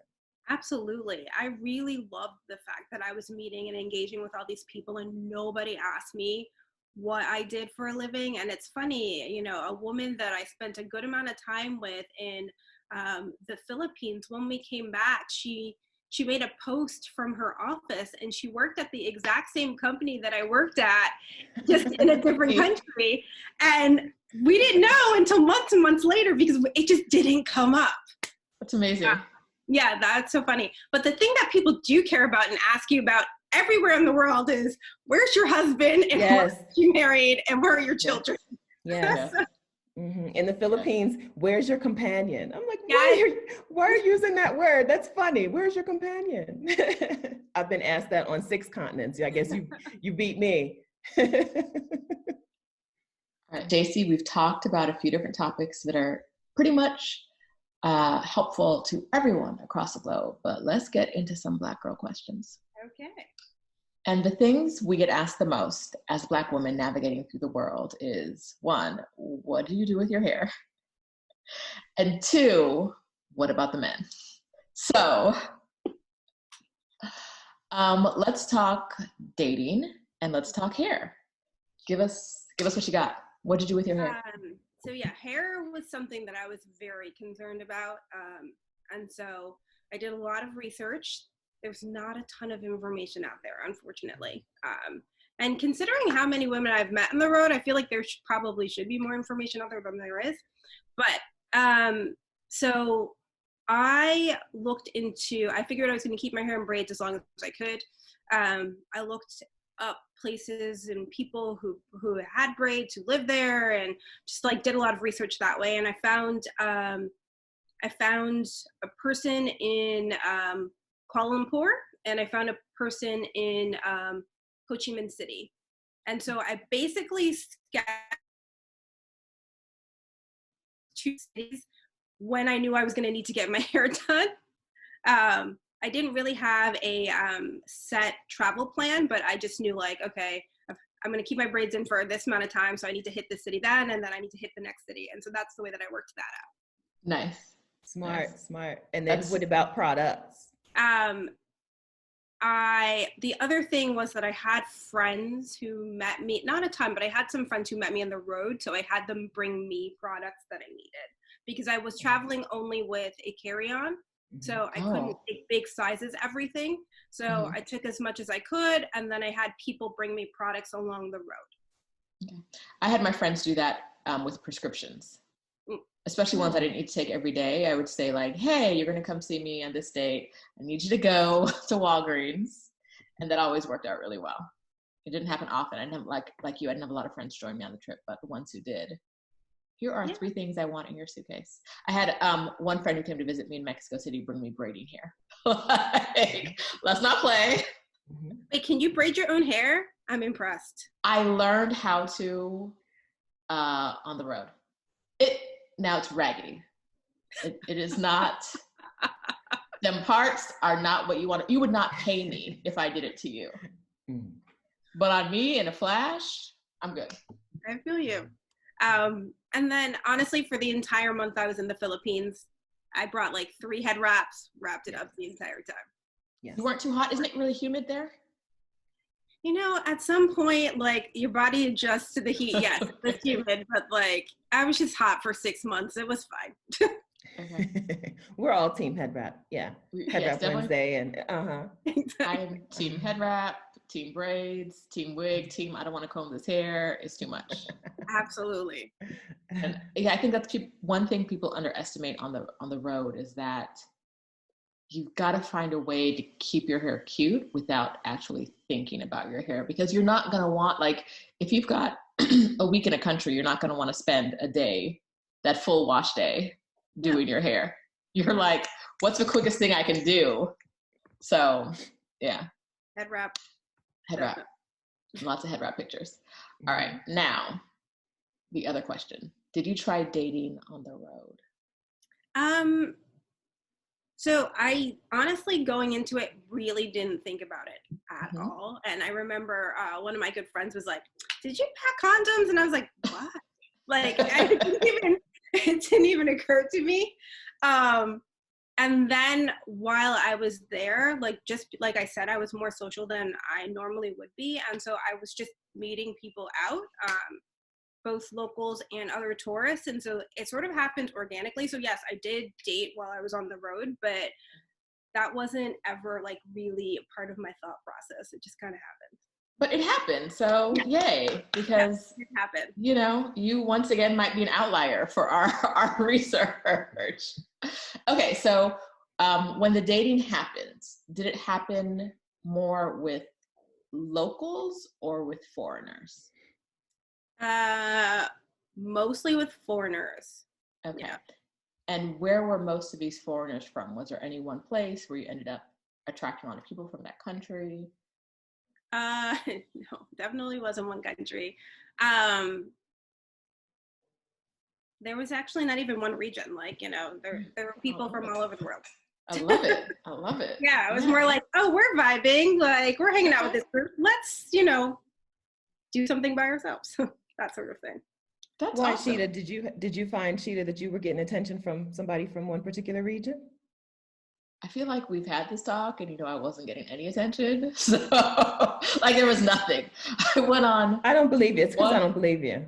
I went on one Tinder date because I am not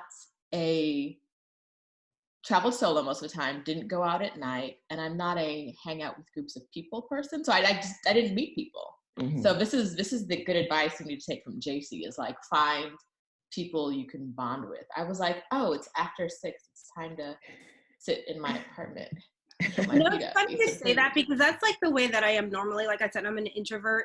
And so I would mix where I would stay. So I would stay at a hostel, and it would be a place where I would be super social. And then the next city, I would either like get an Airbnb or, you know, and I would have my alone time where I could just like refresh myself because I couldn't do it all the time. And I went back and forth there. And so, yeah, when I was social, I met people. Go figure.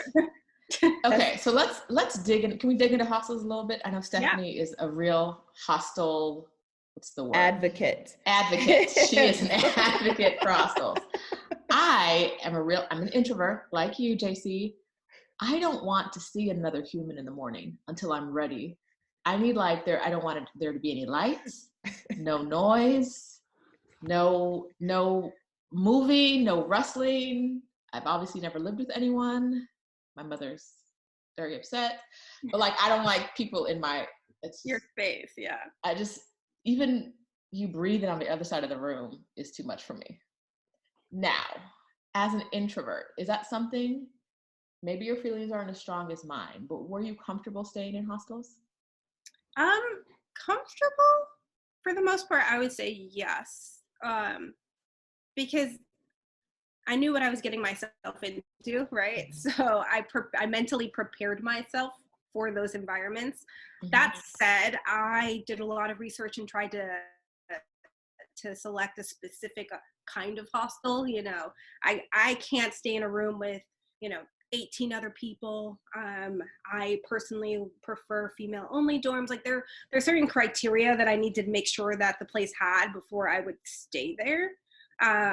And once I got that, then I was like, okay, this is my environment. Like, I know it's going to be loud, the bathrooms are going to be a little dirty. Like, I just sort of got my mind around it and got through it. And I think that the benefits of like meeting people and not being alone in the social element outweighs like all of the other nonsense about hostels. But there was one in the Philippines, I remember in Siargao, with this woman next to me, like there were always 2 sets of feet in her bed. That I got over. I just got that. It took me a minute to get there, but okay. All right. They're also a means to end. Like for me, I wouldn't have been able to travel as long and as many places if I was staying in, a fancy hotel every night. I mean, I like luxury just like the next girl, honestly, but I was willing to make some sacrifices in order to take this trip that I wanted to take. Exactly. So you stayed in hostels. Did you stay in other forms of housing, hotels, Airbnbs? I stayed in hotels. I stayed in apartments. I stayed in hostels. I stayed in tents. Yeah, yes, I did. Some were glamping and some were just like tents on the sand. Like I did it all on this trip. Okay, so it sounds like you planned out a lot, more than most people do for this trip. No? No, not really. All I knew going in was I knew where I was going to start in Singapore, and I had that week laid out. I knew where I needed to get my hair done, and I had a 1 week sailing trip in the Philippines, and that's all I knew going in. And I sort of figured out the rest on the road, talking to people, doing a little research, and I made my way. Is that usual for you? Are you usually the go with the flow kind of person, or are you normally like a planner? I can do both. If you tell me I'm in charge of something, I will plan the shit out of it. I'm sorry, can I curse on this thing? You can, sure. You can, we like it. Sure. And, and I love that. Like my mom gives me a task, she gets a spreadsheet, like I can project manage a trip. But I also love to like just flow. And I think part of the adventure of this was that I didn't know exactly what I was going to do. Mm-hmm. That's, was part of the excitement. Nice. Okay. And that was also part of the just like luxury of long-term travel. The fact that I didn't have to, when you're working within PTO, you got to figure that out. Mm-hmm. But so are you already creating a roadmap for your next sabbatical? Oh yeah, definitely. Is there a time frame you're willing to share in a public space? Probably not wise, but yes, I definitely am planning on doing this again. I want to do it for longer this time. A minimum a year. I am trying to see if I can make 2 happen. And what I didn't get to do this time that I'm really looking to do is, which I think both of you do, is find a place out to ExodUS to like settle down and like make a base and like live in a different culture and community. And then, I can travel from there, but that's what I would like to do. Is any place in particular standing out as a front runner? So at first, because I spent all the time in Asia, I was like, oh yeah, this is super cheap. Like, I could be in Chiang Mai or I could be in Hanoi. But actually now I'm thinking that I would rather do start in Latin or Central America, because I want to do like a Spanish immersion for a few months. Like I've been flirting with like, really learning Spanish for a while. Like I can get bad on my bad broken Spanish, but I would love to like really get that locked in. So Stephanie and I are big Mexico fans and Southeast Asia fans. So, I think there's a lot to say about both places. I would be back over there right now if it wasn't so expensive and time consuming to come back to the US. Yeah. So I figured for at least a year, I'd stay a little closer to home. So, and then Stephanie loves her small town Mexico house sits out like in these very glamorous places. I house sit. So I house sit a lot in outside of Guadalajara. There are a lot of Americans and Canadians here who retired here. And so it's like just an artist community or something. There's an artist community in San Miguel de Allende, which Sheeta also loves. But it's a little more pricey. It's a little more expensive. The retirees have kind of ruined the Mexico part of San Miguel. I don't know. I shouldn't say that. The retirees they have. Yeah, they've raised prices and stuff. Where right now I'm in Ajijic, where it's still inexpensive and still like reasonably priced, and you still get the benefits of like being in Mexico. Cheap food and good food. And house sitting, like, do you find any sort of like resistance to like hiring a Black person to be in their space? Like, do you see that at all, or are they open and you've not had any issue? I haven't had any issue with people either outside of the US or with people in the US who are under like 40 or so.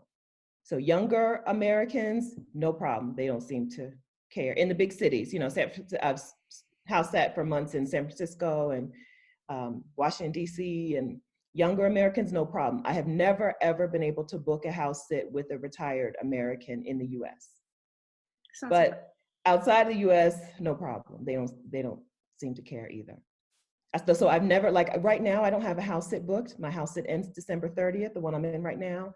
And I really just want to go to Florida or Southern California, and I can't get booked because the Floridian house sits and South Carolina, they're retired, but they're not responding to me at all.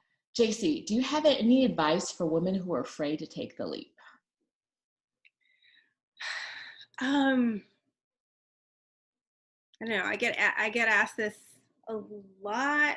It's hard to say honestly, other than like just do it, which is so corny, but it's true, right?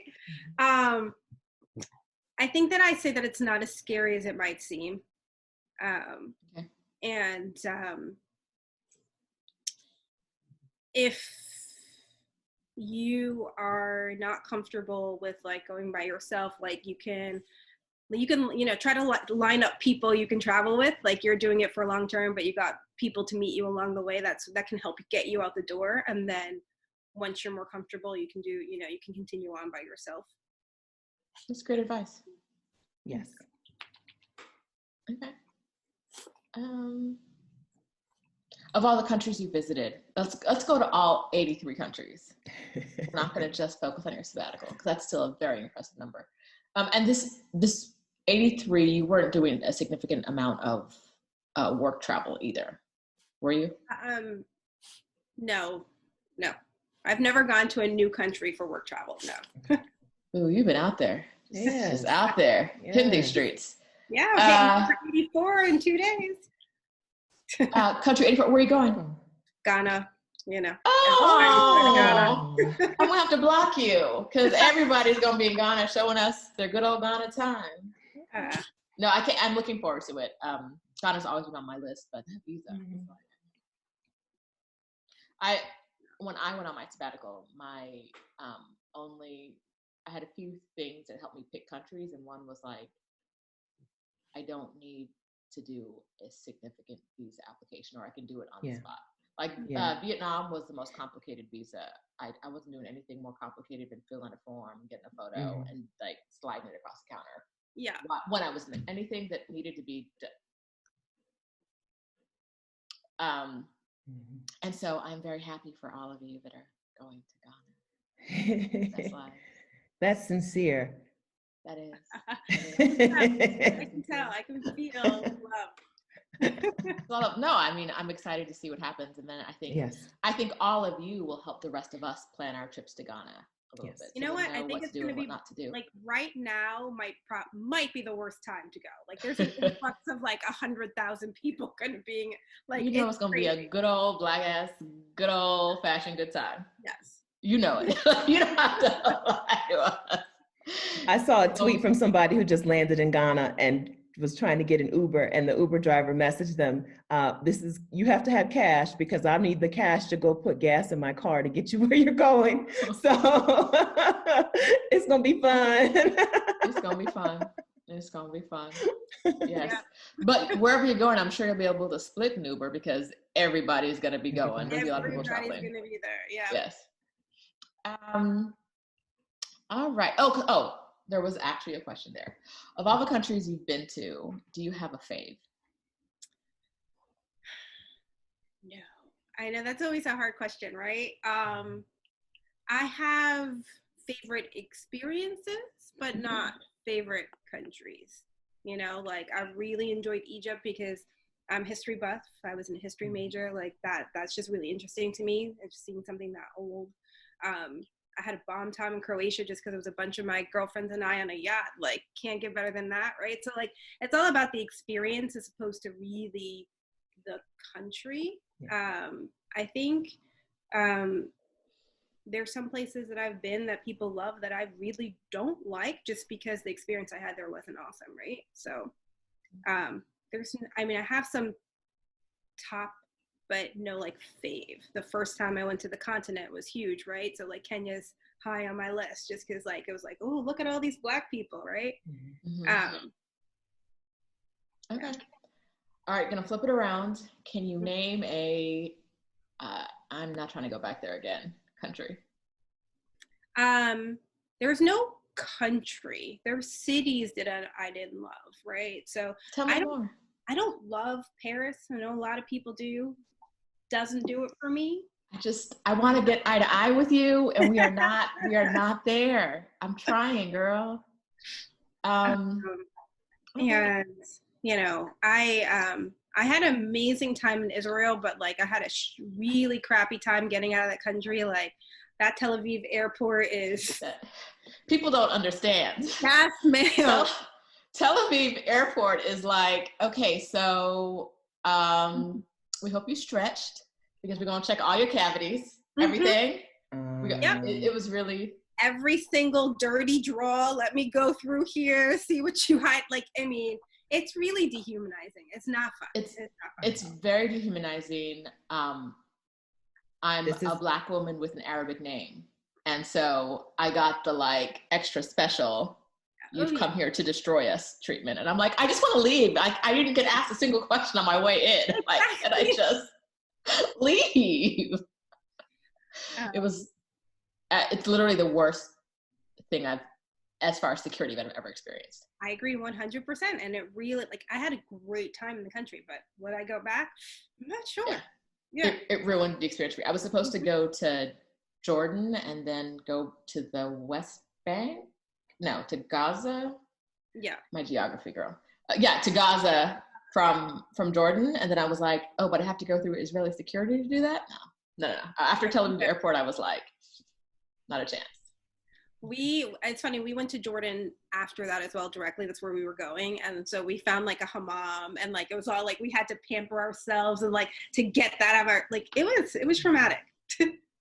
Yeah. It's, my friend actually got strip searched in that airport.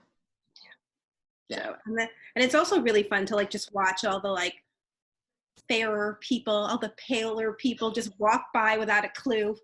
Yeah. That's fun. Yeah. When they put that sticker on the back of your passport to tell you what line you go to, and it's like I did not see a single Black person who didn't get selected for extra security. Yeah.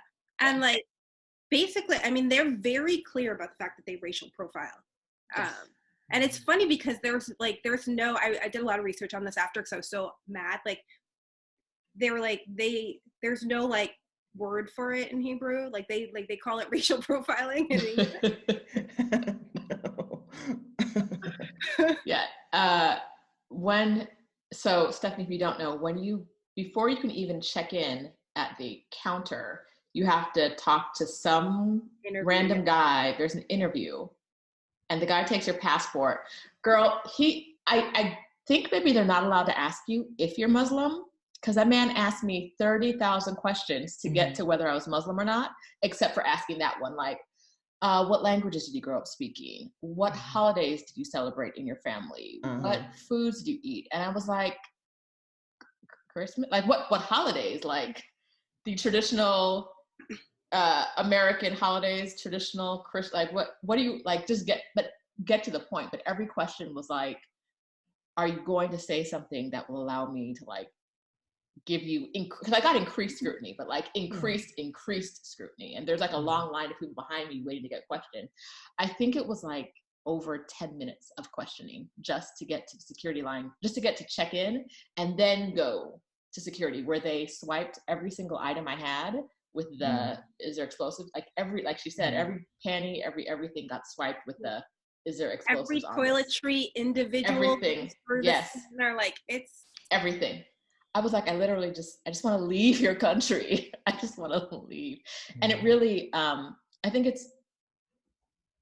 they have their reasons, but I think it does a disservice to especially Black people who experience this, because no Black person I've ever talked to has said, I'm really looking forward to going back to Israel, or I had a really good time there, because of the experience. And it's typically because of the experience at the airport. I've had some men who've said, oh, I don't remember it being that bad. But every Black woman I've spoken to was like, okay, so no, let me tell you about how awful it was. Well, that's intentional, right? They don't want you back.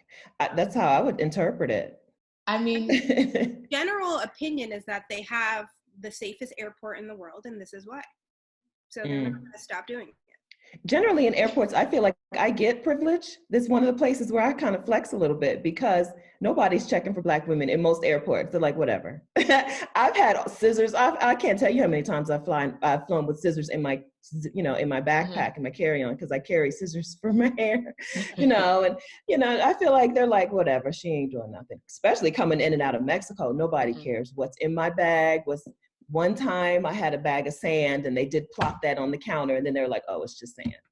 But for the most part, airports are where I get to be like, hey, privilege. No. But not Tel Aviv will have you.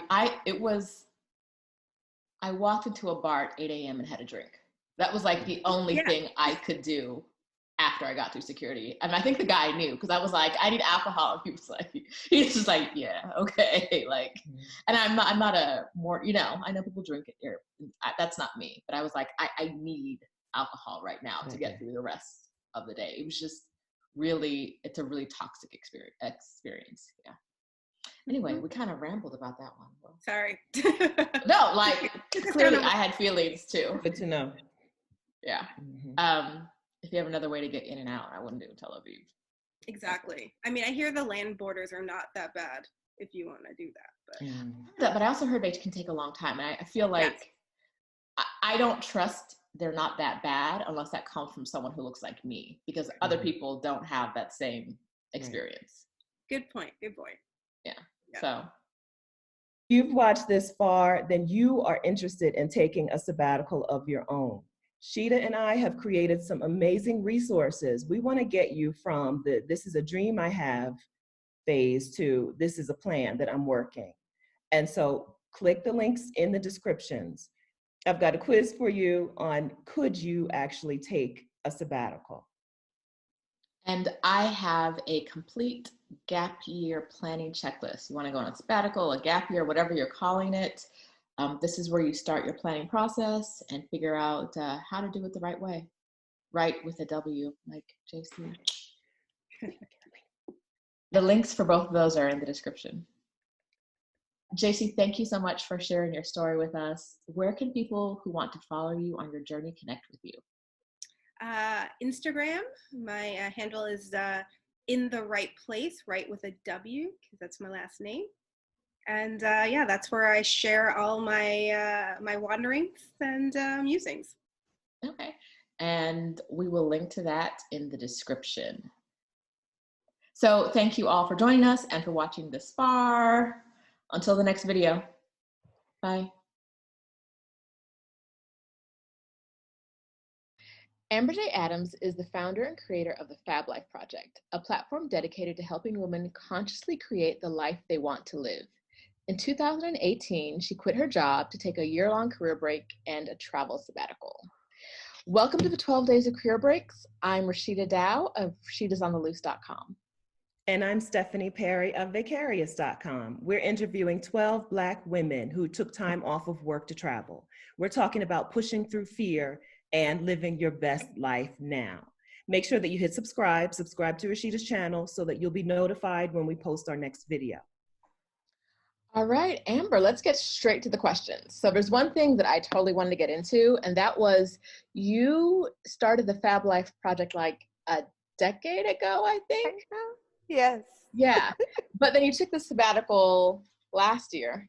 And it feels like those two were so closely combined. Can you talk about how the project started and then how you got to where you are now? That's such a great question. So I started the Fab Life Project way back. It will be a decade in July 2010. I remember the date exactly. I was working in my cubicle at the time. I was the editor and writer for Essence magazine. And I was in my cubicle. It was in the midst of the recession was just ending. And on everyone's mind was this idea that work is not guaranteed. Is this what I really want to be doing? There are just all these different questions that were coming up for people during this time period. And so while I was there in my cubicle, at the time I was 25, which is like, oh my God, so long ago. But I was thinking I didn't want my generation, which is, I guess I'm a millennial, to become these jaded people that I saw around me, like people who were working, but they weren't really happy and not feeling fulfilled. And I saw how I felt like the internet was giving us so many different opportunities to do something new and different. And I wanted to really capture that energy. So I started the Fab Life Project. I started writing about things like, you know, one of my favorite posts was, "You are replaceable. Now go do cool things," because with this idea that you need to keep that in mind. Nothing is for granted. And if there's something that you really want to be doing with your life, you should go do it. Now, the flip side of that was that as I was writing and things were going well, my life started feeling not quite so fab. Like over time, I switched jobs, and then there was different things with that energy that didn't feel good to me. But also there were a lot of dreams that I had that I felt like I had never really addressed. And one of those dreams was that I always wanted to travel for an extended period of time. I was too afraid to do it when I was in my early 20s, when I had just gotten out of college. I had pushed through, I had gotten a job, but I still had this dream of wanting to do this. And I started to slowly get to this point where I didn't feel fabulous. I didn't feel like writing about wanting to have this life that you were really leading on your own terms when I wasn't doing that. And so for me, things just kind of came to a point where one of the last posts I wrote about was how, you know, I'm refreshing my life. But what happened was I had this job, and literally I was about to sign a lease for an apartment in New York City. It would have ended up costing me like $1,500 a month plus. And I knew in my mind, had that little voice that was like, you don't really want to do this. You want to do something else. But I was going to go along with it because I just really wasn't happy with what I was doing. And literally not even 24 hours before I was to sign that lease, I got laid off from that job. And it really just kind of put everything, like suddenly the light was on all these things that I had said that I wanted to do. And travel was a huge thing for me. And I made the decision then that I want to focus on what I wanted to do. So I ended up getting another job with the idea of I want to save as much money as I possibly can, because now is going to be that time. I want to take this career break. And that's basically how I got to where I am. So I started feeling, I guess you could say, more fabulous, more like myself as I went on with that process and just made the decision to do it. That's amazing that you listened to the sign, you know, Yeah. the sign came and was like, you know, you don't want to do this. And you were like, you know what? You're right. A lot of people hear that and they're like, oh, but this is the path, you know, that everybody takes and that I'm supposed to take. I guess being the having a business called the Fab Life kind of gives you a little extra permission to try new things, you know. To try new things. If you have a blog post that says, you know, do cool stuff, you have to do cool stuff. I have to do cool stuff. It's a lot of pressure, but I just feel like it really was. I'm probably the only person I could say that found out that they got laid off and laughed hysterically, because I felt like the universe was just like, girl, bye. What were you trying to do? It's funny. Your stories and mine mirror each other in a lot of ways. I was laid off. I knew I was going to be laid off. I knew my lease was up, but I was like, I can get another job. Let me get another job. And then they sent me the rent increase notice, and I was like, no. Like an 8% raise, and I was already paying $2,000 in the area. I was like, nope. So that's when I was like, if I don't want to live here, if I want to move because I don't want to pay this rent, I might as well like move, like do it big. Do it big. You know, it's like you face those decisions, and it's like, which way do you go? Do you sink in deeper into where you are? Maybe that's right for a lot of people, or do you kind of say like, let's see what else is out there? And we both know that same. See what the other option is. Exactly. That was exactly how I felt. I felt like, you know, and maybe a lot of women who see this will kind of identify with this feeling. Like, I'll be 35 in 2020. I felt like, you know, there's like this idea of kind of small windows of time where as a woman, your life can change in a lot of different ways and you don't know, and you can't necessarily plan for all of those things. But what I felt like I could plan for were the things that I knew I really wanted to do, and the things that a change in my life status could make more complicated or could delay.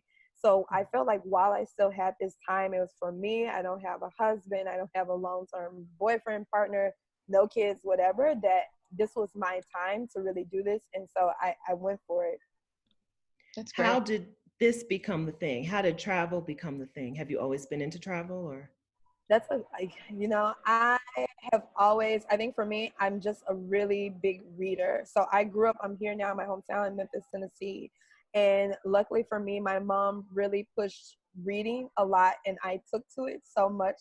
So even though I live in a city that's literally landlocked, like maybe the Mississippi River is there, but you know, in your mind, everything that's around you, especially when you're a kid, is just around you. But because I read so much, at a young age, I started having this outside knowledge that there's something more out there. There's something more out there. And then, unfortunately for me, like my mom passed away when I was 14 years old. And so reading really kept me on track. But also, I knew that my mom never got to travel the way that she had wanted to. Like, she never even got on an airplane. And so I look at to see that she's had a daughter who's literally at this point has been to, I think, 20 plus countries, who's quit her job to travel and do all of these things, would be so amazing to her. And so I always kind of had that energy of, I don't take life for granted in any capacity, very aware that, you know, one day things can be this way, the next day they could be something totally different, and that I just have to really live it to the fullest. And so being able to go and connect with other people in other countries and see things and eat things and taste things, it's just always been something I just really, really wanted to do. So it's one thing to say, all right, my job and my apartment are conspiring to to make me leave. But it's another thing to actually put in the effort to go. What was the planning process like? You told us that you got another job that you thought would help you save up. Right. How long did that take? What was that like? It didn't take me long to find another job. I think I got laid off in August, and by like end of October, early November, I had found a new job. And so what I did was, my goal was to really approach this strategically. So I got a new job, not only because I wanted to save more money, but I wanted to solidify where I was in my career, so that when I came back from traveling, I wouldn't have to take a job that was, you know, below what I was doing. I would be looking at things that were either a lateral move or something that was above it, or things that would just give me more experience. So that was a strategic part of it, being able to save as much money as I could. So when you get a new job, you're able to negotiate for more money. I did that. Was able to say, okay, I'm only living off one paycheck. I paid off like some debt that I had, did that, and then I just started saving aggressively for the trip. So for me, it was very strategic, thinking about what are all the different buffers that I feel like I should have, and how might this look in a year's time from now, and what would I like to do to give myself the best chance possible, so that when I'm done with this, or if I decide I'm going to extend it more or do something else, I have as many options as I possibly can. Great. So you talked about not having that lease decide. Yeah. You talked about not having like that job to hold you back because you had a intentionally chosen a job that you knew you were going to leave. Were there other obstacles that you had to plan around, things that were kind of blocking your way to leaving that you had to maneuver around? I would say that one of the things that I had to plan around or really take on and tackle was that I had been living in New York for 9 years at this point, and that had become a big part of my identity. And New York is extremely work-centered, work-centered, work-centered. No one around me was planning on doing something like this. They would cheer me on. They would be kind of like, wow, I'm surprised. But it wasn't the life that other people around me were leading. And so for me, it felt like, okay, if I leave New York now, like this is something I've worked so hard to be here, to climb up this ladder here. I really had to dig in my heels. That if I leave, I no longer have that identity anymore. And I also don't have kind of like the work that I put in to get to that place, and where I might be able to find another job with a similar title. Being able to pop back into the city if I wanted to could definitely be an obstacle as well. So that one was definitely one. I would say that, you know, my family, it's like, I wouldn't say supportive per se, but my dad's pretty hands off. So that was good, and where I didn't feel like that familial pressure on different things. But I think for me, it was just like kind of a lot of internal stuff, mindset stuff that I really had to deal with. And that I probably myself was like my biggest obstacle, where I remember I would look up resources and I would see, oh my God, this is so possible. I could 100% do this. And then I would be like, oh my God, okay, I can do this. Okay, it can really happen. And that would really freak me out because, you know, for a lot of people traveling, it's just like this pipe dream that's there. And when you have a dream that's there, you can complain about life, whatever, you have this dream. But when you actually reach your hand out, you actually touch it, you're actually going for it, suddenly that becomes a different game that you're trying to play, and you have to learn how to move yourself out of the way. Now, so a lot of us have an identity that kind of solely revolves around work, right? Yeah. So you talked about the pressure, like leaving New York, and what's that going to mean about your identity, and you know, how did you cope with that? Did you have someone to work through that, talk through that, or? I think for me, I coped with it by really trying to look and find as many people who looked like me as possible who were doing this. So that's when I started discovering other travel bloggers or other people who had taken time off, and like finding the different resources that could make it happen. I definitely talked to my friends, but my friends were, you know, they were kind of living a different life. They were really focused on work, or my friends in Memphis were focused on family. So it wasn't the same. So for me, it really was leaning on a lot of kind of online support, and really seeing who else had done this, who can I reach out to. If they can do it, I can do it. And just finding different groups where people were telling their story. And I was like, oh, okay. Like you started to kind of build up that muscle and see that it was really possible. It is a muscle. It's something that you have to exercise. It doesn't come naturally. If you're going to make any big change, especially something that when you don't have an example right in front of you, you have to just take some steps and keep taking steps and keep exercising that muscle. And then it does grow. The fear does shrink, and your courage and your commitment to it does grow, but it's not a natural thing. Sometimes people think that if it's not coming to me naturally, it's not meant to be, but maybe it's just, you know, you got to work at it. Exactly. Like, I feel like even though people in my life would probably tell you, oh, Amber's a go-getter, she's ambitious, we're not shocked that she did this. What they don't know is the flip side of that is that, you know, I'm still very much human. I'm like, okay, afraid of this, afraid of like what will happen if I do X, Y, and Z, what might not happen if I do this. There were a lot of variables that were, you know, going on, and I really had to, like you said, step by step, push myself, do one thing, okay, do the next thing, and just try to keep it moving. So I moved on out of Tennessee. It's okay. It's okay. Are you still on your sabbatical now? So my sabbatical, I originally planned for it to be 1 year. That was what I said. I'm going to do 1 year. I quit my job. It was October 19th. 2018. I remember the day. It was a Friday. I was like, bye-bye.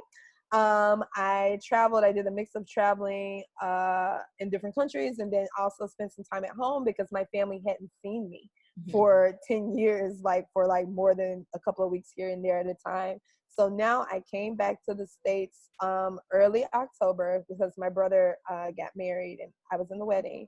And so I kind of started easing into, I guess, USA life again, or at least trying to think about, well, what was going to be next. Either I was going to get a job or I was going to run away to Mexico. These were like the options, right? And so I ended up, one of my old bosses reached out to me. So I'm working, but I work remotely. So yes, I know, I'm very excited. So I work remotely. So I could be anywhere at this moment in time, which is pretty cool. And I think it was been really good to kind of ease back in that way because I can make my own schedule. I can be anywhere I want to be. And I still have my freedom, which feels really, really good. So when you left, you talked about setting yourself up so that you could get a job you wanted when you came back. Can you talk about other parts of your reentry plan? I'm sure you weren't expecting that boss to call you. So that is a huge blessing to get the job that you got, a job you like, but you can work whenever you want. Yeah. But can we talk about what your plan was if that call hadn't happened? Right. That's a great question. So what I did when I first started traveling, when I first left the country, it was in February. I went to Colombia. And during that time, I had gotten a career coach. And so I was working with a coach because we had this plan of parallel planning where we wanted to think about me maybe starting something, doing some consulting when I got back, but also making sure that I was networking and talking to different people in my field so that I could have some conversations rolling as I was traveling. And so that was one of the things that felt really good for me. Even if I didn't have a coach, it helped to have her to really kind of think about directions. But because I liked it when she said, oh, we want to do some parallel planning. I was like, oh, I love that term. That sounds really good. But it was super helpful in that as I was traveling, I made sure, people knew that I was traveling, that I talked about it, that I thought about my travel in terms of almost being kind of like a fellowship that I was creating for myself and thinking about really framing it in this way where sometimes you feel like people take a break and they feel kind of guilty about or whatever. I never wanted to feel that way. I wanted to feel like, hey, yes, I worked for like 12 years. I lived in this busy city for 10 years. I definitely deserve to take a break. And not only am I taking a break, I'm learning so much. I'm doing all of these different things and it's amazing. And you should know about it. And you should be happy to have me on your team because I've expanded my global view. So my whole thing was definitely, exactly, it was making it a part of my personal and professional brand from the jump and never feeling as if this was something that I needed to hide. It's on my resume. I have it that I took a career break on my resume. And these are some of the things I did during my break. And one thing was funny, I had an ex-boyfriend. When I first started kind of like talking about the travel really heavily, he was like, well, if you take a year off, how are you going to work again? People are going to think you took this year off and now you're not ready to work and blah, blah, blah. Like just such negativity. And I said, you know what? I would not want to be on anyone's team who looks at me and tries to deny me a year of my life. That's not the type of person that I would want to work for anyway. So I've always been very upfront about that because I feel like it gives me the space to gauge and see who are the types of people I want to work with. If you don't respond with, oh my God, that's amazing, I probably don't need to talk to you. That's a good point. And that's exactly the response that you get. I was a hospital pharmacy technician. I came back and I applied back at my old hospital and at another hospital. And everyone I interviewed with was like, oh, that's wonderful. My son did it. My nephew did it. My so-and-so did it. I wish I had done it. And they were they basically told me how that gap year was going to benefit me professionally. Exactly. Now you have better problem solving skills and you have better people skills. And so that fear that it's going to be so hard to find a job when you come back, listen to what Amber and I are telling you. People love that about us. Right. Just own it. Like even my chiropractor was like, go, just go. You know, my whole thing is you just really got to own your story and go for it, which is like my whole thing with the Fab Life Project is really about owning your story and tapping into the things that you really wanted to do and just finding a way to go for it. So while you were out there, Amber, did you ever think about not coming back? 100%. A lot of the time. Why a are lot you? of the time. I just told one of my friends that I find the USA boring. And she was just kind of like, Well. what? Like the entire country. I was like, I mean, what can I say? Yes, there were definitely some times when I thought about not coming back, or at least I've started to feel like I was longing for a sense of home, but it was a home I hadn't created yet. It wasn't home New York. It wasn't home Tennessee. It was like something in my head that I haven't yet seen. But I felt like when I was out there, I got a clearer vision for what that could be. And that was really, really powerful for me. And there were definitely some times when I was like, you know, once you get going, you discover how easy it is to just keep going. You know, it's almost harder to come back because once you're out there and you discover, okay, I can do this and I can travel for free, or I can do this, and you start seeing how you can maneuver. It's almost like, why would I come back? Okay. Tell us, where did you go? So I went to Colombia. Yes, I went to 9 different countries this year. So Colombia was the first of the 9. Then I went to Chile, Argentina, Spain, Portugal, Poland, Czech Republic, Germany, and England. Wow. Did you have a favorite out of those? I would say I would pick Poland because Poland was the place where I knew I would be out of my comfort zone probably the most. I knew I was not really going to see Black people. I knew that people weren't really going to be speaking English like that. And yet I went anyway. And I was literally the only Black person on the plane going from Portugal to Poland. And when I got there, it was like you could see, if you saw another Black person, maybe I saw one every other day, we would wave. We would do the nod. There was like, you know, that what's it called, terms of cultural acknowledgement, where, you know, it's like, hey girl, hey, or hey boy, hey, I see you.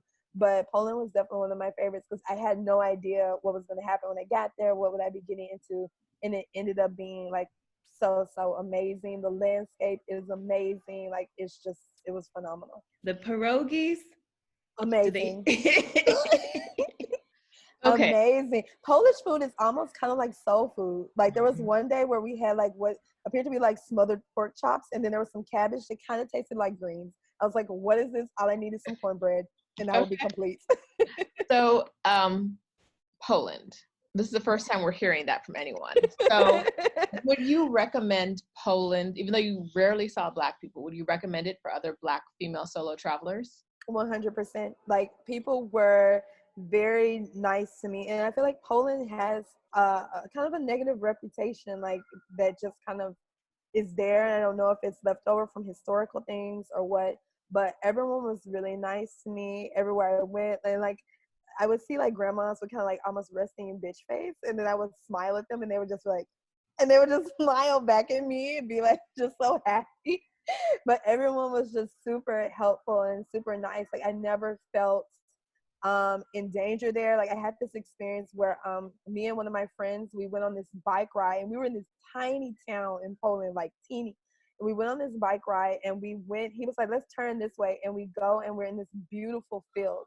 And that had been my vision for traveling, to be in a wide open field on a bicycle. I look to my left and see forest. I look to my right and see like water. Like it was just phenomenal. And it crossed my mind that here I am, a Black American female in this open field with no fear that I'm trespassing on someone's land, and the first thing they're going to do is shoot me. Like it clicked right then and there. And so to be able to experience that freedom and experience it the way that I did was awesome. And I definitely had that moment in Poland, a place where people probably wouldn't think that I would have that, but it was great.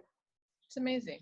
Now, did you have a least favorite country out of all of them? Not on this trip. No, I didn't have a least. I think I missed South America a lot because I felt like when you're in the parts of Europe, like I want to explore more Eastern Europe than Western Europe, because Western Europe is so super developed. It's so organized. Everything's going to kind of run the way it runs. And I missed having some of the surprises that come when you're in a developing country. And you ask for like I remember ordering like a hot dog in Colombia, and it came with like juice, and they gave me like this weird little personal picture of juice, and I was like, what is this? But I was like, this is amazing. And I missed those moments a lot, so I had more of an affinity for that part probably of my trip. Okay, that's perfect. You mentioned you were bike riding with a friend of yours. Mm-hmm. How did you make friends on this trip? Did you make friends, and how did you do that? I always made friends. I'm luckily I'm a very chatty girl. So I was always, I would meet people. I stayed in hostels. I did Airbnbs, but I did a lot of hostels. I did like volunteer programs. So I was always meeting different people and just like talking to them. And when you're kind of, especially solo traveling, you meet other solo travelers who in that moment, maybe you want a friend. And then maybe later you don't want a friend. And we understand that. So it was really easy for me to make friends and just meet people. And now I have friends literally all over the world, which I love. And I think it's so amazing. And there was never a point where I felt lonely or felt like, oh, I need this person. It was just kind of being really present in the moment with whoever happened to be there. And then maybe that moment was a moment, or maybe some person was somebody that we would keep in touch. But I just kind of decided to just be in it and just go with the flow wherever I was with whoever I happened to be with at that time. I like to tell introverts or people who are nervous about, how am I going to meet people when I'm traveling? I'm just like, be there, and the extroverts will find you. There are people who will just walk up to you and start talking to you. Just talk That's back. True. Just I'm one of those people. I was like, hey girl. Meanwhile, I'm the introvert. And I'll just come up next to you like, hey, I'm Amber. Hi, Amber. Okay, so yeah. Stephanie, are we talking dating or are we talking hostels next? I feel like we go either way. Roshida has a strong anti-hostel bias, and she doesn't even stay in hostels. So do you, Amber, was this your first time staying in hostels during this sabbatical? No, I've been staying in hostels since, years. I have always been a hostel girl. I'm trying to think. The first hostel I stayed in actually was in the United States in Boston. I went on my first solo trip when I was 22, and I stayed in a hostel because I was poor in 22, and I was like, okay. And it didn't turn me off of hostel life. And I have stayed in probably more than 100 hostels at this point, I would think, because I've done it quite a bit throughout the States and pretty much any time that I travel. Now, when I had more money to spend, I would get a private room with my own bathroom. But I had no problem being a girl. I just like to get the bottom bunk if I could. Yes, I wanted to be the girl on the bottom bunk. But if I wasn't, it was fine. And I just would meet so many different people at the hostels. Like, I love to do it. Like, I really enjoy it. You meet so many amazing people from all over the world. Like, they're just stories I could just tell you.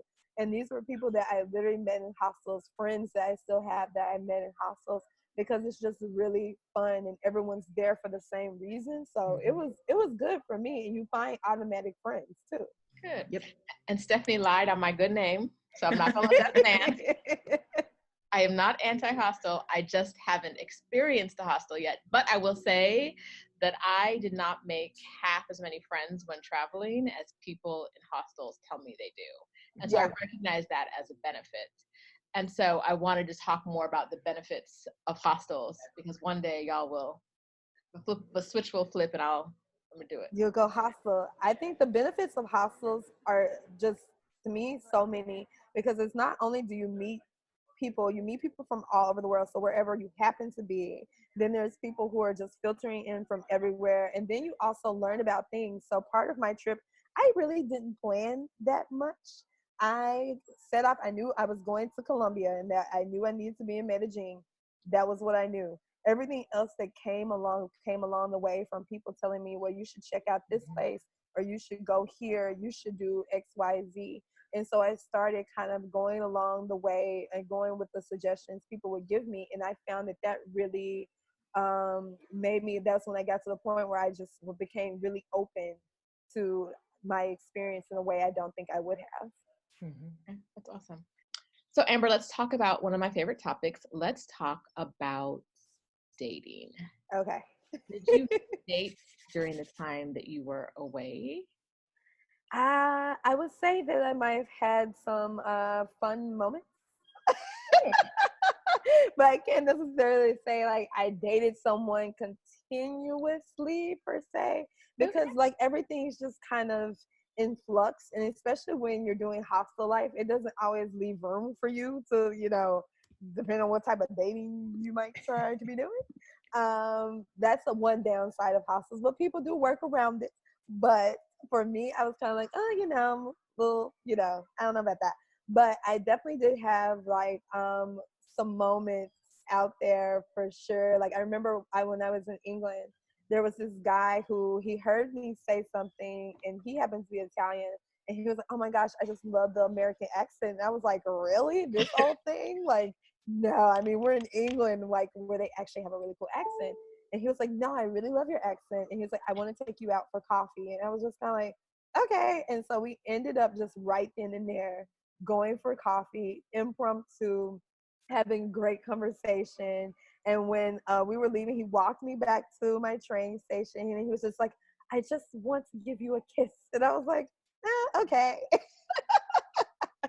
So I would have like these just fun moments, I would say, where you feel like you just have those sparks of connection. Or I don't know if you'll ever see this, but there was like this guy who worked at one of the hostels that I was last at in England, and like I was so sad that I had to leave because I really wanted to talk to him more because he was just such a cool person. So like there were like things along that way where you would meet people and there would just be like some energy that was there. You didn't have a schedule? You never wanted to just stay?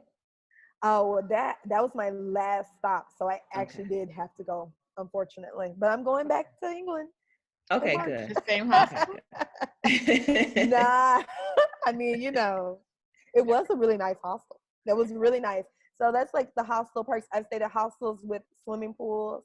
I've stayed where they've had happy hour, where there has been free dinners. The best hostel I stayed at was in Tyrona Park, in Colombia, in a little town outside of Santa Marta. This hostel used to be a resort.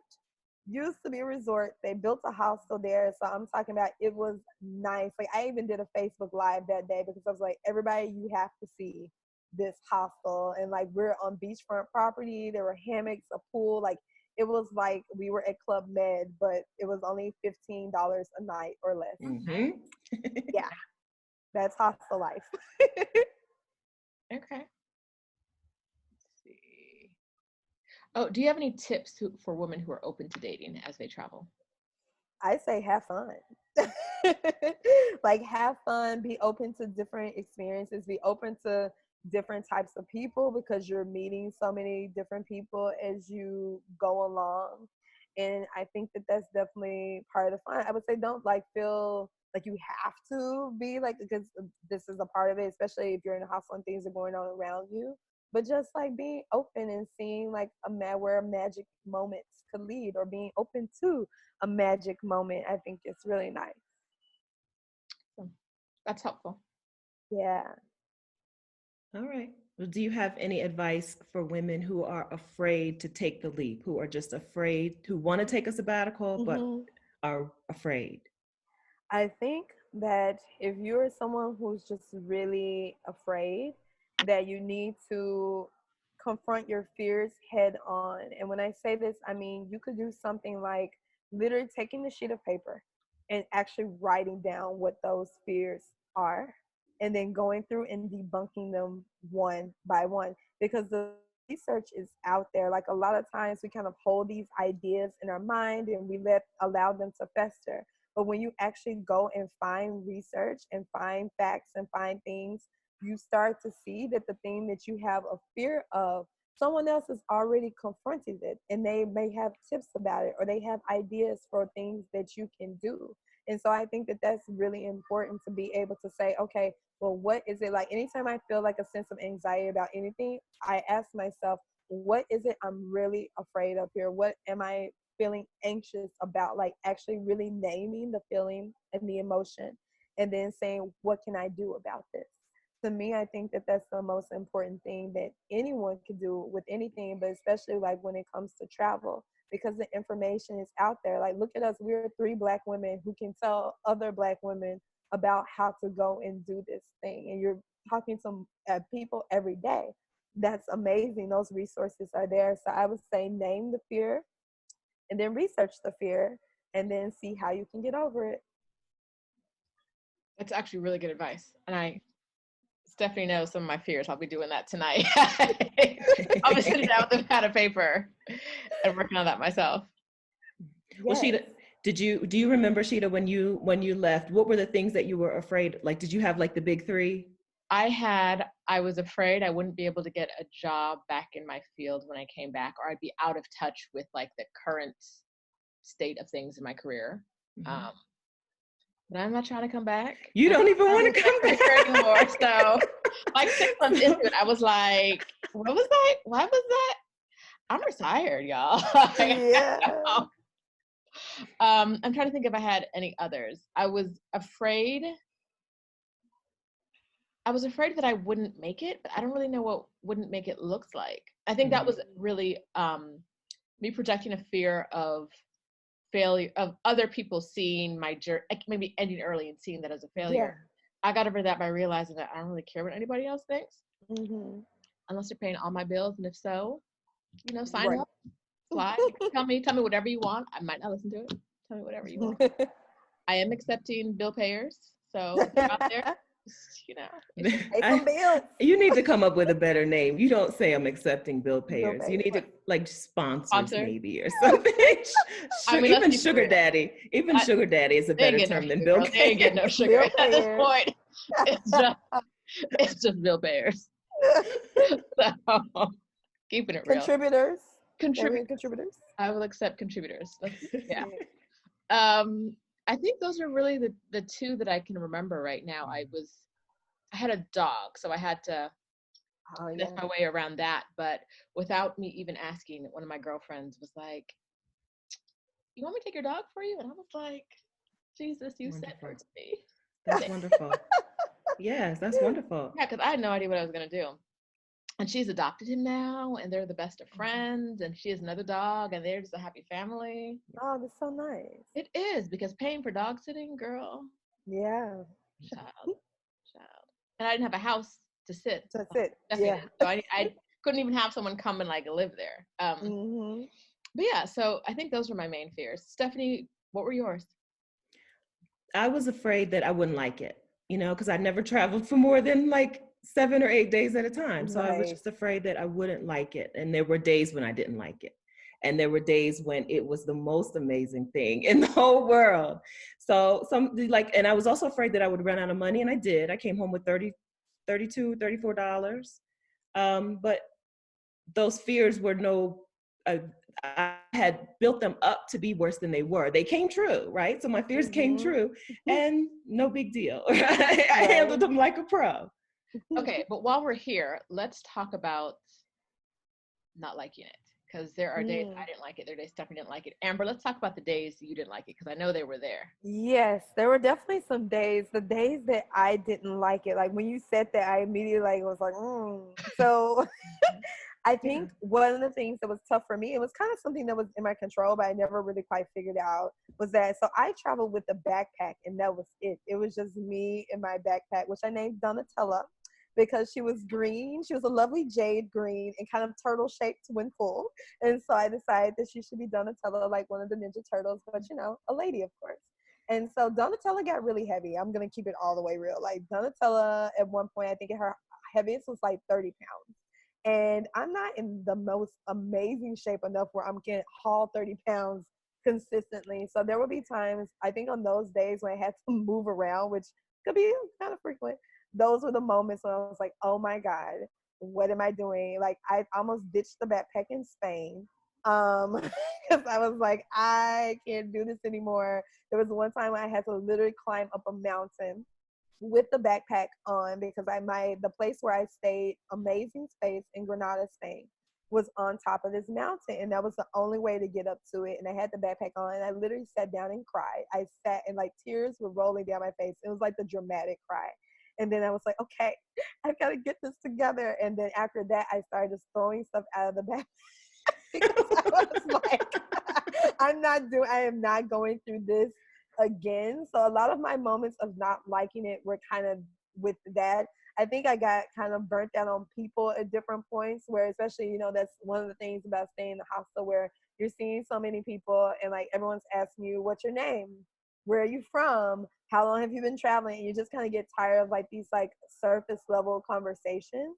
So I think at that moment, it was really important for me to like make sure I was maintaining, connecting with my friends, my friends and some of my friends in the States, and making sure I was doing that to kind of offset all the time I was spending feeling like a stranger to a certain degree. So I think those were like definitely some of the moments where I kind of was just like, okay, I'm over this. They definitely happened around that backpack and me being tired of lugging that thing, but also sometimes around just feeling like I don't feel like talking to anybody right now, and you may want a deeper connection with like the people that and that's not really going to happen at the first meeting with somebody that you're meeting on the road.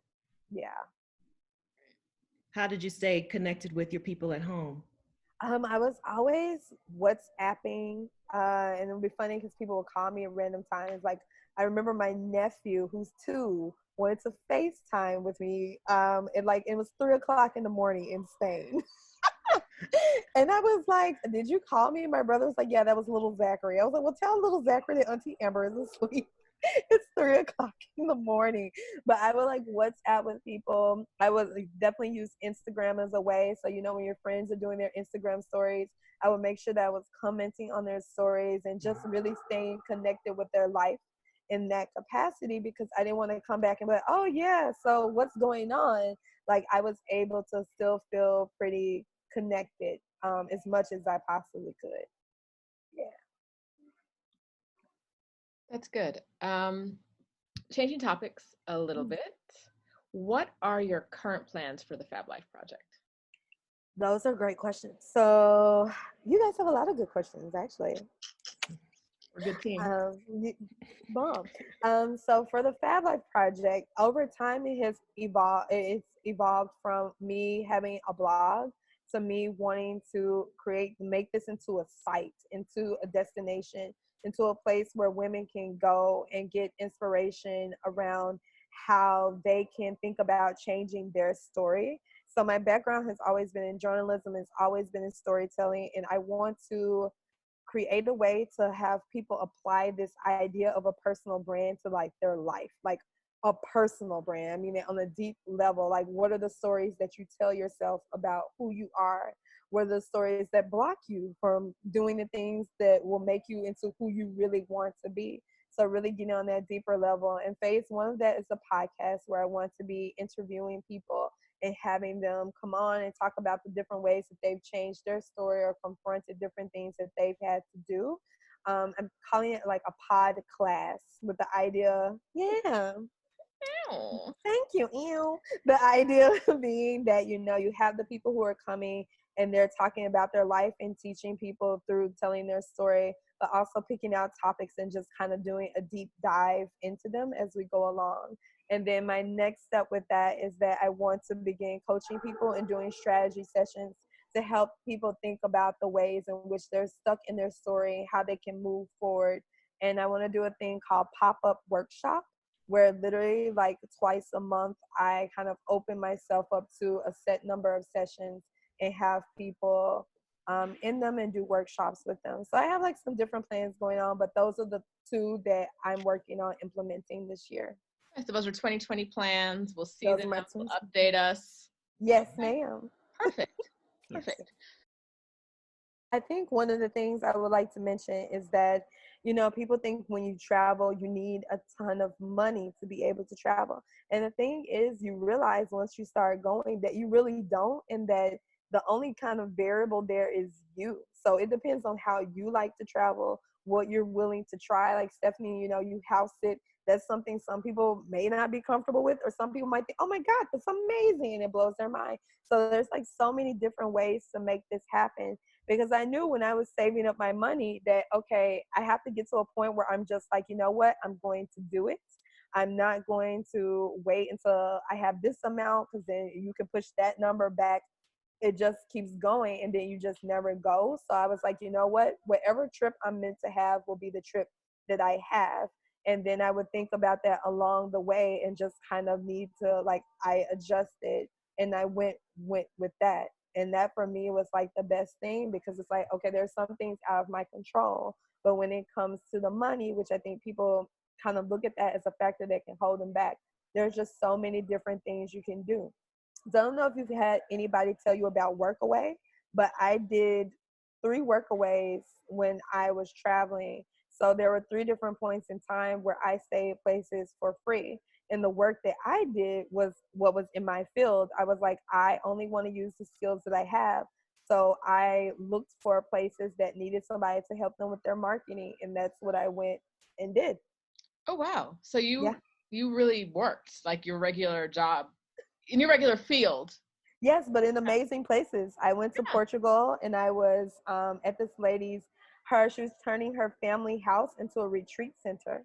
And so I was working, but I was also going and taking breaks and eating organic tomatoes out of the garden. I was going back and playing with the goats. Like, there was this whole experience that was happening around me. And with Workaway, you're only supposed to do work for 4 hours of a day. So it's like part-time volunteering basically, but you get your accommodations covered and a lot of times your food covered as well.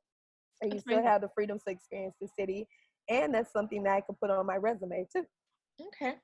Well, let's dig a little deeper into the money. Okay, so you saved for a year, right? I saved for a little less than a year. And I would say for. And how long were you gone? Was that 8 or 9 months? 7, about 8? 9 months. 9 months. Yeah. How much money had you saved for the 9 months? So in total, in cash, I saved like 10,000, and then I had another 5,000 of my savings that I was willing to use. But I saved specifically with the idea of travel in mind. So in less than a year, you saved 10 months. You saved $10,000 for 9 months of travel. Mm-hmm. What did you do? I know you got a new job, but was paying you more than before. Were there other things that you did to build up your savings? I just literally worked and stopped living the way that I was living. So for me, it was, I said, okay, I'm only going to live off of one of my paychecks. My rent was kind of cheap because in New York, it's hard to find cheap rent, but my apartment was just like old, right? So that was a sacrifice. I was that was a sacrifice, which is why I was trying to move before, but I ended up saying, okay, I'm going to stay another year in this apartment that I'm tired of being in, but it allows for me to put away as much money as I can. If I went out to like drink with friends, which, you know, New Yorkers, we love to drink. We're always at the bar. I would just get like, you know, do a happy hour, or I would just get like one drink, and then I just had fun talking to people. So for me, it was living very consciously. And because I knew I was working toward a goal, I was no longer doing like the emotional shopping that people do where they're trying to numb themselves from how much they don't like what their life looks like anyway. Suddenly my life was looking good. So I didn't need to be at the TJ Maxx, you know, out at like Target, just buying random things. I was able to just really focus on putting away as much money as I possibly could. And I think this is a really important message, because so many women talk to us and they say like, how could I ever do this? How can I save the money? Where does the money come from? They think, you know, anyone who does this is sitting on a pile of cash, but you made a decision, and a year later you were gone for 9 months. And that's, I think a lot of people would love to do that, but they don't think it's possible. So they don't think it's possible. I've had people who've asked me this before. I remember one guy, he was like, so how did you get the money for this? And I told him exactly what I just told you guys. And then he stopped and he said, so basically you did something that anyone could do.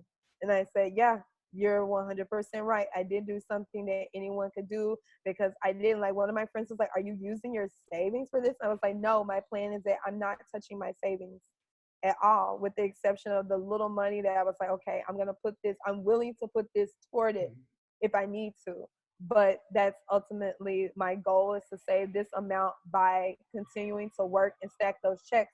And like, I even had a Post-it note on my wall that had like each day that paycheck would happen, and I would strike them out, so that each time I was seeing, okay.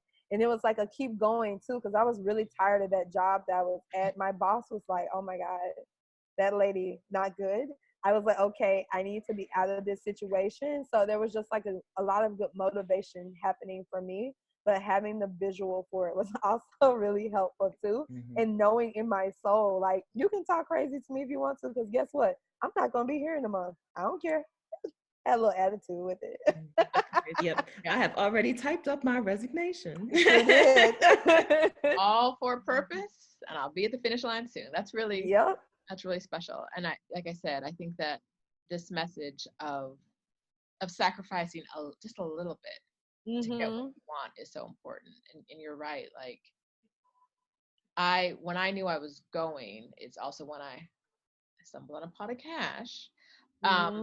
But I did plan my trip in a way that I wouldn't dip into my savings. And so that, to your point earlier, like, you can plan the trip that is right for you. Exactly. So, you know, I think that some people, you talk about $15,000 for 9 months. I'm not one of them, but I know there are people out there who are spending $15,000 on 2 vacations in a year, or 3. And so to know that you lived outside of the US for 9 months on that, and you weren't going hungry. No, I definitely wasn't going hungry. You weren't you weren't like sleeping in the streets. You weren't uncomfortable. You had the life you wanted for 9 months. Yes, I sure did. It was never a point where I was uncomfortable. It was never a point where I was like, oh, you can make different choices. It might be like I could go horseback riding, or maybe I spend that money to go on this side trip. So you just make the choices that you need to make. And for me, that made it all the more sweeter to get creative about how I was going to do the things that I wanted to accomplish, and being able to look back on that time and say, I told my best friend, I said, I lived for under $20,000 this year. And she was like, what? And I was like, yeah, because, you're not like dealing with a lot of things that the U.S. is putting on you. You really do have the freedom to design how you want to live your life. Yeah. And a lot of us get into cycle, and I've said this before, about working really hard to afford to live in the US, working in the US to afford to live in the US. And it's just this cycle that is like, if we weren't living in the US with our high cost of living and the medical expenses and everything else, you could live a gentler life in a lot of other places. You can live a gentler life. And I think a lot of people don't realize that, because that's one of the things I thought about when I was telling my friend earlier that I found the U.S. to be boring, is that when you go to these other countries and you see how they function in different ways and how the people are living their life, it starts to really change your mindset. And you see how I think the U.S. kind of traps you in a lot of ways. Like, we would have this conversation a lot of times at the hostels because of the United States of traps. Because when you think about it, from the minute you're getting out of like free primary school, right? Everyone's pushing you towards college, and the 18-year-old making this decision with literally thousands and thousands and thousands of dollars on the line makes absolutely no sense. Like, there's nothing we could say that could even remotely justify that, other than we know once you get into that cycle of that debt, because I know student loan debt is holding a lot of people down and back, it becomes really impossible to a hard place to try to break free, because you have this loan that never goes away, that you have to pay, and you're stuck. Even if you don't like the job, you're stuck there because you need to know how you have to pay off this debt.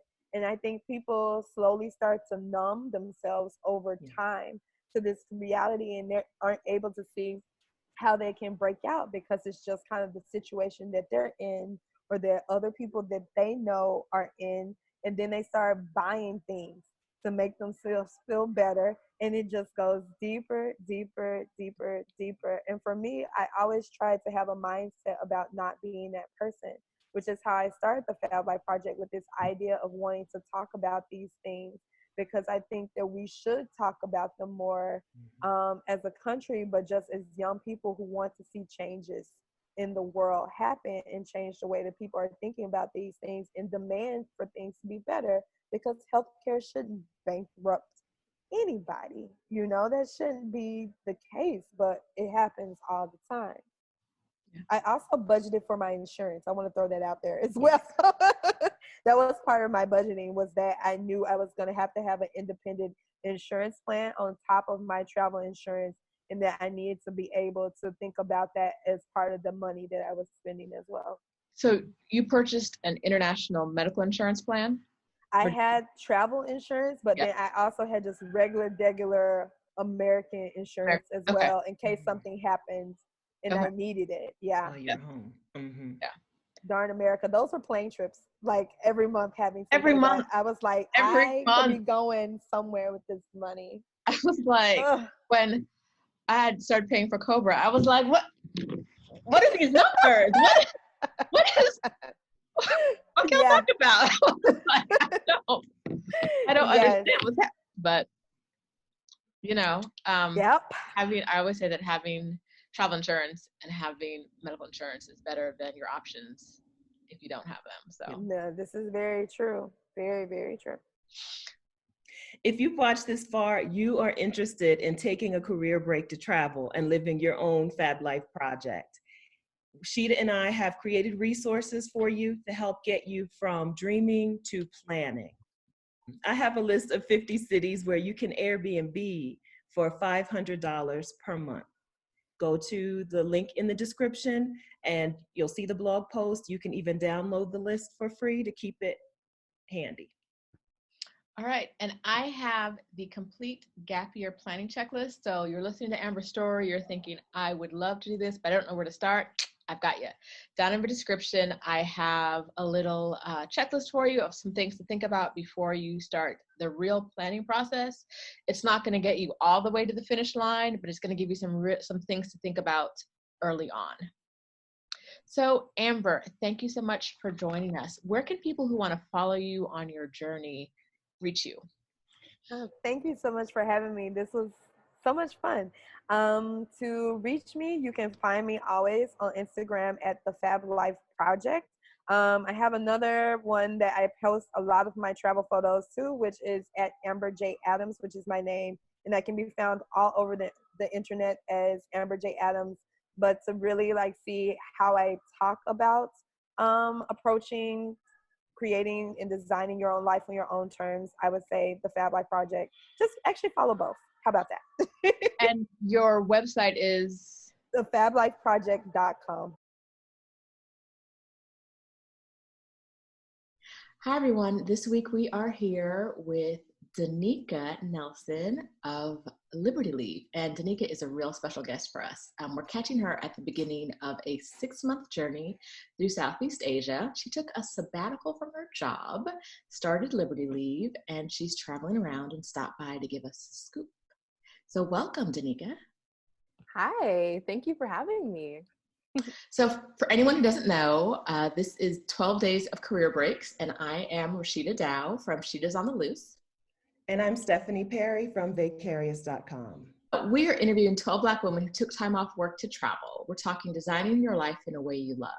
So make sure you hit subscribe and turn on notifications so you'll be notified when we post the next video. Yes. All right. Okay, Danica, we are starting things off with a little fun. We have a cool icebreaker from our sponsors, House Party, The Game. In 1998, Snoop Doggy Dogg changed his name to Snoop Dogg after leaving Death Row Records and heading to what label? Multiple choice. Your options are A, Bad Boy Records, B, Aftermath Entertainment, C, No Limit Records, D, Def Jam Recordings. It's either Aftermath or Def Jam, I believe. Can I call a friend or do I ask the audience? Okay, I'm gonna go with Def Jam. Okay, Stephanie, do you have anything to share at this point? No, because I'm not sure. I would assume that he went with Dre, which would be Aftermath. And so I would just say she forgot about Dre, but I don't even know if that's the right, I don't even know if that's the right answer. I like how you work that in though. Okay, so that is not the right answer, but I'm a Cali girl, which is probably why I know this. He left and went to No Limit Records and joined Master P over there. Yes, in the crew for a little while. Okay. Yes. Yeah. Okay. This is super exciting because you're the first person I know who actually got a sabbatical, like an actual sabbatical from your job. You didn't have to quit. You didn't have to like pretend to be sick or any of that stuff. Actually approved to go on a sabbatical. So that's exciting. That's why we're even more excited to talk to you today. Yay, Yes. I'm glad. So can you walk us through the sabbatical process from like your very first moment thinking like, I kind of want to leave these walls and go do something? What did that look like? So getting from idea to approval and implementation. For sure. Well, first, let me give you a bit of background on my kind of work experience situation. So I know we already talked a little bit about I'm young, but straight up, I'll tell you, I'm 29. I turned 29 this year, and I've been working at the same company that I'm at now since I was 17 years old. So it's been over 11 years. It's been a really long time. So right now, my current role is a senior marketing communications manager at TELUS, which is one of the largest telecommunications companies in Canada. So think of like, you know, a Verizon or something like that. That's kind of what we are in Canada. And I started just selling phones. I started in my mall, my local kind of mall, selling phones part-time to put myself through university. And as I was doing that for 6 years, I started realizing, and I was in school for radio and television arts. I thought I wanted to be like a weather girl or something, but didn't end up happening. It still might one day, but I decided that I actually really like the art of selling. And, you know, I had 6 years of experience actually selling the product and figured maybe I should start looking into the marketing department for this company. So I applied for an internship and it ended up working out, and I've been on that team ever since. So in total, I've been with the company for 11 years. 5 or 6 of those years were in store, and now I'm in the actual marketing team. So I've been working alongside my same manager for that entire 5 or 6 years. And I think that's kind of what helped me get the approval on this process, because him and I have such a great relationship. He understands how hard I work and, you know, how much I love to travel, and it just kind of sees that it is really one of my passions and sees that I work really hard. So I think that really contributed to me being able to have it approved, because like you said, I know a lot of people are not able to get approvals on stuff like this. Like, what do you mean you want to just leave the company, especially over like Q4, which is like a busy peak sales period? What do you mean you want to go leave to travel Asia? Like, what? But it worked out.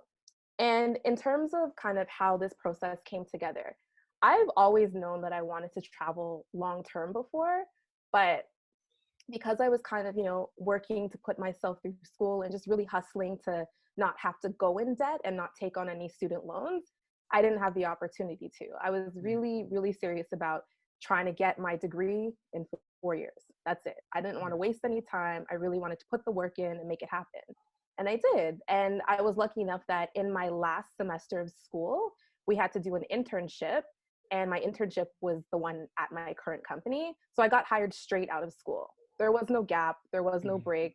And I'm super, super grateful for that, just to be clear. Like, a lot of people, you know, they spend a really long time, sometimes years out of school looking for a job. I got my job right out of school, but I was tired. Like, within the last 5 or 6 years of me being in this role, I have worked so hard, and like to a point that I've given myself like different types of anxiety. You know, I don't eat properly. I just taking things, I don't really know when enough is enough and when to stop, and I kind of just keep working. So I figured, you know what, I think it's time for me to take some time away and, first of all, take a break and kind of recover from this burnout that's kind of self-induced, to explore the world, because there's a big, beautiful world out there. And, you know, if you can see it, why not? I've saved enough money to make it happen. Over the last 1.5 to 2 years, I've been planning what I'm calling a Liberty leave, by the way. I'm not calling it a sabbatical. Obviously, because I'm a marketing professional, I had to put like a fancy spin on it.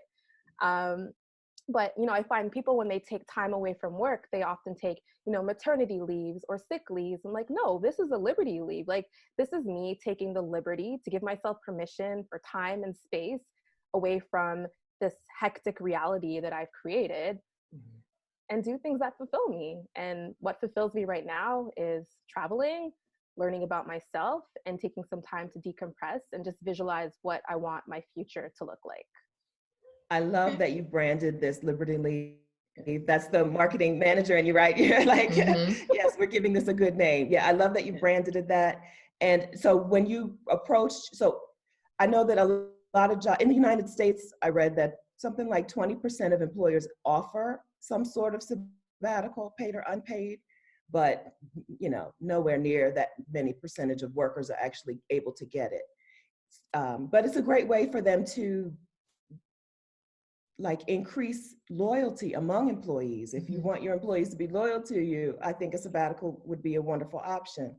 Did you find any pushback from, you talked about your manager was supportive. Did you find any pushback from coworkers? Not to my face. I don't know. I don't know, what people, said kind of behind my back and how they feel about it, but that's none of my business. I know that I'm out here living my best life and I'm doing what's right for me.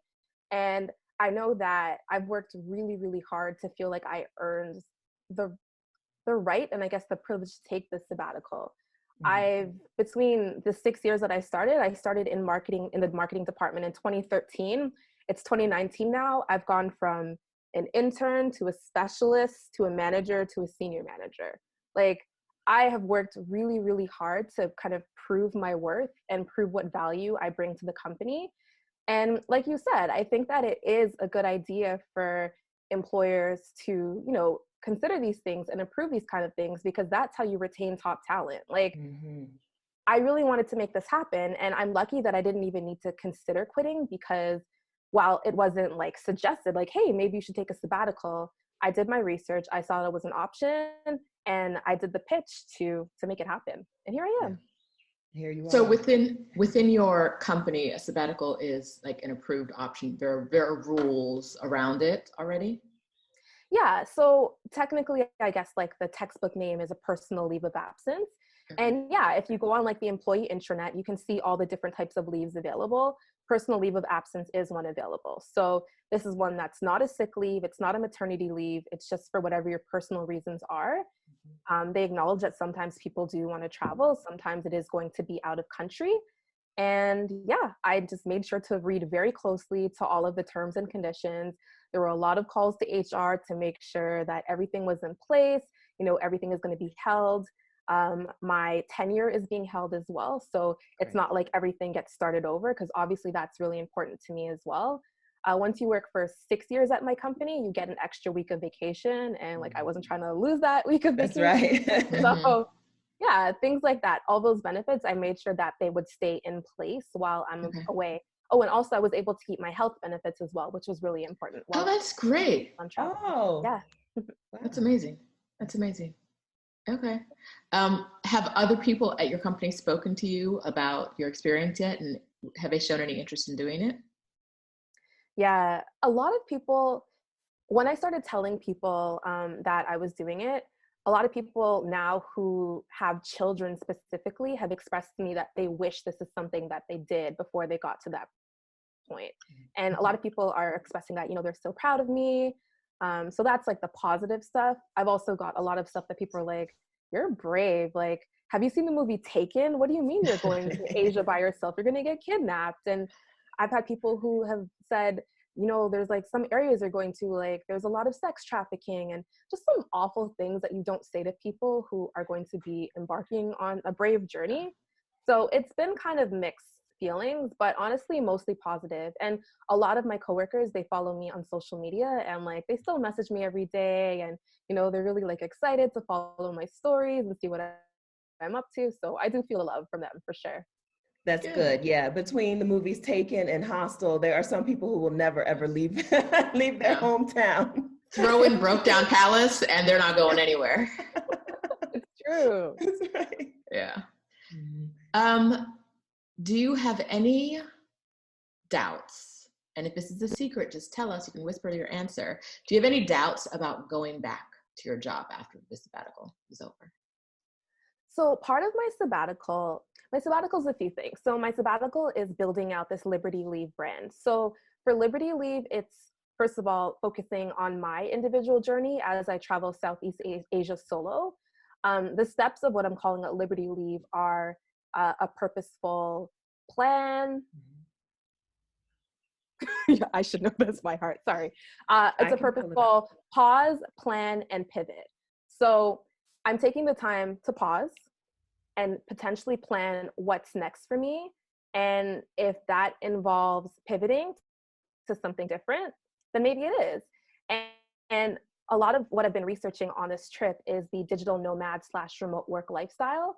Mm-hmm. So I'm very fascinated with people who are able to kind of, work remotely, live in countries like this in Southeast Asia, work or live on costs of living that are like almost sometimes 50% less than what we're used to in North America.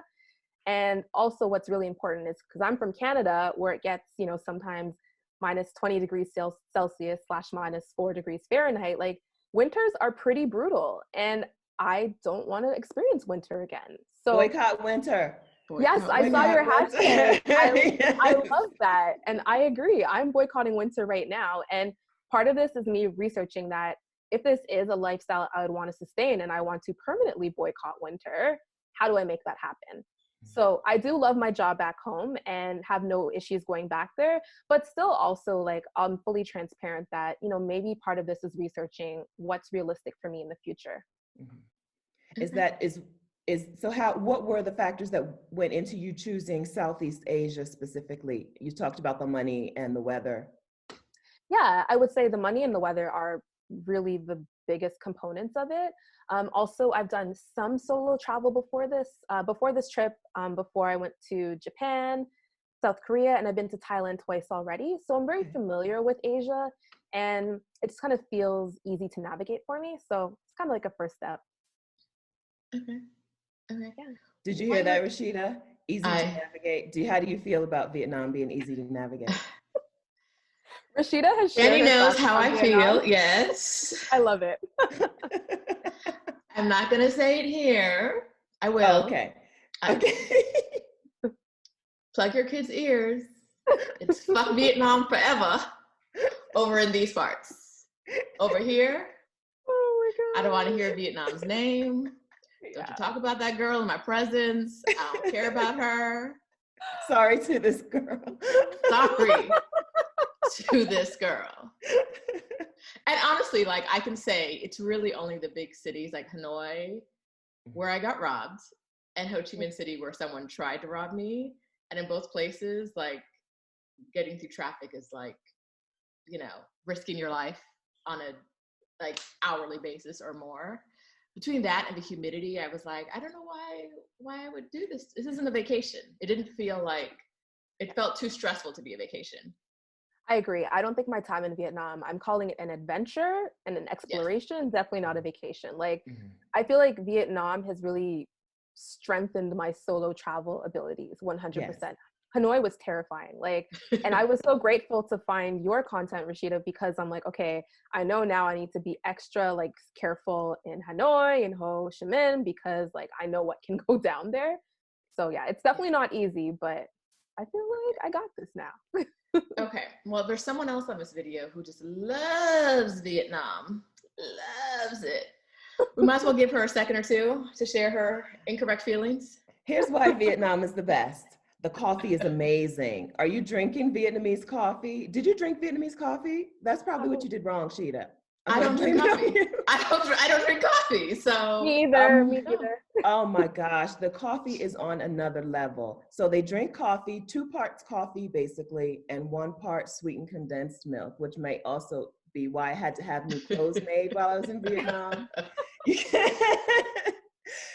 So great coffee. So you can get anything you want made. And I feel like Roshida would have flourished if she'd stayed there a little bit longer because she is the queen of yellow and you can find any fabric you want and have anything you've made want made, and you don't have to like shop in a store. What I'm wearing now, actually, I had it professionally made. It's a jumpsuit. Nice. You had it made in Hoi An? Hoi An, yeah. Okay, so I had clothes made in, I think in Ho Chi Minh, because I didn't have any money in Hanoi. Good experience, great tailors, and I got the traditional Vietnamese dress over pants thing. I got a couple of those because I really love them. I did, but Stephanie, which locations did you love the most? Well, I did love the smaller towns the most. The town that I can't think of the name of, where everybody goes to ride the boats. You know, it's not very helpful. Is it Hue? Well, I enjoyed Hue too. Hue has the ancient, like the old stuff. Hue has amazing temples and like tombs. The old rulers of the empires tombs are gorgeous. But there's like a little bit south of Hanoi, where people go and they have like the limestone cliffs or whatever, and then you can row your little boat in between, you know. Oh, I think my friend did that. I saw photos that looked like that, and maybe some caves as well. I don't know. Yes, caves like right next door. Yes. Yeah, and so I stayed in that little town for like 10 days or something. So yes, the cities were a lot, but I feel like Vietnam is the kind of place, exactly what Danica said, once you nail Vietnam, you're like, yes, I am the best. I am the greatest traveler in the history of the world. But if you are a new traveler and a new solo traveler, and specifically a Black woman, I wouldn't do Hanoi. Not right away. I think it takes some building up to that. Literally every day when I tried to walk, like I love to walk. So every time I tried to experience the city in that way, it was like, is this how I die? Like literally, because nobody stops. No, it's just like you have these bikes whizzing past you, and it's not just I can't cross the street. It's they get up on the sidewalk, and so at one point I was surrounded by like 20 like of the scooters on a sidewalk. I'm like, there's no safe place. So, you know, we all have different experiences, but it sounds like if you really want to love Vietnam, the small places like Hue, which I always thought was just Hue because, you know, basic. No, it's spelled Hue. We would call it Hue. Yeah. It's okay. All right. And so, Danica, when you are not in Vietnam, you have been in Thailand, living your best life in Chiang Mai. My absolute best life. Y'all see that smile? That's a real smile right there. I love that place. Chiang Mai is so special to me. I spent my first month in Chiang Mai, and honestly, my primary objective with that was, first of all, that was my first month of vacation for this entire year, because in order to make this kind of Liberty Leap happen and to make it most cost efficient as possible, I haven't taken any vacation for the whole year. So technically my first month I was still being paid, which was really nice. And so I just spent that time like in my bougie condo across from the mall and really learning as much as I possibly could from the digital nomads there. So I've been doing a lot of research on like digital nomads and remote work in my 1.5 year of making my Liberty Leap a reality. And no matter where my research, like where I found it, Chiang Mai was always the place where everyone started. Everyone has like such fond things. Well, most people have such fond things to say about there. So I just went to all the meetups as humanly possible. I joined all the communities and I just asked a lot of questions. And I actually just wrote a blog post about everything that I learned and have been sharing it with people, which has been awesome. And people are starting to realize like, Chiang Mai is the spot. Like that's the place to go. It's affordable. The weather is nice most of the time. The people are nice. Thai food. Like I miss Thai food so badly. And yeah, I really do love it there. And I'm going back there actually this Sunday. I fly back and I'll be there for another month because why not? Good. Oh, good. Yeah, I read your post and I was like, I want to go to Chiang Mai. And I was like, oh, I've already been. I've already spent like 3 months there. But I want to go back because I never went to the Lantern Festival, which the two of you have been to, right? Yes. Yeah, amazing. It's amazing experience. I'm not even like a very deep person. I like superficial fun, but that was so spiritual and wonderful. And I'm so glad that I was there, that I timed my trip so I could be part of it. Yeah, and it's funny, I didn't even intentionally time my trip to be there. Someone just told me after, like, hey, you know you're going to be there for Loy Krathong and Yi Peng? I'm like, okay, that's fun. What do I do? And it was really awesome. Okay, good. And now that you've been out, it's 2 months now, 2.5? Almost 2 months. Let's talk dating. What do you want to know, Shida? What you got? Everything.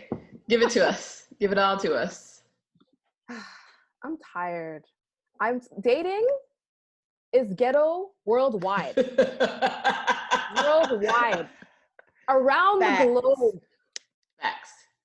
Like, I honestly had this in my head that, you know, I thought dating in like North America was a challenge because of, you know, like the media that we're exposed to and just like the ideologies of like that Tinder has created, that, you know, you have like this instant gratification and this abundance of options so people don't take people seriously. So I thought that I'm on the other side of the planet now, and I'm going to be meeting people from Europe. I'm going to be meeting people from Asia.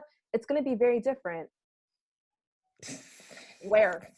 Like, where are the different people? They don't exist. Okay, they just don't exist. When people ask me, they're like, when people ask me, oh, how's the dating and such and such? I'm like, I mean, they're men. Like, men are men all over the world. It's the same. They're the same. And if you date women, women are women. You know what I mean? Like, people, we're consuming the same media for the most part right now because so many things are sort of universal. And I feel like the fuckboys of all gender are just learning tips from each other. Like, they're just sharing information. Like, how much like Future can I be? It's sort of like a goal these days. Honestly, I've come to the conclusion that I really do think Tinder has shifted the dating culture across the planet. I think that this whole swiping culture and just understanding that your next match and your next connection is just a swipe away, and oh, I don't like the way that this girl drew on her eyebrows in her third picture, next. Like, I think that there's just so many, it's just, you have the abundance of options, so people don't necessarily take people seriously and put the time and attention into these conversations that they should. And I think that that's a worldwide issue at this point. So like, yeah, I mean, and I think that it's also can be harder as a traveler when your network is so much smaller, and you're also probably not running into as many people as you can easily communicate with as you would at home. So you've got, like, you only have so many resources. And we talked to someone the other day who uses Tinder as a way to sort of find tour guides in locations, and I was like, that's a great idea. Come in. Tour guides? Yeah. I recommend it. Like, yes, as a date. Yes. Go ahead. I've never done it. So go ahead. Match on Tinder with someone who, if they're a traveler, they at least have been there for a few months, or if they're not a traveler, a local who can get you to the places that you want to go. Right? Ask them to take you someplace that you wouldn't know about, and you get a free tour. A German guy actually did this to me in Hoi An. He matched with me and he was like, okay, well, you plan what I have all day. You plan what you want us to do. So I showed him how to rent a bike. I took him to the good beach, not the bad beach. I took him to the restaurant that I liked that was cheap, but really good food. And then after the end of the date, I'm like, that man is a genius. Germans, they're very advanced. Yeah. Yeah, I'm like, he's a genius. I just gave him the greatest tour of Hoi An, and you know, and you probably never see him again. Yeah, never plan him again. Don't see him again. So that is our gift to you. If you're gonna Tinder effectively and with a goal in mind. When I was out there, I was Tindering in the idea of like, maybe my soulmate is somewhere on the other side of the world. But girl, that soulmate may never show up. So I just, at this point, if I get back on in another country, it's going to be for that reason. I want to see more, and this is someone who can help me. So people who are visiting aren't going to be that helpful. Also, I tend to hop on Tinder and then hop off for like a month. And so when I usually am in different countries, I'm like, oh, you were 3 countries ago. You can just delete you, because that's a long time ago. That's fair. I do find another challenge with dating and Tindering and bumbling when you're abroad, especially if you're staying in vacation cities, is a lot of people are just passing through. Mm-hmm. So I've matched with a lot of really great people. One date that I went on, surprisingly, the guy was from Toronto. Hilarious. I'm from Toronto, by the way. We had a great night. You know, I took him. Actually, I just realized I kind of gave him a free tour, and I didn't get paid for that. But anyway, I took him on a tour, and it was great. But he had to leave the next morning. So I find that dating, similar with like friendships abroad. There's kind of this like revolving door of arriving and departing connections, which can become very challenging, like mentally and emotionally. So I feel like you have to like prepare yourself for that as well if you're going to be dating abroad. And I wasn't expecting that. So. All right. We talked about dating. Do you have any advice for women who want to do what you're doing but are afraid to take the leap? Yeah. I would say baby steps. Honestly, I think that, like you said earlier, if someone were to jump straight into like Hanoi, Vietnam, they would never solo travel ever again, I don't think, because like that is very daunting. I think that baby steps are important. You know, start with, you know, if you've never left your country before, start with an all-inclusive, start with a group trip, and then slowly make your way to countries that are known to be pretty easy to navigate for solo travelers. Like for me, I went to Japan. I don't know if people would consider Japan like, Japan is a safe country. And I think that that's kind of what I had in the back of my mind. So I knew that, sure, I might get lost, and sure, like these people don't speak my language, but at least I'm not going to get robbed or anything like, or at least I hopefully won't get robbed or something like that. So I would say choosing safe countries. And also I would say, you know, just kind of the background noise and everyone saying, you know, you might get kidnapped, you're brave, why are you doing this? Everything's good back home. Why do you want to see the world if everything's good here?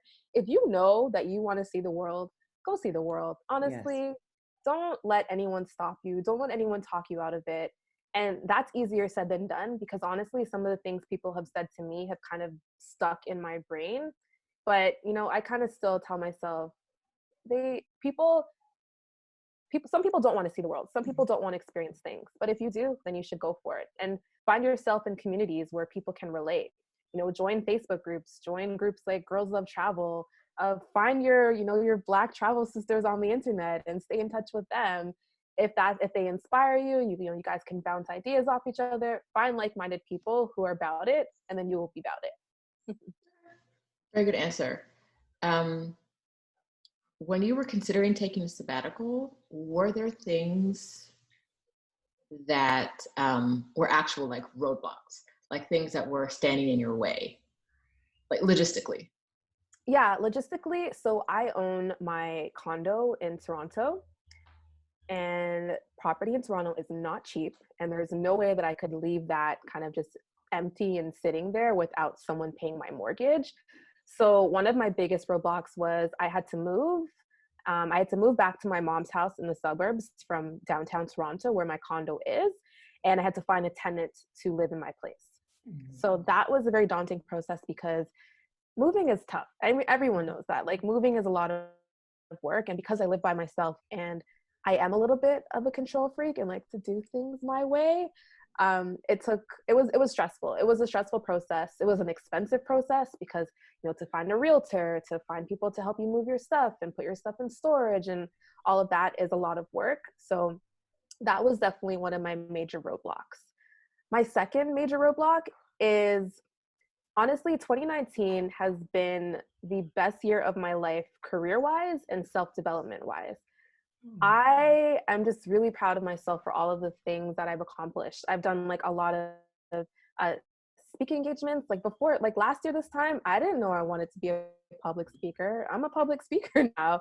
You know, I've done panels, I've done keynotes, I spoke into crowds of like 20,000 people in like huge performances, and I won my dream award, my dream marketing award of like a 30 under 30. And it was really hard for me to give myself permission to take a step away from that when I'm kind of in my glory. I'm in my shining moment right now, and there's a lot of momentum that I thought that I would continue to build career-wise to continue to shine. And it was just really hard for me to be like, okay, I'm going to step away and people are going to forget about me. I'm going to lose out on these opportunities that I might have got because I'm gallivanting in Southeast Asia alone. You know, it took a lot of convincing for me internally. And even now, sometimes I'm like, am I missing out on opportunities that I would have got had I stayed? But, you know, I just keep reminding myself that this is a privilege. People don't get to do this. People dream about doing this their whole entire lives. And I'm here doing it and living it. And this is my reality. So I would say those are my two major blocks. And the moving thing, it's fine, it happened. The other thing of, you know, stepping away in my glory, everything happens for a reason, and what's meant for me will be for me now or when I get back. Absolutely. Now you're almost 2 months in. How do you feel like you've changed so far? I think that this trip has given me a lot of perspective. You know, a lot of the things that I feel are my big, huge problems that are like chaotic back home, they're nothing. I'll share one story that like I think about every single day since it happened. When I landed in Hanoi in Vietnam, joined a group tour and went to Halong Bay together. So we did kind of an overnight crew, and we cruised the bay, and we docked overnight in the bay. And it took maybe 2 hours on a motorboat for us to get to the docking area. And in that docking area, there's probably maybe 100 other boats kind of just all in the area. It's like a city on the water, really. But I'll never forget, there was this one woman. She was a Vietnamese woman, maybe 70 years old.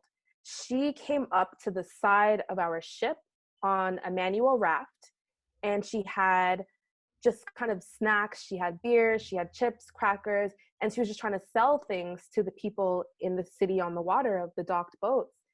She had like a very long net with a handle where you could put your money in. She could give you your snacks, and this is how she made her living. It was pitch black outside, and this is this lady's job. And she's clearly not new to this. She's 70 years old. She's probably been at this for a while.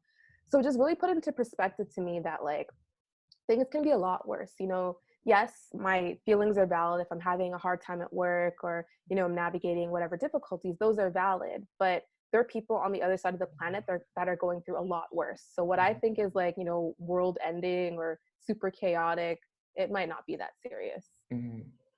And have you felt, so you said that at work you were feeling or you're experiencing burnout. Are those symptoms gone? How do you feel? No, they're not gone. Honestly, I am actively working on it. And I am now at a place in my life and where I'm hoping by the end of this trip, I will no longer be here. But literally just relaxing gives me anxiety because I'm always thinking about something that I can be accomplishing. I have what I call high functioning anxiety. So, you know, people look at me and they're like, wow, you do all these things. I'm so proud of you. You're so productive. I'm doing these things because I like to, you know, produce content, but also because sitting still gives me anxiety. And I feel like I need to always just be like this powerhouse of products. So I'm really hoping that by the end of this 5 or 6 months, I'll be able to kind of work through that and no longer be at that place. But right now, no, I still feel it every single day. And I'm resisting the urge to, you know, take on the clients. I have a lot of people messaging me saying, hey, since you're not working full time, can you manage my social media? Or, hey, can you build my marketing strategy? And while that sounds, you know, very appealing and very fun, and I would love to take it on, I am actively and intentionally telling myself, this is your time, breathe. So. That's right. That's great. So you were at TELUS for a long time. What kept you there besides the paycheck? I have a great support team. My manager is honestly one of my favorite people on this entire planet. He is super supportive. He has my back. He is willing to, you know, tell me the stuff that I don't want to hear, but I need to hear. He is just the best possible support person I could ever have. So I stay for him. I stay because I actually really like what I do. I like the art of persuading someone to buy a product by, you know, finding creative ways of making it happen. I love that. I went to school for radio and television, and I love that sometimes at TELUS, I'm able to, you know, play in those mediums. I've done a lot of our radio ads before. I've done some of our TV ads before, which is not something that TELUS employees ever typically do. People joke that I'm the face and the voice of TELUS. So I've had some really cool opportunities that I'm very grateful for. And that's what keeps me there for 11 plus years. Good. It's good. I also haven't paid a phone bill. I haven't paid a real phone bill in 11 years. Oh, perks. Yes. That's awesome. Yes. That's really awesome. So. It's also good to talk to somebody who's not like, oh, I hate this job. I don't want to ever do this again. Because sometimes people think, well, I don't hate my job. I don't need to take a career break. It's not about that, right? It's not about your job. It's about you. It's about what you want to do personally, taking time to develop your own sense of self and work on your personal goals and like see the world and drink coffee in Vietnam. Mine is the drink coffee part. I agree. Mine is the Vietnam part altogether.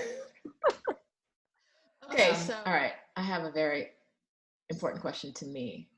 Okay. Directly at you. You're out here for 6 months. Did you overpack? Honestly, it's actually so funny you say this because I thought about you today when I looked at my overflowing closet and things that I haven't touched since I got here. So yes, I did overpack, and you definitely called it when I uploaded my. I have too many things. Yeah, you definitely called it. I overpacked. Yep. So I followed Danica on Twitter, and she posted a picture where I swear she had like 40 boxes from Amazon and like an away box of this and that, and I was like, girl, you're doing too much. And she was like, no, I need this sling that hangs underneath the seat so I can put my feet up to rest for my long flight. And I was like, okay, girl. Okay. I haven't even opened the package of that yet. Like, you were like, I love it, I need it. And I was like, you don't need that. Beloved, you don't. You know what? You live and you learn. I've learned my lesson. So when we talk about overpacking, what are the types of things that you have too much of? What lesson would you tell someone else coming behind you? I definitely brought too many clothes. And I think that partly it's because I didn't really plan accordingly with blending in with the locals. So I brought I'm not so comfortable. Like I have pretty big boobs. I'm not going to be walking around in low cut shirts out here. Why did I bring low cut shirts? I'm not going to be walking around in dresses that end before my knees if the locals aren't doing it. Why do I have 6 of those dresses? Why? I didn't think this through. So I would say I definitely brought too many clothes. Other than that, I think that I maybe over-prepared with cords and electronics. Really, I'm only using my phone charger and my laptop charger. It's actually funny, while I'm here in Vietnam, I've been living out of my one big suitcase, and I still have an away carry-on bag that is in storage in Chiang Mai. When I'm going to go back there in a week, I'll get it. And I realized if I have lived for an entire month without that suitcase, I could have left literally an entire suitcase at home. I didn't need it. Yeah. But I think everybody does that when they first go out. They pack way too much, and then it's figuring out. And then when you pack too much, you still feel like you haven't packed enough. But after a while, you're like, oh, this is just heavy weight, holding me down. And I also made the mistake of having my friends and my family around when I was packing. And I actually did better than I thought I did. I didn't bring that many things, but they're like, oh, girl, you need more shoes. Oh, girl, you need more dresses. And I'm like, okay, yeah, you're right. And I didn't need them. Why do I have crispy white Air Forces? What am I doing with my crispy white Air Forces? Nothing in Southeast Asia. Nothing. They convinced me to bring them, though. No. And one of the things that I think you touched on that is really important is knowing how the locals dress and dressing accordingly if it's something that is going to be offensive, or thinking about your comfort level if it's just something that's going to get you looks. I wear shorts and jeans all the time, almost all the time, jeans and shorts. And going to Mexico, my first 2 times, I was in beach city. So you wear your cut-off shorts and you're cool. In Mexico City, with every single day I'm out there in shorts, I noticed somebody, man, child, woman, staring at my thighs. And then I realized, women here don't wear shorts.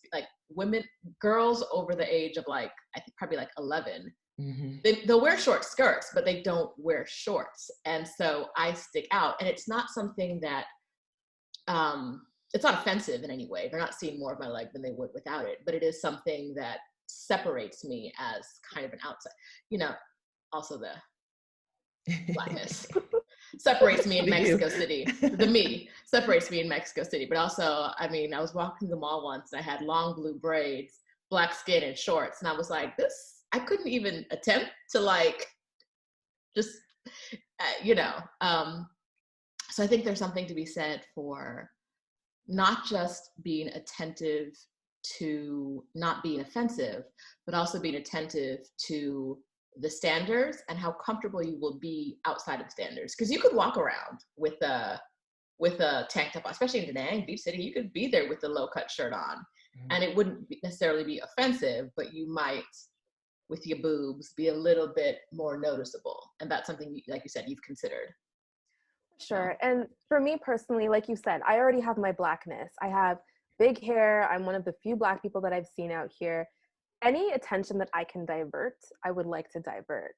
And I think for traveling for me as a whole, not just like even dressing, like even the way where the locals eat, that's where I'm eating too, because that's a good spot. And that's probably where it's not going to get me sick. When the locals cross the road, I study them to see how they do it so I don't die. Like paying attention to the locals, I think is such an integral part of travel that I think a lot of people don't pick up on until you start becoming like a real traveler, and you're like, okay, you need to blend in. Stop. Sometimes it's okay to blend in and kind of follow a lead. Yeah, and so that's something that goes back to the overpacking too. Like if I knew what I knew at the end, in the beginning, I probably would have brought less stuff and bought more while I was there. And I recognize there's a bit of privilege in being able to fit into the clothes in whatever country you go to.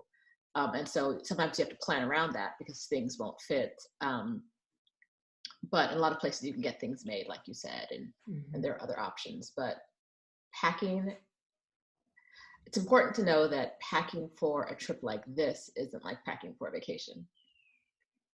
Agreed, 100%.